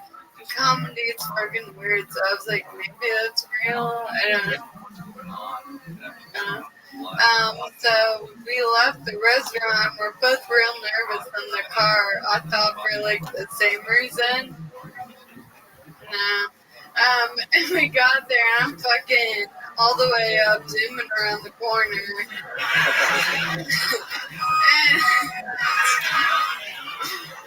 And then I see the Zany's photographer, and I was like, what the fuck? And There's always a photographer there, always there, ready to ruin a great surprise. and then Matt goes, come back here for a second. I looked up at the marquee, and it said, will you marry me? Oh my God. Wow. Now, did you say, that's so sweet. Did you immediately say yes, or did you go, let me think about it? No, it's a really beautiful story. Sorry, I had to do that. But wait, so and that was how long ago again? A year ago? The proposal? Yeah. That was a week ago. Oh my God! A week ago, she's still on the same chair charge that she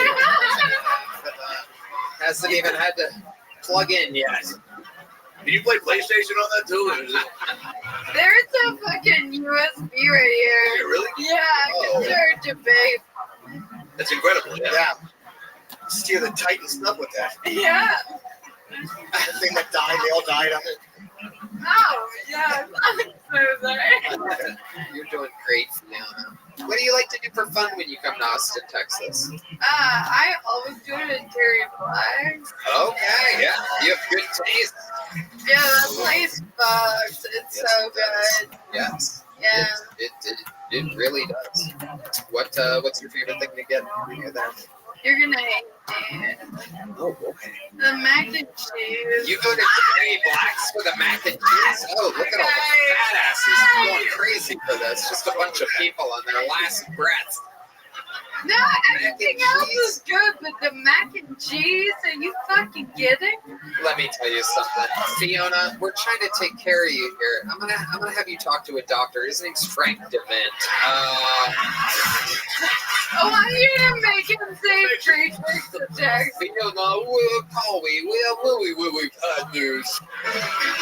This Frank and cheese is not a good idea if you want to sustain it. Look at you. Fiona, you are absolutely unbelievable. Everybody loves you so goddamn much. You're such a part of the family. Congratulations on the October wedding. Make some noise for Fiona Cawley, everybody.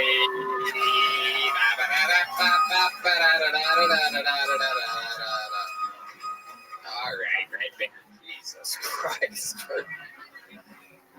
How about a hand for the lovely Heidi as well? Oh shit, Fiona just ran into Deep Madness. We're having a real battle of the Titans over here. Nobody knows what the fuck's going on. Deep Madness is like, who put a fucking motorcycle on my foot?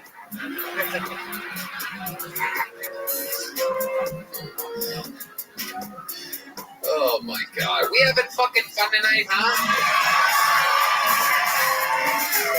I don't know how we do it every week. It's been a great night for the bucket. Thanks so much for your next bucket poll. Anything can happen. This is Jack McWilliams. Jack McWilliams.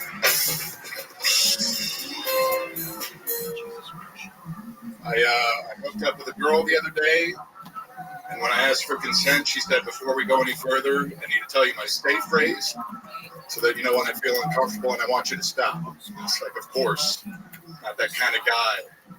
I'm not going to pressure you. Did you say a safe phrase? Don't you mean a safe word?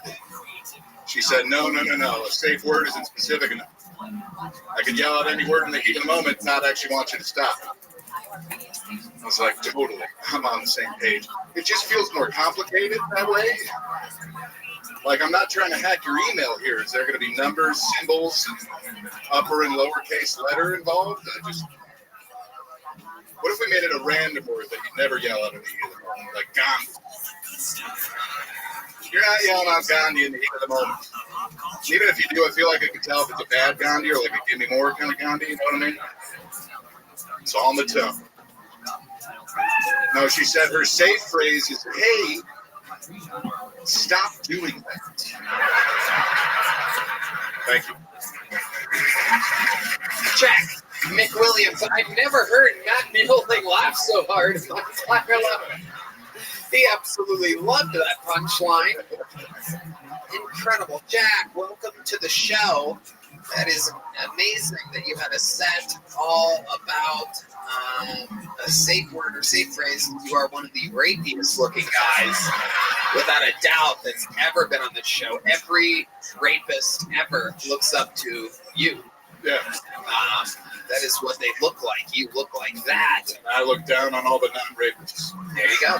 Absolutely. How long you been on stand-up, Jack? 8 years. 8 years. Where at? Chicago. The whole time in Chicago? 2 years in Bloomington, Indiana, where I went to college, and then in Chicago. Okay. How tall are you? You're a big man. 6'5". Wow. Do people get this? Everyone think you look kind of crazy. You look like everyone that's ever accidentally smothered a hooker. Yeah. Like you didn't mean to do it. You apologized after, but it just happened. Yeah, no, I'm very apologetic afterwards, and it's hard to know my own strength and size. But Yeah. we'll figure It's like you hold that mic with a fucking giant. It's like me with a dog dick in my hand. Yeah.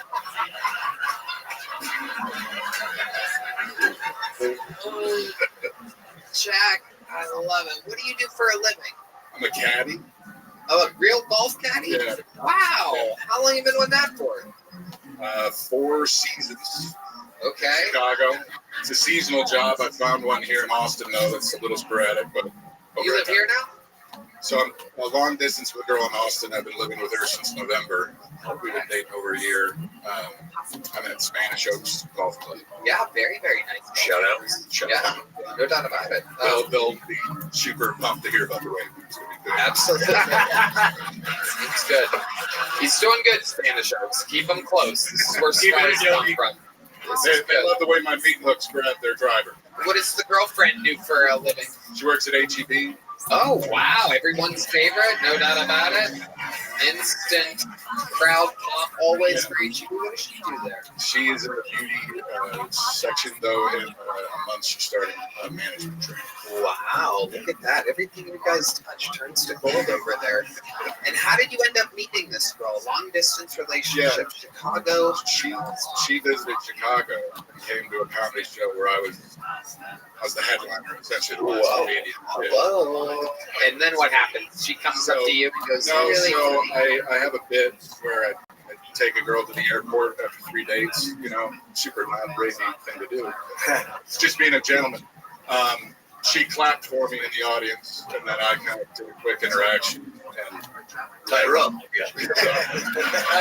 Pretty much right after the And then what? You guys went on a date in right Chicago after the next day? She was flying back the next day. When she said she was lives in Austin, I was like, well, I've been meaning to visit there for this show. Did you guys hang out that night or Yeah, for a few hours. What'd you do? You go over to the beach? Yeah. Just happens to be a landmark that I know a lot about. I always ask for consent before I go to the beach. Sure. 100%. Nobody believes you. What does she like about you? What does she like? What does she say that she likes? What does she have? She says I'm very kind. Damn it. What'd you say? God, I just knew it with Mom, and I said no. Nobody heard it.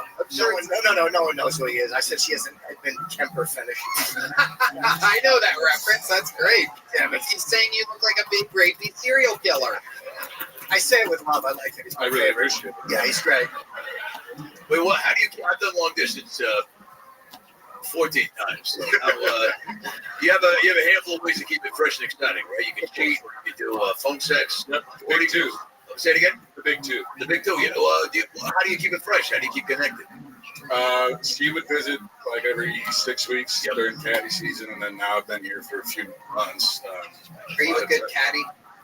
Back-to-back caddy of the year at Club in Chicago. Nice.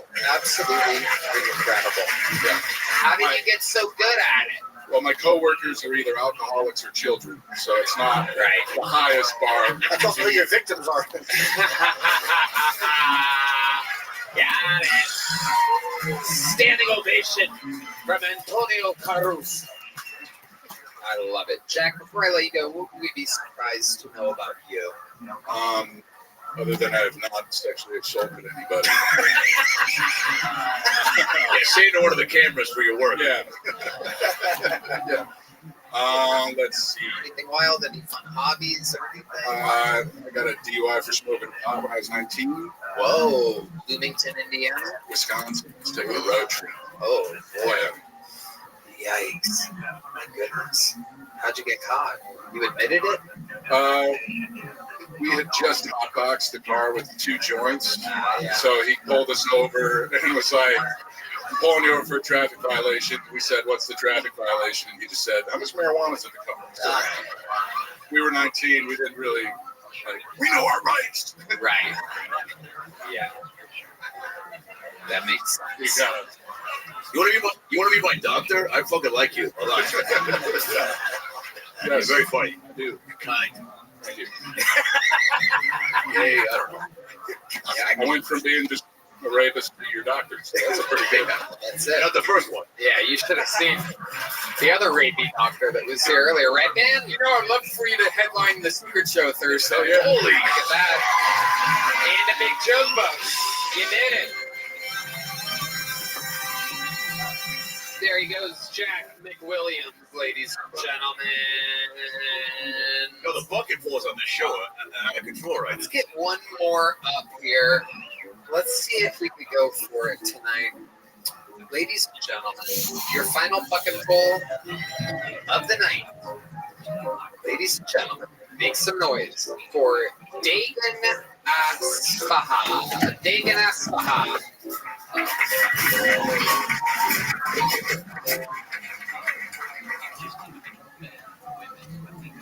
So, I live in a gentrified white neighborhood.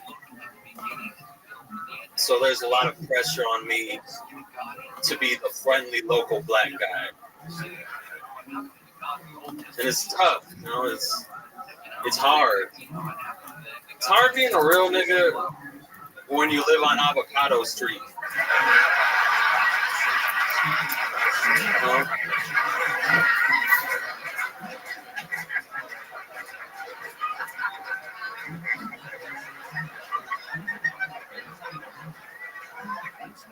It's hard because people don't understand race, you know? Like one time I was at a comedy show and I was watching a black comedian perform. He was saying the N-word a lot. And this white woman next to me turned to me and she was like, am I allowed to laugh? I was like, absolutely not.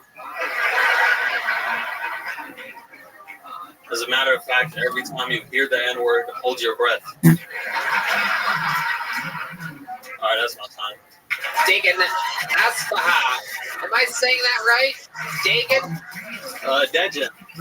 Dejan. Yeah. Dejan, welcome. Another amazing set. Congratulations to you. How long have you done stand-up? 3 years. 3 years. Where at? I started in LA, and then I moved back to Seattle like a year ago. What made you move to Seattle from LA? There was no reason to be there in LA. I love it. Do you keep in touch with Captain Phillips?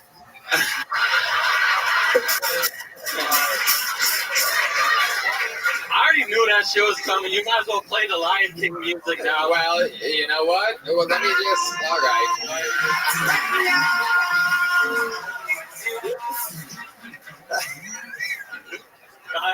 What does Dejan mean? Is that a Dejan? Oh, we got you there. You didn't see that one coming. We got you there. We got you. You took the bait. Oh, that's tonight's Foot by the Foot cue of the night. What do you do for work, Dejan? I'm about to work as a tutor. I'm about to work with kids, but I was just working security right now. Okay. What are you going to be tutoring them in? You really are in a gentrified neighborhood. I'm taking you for the tutor type. I was like at an elementary school. Oh, wow. Yeah, I did that too when I was in LA for a bit. Okay. Yeah. Right. Tutoring kids. Is it fun working with kids? Kids like me, generally. You might be the only bucket full tonight that's allowed near kids. Got some retired doctors. Scary individuals up here. Yeah. I love it. What's your love life like? I be dating casually. Yeah. You know what I'm saying? What type of woman are you? What type of big booty bitch are you?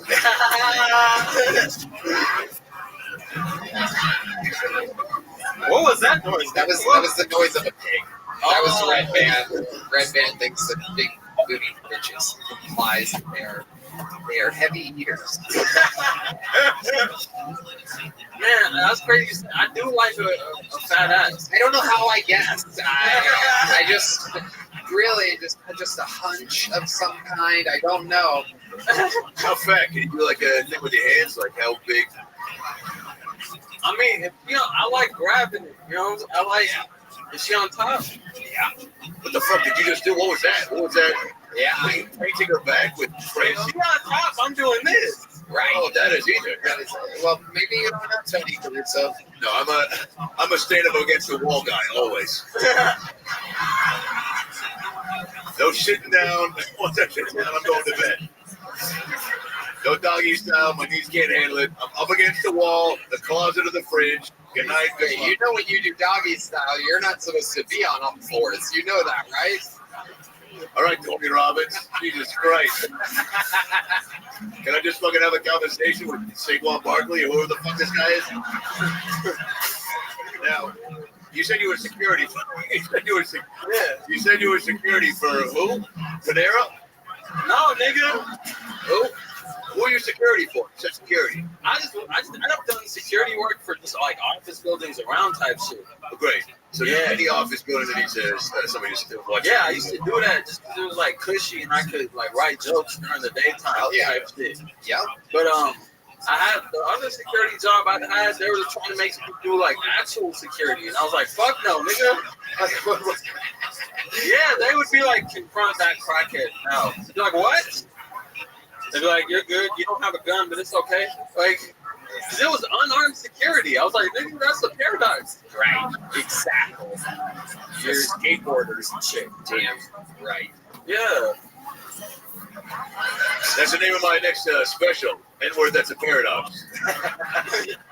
Can't say it. All right. Hell yeah. Hell yeah. What else do you do for fun today, John? I mean, it's hard to have hobbies because I'm constantly doing this shit. Yep. But honestly, casually dating, I was dating a lot when I got back to Seattle. What do you like to do? What's your move? Give us some tricks. Give us some dating the day John tricks. What do you like to take a girl? How do you close? Wait, what is it? Deadgen. Deadgen. Yeah. All right, Deadgen. Yeah. I'm gonna take the A out of this. Just go with the E. Deadgen. Yeah, Deadgen. Deadgen. You made my name black as Dejan. Well, I mean, let the record show. This is not an easy job. Most television show hosts have a pre-interview. They meet the person before. His name is spelled D-A-E, which is day. And then it's G-E-N. I know it spells confused. Yeah, you have a I don't mind when people mispronounce it. Can you imagine being on a date with this guy and she's like, "So it's nice to meet you, Dejan." And he's like, "Hey, bitch, you be flagging on my name." And you know what's crazy? Somebody mispronounced my name while I was hitting you, too. Oh, yeah. She said it just the way you said it, nigga. Beetlejuice. Yeah. She was like, "Ooh, Dejan." And I was like, You're like, it's Deadgen. Yeah. Bitch. It's Deadgen. Spell it. D-E-J-U-A. Get up, man. I'm sorry to blacken up your name. I'm sorry. So, John Quay, tell us,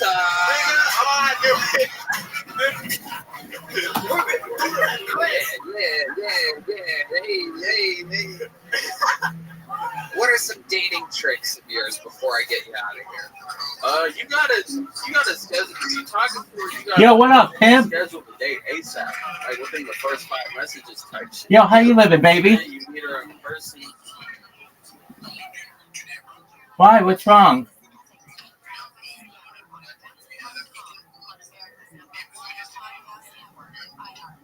Dude, you found me. That's amazing that you found me. Dude,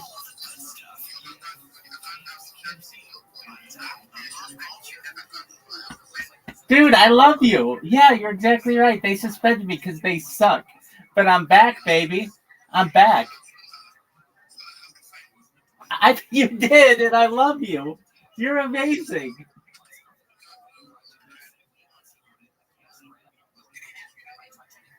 Oh, I'm sorry. I wish I could help you, my friend. I really do. It's a terrible situation. I know I met your family, and I want to help them. Let me ask. I mean, like, the only thing that I know to do is, have you gone to other people's Discord or apologies, their Twitter Spaces and ask them for food or money for food?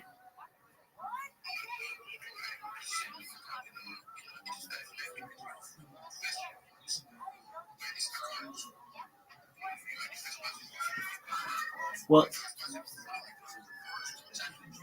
absolutely, yeah, and they suspended me, those bastards. And they do it. It's done by AI, so there's nothing I can do about it except I just create more accounts. Okay, so here's what you do. Here's what you do. You go to other people's spaces, and you say, "My name is Awa. I am living in the Gambia, and I need food. I'm willing to work on your project. I'm willing to do graphic design. I'm willing to shill your project for you all day, but I just need a little bit of food. Is there any way that you could send me some money or send me some cryptocurrency? And that will allow me to be able to feed my family."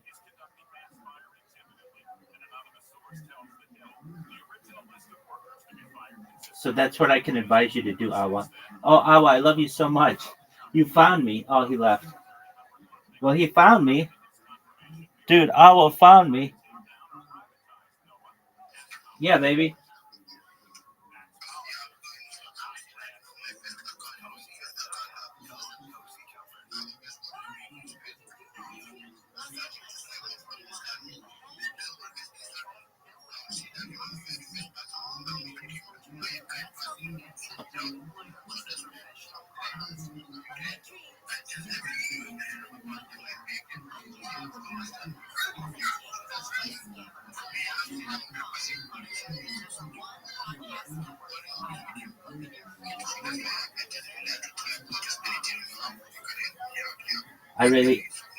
I have nothing with which I can help you. If I did, I would. Um, if maybe in the future I'll be able to, but right now I can't. But if I could, I would.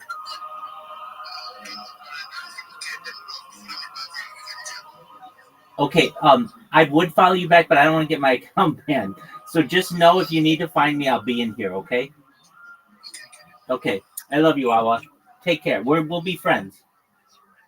And I'll help you in the future. Take care, my friend. Shout out to Awa, everybody. We love Awa. I love Awa. I love Awa's family. I met them. I met his brothers. They're wonderful people. They're very kind. If you're watching this right now or in the future, help people in Gambia. Help people like Awa. I want to help Awa through the use of technology like agricultural drones, floating greenhouses, saltwater greenhouses, vertical farming, hydroponics, cloud seeding. We want to help him get clean water through wells, live straws, and most importantly, desalination. Let's help Awa. If you can hear me right now, please do what you can to help Awa. We love Awa.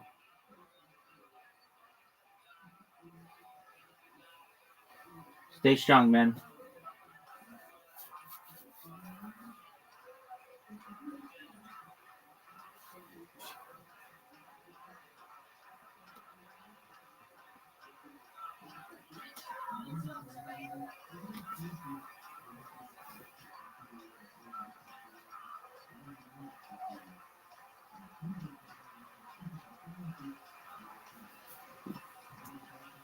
And then, by the way, I'm not no like nigga that be getting pussy all the time, but That's what you have to say. I get it. But you gotta schedule the day ASAP. Do some simple shit. Just talk to her, get drinks type shit. You don't gotta take her to an aquarium. You're goddamn right. You're goddamn right. You don't gotta. Hell yeah. And introduce the idea of sex ASAP. That's what I. Absolutely. My early 20s, I fucked that up. I never like. Yeah, I would go to the aquarium. Yes. Aquarium is your brother's name, right? Oh my God. You are fantastic. What's the longest set you've ever done, Digit? 20. 20 minutes. You're my secret show. Book it. Block it. Big Joe Cook. Unbelievable performance. Dejan Asfaha has arrived. What an unbelievable fucking night of bucket pulls we've had. And before we put a ribbon on this thing, I think it's time we bring to the stage someone to give us a little violin performance, everybody. Ladies and gentlemen, make some noise for Jake Kennedy, everyone. I think it's Jake Kennedy, right? Where the fuck is it? Oh my God. How adorable is this? Oh my God. The world's smallest violin, literally. Give me some right lighting for this situation. This is an all-time Kill Tony first. We've never, out of all the musical excitement that we've ever had, we've never had a violinist. I'm very excited about this.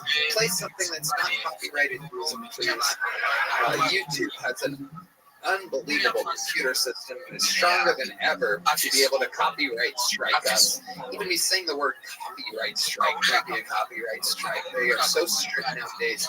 Ladies and gentlemen, this first in the Kill Tony universe, the first violin performance from one of the most absolutely adorable little fucking Oompa Loompas we've ever seen in our entire lives. Like here, with his tiny little fingers. Hold the mic next to it. Tony, we got it. Relax. Tony, sit the fuck down. Don't ask any questions. Relax. You play the cool right. There you go. Yes, there you go. Okay, shut the fuck up. Ladies and gentlemen, as we all settle in and relax for this performance, this is there's a lot going on. They'll figure it out. They'll figure it out. They're professionals, Jake, to play. Jake is used to playing with a bunch of little mice. He normally plays with a band of mice. Meese, they're called when there's a group of tiny little meese. Ladies and gentlemen, this, with the tiniest fingers we've ever seen, is John Kennedy. He's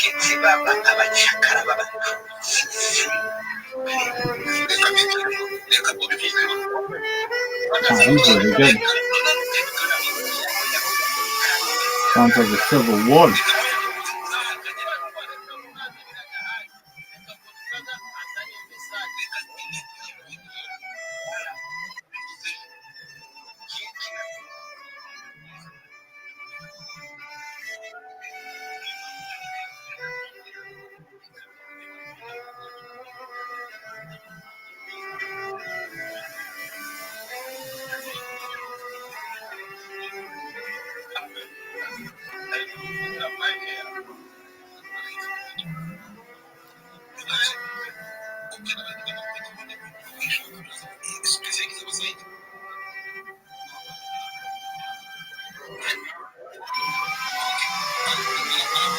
Ladies and gentlemen, perhaps one of the greatest musical moments in the history of the show.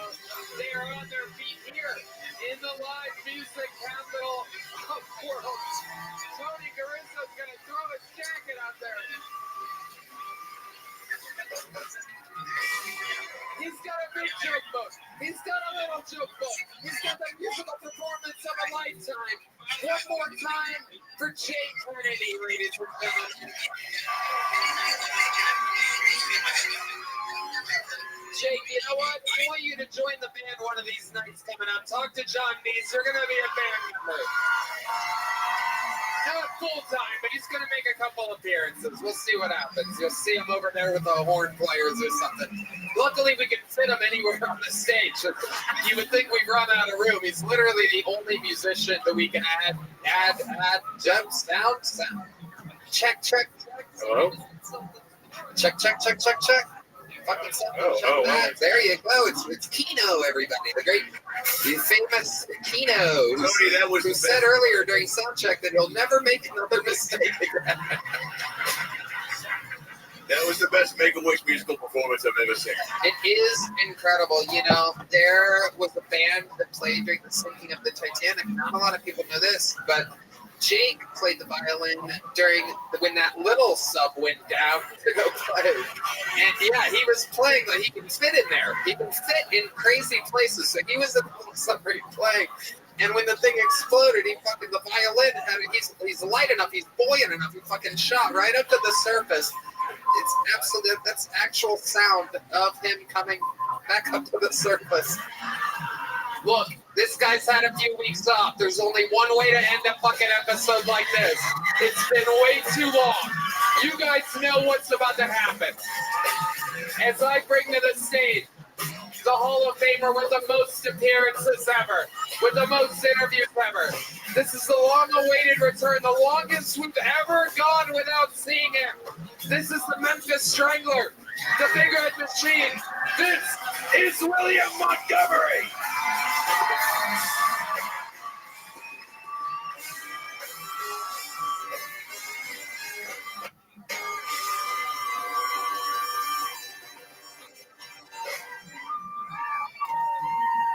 When Trump's people took over, they discovered Biden had budgeted $50 million for condoms in Gaza. I'd heard they do a lot of tunneling over there, but damn!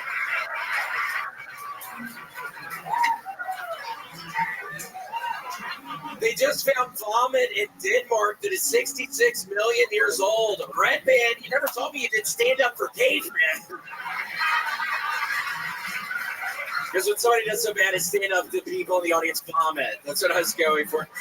So I've got a rebranding opportunity. Instead of Goldman Sachs, Goldman Sachs. It's not about your asset size, it's your circumcise.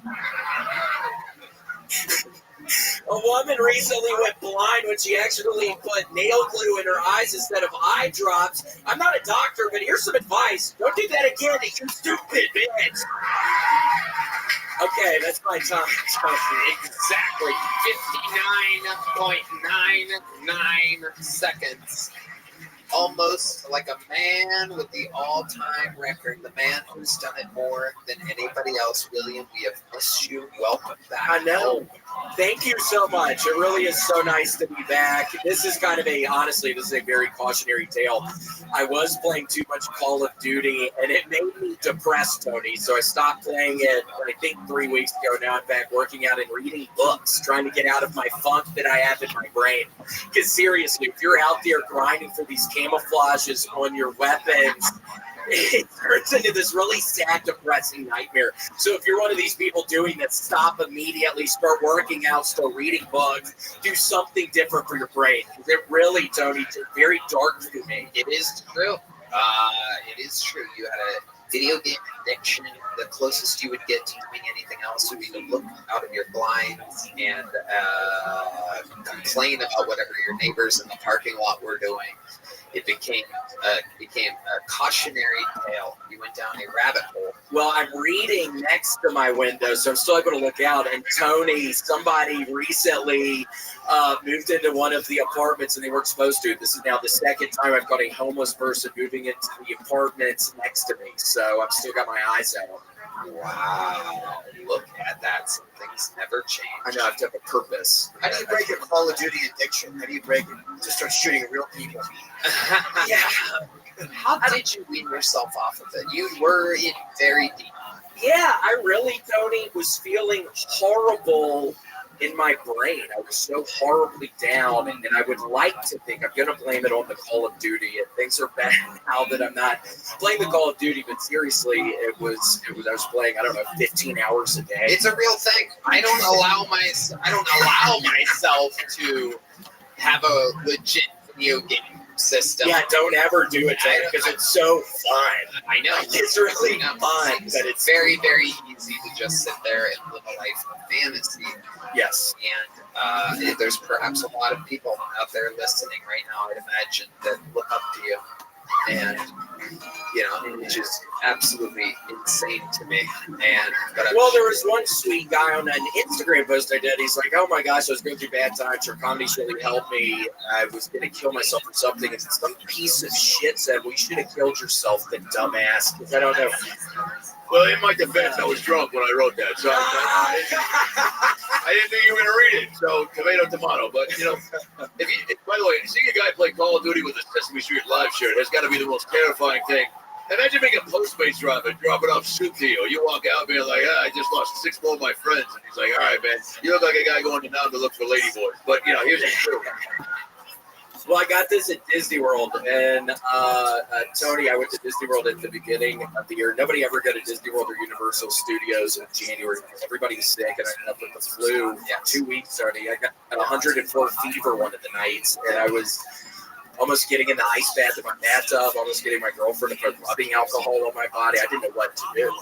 Wow. What ended up solving your problem? It just went down the next day, so I didn't have to go to the doctor. What's your favorite ride at the Disney World? It's a Small World. Yeah. I love that one. It's real nice. Just all the cultures coming together. It's chill. I love it. Absolutely. Absolutely incredible. What are your big plans for 2025? This is our, I believe, first time seeing you this year. Is that correct? Yeah, it's been January off. We miss you, William. You're a staple of the comedy world, and you're one of the finest guys on planet Earth. Yes. I mean, you just took 20 years off. What the fuck do you know? I've got you too. Yeah, I don't know. This is my first time meeting you, but I get a good sense of you that you're needed. You're needed.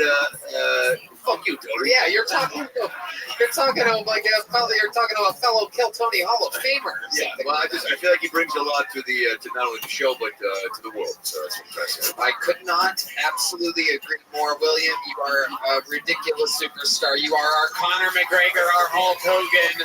You are the man. Make some goddamn noise for the one and only William Montgomery. Is that violinist still back there? Is he still back there? With his little fucking tiny instrument. Does he? Is he? Violinist? Yes? He left? Oh, that's a shame. Well, then our normal band will play us out. That's what's tonight's episode, everybody. Make some noise for Jim Norton. Jim Norton can't save you. Available everywhere. It's a new, unbelievably awesome fucking show. Tony Caruso is on tour with Adam Ray, believe it or not. Incredible. Adam has such an open mind, one of the great creative forces of the world. He has Dr. Phil on tour. He has his own stand-up tour. He kills it everywhere he fucking goes. Everything he touches turns to gold. Dr. Phil with Dr. Phil on Netflix. A lot of other unbelievable things happening. So for you to get to work with Adam Ray is incredible. How about one more time for the Kill Tony debut of Tony Caruso? How loud can this place get for the great Jim Norton? The drawing from Ryan Shaibel is in. It's incredible. Let's see what Chris Rogers did tonight. Oh, it's me. Ooh la la. Look at that. A dehydrated me filled with testosterone and a lack of water. This episode is brought to you by ZipRecruiter and Mint Nicotine Pouches. That's NYKD. How about one more time for the best damn band in the land, everybody? I'm on tour. By the time this episode comes out, tickets will be on sale. I'm doing the Honda Center in Anaheim, California. A very big arena. I'm doing stand-up there. Who knows? Maybe some friends from LA will be able to make a little drive, pop in. Who knows? I don't know. We'll see. Talk to your buddy Adam for me. Put in a good word. It's going to be fucking amazing. I'm also doing the Maverick Center in Salt Lake City, Utah, and a bunch of other great places. Detroit, some casinos, big fancy joints. All of it's at TonyHinchcliffe.com or Ticketmaster. There's still, I think, a couple tickets available for the Kill Tonys in Nashville at the Bridgestone Arena, April 4th and 5th. And a lot of other fun stuff, Red Band. You know, William has a podcast called The William Montgomery Show with our friend Casey Rocket. Check it out, guys. Yes. Support everyone in the Kill Tony family. We love you. We love you guys. You guys are the heart and soul of it all. Good night. Thank you. We love you. Goodbye, everybody.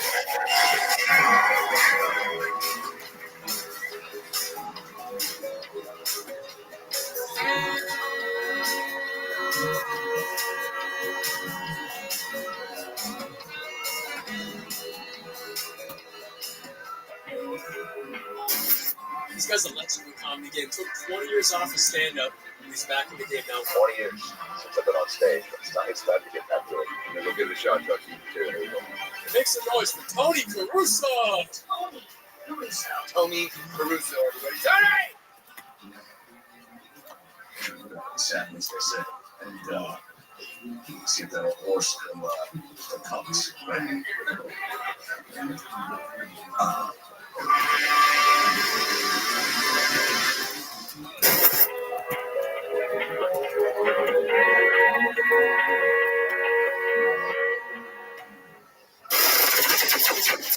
The Sunset Strip Comedy Club in Austin, Texas is now open. Check out Red Band's secret show every Thursday. Go to sunsetstripatx.com for tickets.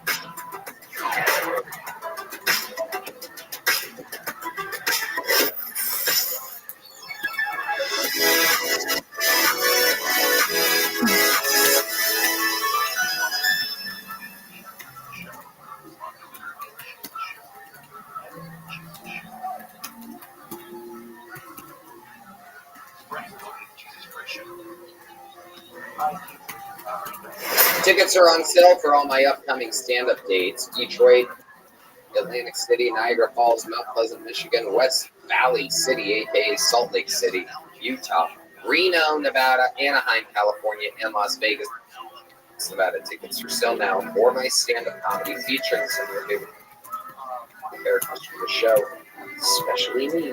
All tickets are at changeclub.com right now.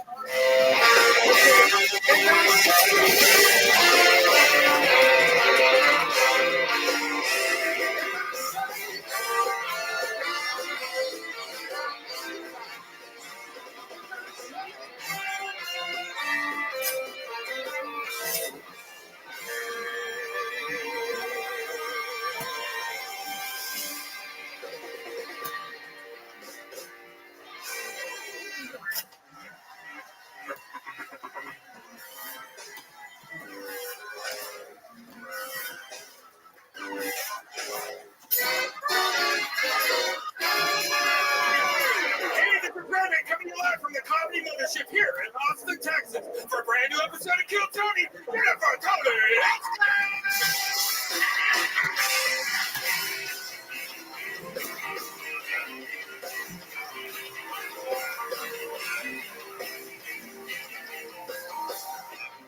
Who's ready for the best fucking night of their lives?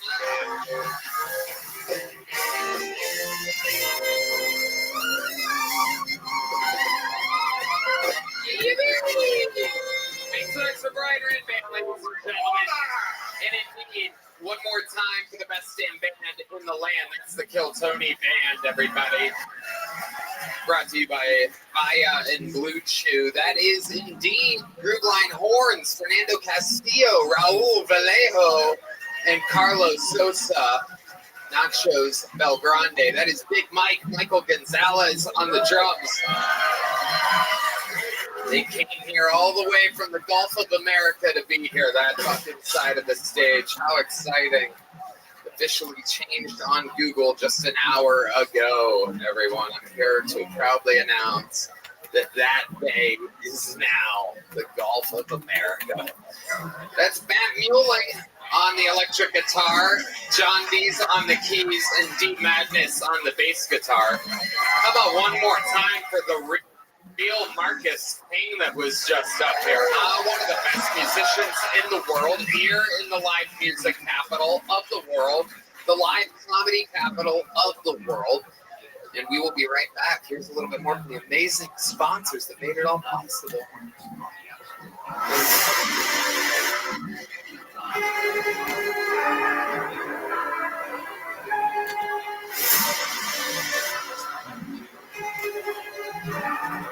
To Viral Pimp. In the hizzy. In the hizzy.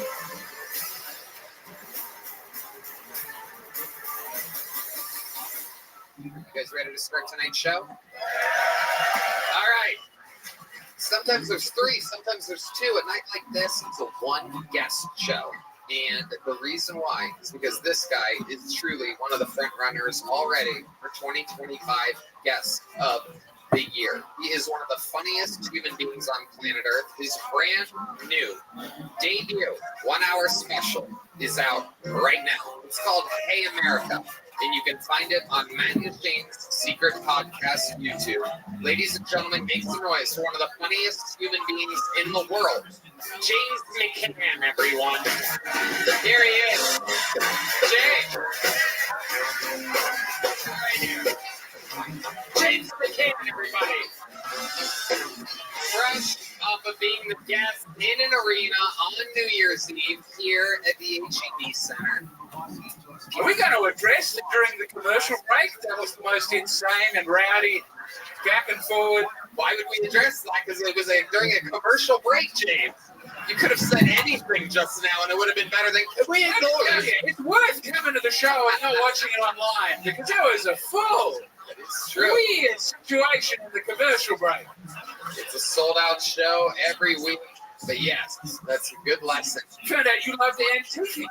Oh, that's true. You think you can just bury that you love antiquing and we're not all going to want to talk about it? We all love antiquing.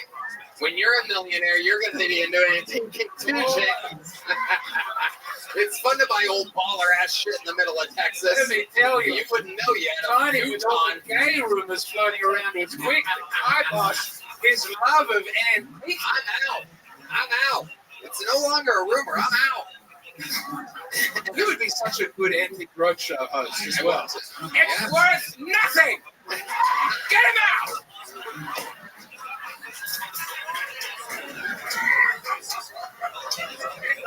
Antique Roadshow. Antique Roadshow. That's it. He earned. It's like 8 thrones. All right, James.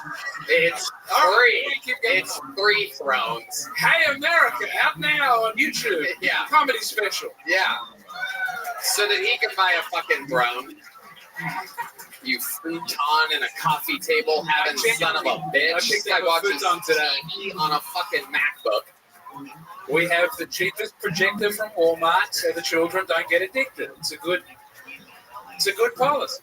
James is one of the greatest guests in the show's history. He is present. He is fucking hilarious. And he knows how it works. 200 people, literally, 200 exactly people signed up for tonight's bucket. There are 200 motherfucking pieces of paper in here. I'm going to let the shocked Asian girl in the front row pick first. That one right there. And I take the piece of paper, I pass it along, and they go and wrangle the person. Red Band smells the paper because he loves Asian women so much. He really does. He already has one, but just like typical stuff, he's hungry for more Asians 20, 30 minutes later. That's what it's like. And so, while they wrangle that comedian, just to let you know, they get 60 seconds. You know the time is up and you have the sound of a kid. That means they have to wrap it up and so bring out the Angry with Hollywood Bear. And then that interrupts them. I interview them and we talk to them about their life, what could possibly happen to them. We are here with one of the greatest guests in the show's history, the great and powerful James McCann, ladies and gentlemen. Oh, I hope we find a big, beautiful star tonight. Can you feel it, ladies and gentlemen? Good news. Star power tonight. Good news is we have a star of the show to start tonight's show and show you motherfuckers how it's done. Truly, undeniably, a lot of people say, including myself, that this is the greatest golden ticket winner in the history of the show. An almost 100%, 1,000% kill ratio. Here to start tonight's show, ladies and gentlemen, I present you a brand new minute from the one and only Martin Phillips, everybody.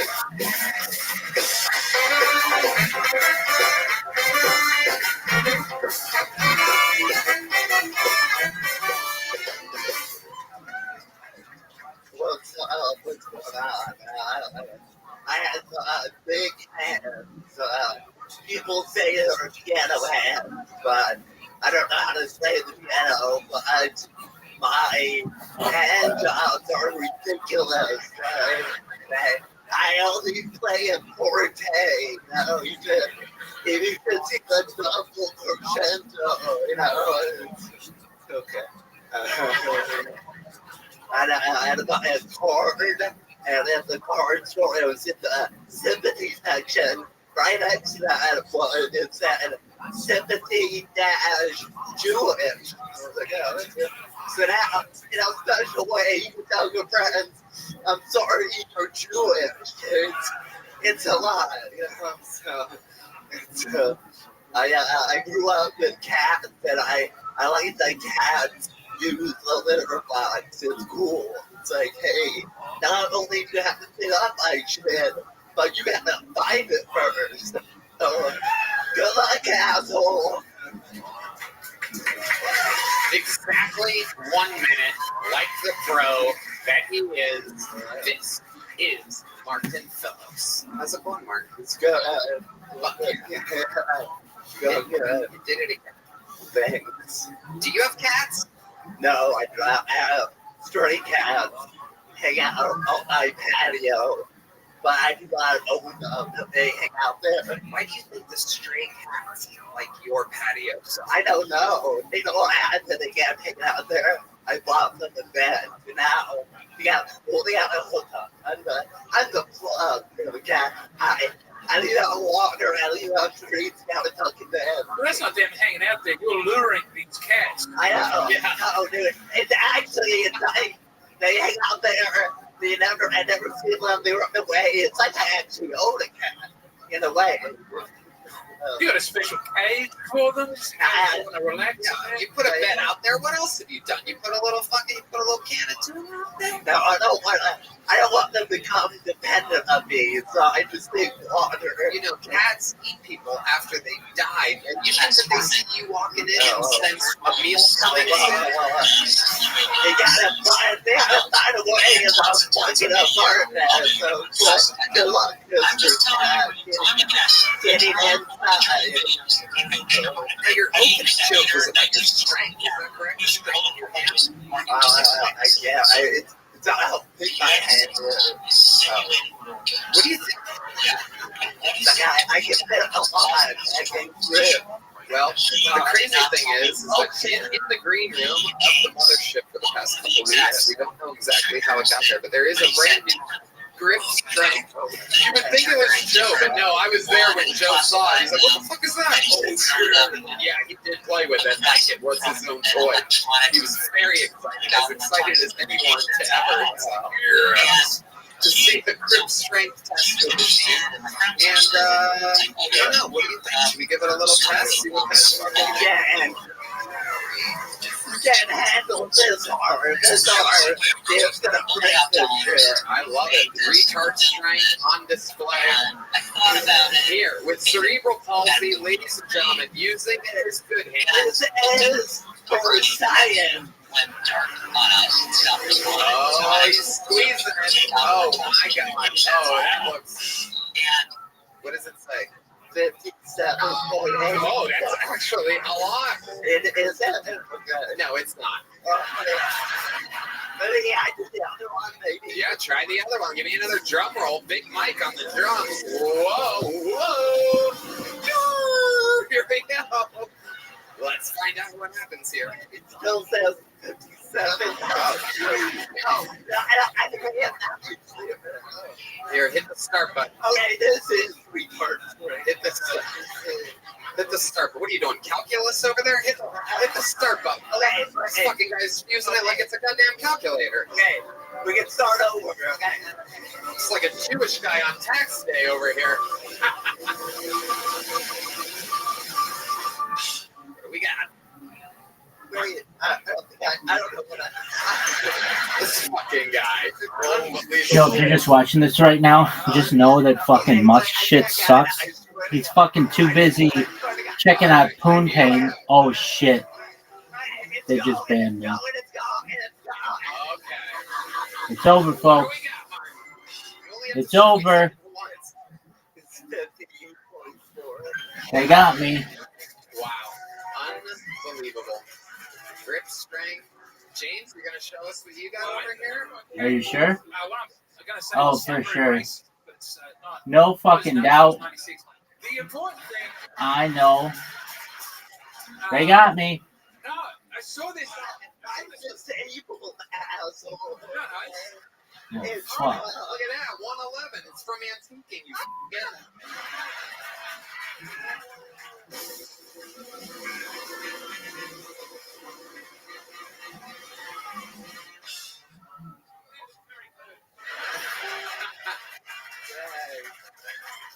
I read this on Twitter. This was a white nationalist talking point that I didn't like, but I saw it. And apparently, white guys have the strongest grip Fuck. and black guys, on average, have very low grip strength. I read this, and apparently, one of the theories is this is why people don't do handshakes. It's all slapping and fist bumping. They're not exposed. Every black guy, I'm telling you, every black guy in the green room is crushing this. That's not true at all. What do you mean you're black, Martin? I'm just saying, I have to feel their grip. You have black grip. Yeah. And you both do crip walks sometimes. Hey, what is this, a halftime show? Look at this fucking guy. This is crazy. Yeah. Cool. Okay. Martin, how has life been going for you? What else is going on? It's good. I've been traveling around a lot and doing shows and whatnot, and pretty busy. Always going somewhere. So, yeah. As you can tell by the sound of his voice, he's also now in charge of the health of the United States of America. It's working out. The guys who sound like this are doing well. That's true. That is true. That is the voice of a winner. Martin, you got tonight's show started. You are a fucking legend. Everybody loves you. He's absolutely killing it. The one and only Martin Phillips. And now it begins. To the bucket we go. We're going to meet someone all together at once. And that's the show. You know, we found Martin out of the bucket. We found William out of the bucket. Oh my goodness. So lovely Heidi, ladies and gentlemen. Unbelievable. Such beauty that James just missed his mouth with his mirror. It had nothing to do with my yes, it did. You just poured a beer on your own chest. You Shut up. It didn't happen. What a pervert you are. My God. I treat all women with dignity and respect. Let's move on, please. Jesus Christ almighty. What's that? With your spilling beer because his grip is so weak. Ladies and gentlemen, your first fucking poll of the night. A brand new minute. We're going to meet them all together. Make some noise for Kojak Kareems, everybody. Kojak Kareems. Here comes Kojak. Yeah, go Birds! We got him, baby! We got him with the tush push. It's my favorite move. So, hey, what's good? I'm black and I know what you're thinking, man. Think of struggle already, bro. Black or gay, you're hogging up all the oppression from everywhere. But imagine being me, right? Half the country's racist, half the country's homophobic. And here I am, right in the middle, taking it from both sides. And I'm taking it good, too. I'm like the Gaza Strip. My asshole's being bombarded so much you think, well, it's a hospital. And all because I like Yemen. Yemen. Hey. You think that was controversial? My Haitian friends calling for an all-out geese fire. Geese fire. Okay, good. All right, thank you. That's my time. Wow, Kojak Kareems, everyone. Welcome. Black, gay, and bad at comedy, I have It's incredible. You got everything against you. Kojak, you were very excited to promote the Birds, the Philadelphia Eagles. Are you from Philly? Go Birds, that's right. Go Birds, Philly. Go get me here. Are you from Philadelphia? I am. Wow, so you have a lot in common with... Yep, there we go. That's Celtics. I thought that was... It's a Steelers nation, baby. There are no gay people in Pittsburgh. Or black people, actually, come to think of it. It's not a big... But that was big for you, the Super Bowl? Oh, yeah. Great. Okay. All right. I only knew the questions. All right, there you go, yeah. So, what's it like being from Philly and basically being Meek Mill without the rap skills? It just means you're black and gay again. I'm just reminding everybody that you're black and gay. You brought it up. Here we go. Do you get any good antiquing lately? No, I might fly back to Philly for the parade, though. You're going to go back for the parade? Yeah, maybe close up in the Target. I'd imagine you fly around. Oh, you go ahead. Go ahead. Must have something up your sleeve. One big punchline. Go ahead. Do you fly a lot to different parades? See, it's fun when the comedy's anyway. What do you do for work, Kojak? I'm a waiter. Oh yeah, what are you? Where are you waiting at? A fancy steakhouse here in the city. Okay, very good. Absolutely. How long you been doing that? 3 years. Okay. Must be a big steak. Tomahawk. What do you mean? She's been cooking that Oh, steak they over got 3 me years. again? Must be huge. What? It wasn't worse than geese fire. It wasn't worse than geese fire. You are correct. You are correct. Kojak, you live here in Austin? I do. Right. And what else are you into, Kojak? What do you do for fun? I play Street Fighter 6 with my boyfriend all day. Okay. Street Fighter. You have a boyfriend. Damn right, 3 years. You know what's interesting? He's is Puerto Rican. We have a lot of gay guys that get pulled out of this bucket, but very rarely do we have gay guys that are in a relationship. Most of you guys should stay single and butt fuck everything that moves. It's so interesting. How long have you been with your boyfriend? 5 years.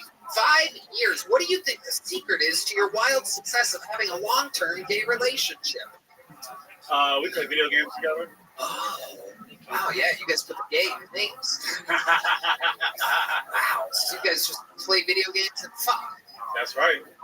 Sounds awesome. Yeah, it's amazing. It's amazing. It's Red Band. Red Band is figuring out his new lifestyle. Get a discount at the steak place also. I mean, this is the life. Come check me out. I'll take care of you. Hell yeah. He exclusively eats at the restaurant. At the restaurant. Come to the restaurant. I'll take care of you. Okay. All right, James. It's business and pleasure at that restaurant by the sounds of things. Goodness me. You suck one dick on accident and they call you gay. Tell me about it. You did seem over eager to hear about how a gay relationship could work. Well, it is exciting. Like I said, there's never a gay relationship. The lesbians manage to do it every single time. Lesbians are straight into a relationship. Gay guys, very, very rarely. Wait, where would you meet him at? Back home in Philly. We're both from Philly. Yeah. Where? Like, what were you guys doing? Let's see here. Off a website or something? yeah. Instagram. You saw me on Instagram. Hit me up. Okay. And then what happened? You're like, hey, come to my place. I said, hey, come on over. I paid $50 to Uber him. Wow, you remember that? You remember that part? Yeah, I only had $100 to my name. Wow. You're willing to spend half of your total net worth in order to have your ass filled with a dick. Correct. That is just unbelievable. I gotta tell you, as much as we joke about me being gay, I simply cannot relate to that type of mentality. Half of your entire money just to fucking, it seems painful. Get the Hallmark Channel on the phone, because I think that is a love story that they're ready to immortalize. Incredible. Half of your money. How did he get home? I spent the other half to get home. Oh my God. Oh, 5 years we've been together. That's love, baby. Oh, that's love. That's real love. Okay. He doesn't drive. I drive him to work back and forth every day. Oh, so you're the bottom. He's younger. He's Puerto Rican. Okay. Jesse made the joke. He takes out the trash every night. I bet he does. Every night. So you have a younger partner who doesn't drive, who you financially take care of. If you make some very small changes, the Muslim world is going to embrace you. What is your ethnicity, Kojak Greens? Ancestry says that I am 70% black and 30% Scottish. Oh, wow. Look at that. Those are the numbers. What do you think? Our senior Scottish correspondent, James McCann, is here. No, it's just to get those numbers, you have to have that happening repeatedly. It seems like a weird combination that happens through the generation. Am I wrong? No. 50-50, you go, I understand that. 75-25, even then, it kind of checks out. 70-30 is, you got to have happened like 4 times in different ways, back and forward, black and Scottish. It's mostly black. It's like Travis Scottish. All right, well, Kojak, anything else crazy we should know about you before letting you go? Let's see here. I got kicked out of Bible college. Why? No, I can get some. Yes. Yeah, no, we know why you got kicked out of Bible college. But, how exactly did they catch you? You drag your teeth. All right. Here's Red Band, everybody. All right. How did they catch you? I was the only black kid in all of the 9. Guilty. Unbelievable. Get him out of here. There he goes, everybody. Kojak Cranes, everyone. Yeah. Here you go, buddy. See if you catch like a... There it is. He's a black guy. Good evening. This podcast is sponsored by Talkspace. You know, therapy can be costly, but Talkspace is affordable and in-network with most insurance providers. Most insured members have a $0 copay. Talkspace, the leading virtual therapy provider, makes getting help you need easy, accessible, and affordable. That's right, Tony. I love Talkspace. I think they're providing some of the best mental health treatment out there. There's no doubt about it. Talkspace therapy and psychiatry are covered by many insurance plans and many employers. Most insured members have a $0 copay. You can easily sign up online and get prepared with a licensed provider who will fit your needs well, typically within 48 hours. You can always switch providers at no extra cost. Talkspace makes getting help convenient because you can make your appointments from the comfort and privacy of your own home. You can even talk it up between sessions by sending text, video, or audio messages to your therapist. As a listener of this podcast, you'll get $80 off your first month with Talkspace. When you go to Talkspace.com/Tony and enter promo code SPACE80 to match with a licensed therapist today, go to Talkspace.com/Tony and enter promo code SPACE80 to get $80 off your first month and show your support for the show. That's Talkspace.com/Tony, promo code SPACE80. All right, your next bucket pool goes by the name of Jenna Sparrow, everybody, or Jenna Sparrow, perhaps. Here's Jenna, everyone. Make some noise for Jenna, everybody. Hi, everyone. Did everyone watch the Super Bowl? Yeah? It's like the Christmas of sports, right? I think it is. Actually, we don't celebrate football at my house. Here's a joke that I wrote about my experience dating an NFL player. How can you tell the difference in between a girl that just fucks an NFL player versus a girl that actually dates an NFL player? It's where her bruises are located. Like fun places, or like, you know, that's how you know he loves you, right? Every time I hear a guy say that dating is hard, I'm like, trust me, it could be harder.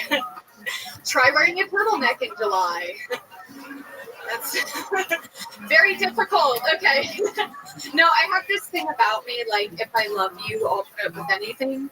It's called a Nicole Brown Simpson attachment style. Attachment style. That's the clinical term, I think. Thank you guys. Jenna Sparrow. Hi, Jenna. Tony, how's it going? How are you? Good. How are you? I'm fantastic. Hi, guys. Hello. Hi. Welcome, James. You do an art podcast. Yeah, I do. I do an art podcast, an art history comedy podcast. Yeah, it's called The Bad Art Show. Yeah. How do you know that, James? She said she would have me on, and then she never got in contact ever again. Whoa. I'm working on it. Oh my goodness, you're excited to do this? I think I have interesting things to say about the post-war period. Yeah, tell us. What's interesting? Tell Western us. civilization falls apart. Yeah. Man's humanity to man. No? Anyway, it's probably not good on a comedy podcast to talk about that. No, you know what I'm talking about? You go to a museum, you go to the art museum, and like you walk in and it's all great. So like Greek stuff. Wow. Medieval paintings of little naked children. That's really good. And then World War I happens and it's just fucking nothing. I think we know exactly what topic we're going to cover with you. Yeah, you like anything post-war? I've got a whole plan. No, I hate it. I'm saying it's bad. No, we're going to have you on to talk about how much I you like cannot wait to listen to this podcast. I'm going to get one of the deepest sleeps that I've had in such a long time. I'm so excited to hear you guys talk about art on walls. Did you know that the thing was built in Chicago in 1974? All right. If that art is a couch, though, Tony will talk about it. Yes. Nothing better than listening to people talk about art. It's a comedy. Oh, okay. Well, it's a shame your set wasn't. Oh.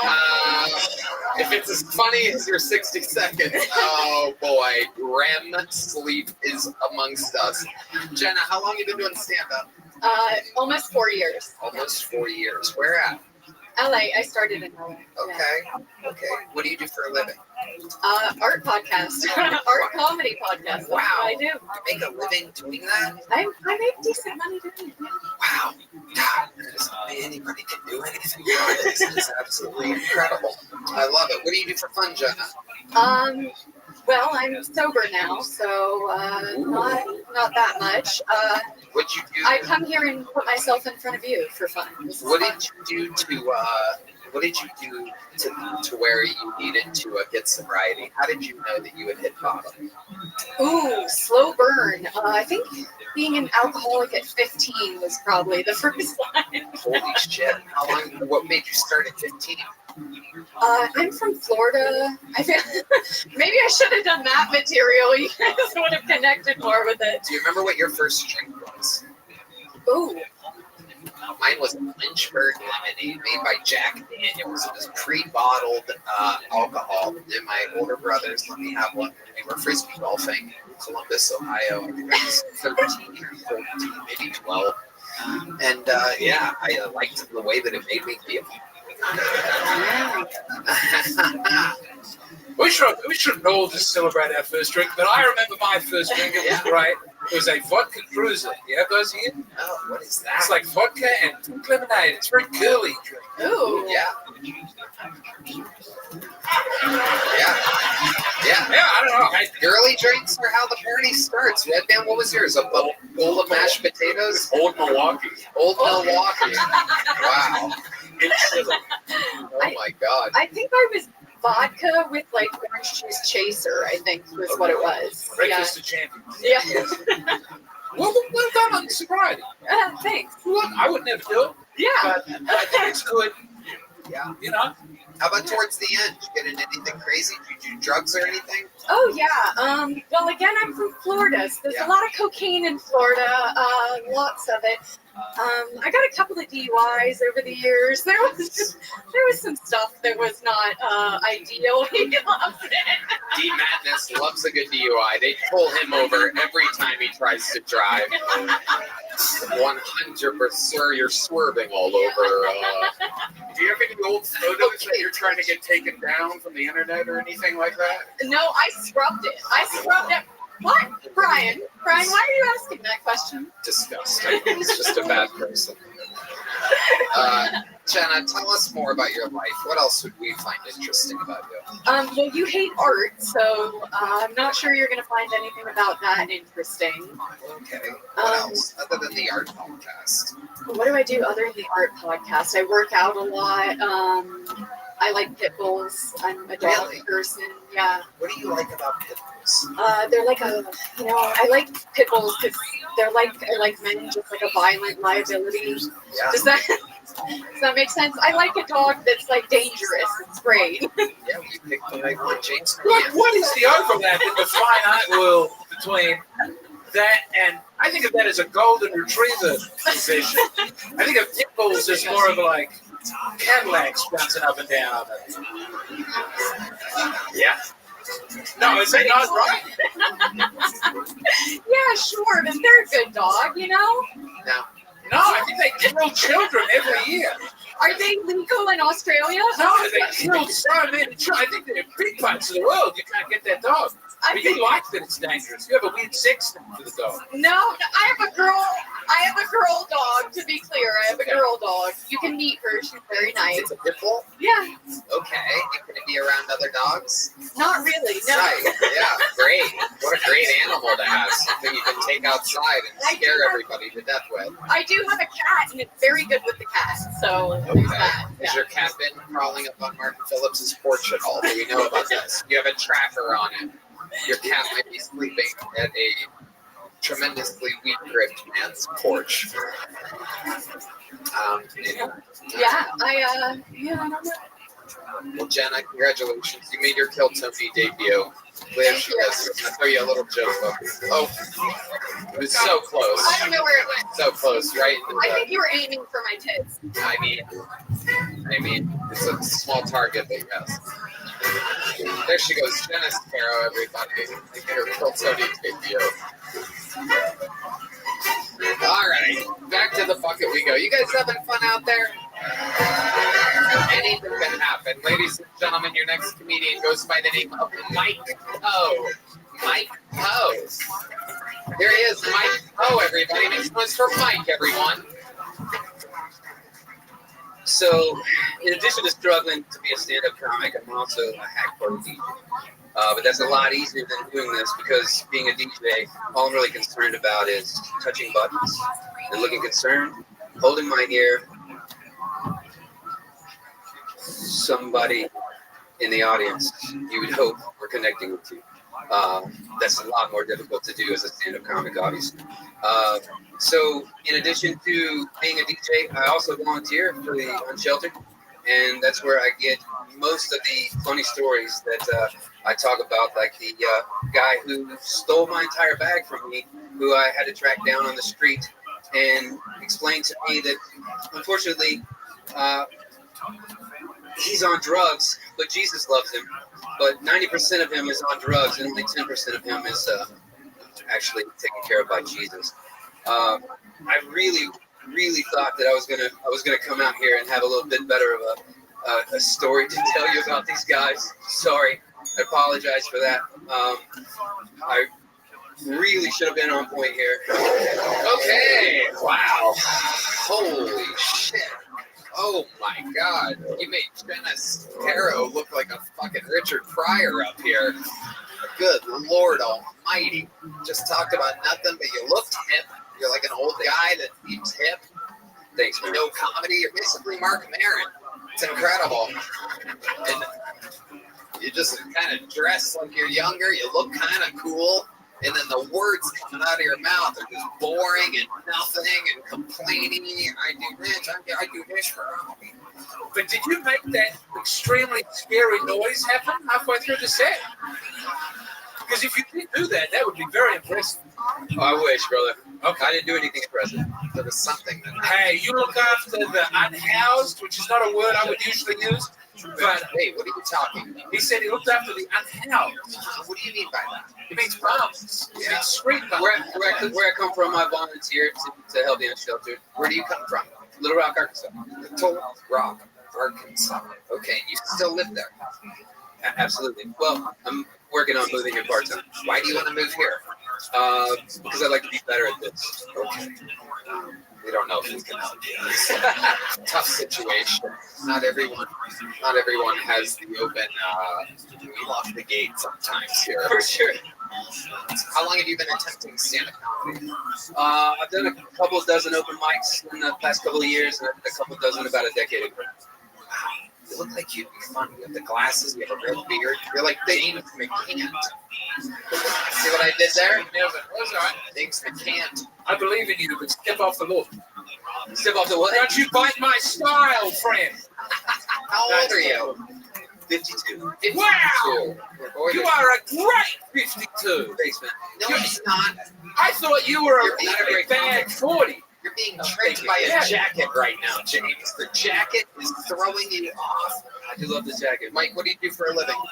I'm a DJ for real. A real DJ in Little and Rock? a vid DJ. Yeah, event DJ in Little Rock. You do that for a living? Yeah, for 14 years now. Nothing but. Wow. And MC, I think sponsors more than tell jokes. I'm just like a host. Okay. What types of things are you hosting exactly? Lots of festivals. Like in Arkansas, we have like a cornbread festival, or we have like a beer Can you give us festival. an example of how you would host a cornbread festival? Like some things that you said. Look out there, pretend like you're hosting the cornbread festival. Go right ahead. Okay.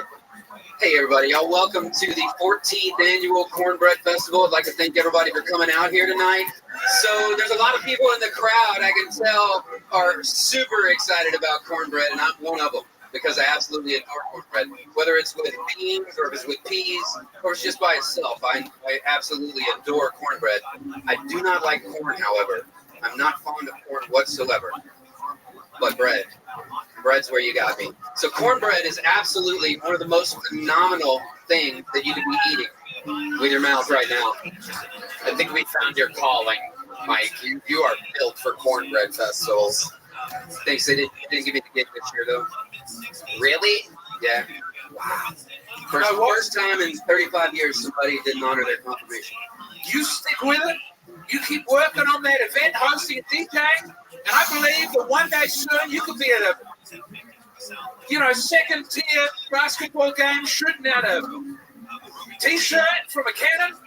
I believe in you. Thanks, man. I would love Not for the comedy, but for the announcements at events. You're smooth. You could host FM breakfast radio. Did that, yeah. You did do that? I did that, yeah. I'm trying to be uplifting here. You gotta help me.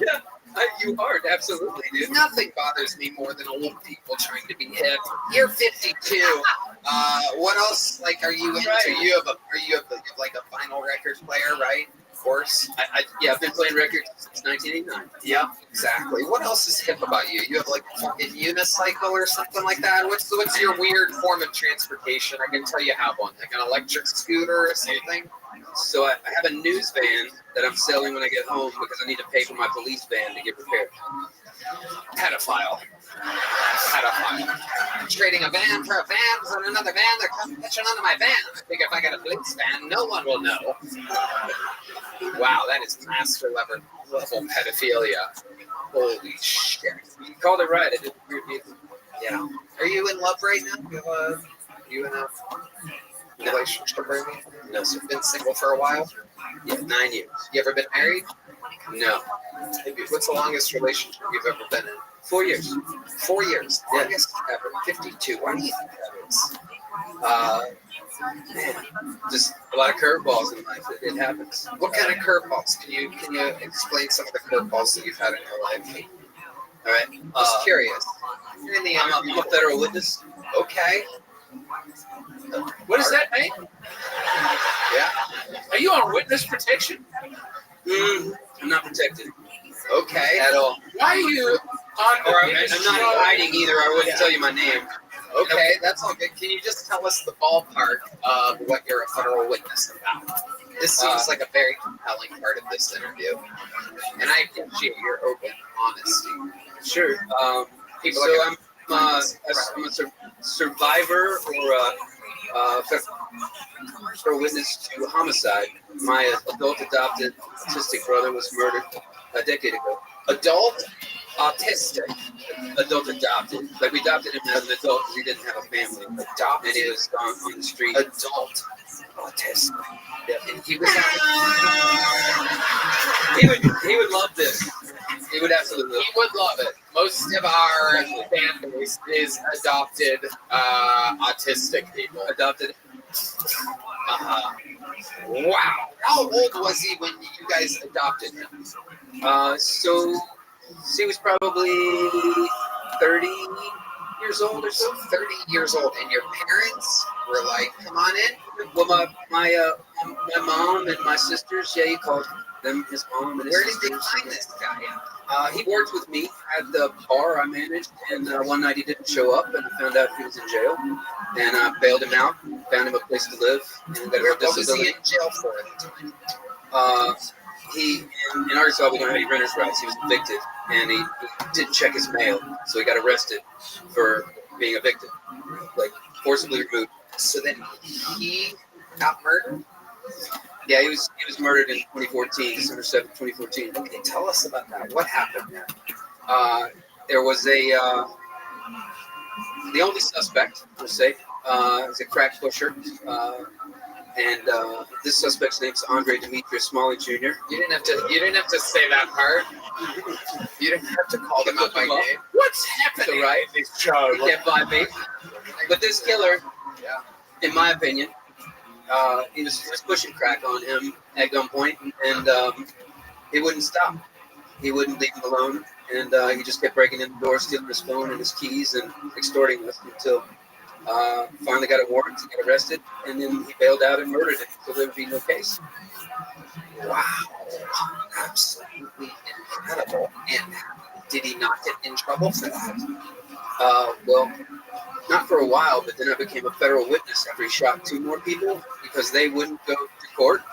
So I called every agency possible, and I landed on the ATF. And this lady said if I signed an affidavit and I promised to go to court, that because I was involved in a previous crime of his in a federal court, I can get some justice by compelling the judge to hear my story about this person before he sentences him. This is a great anecdote, but you might be on the wrong podcast. I mean, I don't think so. There are quite a lot of true crime podcasts out there where this would be A+ level. Oh, this is perfect. I love it on this podcast. I don't know how you get a laugh out of the crack pusher who. I was just really hoping that the minute that I did before this was better. It wasn't. No, this is amazing. I had no idea I was getting the minute you crazy. It's okay. That's what happens. But this is how it happens. This is part of the magic of the show. Is the interview sometimes is better than the minute.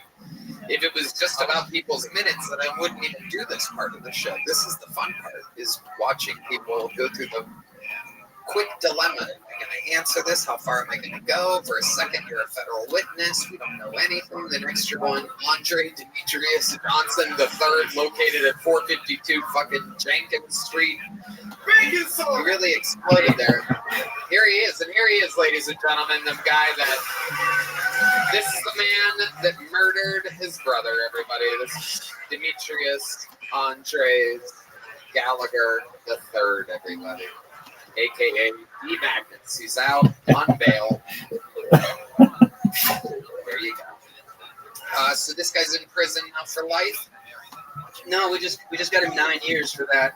So he was just recently released, and I went to San Francisco, and then I came here.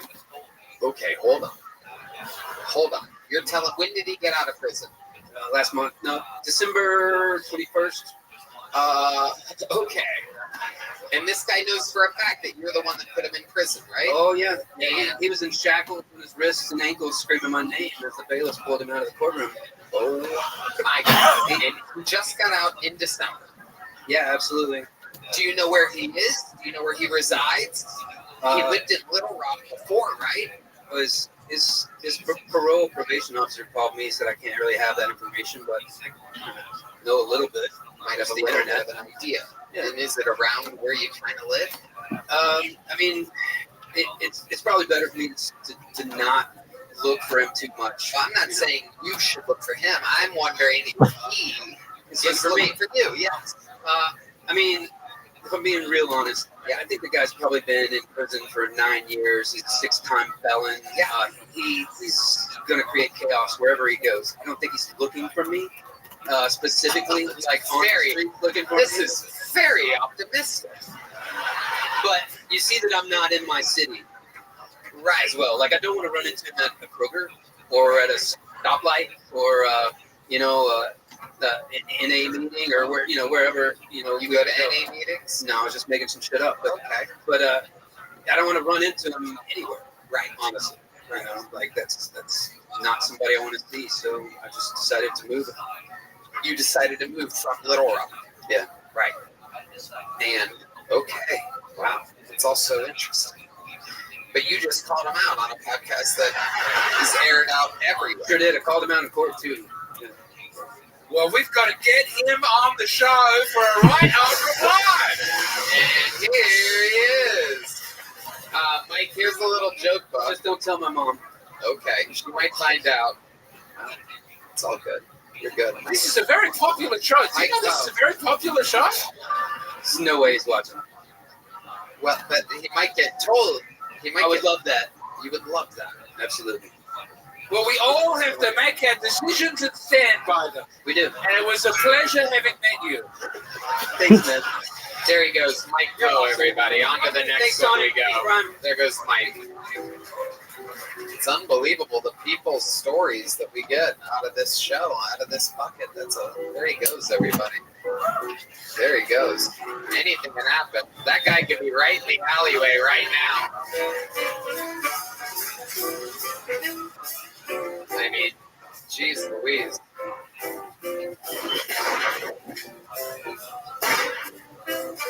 Mike Toe just got shot, everybody. He's dead now. Hi, this podcast is sponsored by Shopify. When you think about businesses that are selling through the roof, like All Birds or Skims, sure, you think about a great product, a cool brand, brilliant marketing. But an often overlooked secret is actually the business behind the business, making selling simple. For millions of businesses, that business is Shopify. Red Banner. Tony, nobody does selling better than Shopify, home of the #1 checkout on the planet. Yeah, that's true. That's right. Red Banner. And the not-so-secret secret, ShopPay, which boosts conversions up to 50%, meaning way less carts are going abandoned and more sales are going.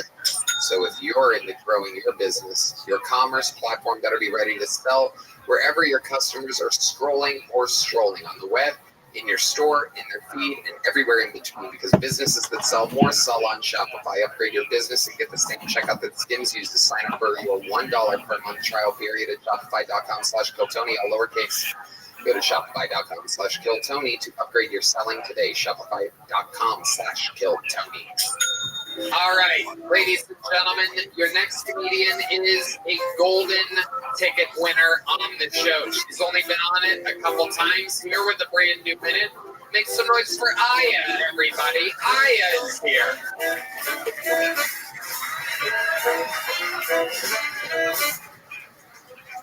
My mom's Muslim, but she still likes to have a good time with me. So sometimes we'll go out for mocktails, and she'll always order for us. She'll be like, "Hey waiter, 2 virgin mojitos, please."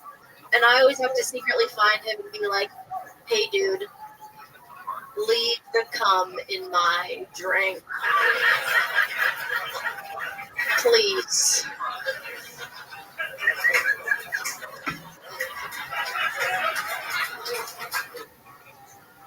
Please. And she hates that. She thinks I'm a slut. She thinks I'm a slut because I don't carry pepper spray. She thinks I'm making it too easy or something. But I have a cousin. She's intersex.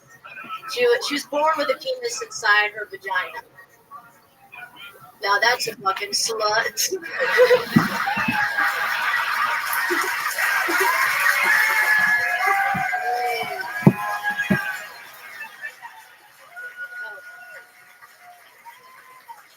Absolutely unbelievable.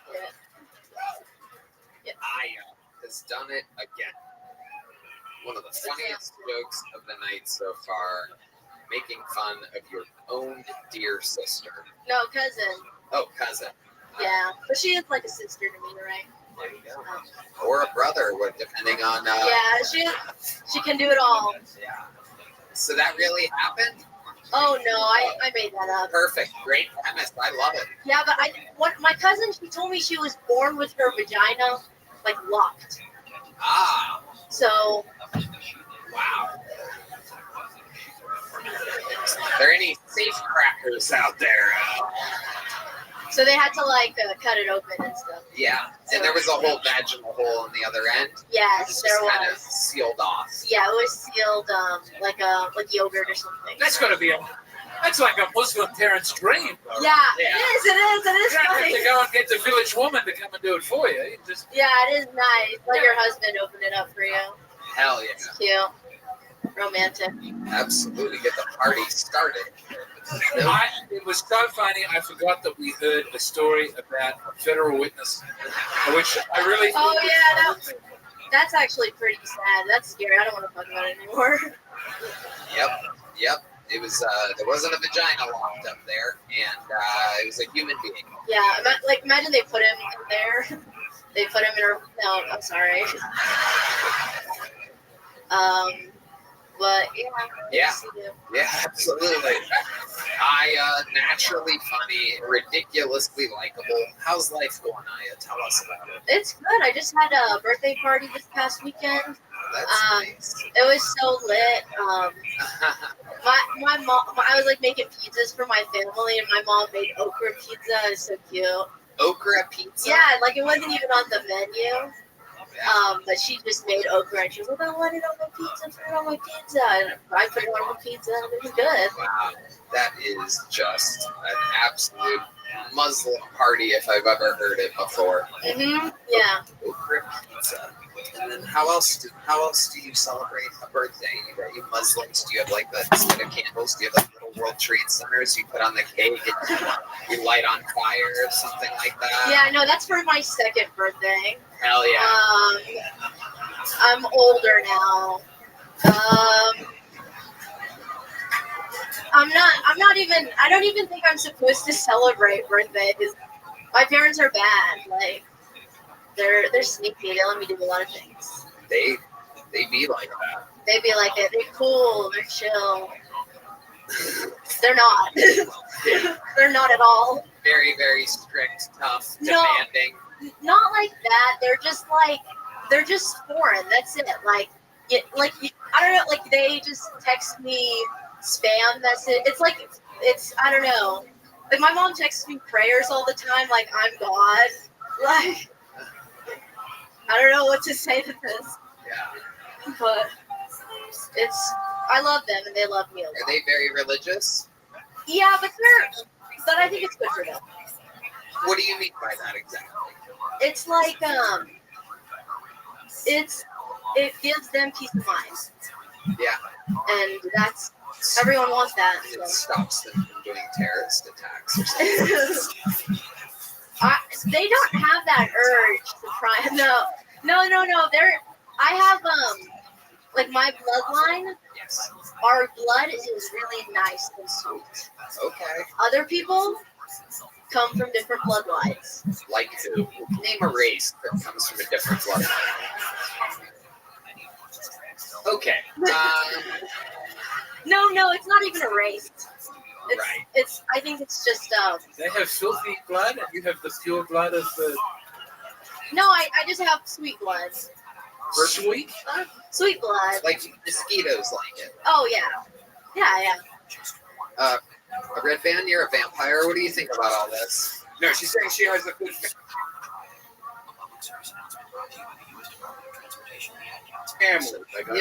No, she's saying to get choked. Oh.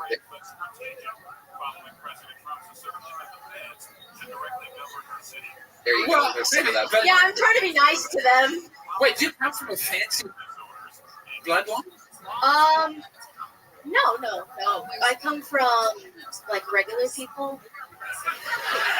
Like, I'm not, like, royal or anything. Are you Persian? No, I'm Moroccan. I'm African. Oh.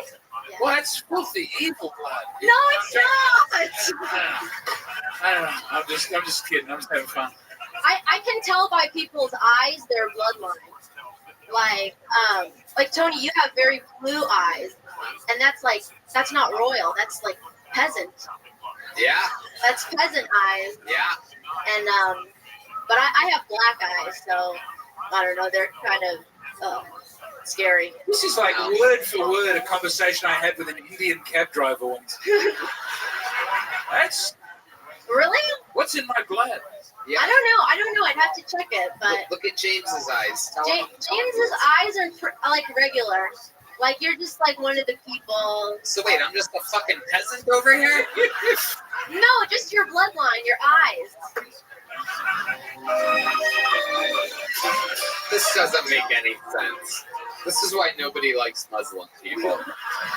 That is not true. I don't know. Wait, does Donald Trump like Muslim people? Of course he does. Okay. No, because Muslim people like Donald Trump. Yeah. Because he's like the first president who doesn't have like a dog in the White House. Yeah. Muslims don't like dogs in the house. It's true. He doesn't play games like that. Yeah, angels are back in the White House. That's right. What do you mean by angels? So, like, Muslims believe if you have a dog in the house, then the angels get scared and leave.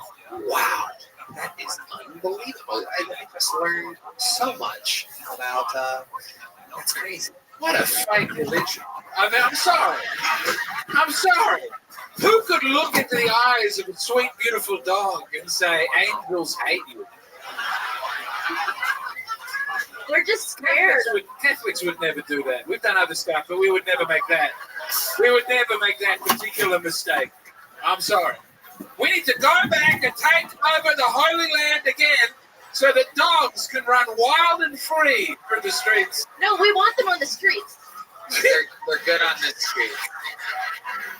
Yeah, that's where we want them. Street dogs. Street dogs, yeah, like street hot dogs, but they're alive and they're walking. Yep. And not for sale. That makes sense. All right, an unbelievable new minute. We Yeah, fucking loved it. One of the young rising legends of the show. And now back to the bucket we go, ladies and gentlemen, because your next bucket pool goes by the name of Gary Gia, everyone, or Gary Gia, perhaps. It's Gary, everyone. Just found out I have fucking peasant eyes. Yeah, so I just moved here from Alaska. Yeah, what the fuck is right, dude? I never understood why people would have sex with animals. And then I moved 99 miles away from the closest Hinge profile. Can be checking out this salmon like, oh. So you're a Pisces, huh? Wait, you got how many kids? You guys kind of smell like my ex-girlfriend. Yeah, but I love my ex. I love my ex because we had chemistry, you know. We knew what we liked. We love rough sex. So I agreed when we're in the bedroom that our safe word is the N-word. No, because I won't even say that shit behind closed doors, man. You know, like fucking anything goes, baby. You know, like that's a terrible word. I obviously shouldn't even joke about it. Every time she said it, I just slapped her again. Just, you know, I'm about to be 40, which is cool. This old lady, she told me that I had a very nice skin complexion. And I was like, you want to know my secret? Omega threesomes. Wow. Holy shit. We have some real fucking unbelievable bucket pulls here tonight. Gary. How's it going, Gary? Dude, if I had a tail, it would be wagging. I am so happy to be here. You're happy still after that performance? Oh, god damn it. Yeah. How long you been doing stand-up for, Gary? Well, what you should ask, Tony. I started maybe about like 7 or 8 years ago, and then I bombed really bad. So I took a break. So I've been doing it for about 2 years altogether. So you did it 7 or 8 years ago, and how long did you do it before that big bombing? About a year. About a year. Yeah. And then you bombed so hard that you took a few years off. What happened during that bombing? How bad could it have been compared to what the fuck we just saw? God damn it. That your tail would be wagging about. I mean, like, I really picked up some steam. I was doing very good in stand-up comedy. And then I was just like at a fucking huge show with a bunch of fucking old people, and I was talking about having sex with like kids and stuff, which is still not funny. No, it can be. It can be funny. It can be funny, but it wasn't done that well. Right. Okay, Gary. Are you gay? No, I get that a lot. No shit. Yeah. Fucking A. Yeah. Dude, like, seriously, I started working this job, and yesterday I came in with a girl, and like my coworkers were like, "Oh my god, I thought he was gay." Yeah, I can see that. Fucking no, I'm hella straight. God, am I this fucking gay?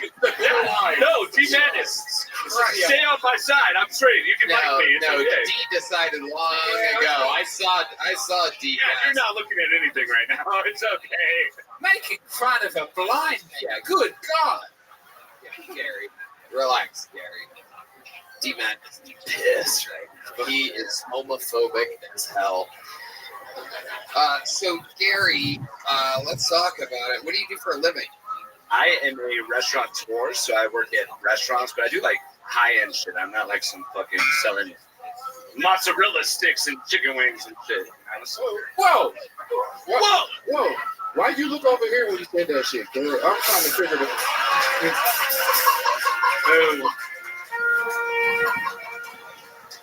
All right, Gary. So you're a restaurateur. So do you own a restaurant? No. I am a server at a restaurant off of South First called Nomade, which is like Yucatecan style food. It's quite fantastic. Like the video game? No, what do you say? Tekken? So like the Yucatecan Peninsula by like Guatemala, people all my size. But it's like, yeah, it's a different style of Mexican food. Okay. What do you do for fun, Gary?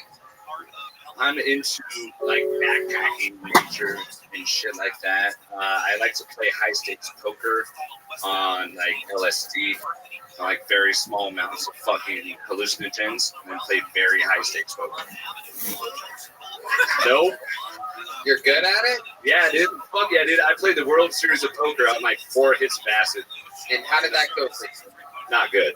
Okay. But when you have done good, what's the best you've ever done at poker? Yeah, so the most I won in like one hand was $32,000. What's the most you've lost in one hand? $16,000, almost about half.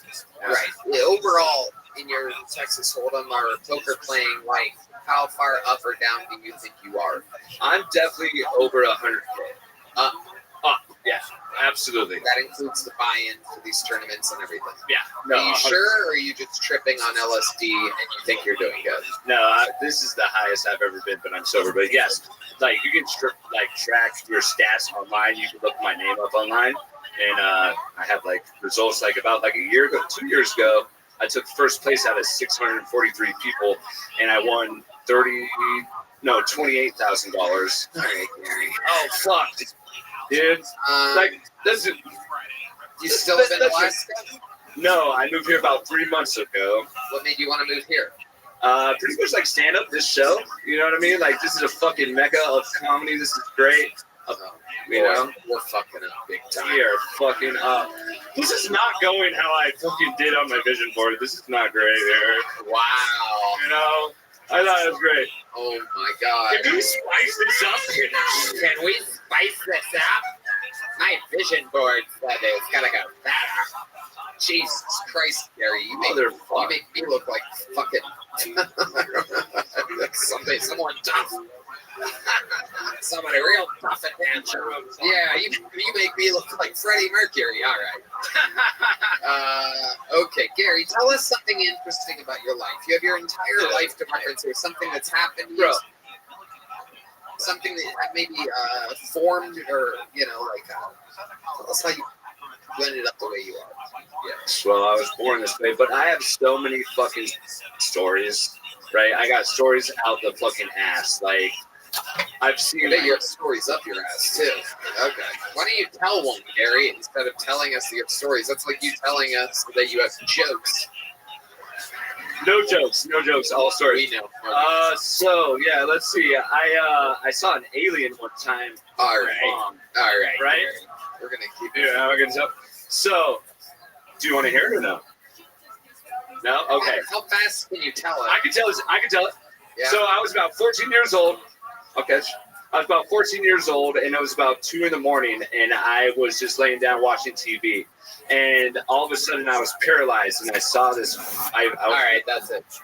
There you go. Gary Gia, everybody. Gary Gia. We got to keep it moving. Some of these people have fucking nothing to them whatsoever. You got to love it. Gary, sign up again. Best of luck next time. Jesus Christ. An alien story. How do you tell us about a dream you once had? Boy, you never know what you're gonna get down here. Make some noise for your next bucket full, ladies and gentlemen. It's Matt Rivas.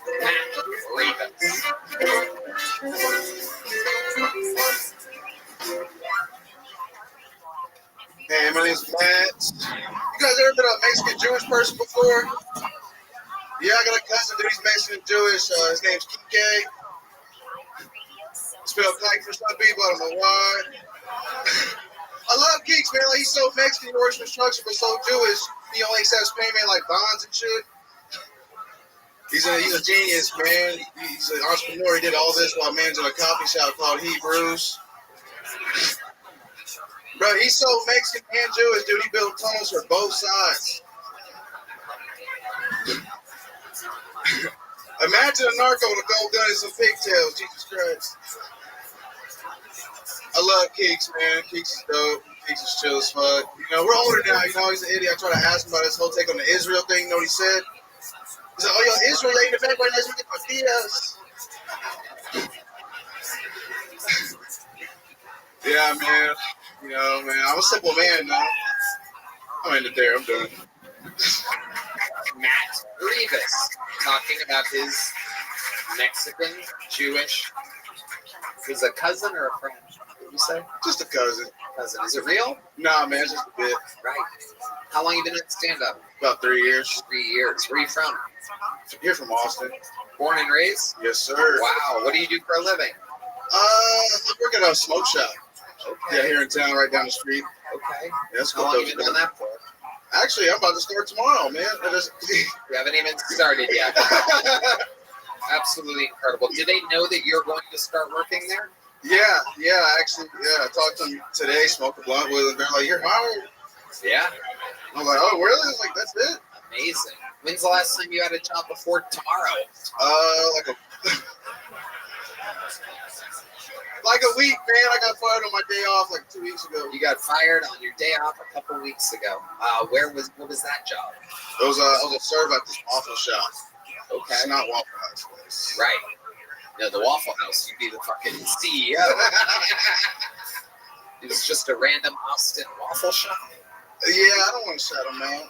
Right. You know, it's a spot. It's like ran by a bunch of Mormons. Cool people, they're great people. Fired me. Okay. What did they say they fired you for? I didn't show up for work one day. Okay. And then that'll do it. You know how it is. No, I do not have. I never got fired. No, I've been fired. Always got fired. I've been fired that way from a lot of fast food restaurants in my time. I was at Subway. I was at McDonald's. I was at the ones you don't have over here. Like what? Billy Baxter's Cafe. It was run by Chinese people. They wanted me to be the face of it because they thought it was weird for Chinese people to have a cafe. And there were just like 6 old ladies who would sit in the middle and frown at me. They owned it. They would just sit and frown at the fat white boy who can't be charismatic enough. Were they? He's laughing now, Billy Baxter's Cafe. So they went out of business. And that was in Australia? Sweet Adelaide, Australia. I think you're a charismatic man, and I think you can do better than a smoke shop. I think you'll go further than that. Thank you, man. I appreciate that. Also, I find the smoke shop weird and disturbing. I don't like them. They're a little unsettling. They're fucking in vans all over the street, peddling marijuana to young people. And I thought it was illegal in Texas, and they're standing on the street trying to get people high. That's a pusher. Next thing you know, they'll be murdering some guy's autistic brother. I like the set. I appreciate you. You're welcome. You were the first act in a long time that I wasn't worried was going to die soon or was currently tripping. That was me last time I was up here. You done it? I'll take over. So you've done it before? What did we have you do last time you were on the show? I was actually tripping. Man. I was literally tripping. Oh, you crazy, bro. I know, man. Hey, you right. Do you have a girlfriend or anything? I did. What happened? I'm not talented enough. In the bedroom? How'd you know? Come on now. Takes one to know one. No, I'm terrible. Right there. I fucking get it, bro. This guy gets it. He gets it. Was it the Billy Baxter's in Arena Fair? No, it closed down. It was in Adelaide Arcade. Why? Have they still got one there? Well, we happen to read a Yelp review from Billy Baxter's Cafe. The food is consistently good. The breakfasts are terrific. But, oh my goodness, the coffee is bad. Jesus. 2 stars. It's weak, gray, soapy, and unpalatable. A double shot results in ground coffee, but bitter, to the point of being undrinkable. Does the machine need a good cleanup? Does the staff need lessons in temperature control? A weird, chubby, red-headed man in a beard greeted us, which is strange because it seemed to be owned by Asian women who angrily stared at him from the front windows. 2 stars. After all the beautiful hosting work I was doing, you stitched me up. You have to admire how long it takes Red Band to type words properly. I said, Billy Baxter Cafe Yelp. I look over, he goes, there is nothing. And I look, and he typed in Billy Bass. Literally literally just BASS. So we had a whole thing here. It's really tough. And then he spelled Baxter OR at the end. There's a lot that goes on. It is a thankless job hosting this constantly sinking ship. It's great fun. I know. The band plays while the ship sinks. It's the Titanic. All right, you fucking nerd. What are you? You're Mexican, right? Yeah. 100%? I'm 95. I'm a little Asian. Okay. Little Japanese. Little Japanese. Look at that. Barely. You see the eyes. So you love all kinds of rice, is that correct? Dude, yeah. Okay. What are your parents like? Like they're both Mexican like me. It's just like one. What does your dad do for work? He works for the city actually. What does he do for the city? He's like an HR representative for like APD and stuff like that. Oh wow, that's incredible. How about your mom? What is she? She works for the state. Wow, look at your governmented up fam. I know, it's crazy.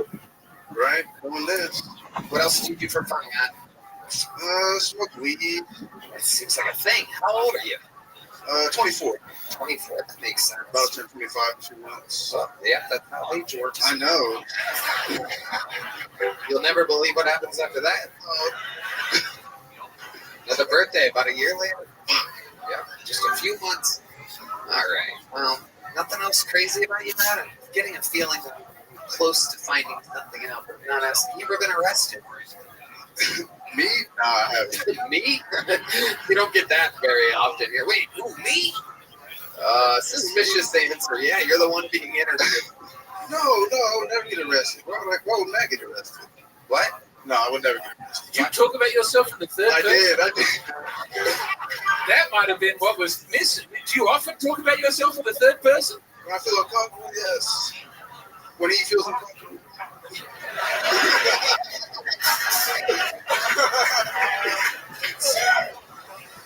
All right, Matt, there's nothing else crazy we should know about you before I get you out of here? Doing much, man. Just doing comedy, trying to stick with it, working. You're not working. Tomorrow, I got started at a smoke shop. Yes. Which is literally fucking nothing. No, this is a weed stuff. It's nice, but it's classy established. It's on 5th Street, classy. You know? Yeah, I know classy smoke shop. There's always a little woman who looks like she's emaciated. She's going to fall down. Or it's a woman that looks like James. That's true. You go to the east side, these chicks get hairy. It's what marijuana can do to you. I want you to turn your life around. Who knows what you can achieve if you put that down? I can't imagine. Look at me. What do you like to do after you get super duper high? What are some things that you do? Big munchy guy. Big munchies. Love eating munchies. Make stupid ass sandwiches. Like what? What's a stupid sandwich? I made I like to get spam. You know, cut some spam up. Put a slivers of a Kraft single on there. Oh. Toast some bread, wheat bread, preferably better for the digestive system. You know. Not really. But go ahead. Literally not. And then I like to put some honey mustard, maybe some Dijon mustard on there. You know, maybe a little mayo. You said that was a crazy sandwich. That was the most sane sandwich I've ever heard described. Well, we don't eat that on a regular basis here. You know, where you from? I'm sorry. Yeah. I don't know. A spam sandwich is a delicacy in Australia. All right, then, here's a little joke book. Not a lot of catches tonight. He did it. Hi and bye. Matt Reeves. All right. It's an interesting, I've given out no big joke books tonight. A fun fact. 0 big joke books. Only the golden ticket winners have pulled their weight tonight. Ladies and gentlemen, make some noise for your next bucket pull. It's Shiva Ari. Shiva Ari.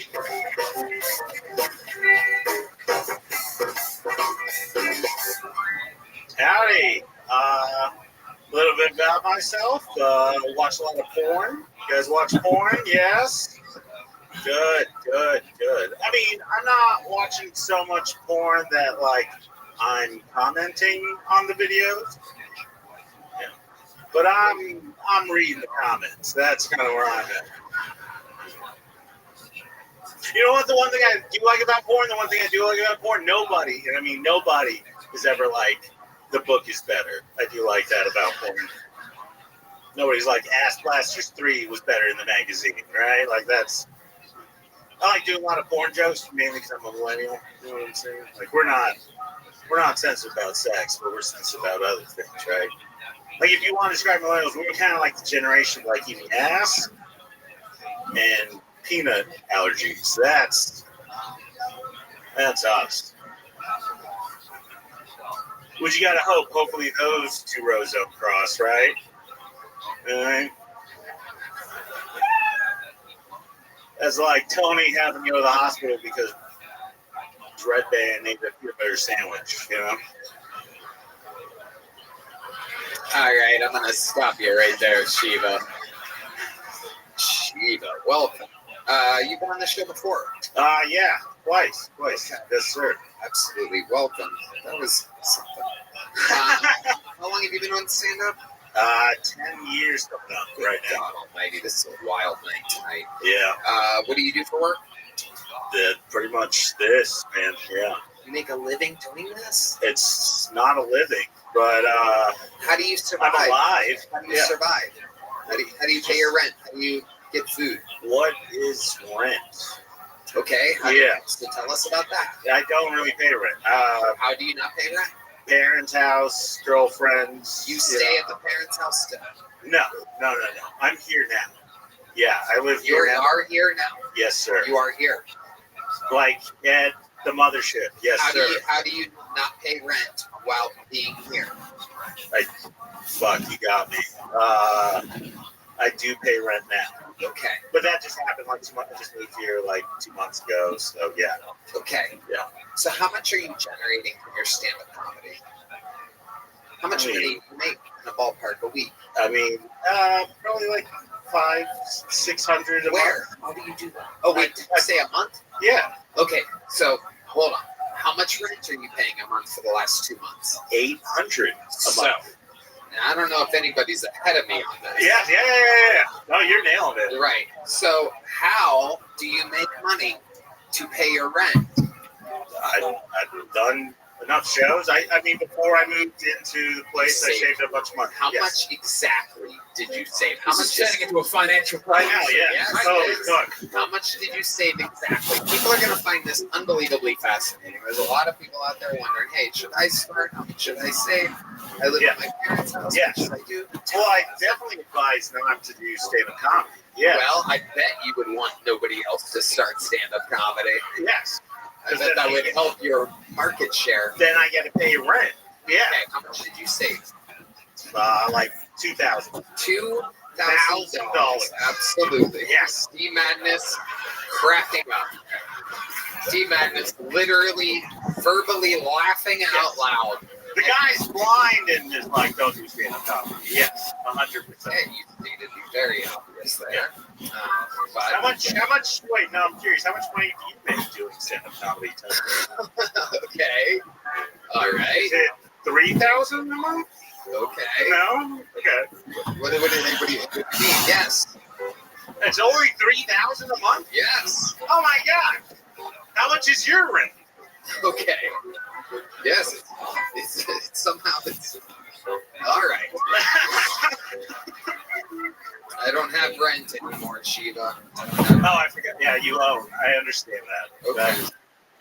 I do have payments. Welcome. How you doing, Pim? Madness is literally losing. So. Oh yeah, I'm making my bed. I got some stuff to do. But what's up?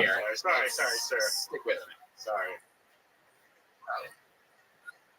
You. Yeah, like I moved. You eat today. Fucking orange. Dude, do it all. So ask your questions directly to ChatGPT. All that you eat today. It will. You want to say, before you put in the question, say, explain this to me like I'm a 5-year-old.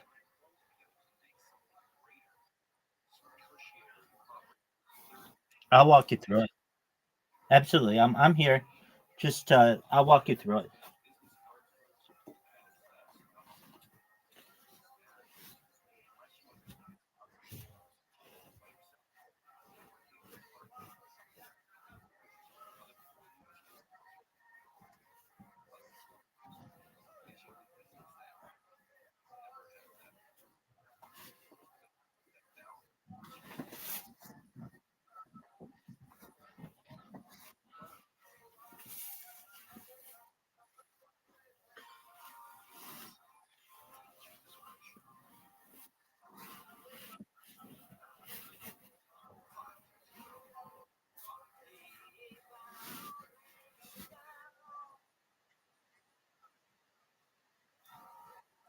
There you go, big dog. Go do your project. Let me know if you need any other help, okay? You're welcome, big dog. Take care.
Here's that song again.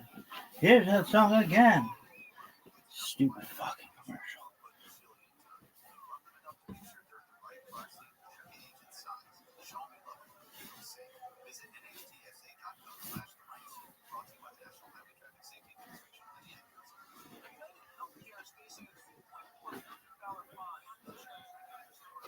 Kids, while this may not be the greatest job ever, you're seeing poetry in motion. And I really think that that's apparent. It should be apparent to everyone. Everyone should recognize the sheer amount of athleticism, sexiness, arm cracking, nail chewing, high flying, gator wearing, pussy eating, high flying, sex having, dick slinging, laugh making,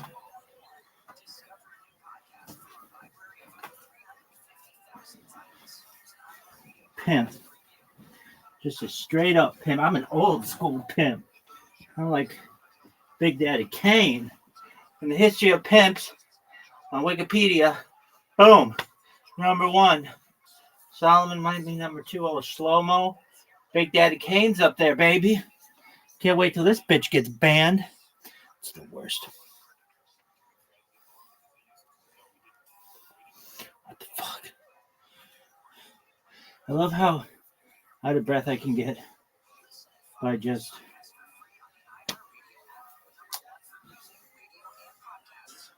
living. LIVIN. All right, are you done?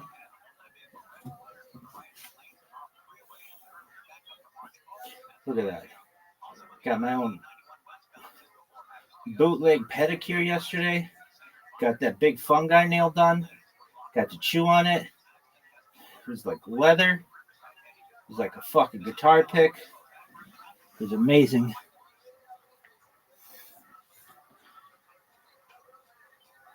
All right, are you done though? Gotta listen to this fucking paper reject in the morning. I kept saying that the Pope is dead. The fuck is this shit?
All right, Doug, it's time to dive in.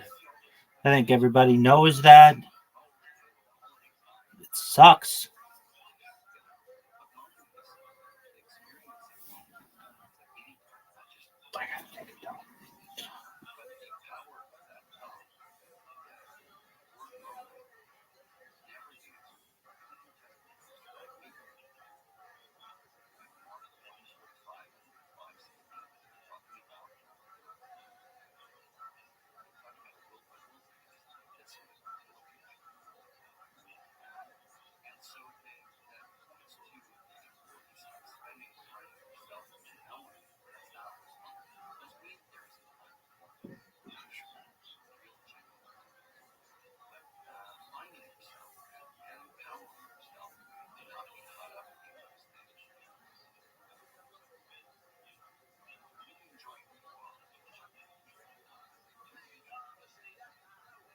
All right, what's the plan?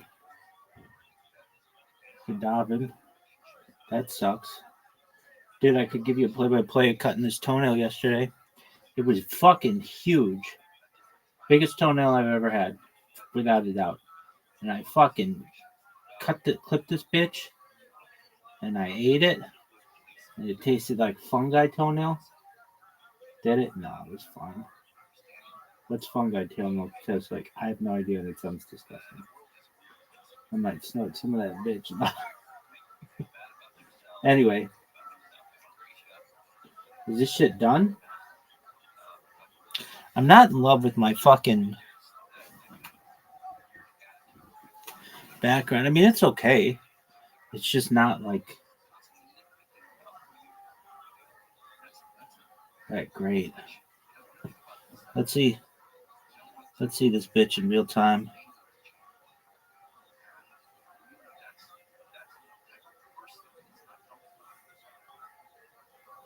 I mean, to get the whole fucking last name in there, it's actually pretty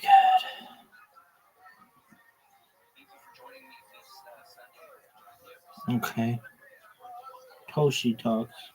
What the fuck is Toshi? Is that like Yosh?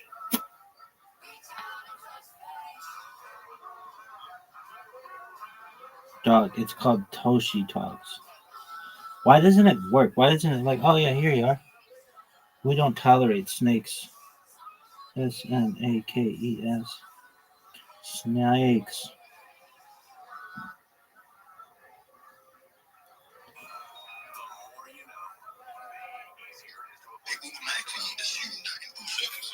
Dude, it's actually pretty good.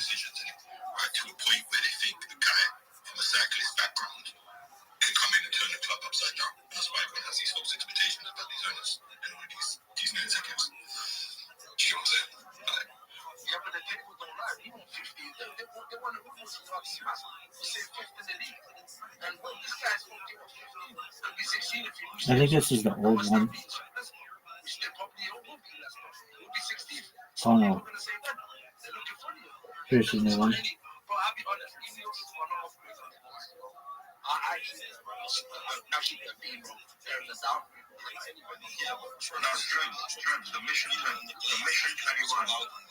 So people are not going to assess Ineos fairly because they hate the Glazers so much. So you're never going to get. They're not going to assess the Ineos in a balanced way because they're looking at we're getting rid of the Glazers.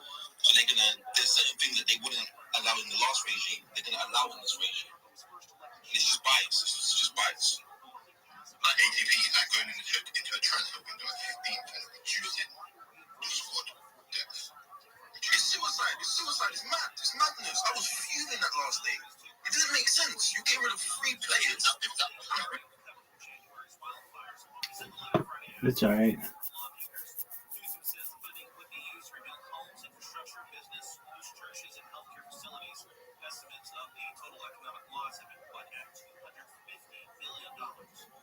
All right. You gonna dive in, dude? It sucks. You know it sucks. What in the fuck was that?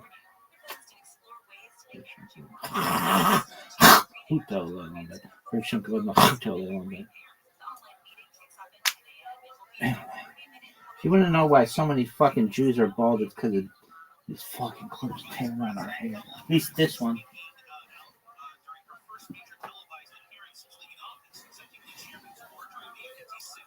Are you done?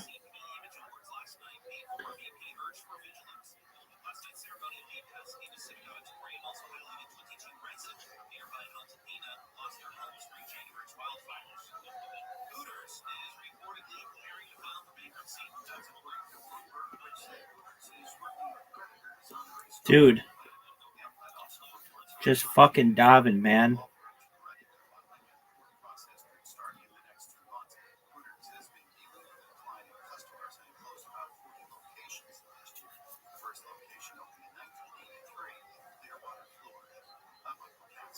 President Trump is defending his efforts to remove birthright citizenship for children of non-U.S. citizens. He addressed a conservative CPAC convention yesterday in Washington, D.C.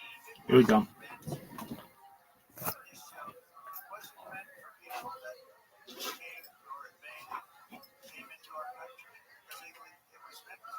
Children of slaves. A federal judge blocked Trump's executive order, calling it blatantly unconstitutional. The U.S. and Ukraine are continuing negotiations over ending the war with Russia. Legacy says that the Trump administration wants access to Ukraine's valuable natural resources as payment for military aid. The latest threat by Ukraine to pay $500 billion to the U.S.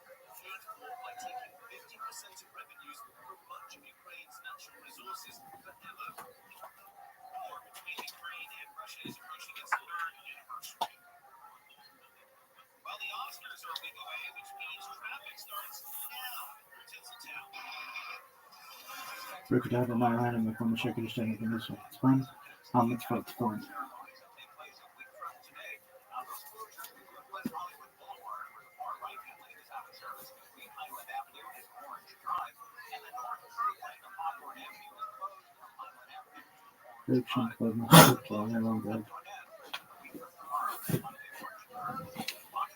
Shema Yisrael Adonai Eloheinu Adonai Echad. Baruch Shem Kavod Bachuto Lambad.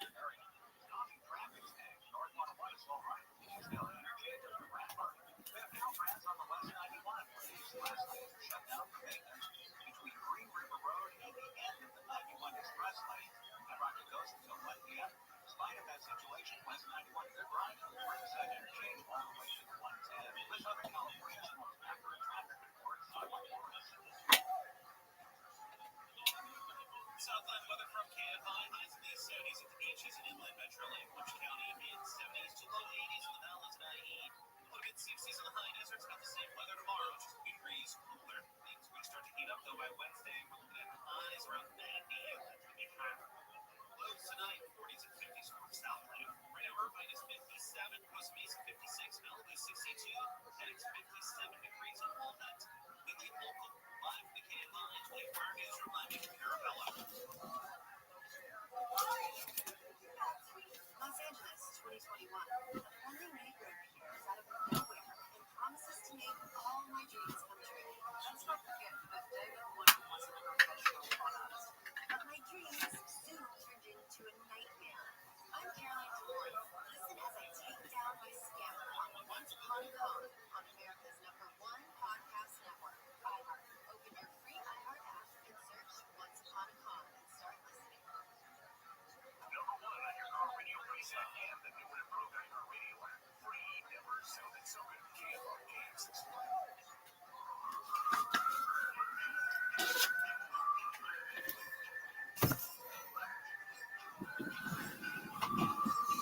Okay, that shit's done. This is the worst. Dude, what is up with this fucking station being off on all its time? Its time is... Oh.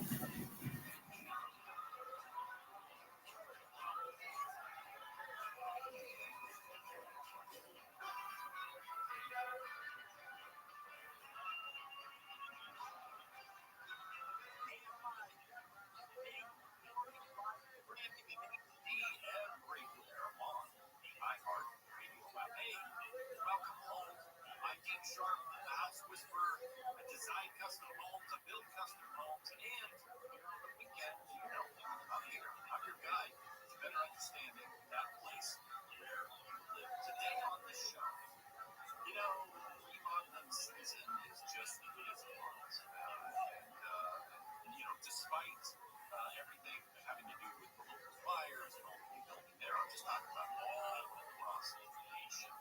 this is the time of year when people are hearing that and going. Maybe you're going to be doing some room additions, maybe you're changing up some stuff, maybe you're building a home from the ground up. You know where it all starts? It all starts coming out of the dirt with concrete. And so we're going to spend some time talking about concrete today. Concrete and masonry. If we get a chance to get into both, that would be great. I have sitting in the studio with me today a very, very special guest, one of my favorite concrete contractors that I love, just sitting here in studio, coffee shop with pros that I love and respect. Chris Carson is here with me. Oh, there you are, live studio audience. Chris, say hi to everybody. Glad to have you here. And we're going to be diving into let's do a little biz up front here. Don't forget to follow us on social. All right, let's try that again. Don't forget to follow us on social media. All the usual suspects were there. Instagram, TikTok, Facebook, YouTube. Home with Dean. Home with Dean is the same handle for them all. You can find us there. We only do good social media, right? Uplifting, informative, good stuff.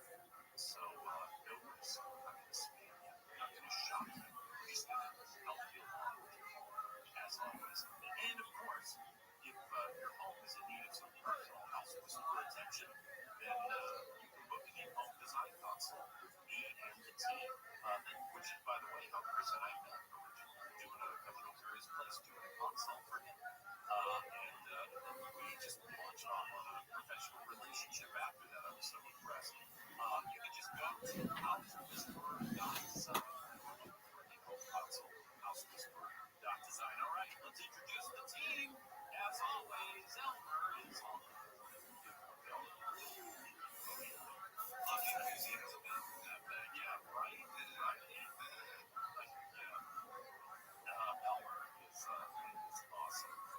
Producer Richie, nowhere near my Richie? but ready to take your calls. By the way, of course, I'm not hungry today, but as always, whatever it is that is got you scratching your head about the house, you call me, talk to me about that, and I'm going to help you through. The number to reach me, 833-2-ASK-DEAN.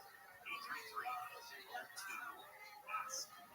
833-2-ASK-DEAN. Phone lines are open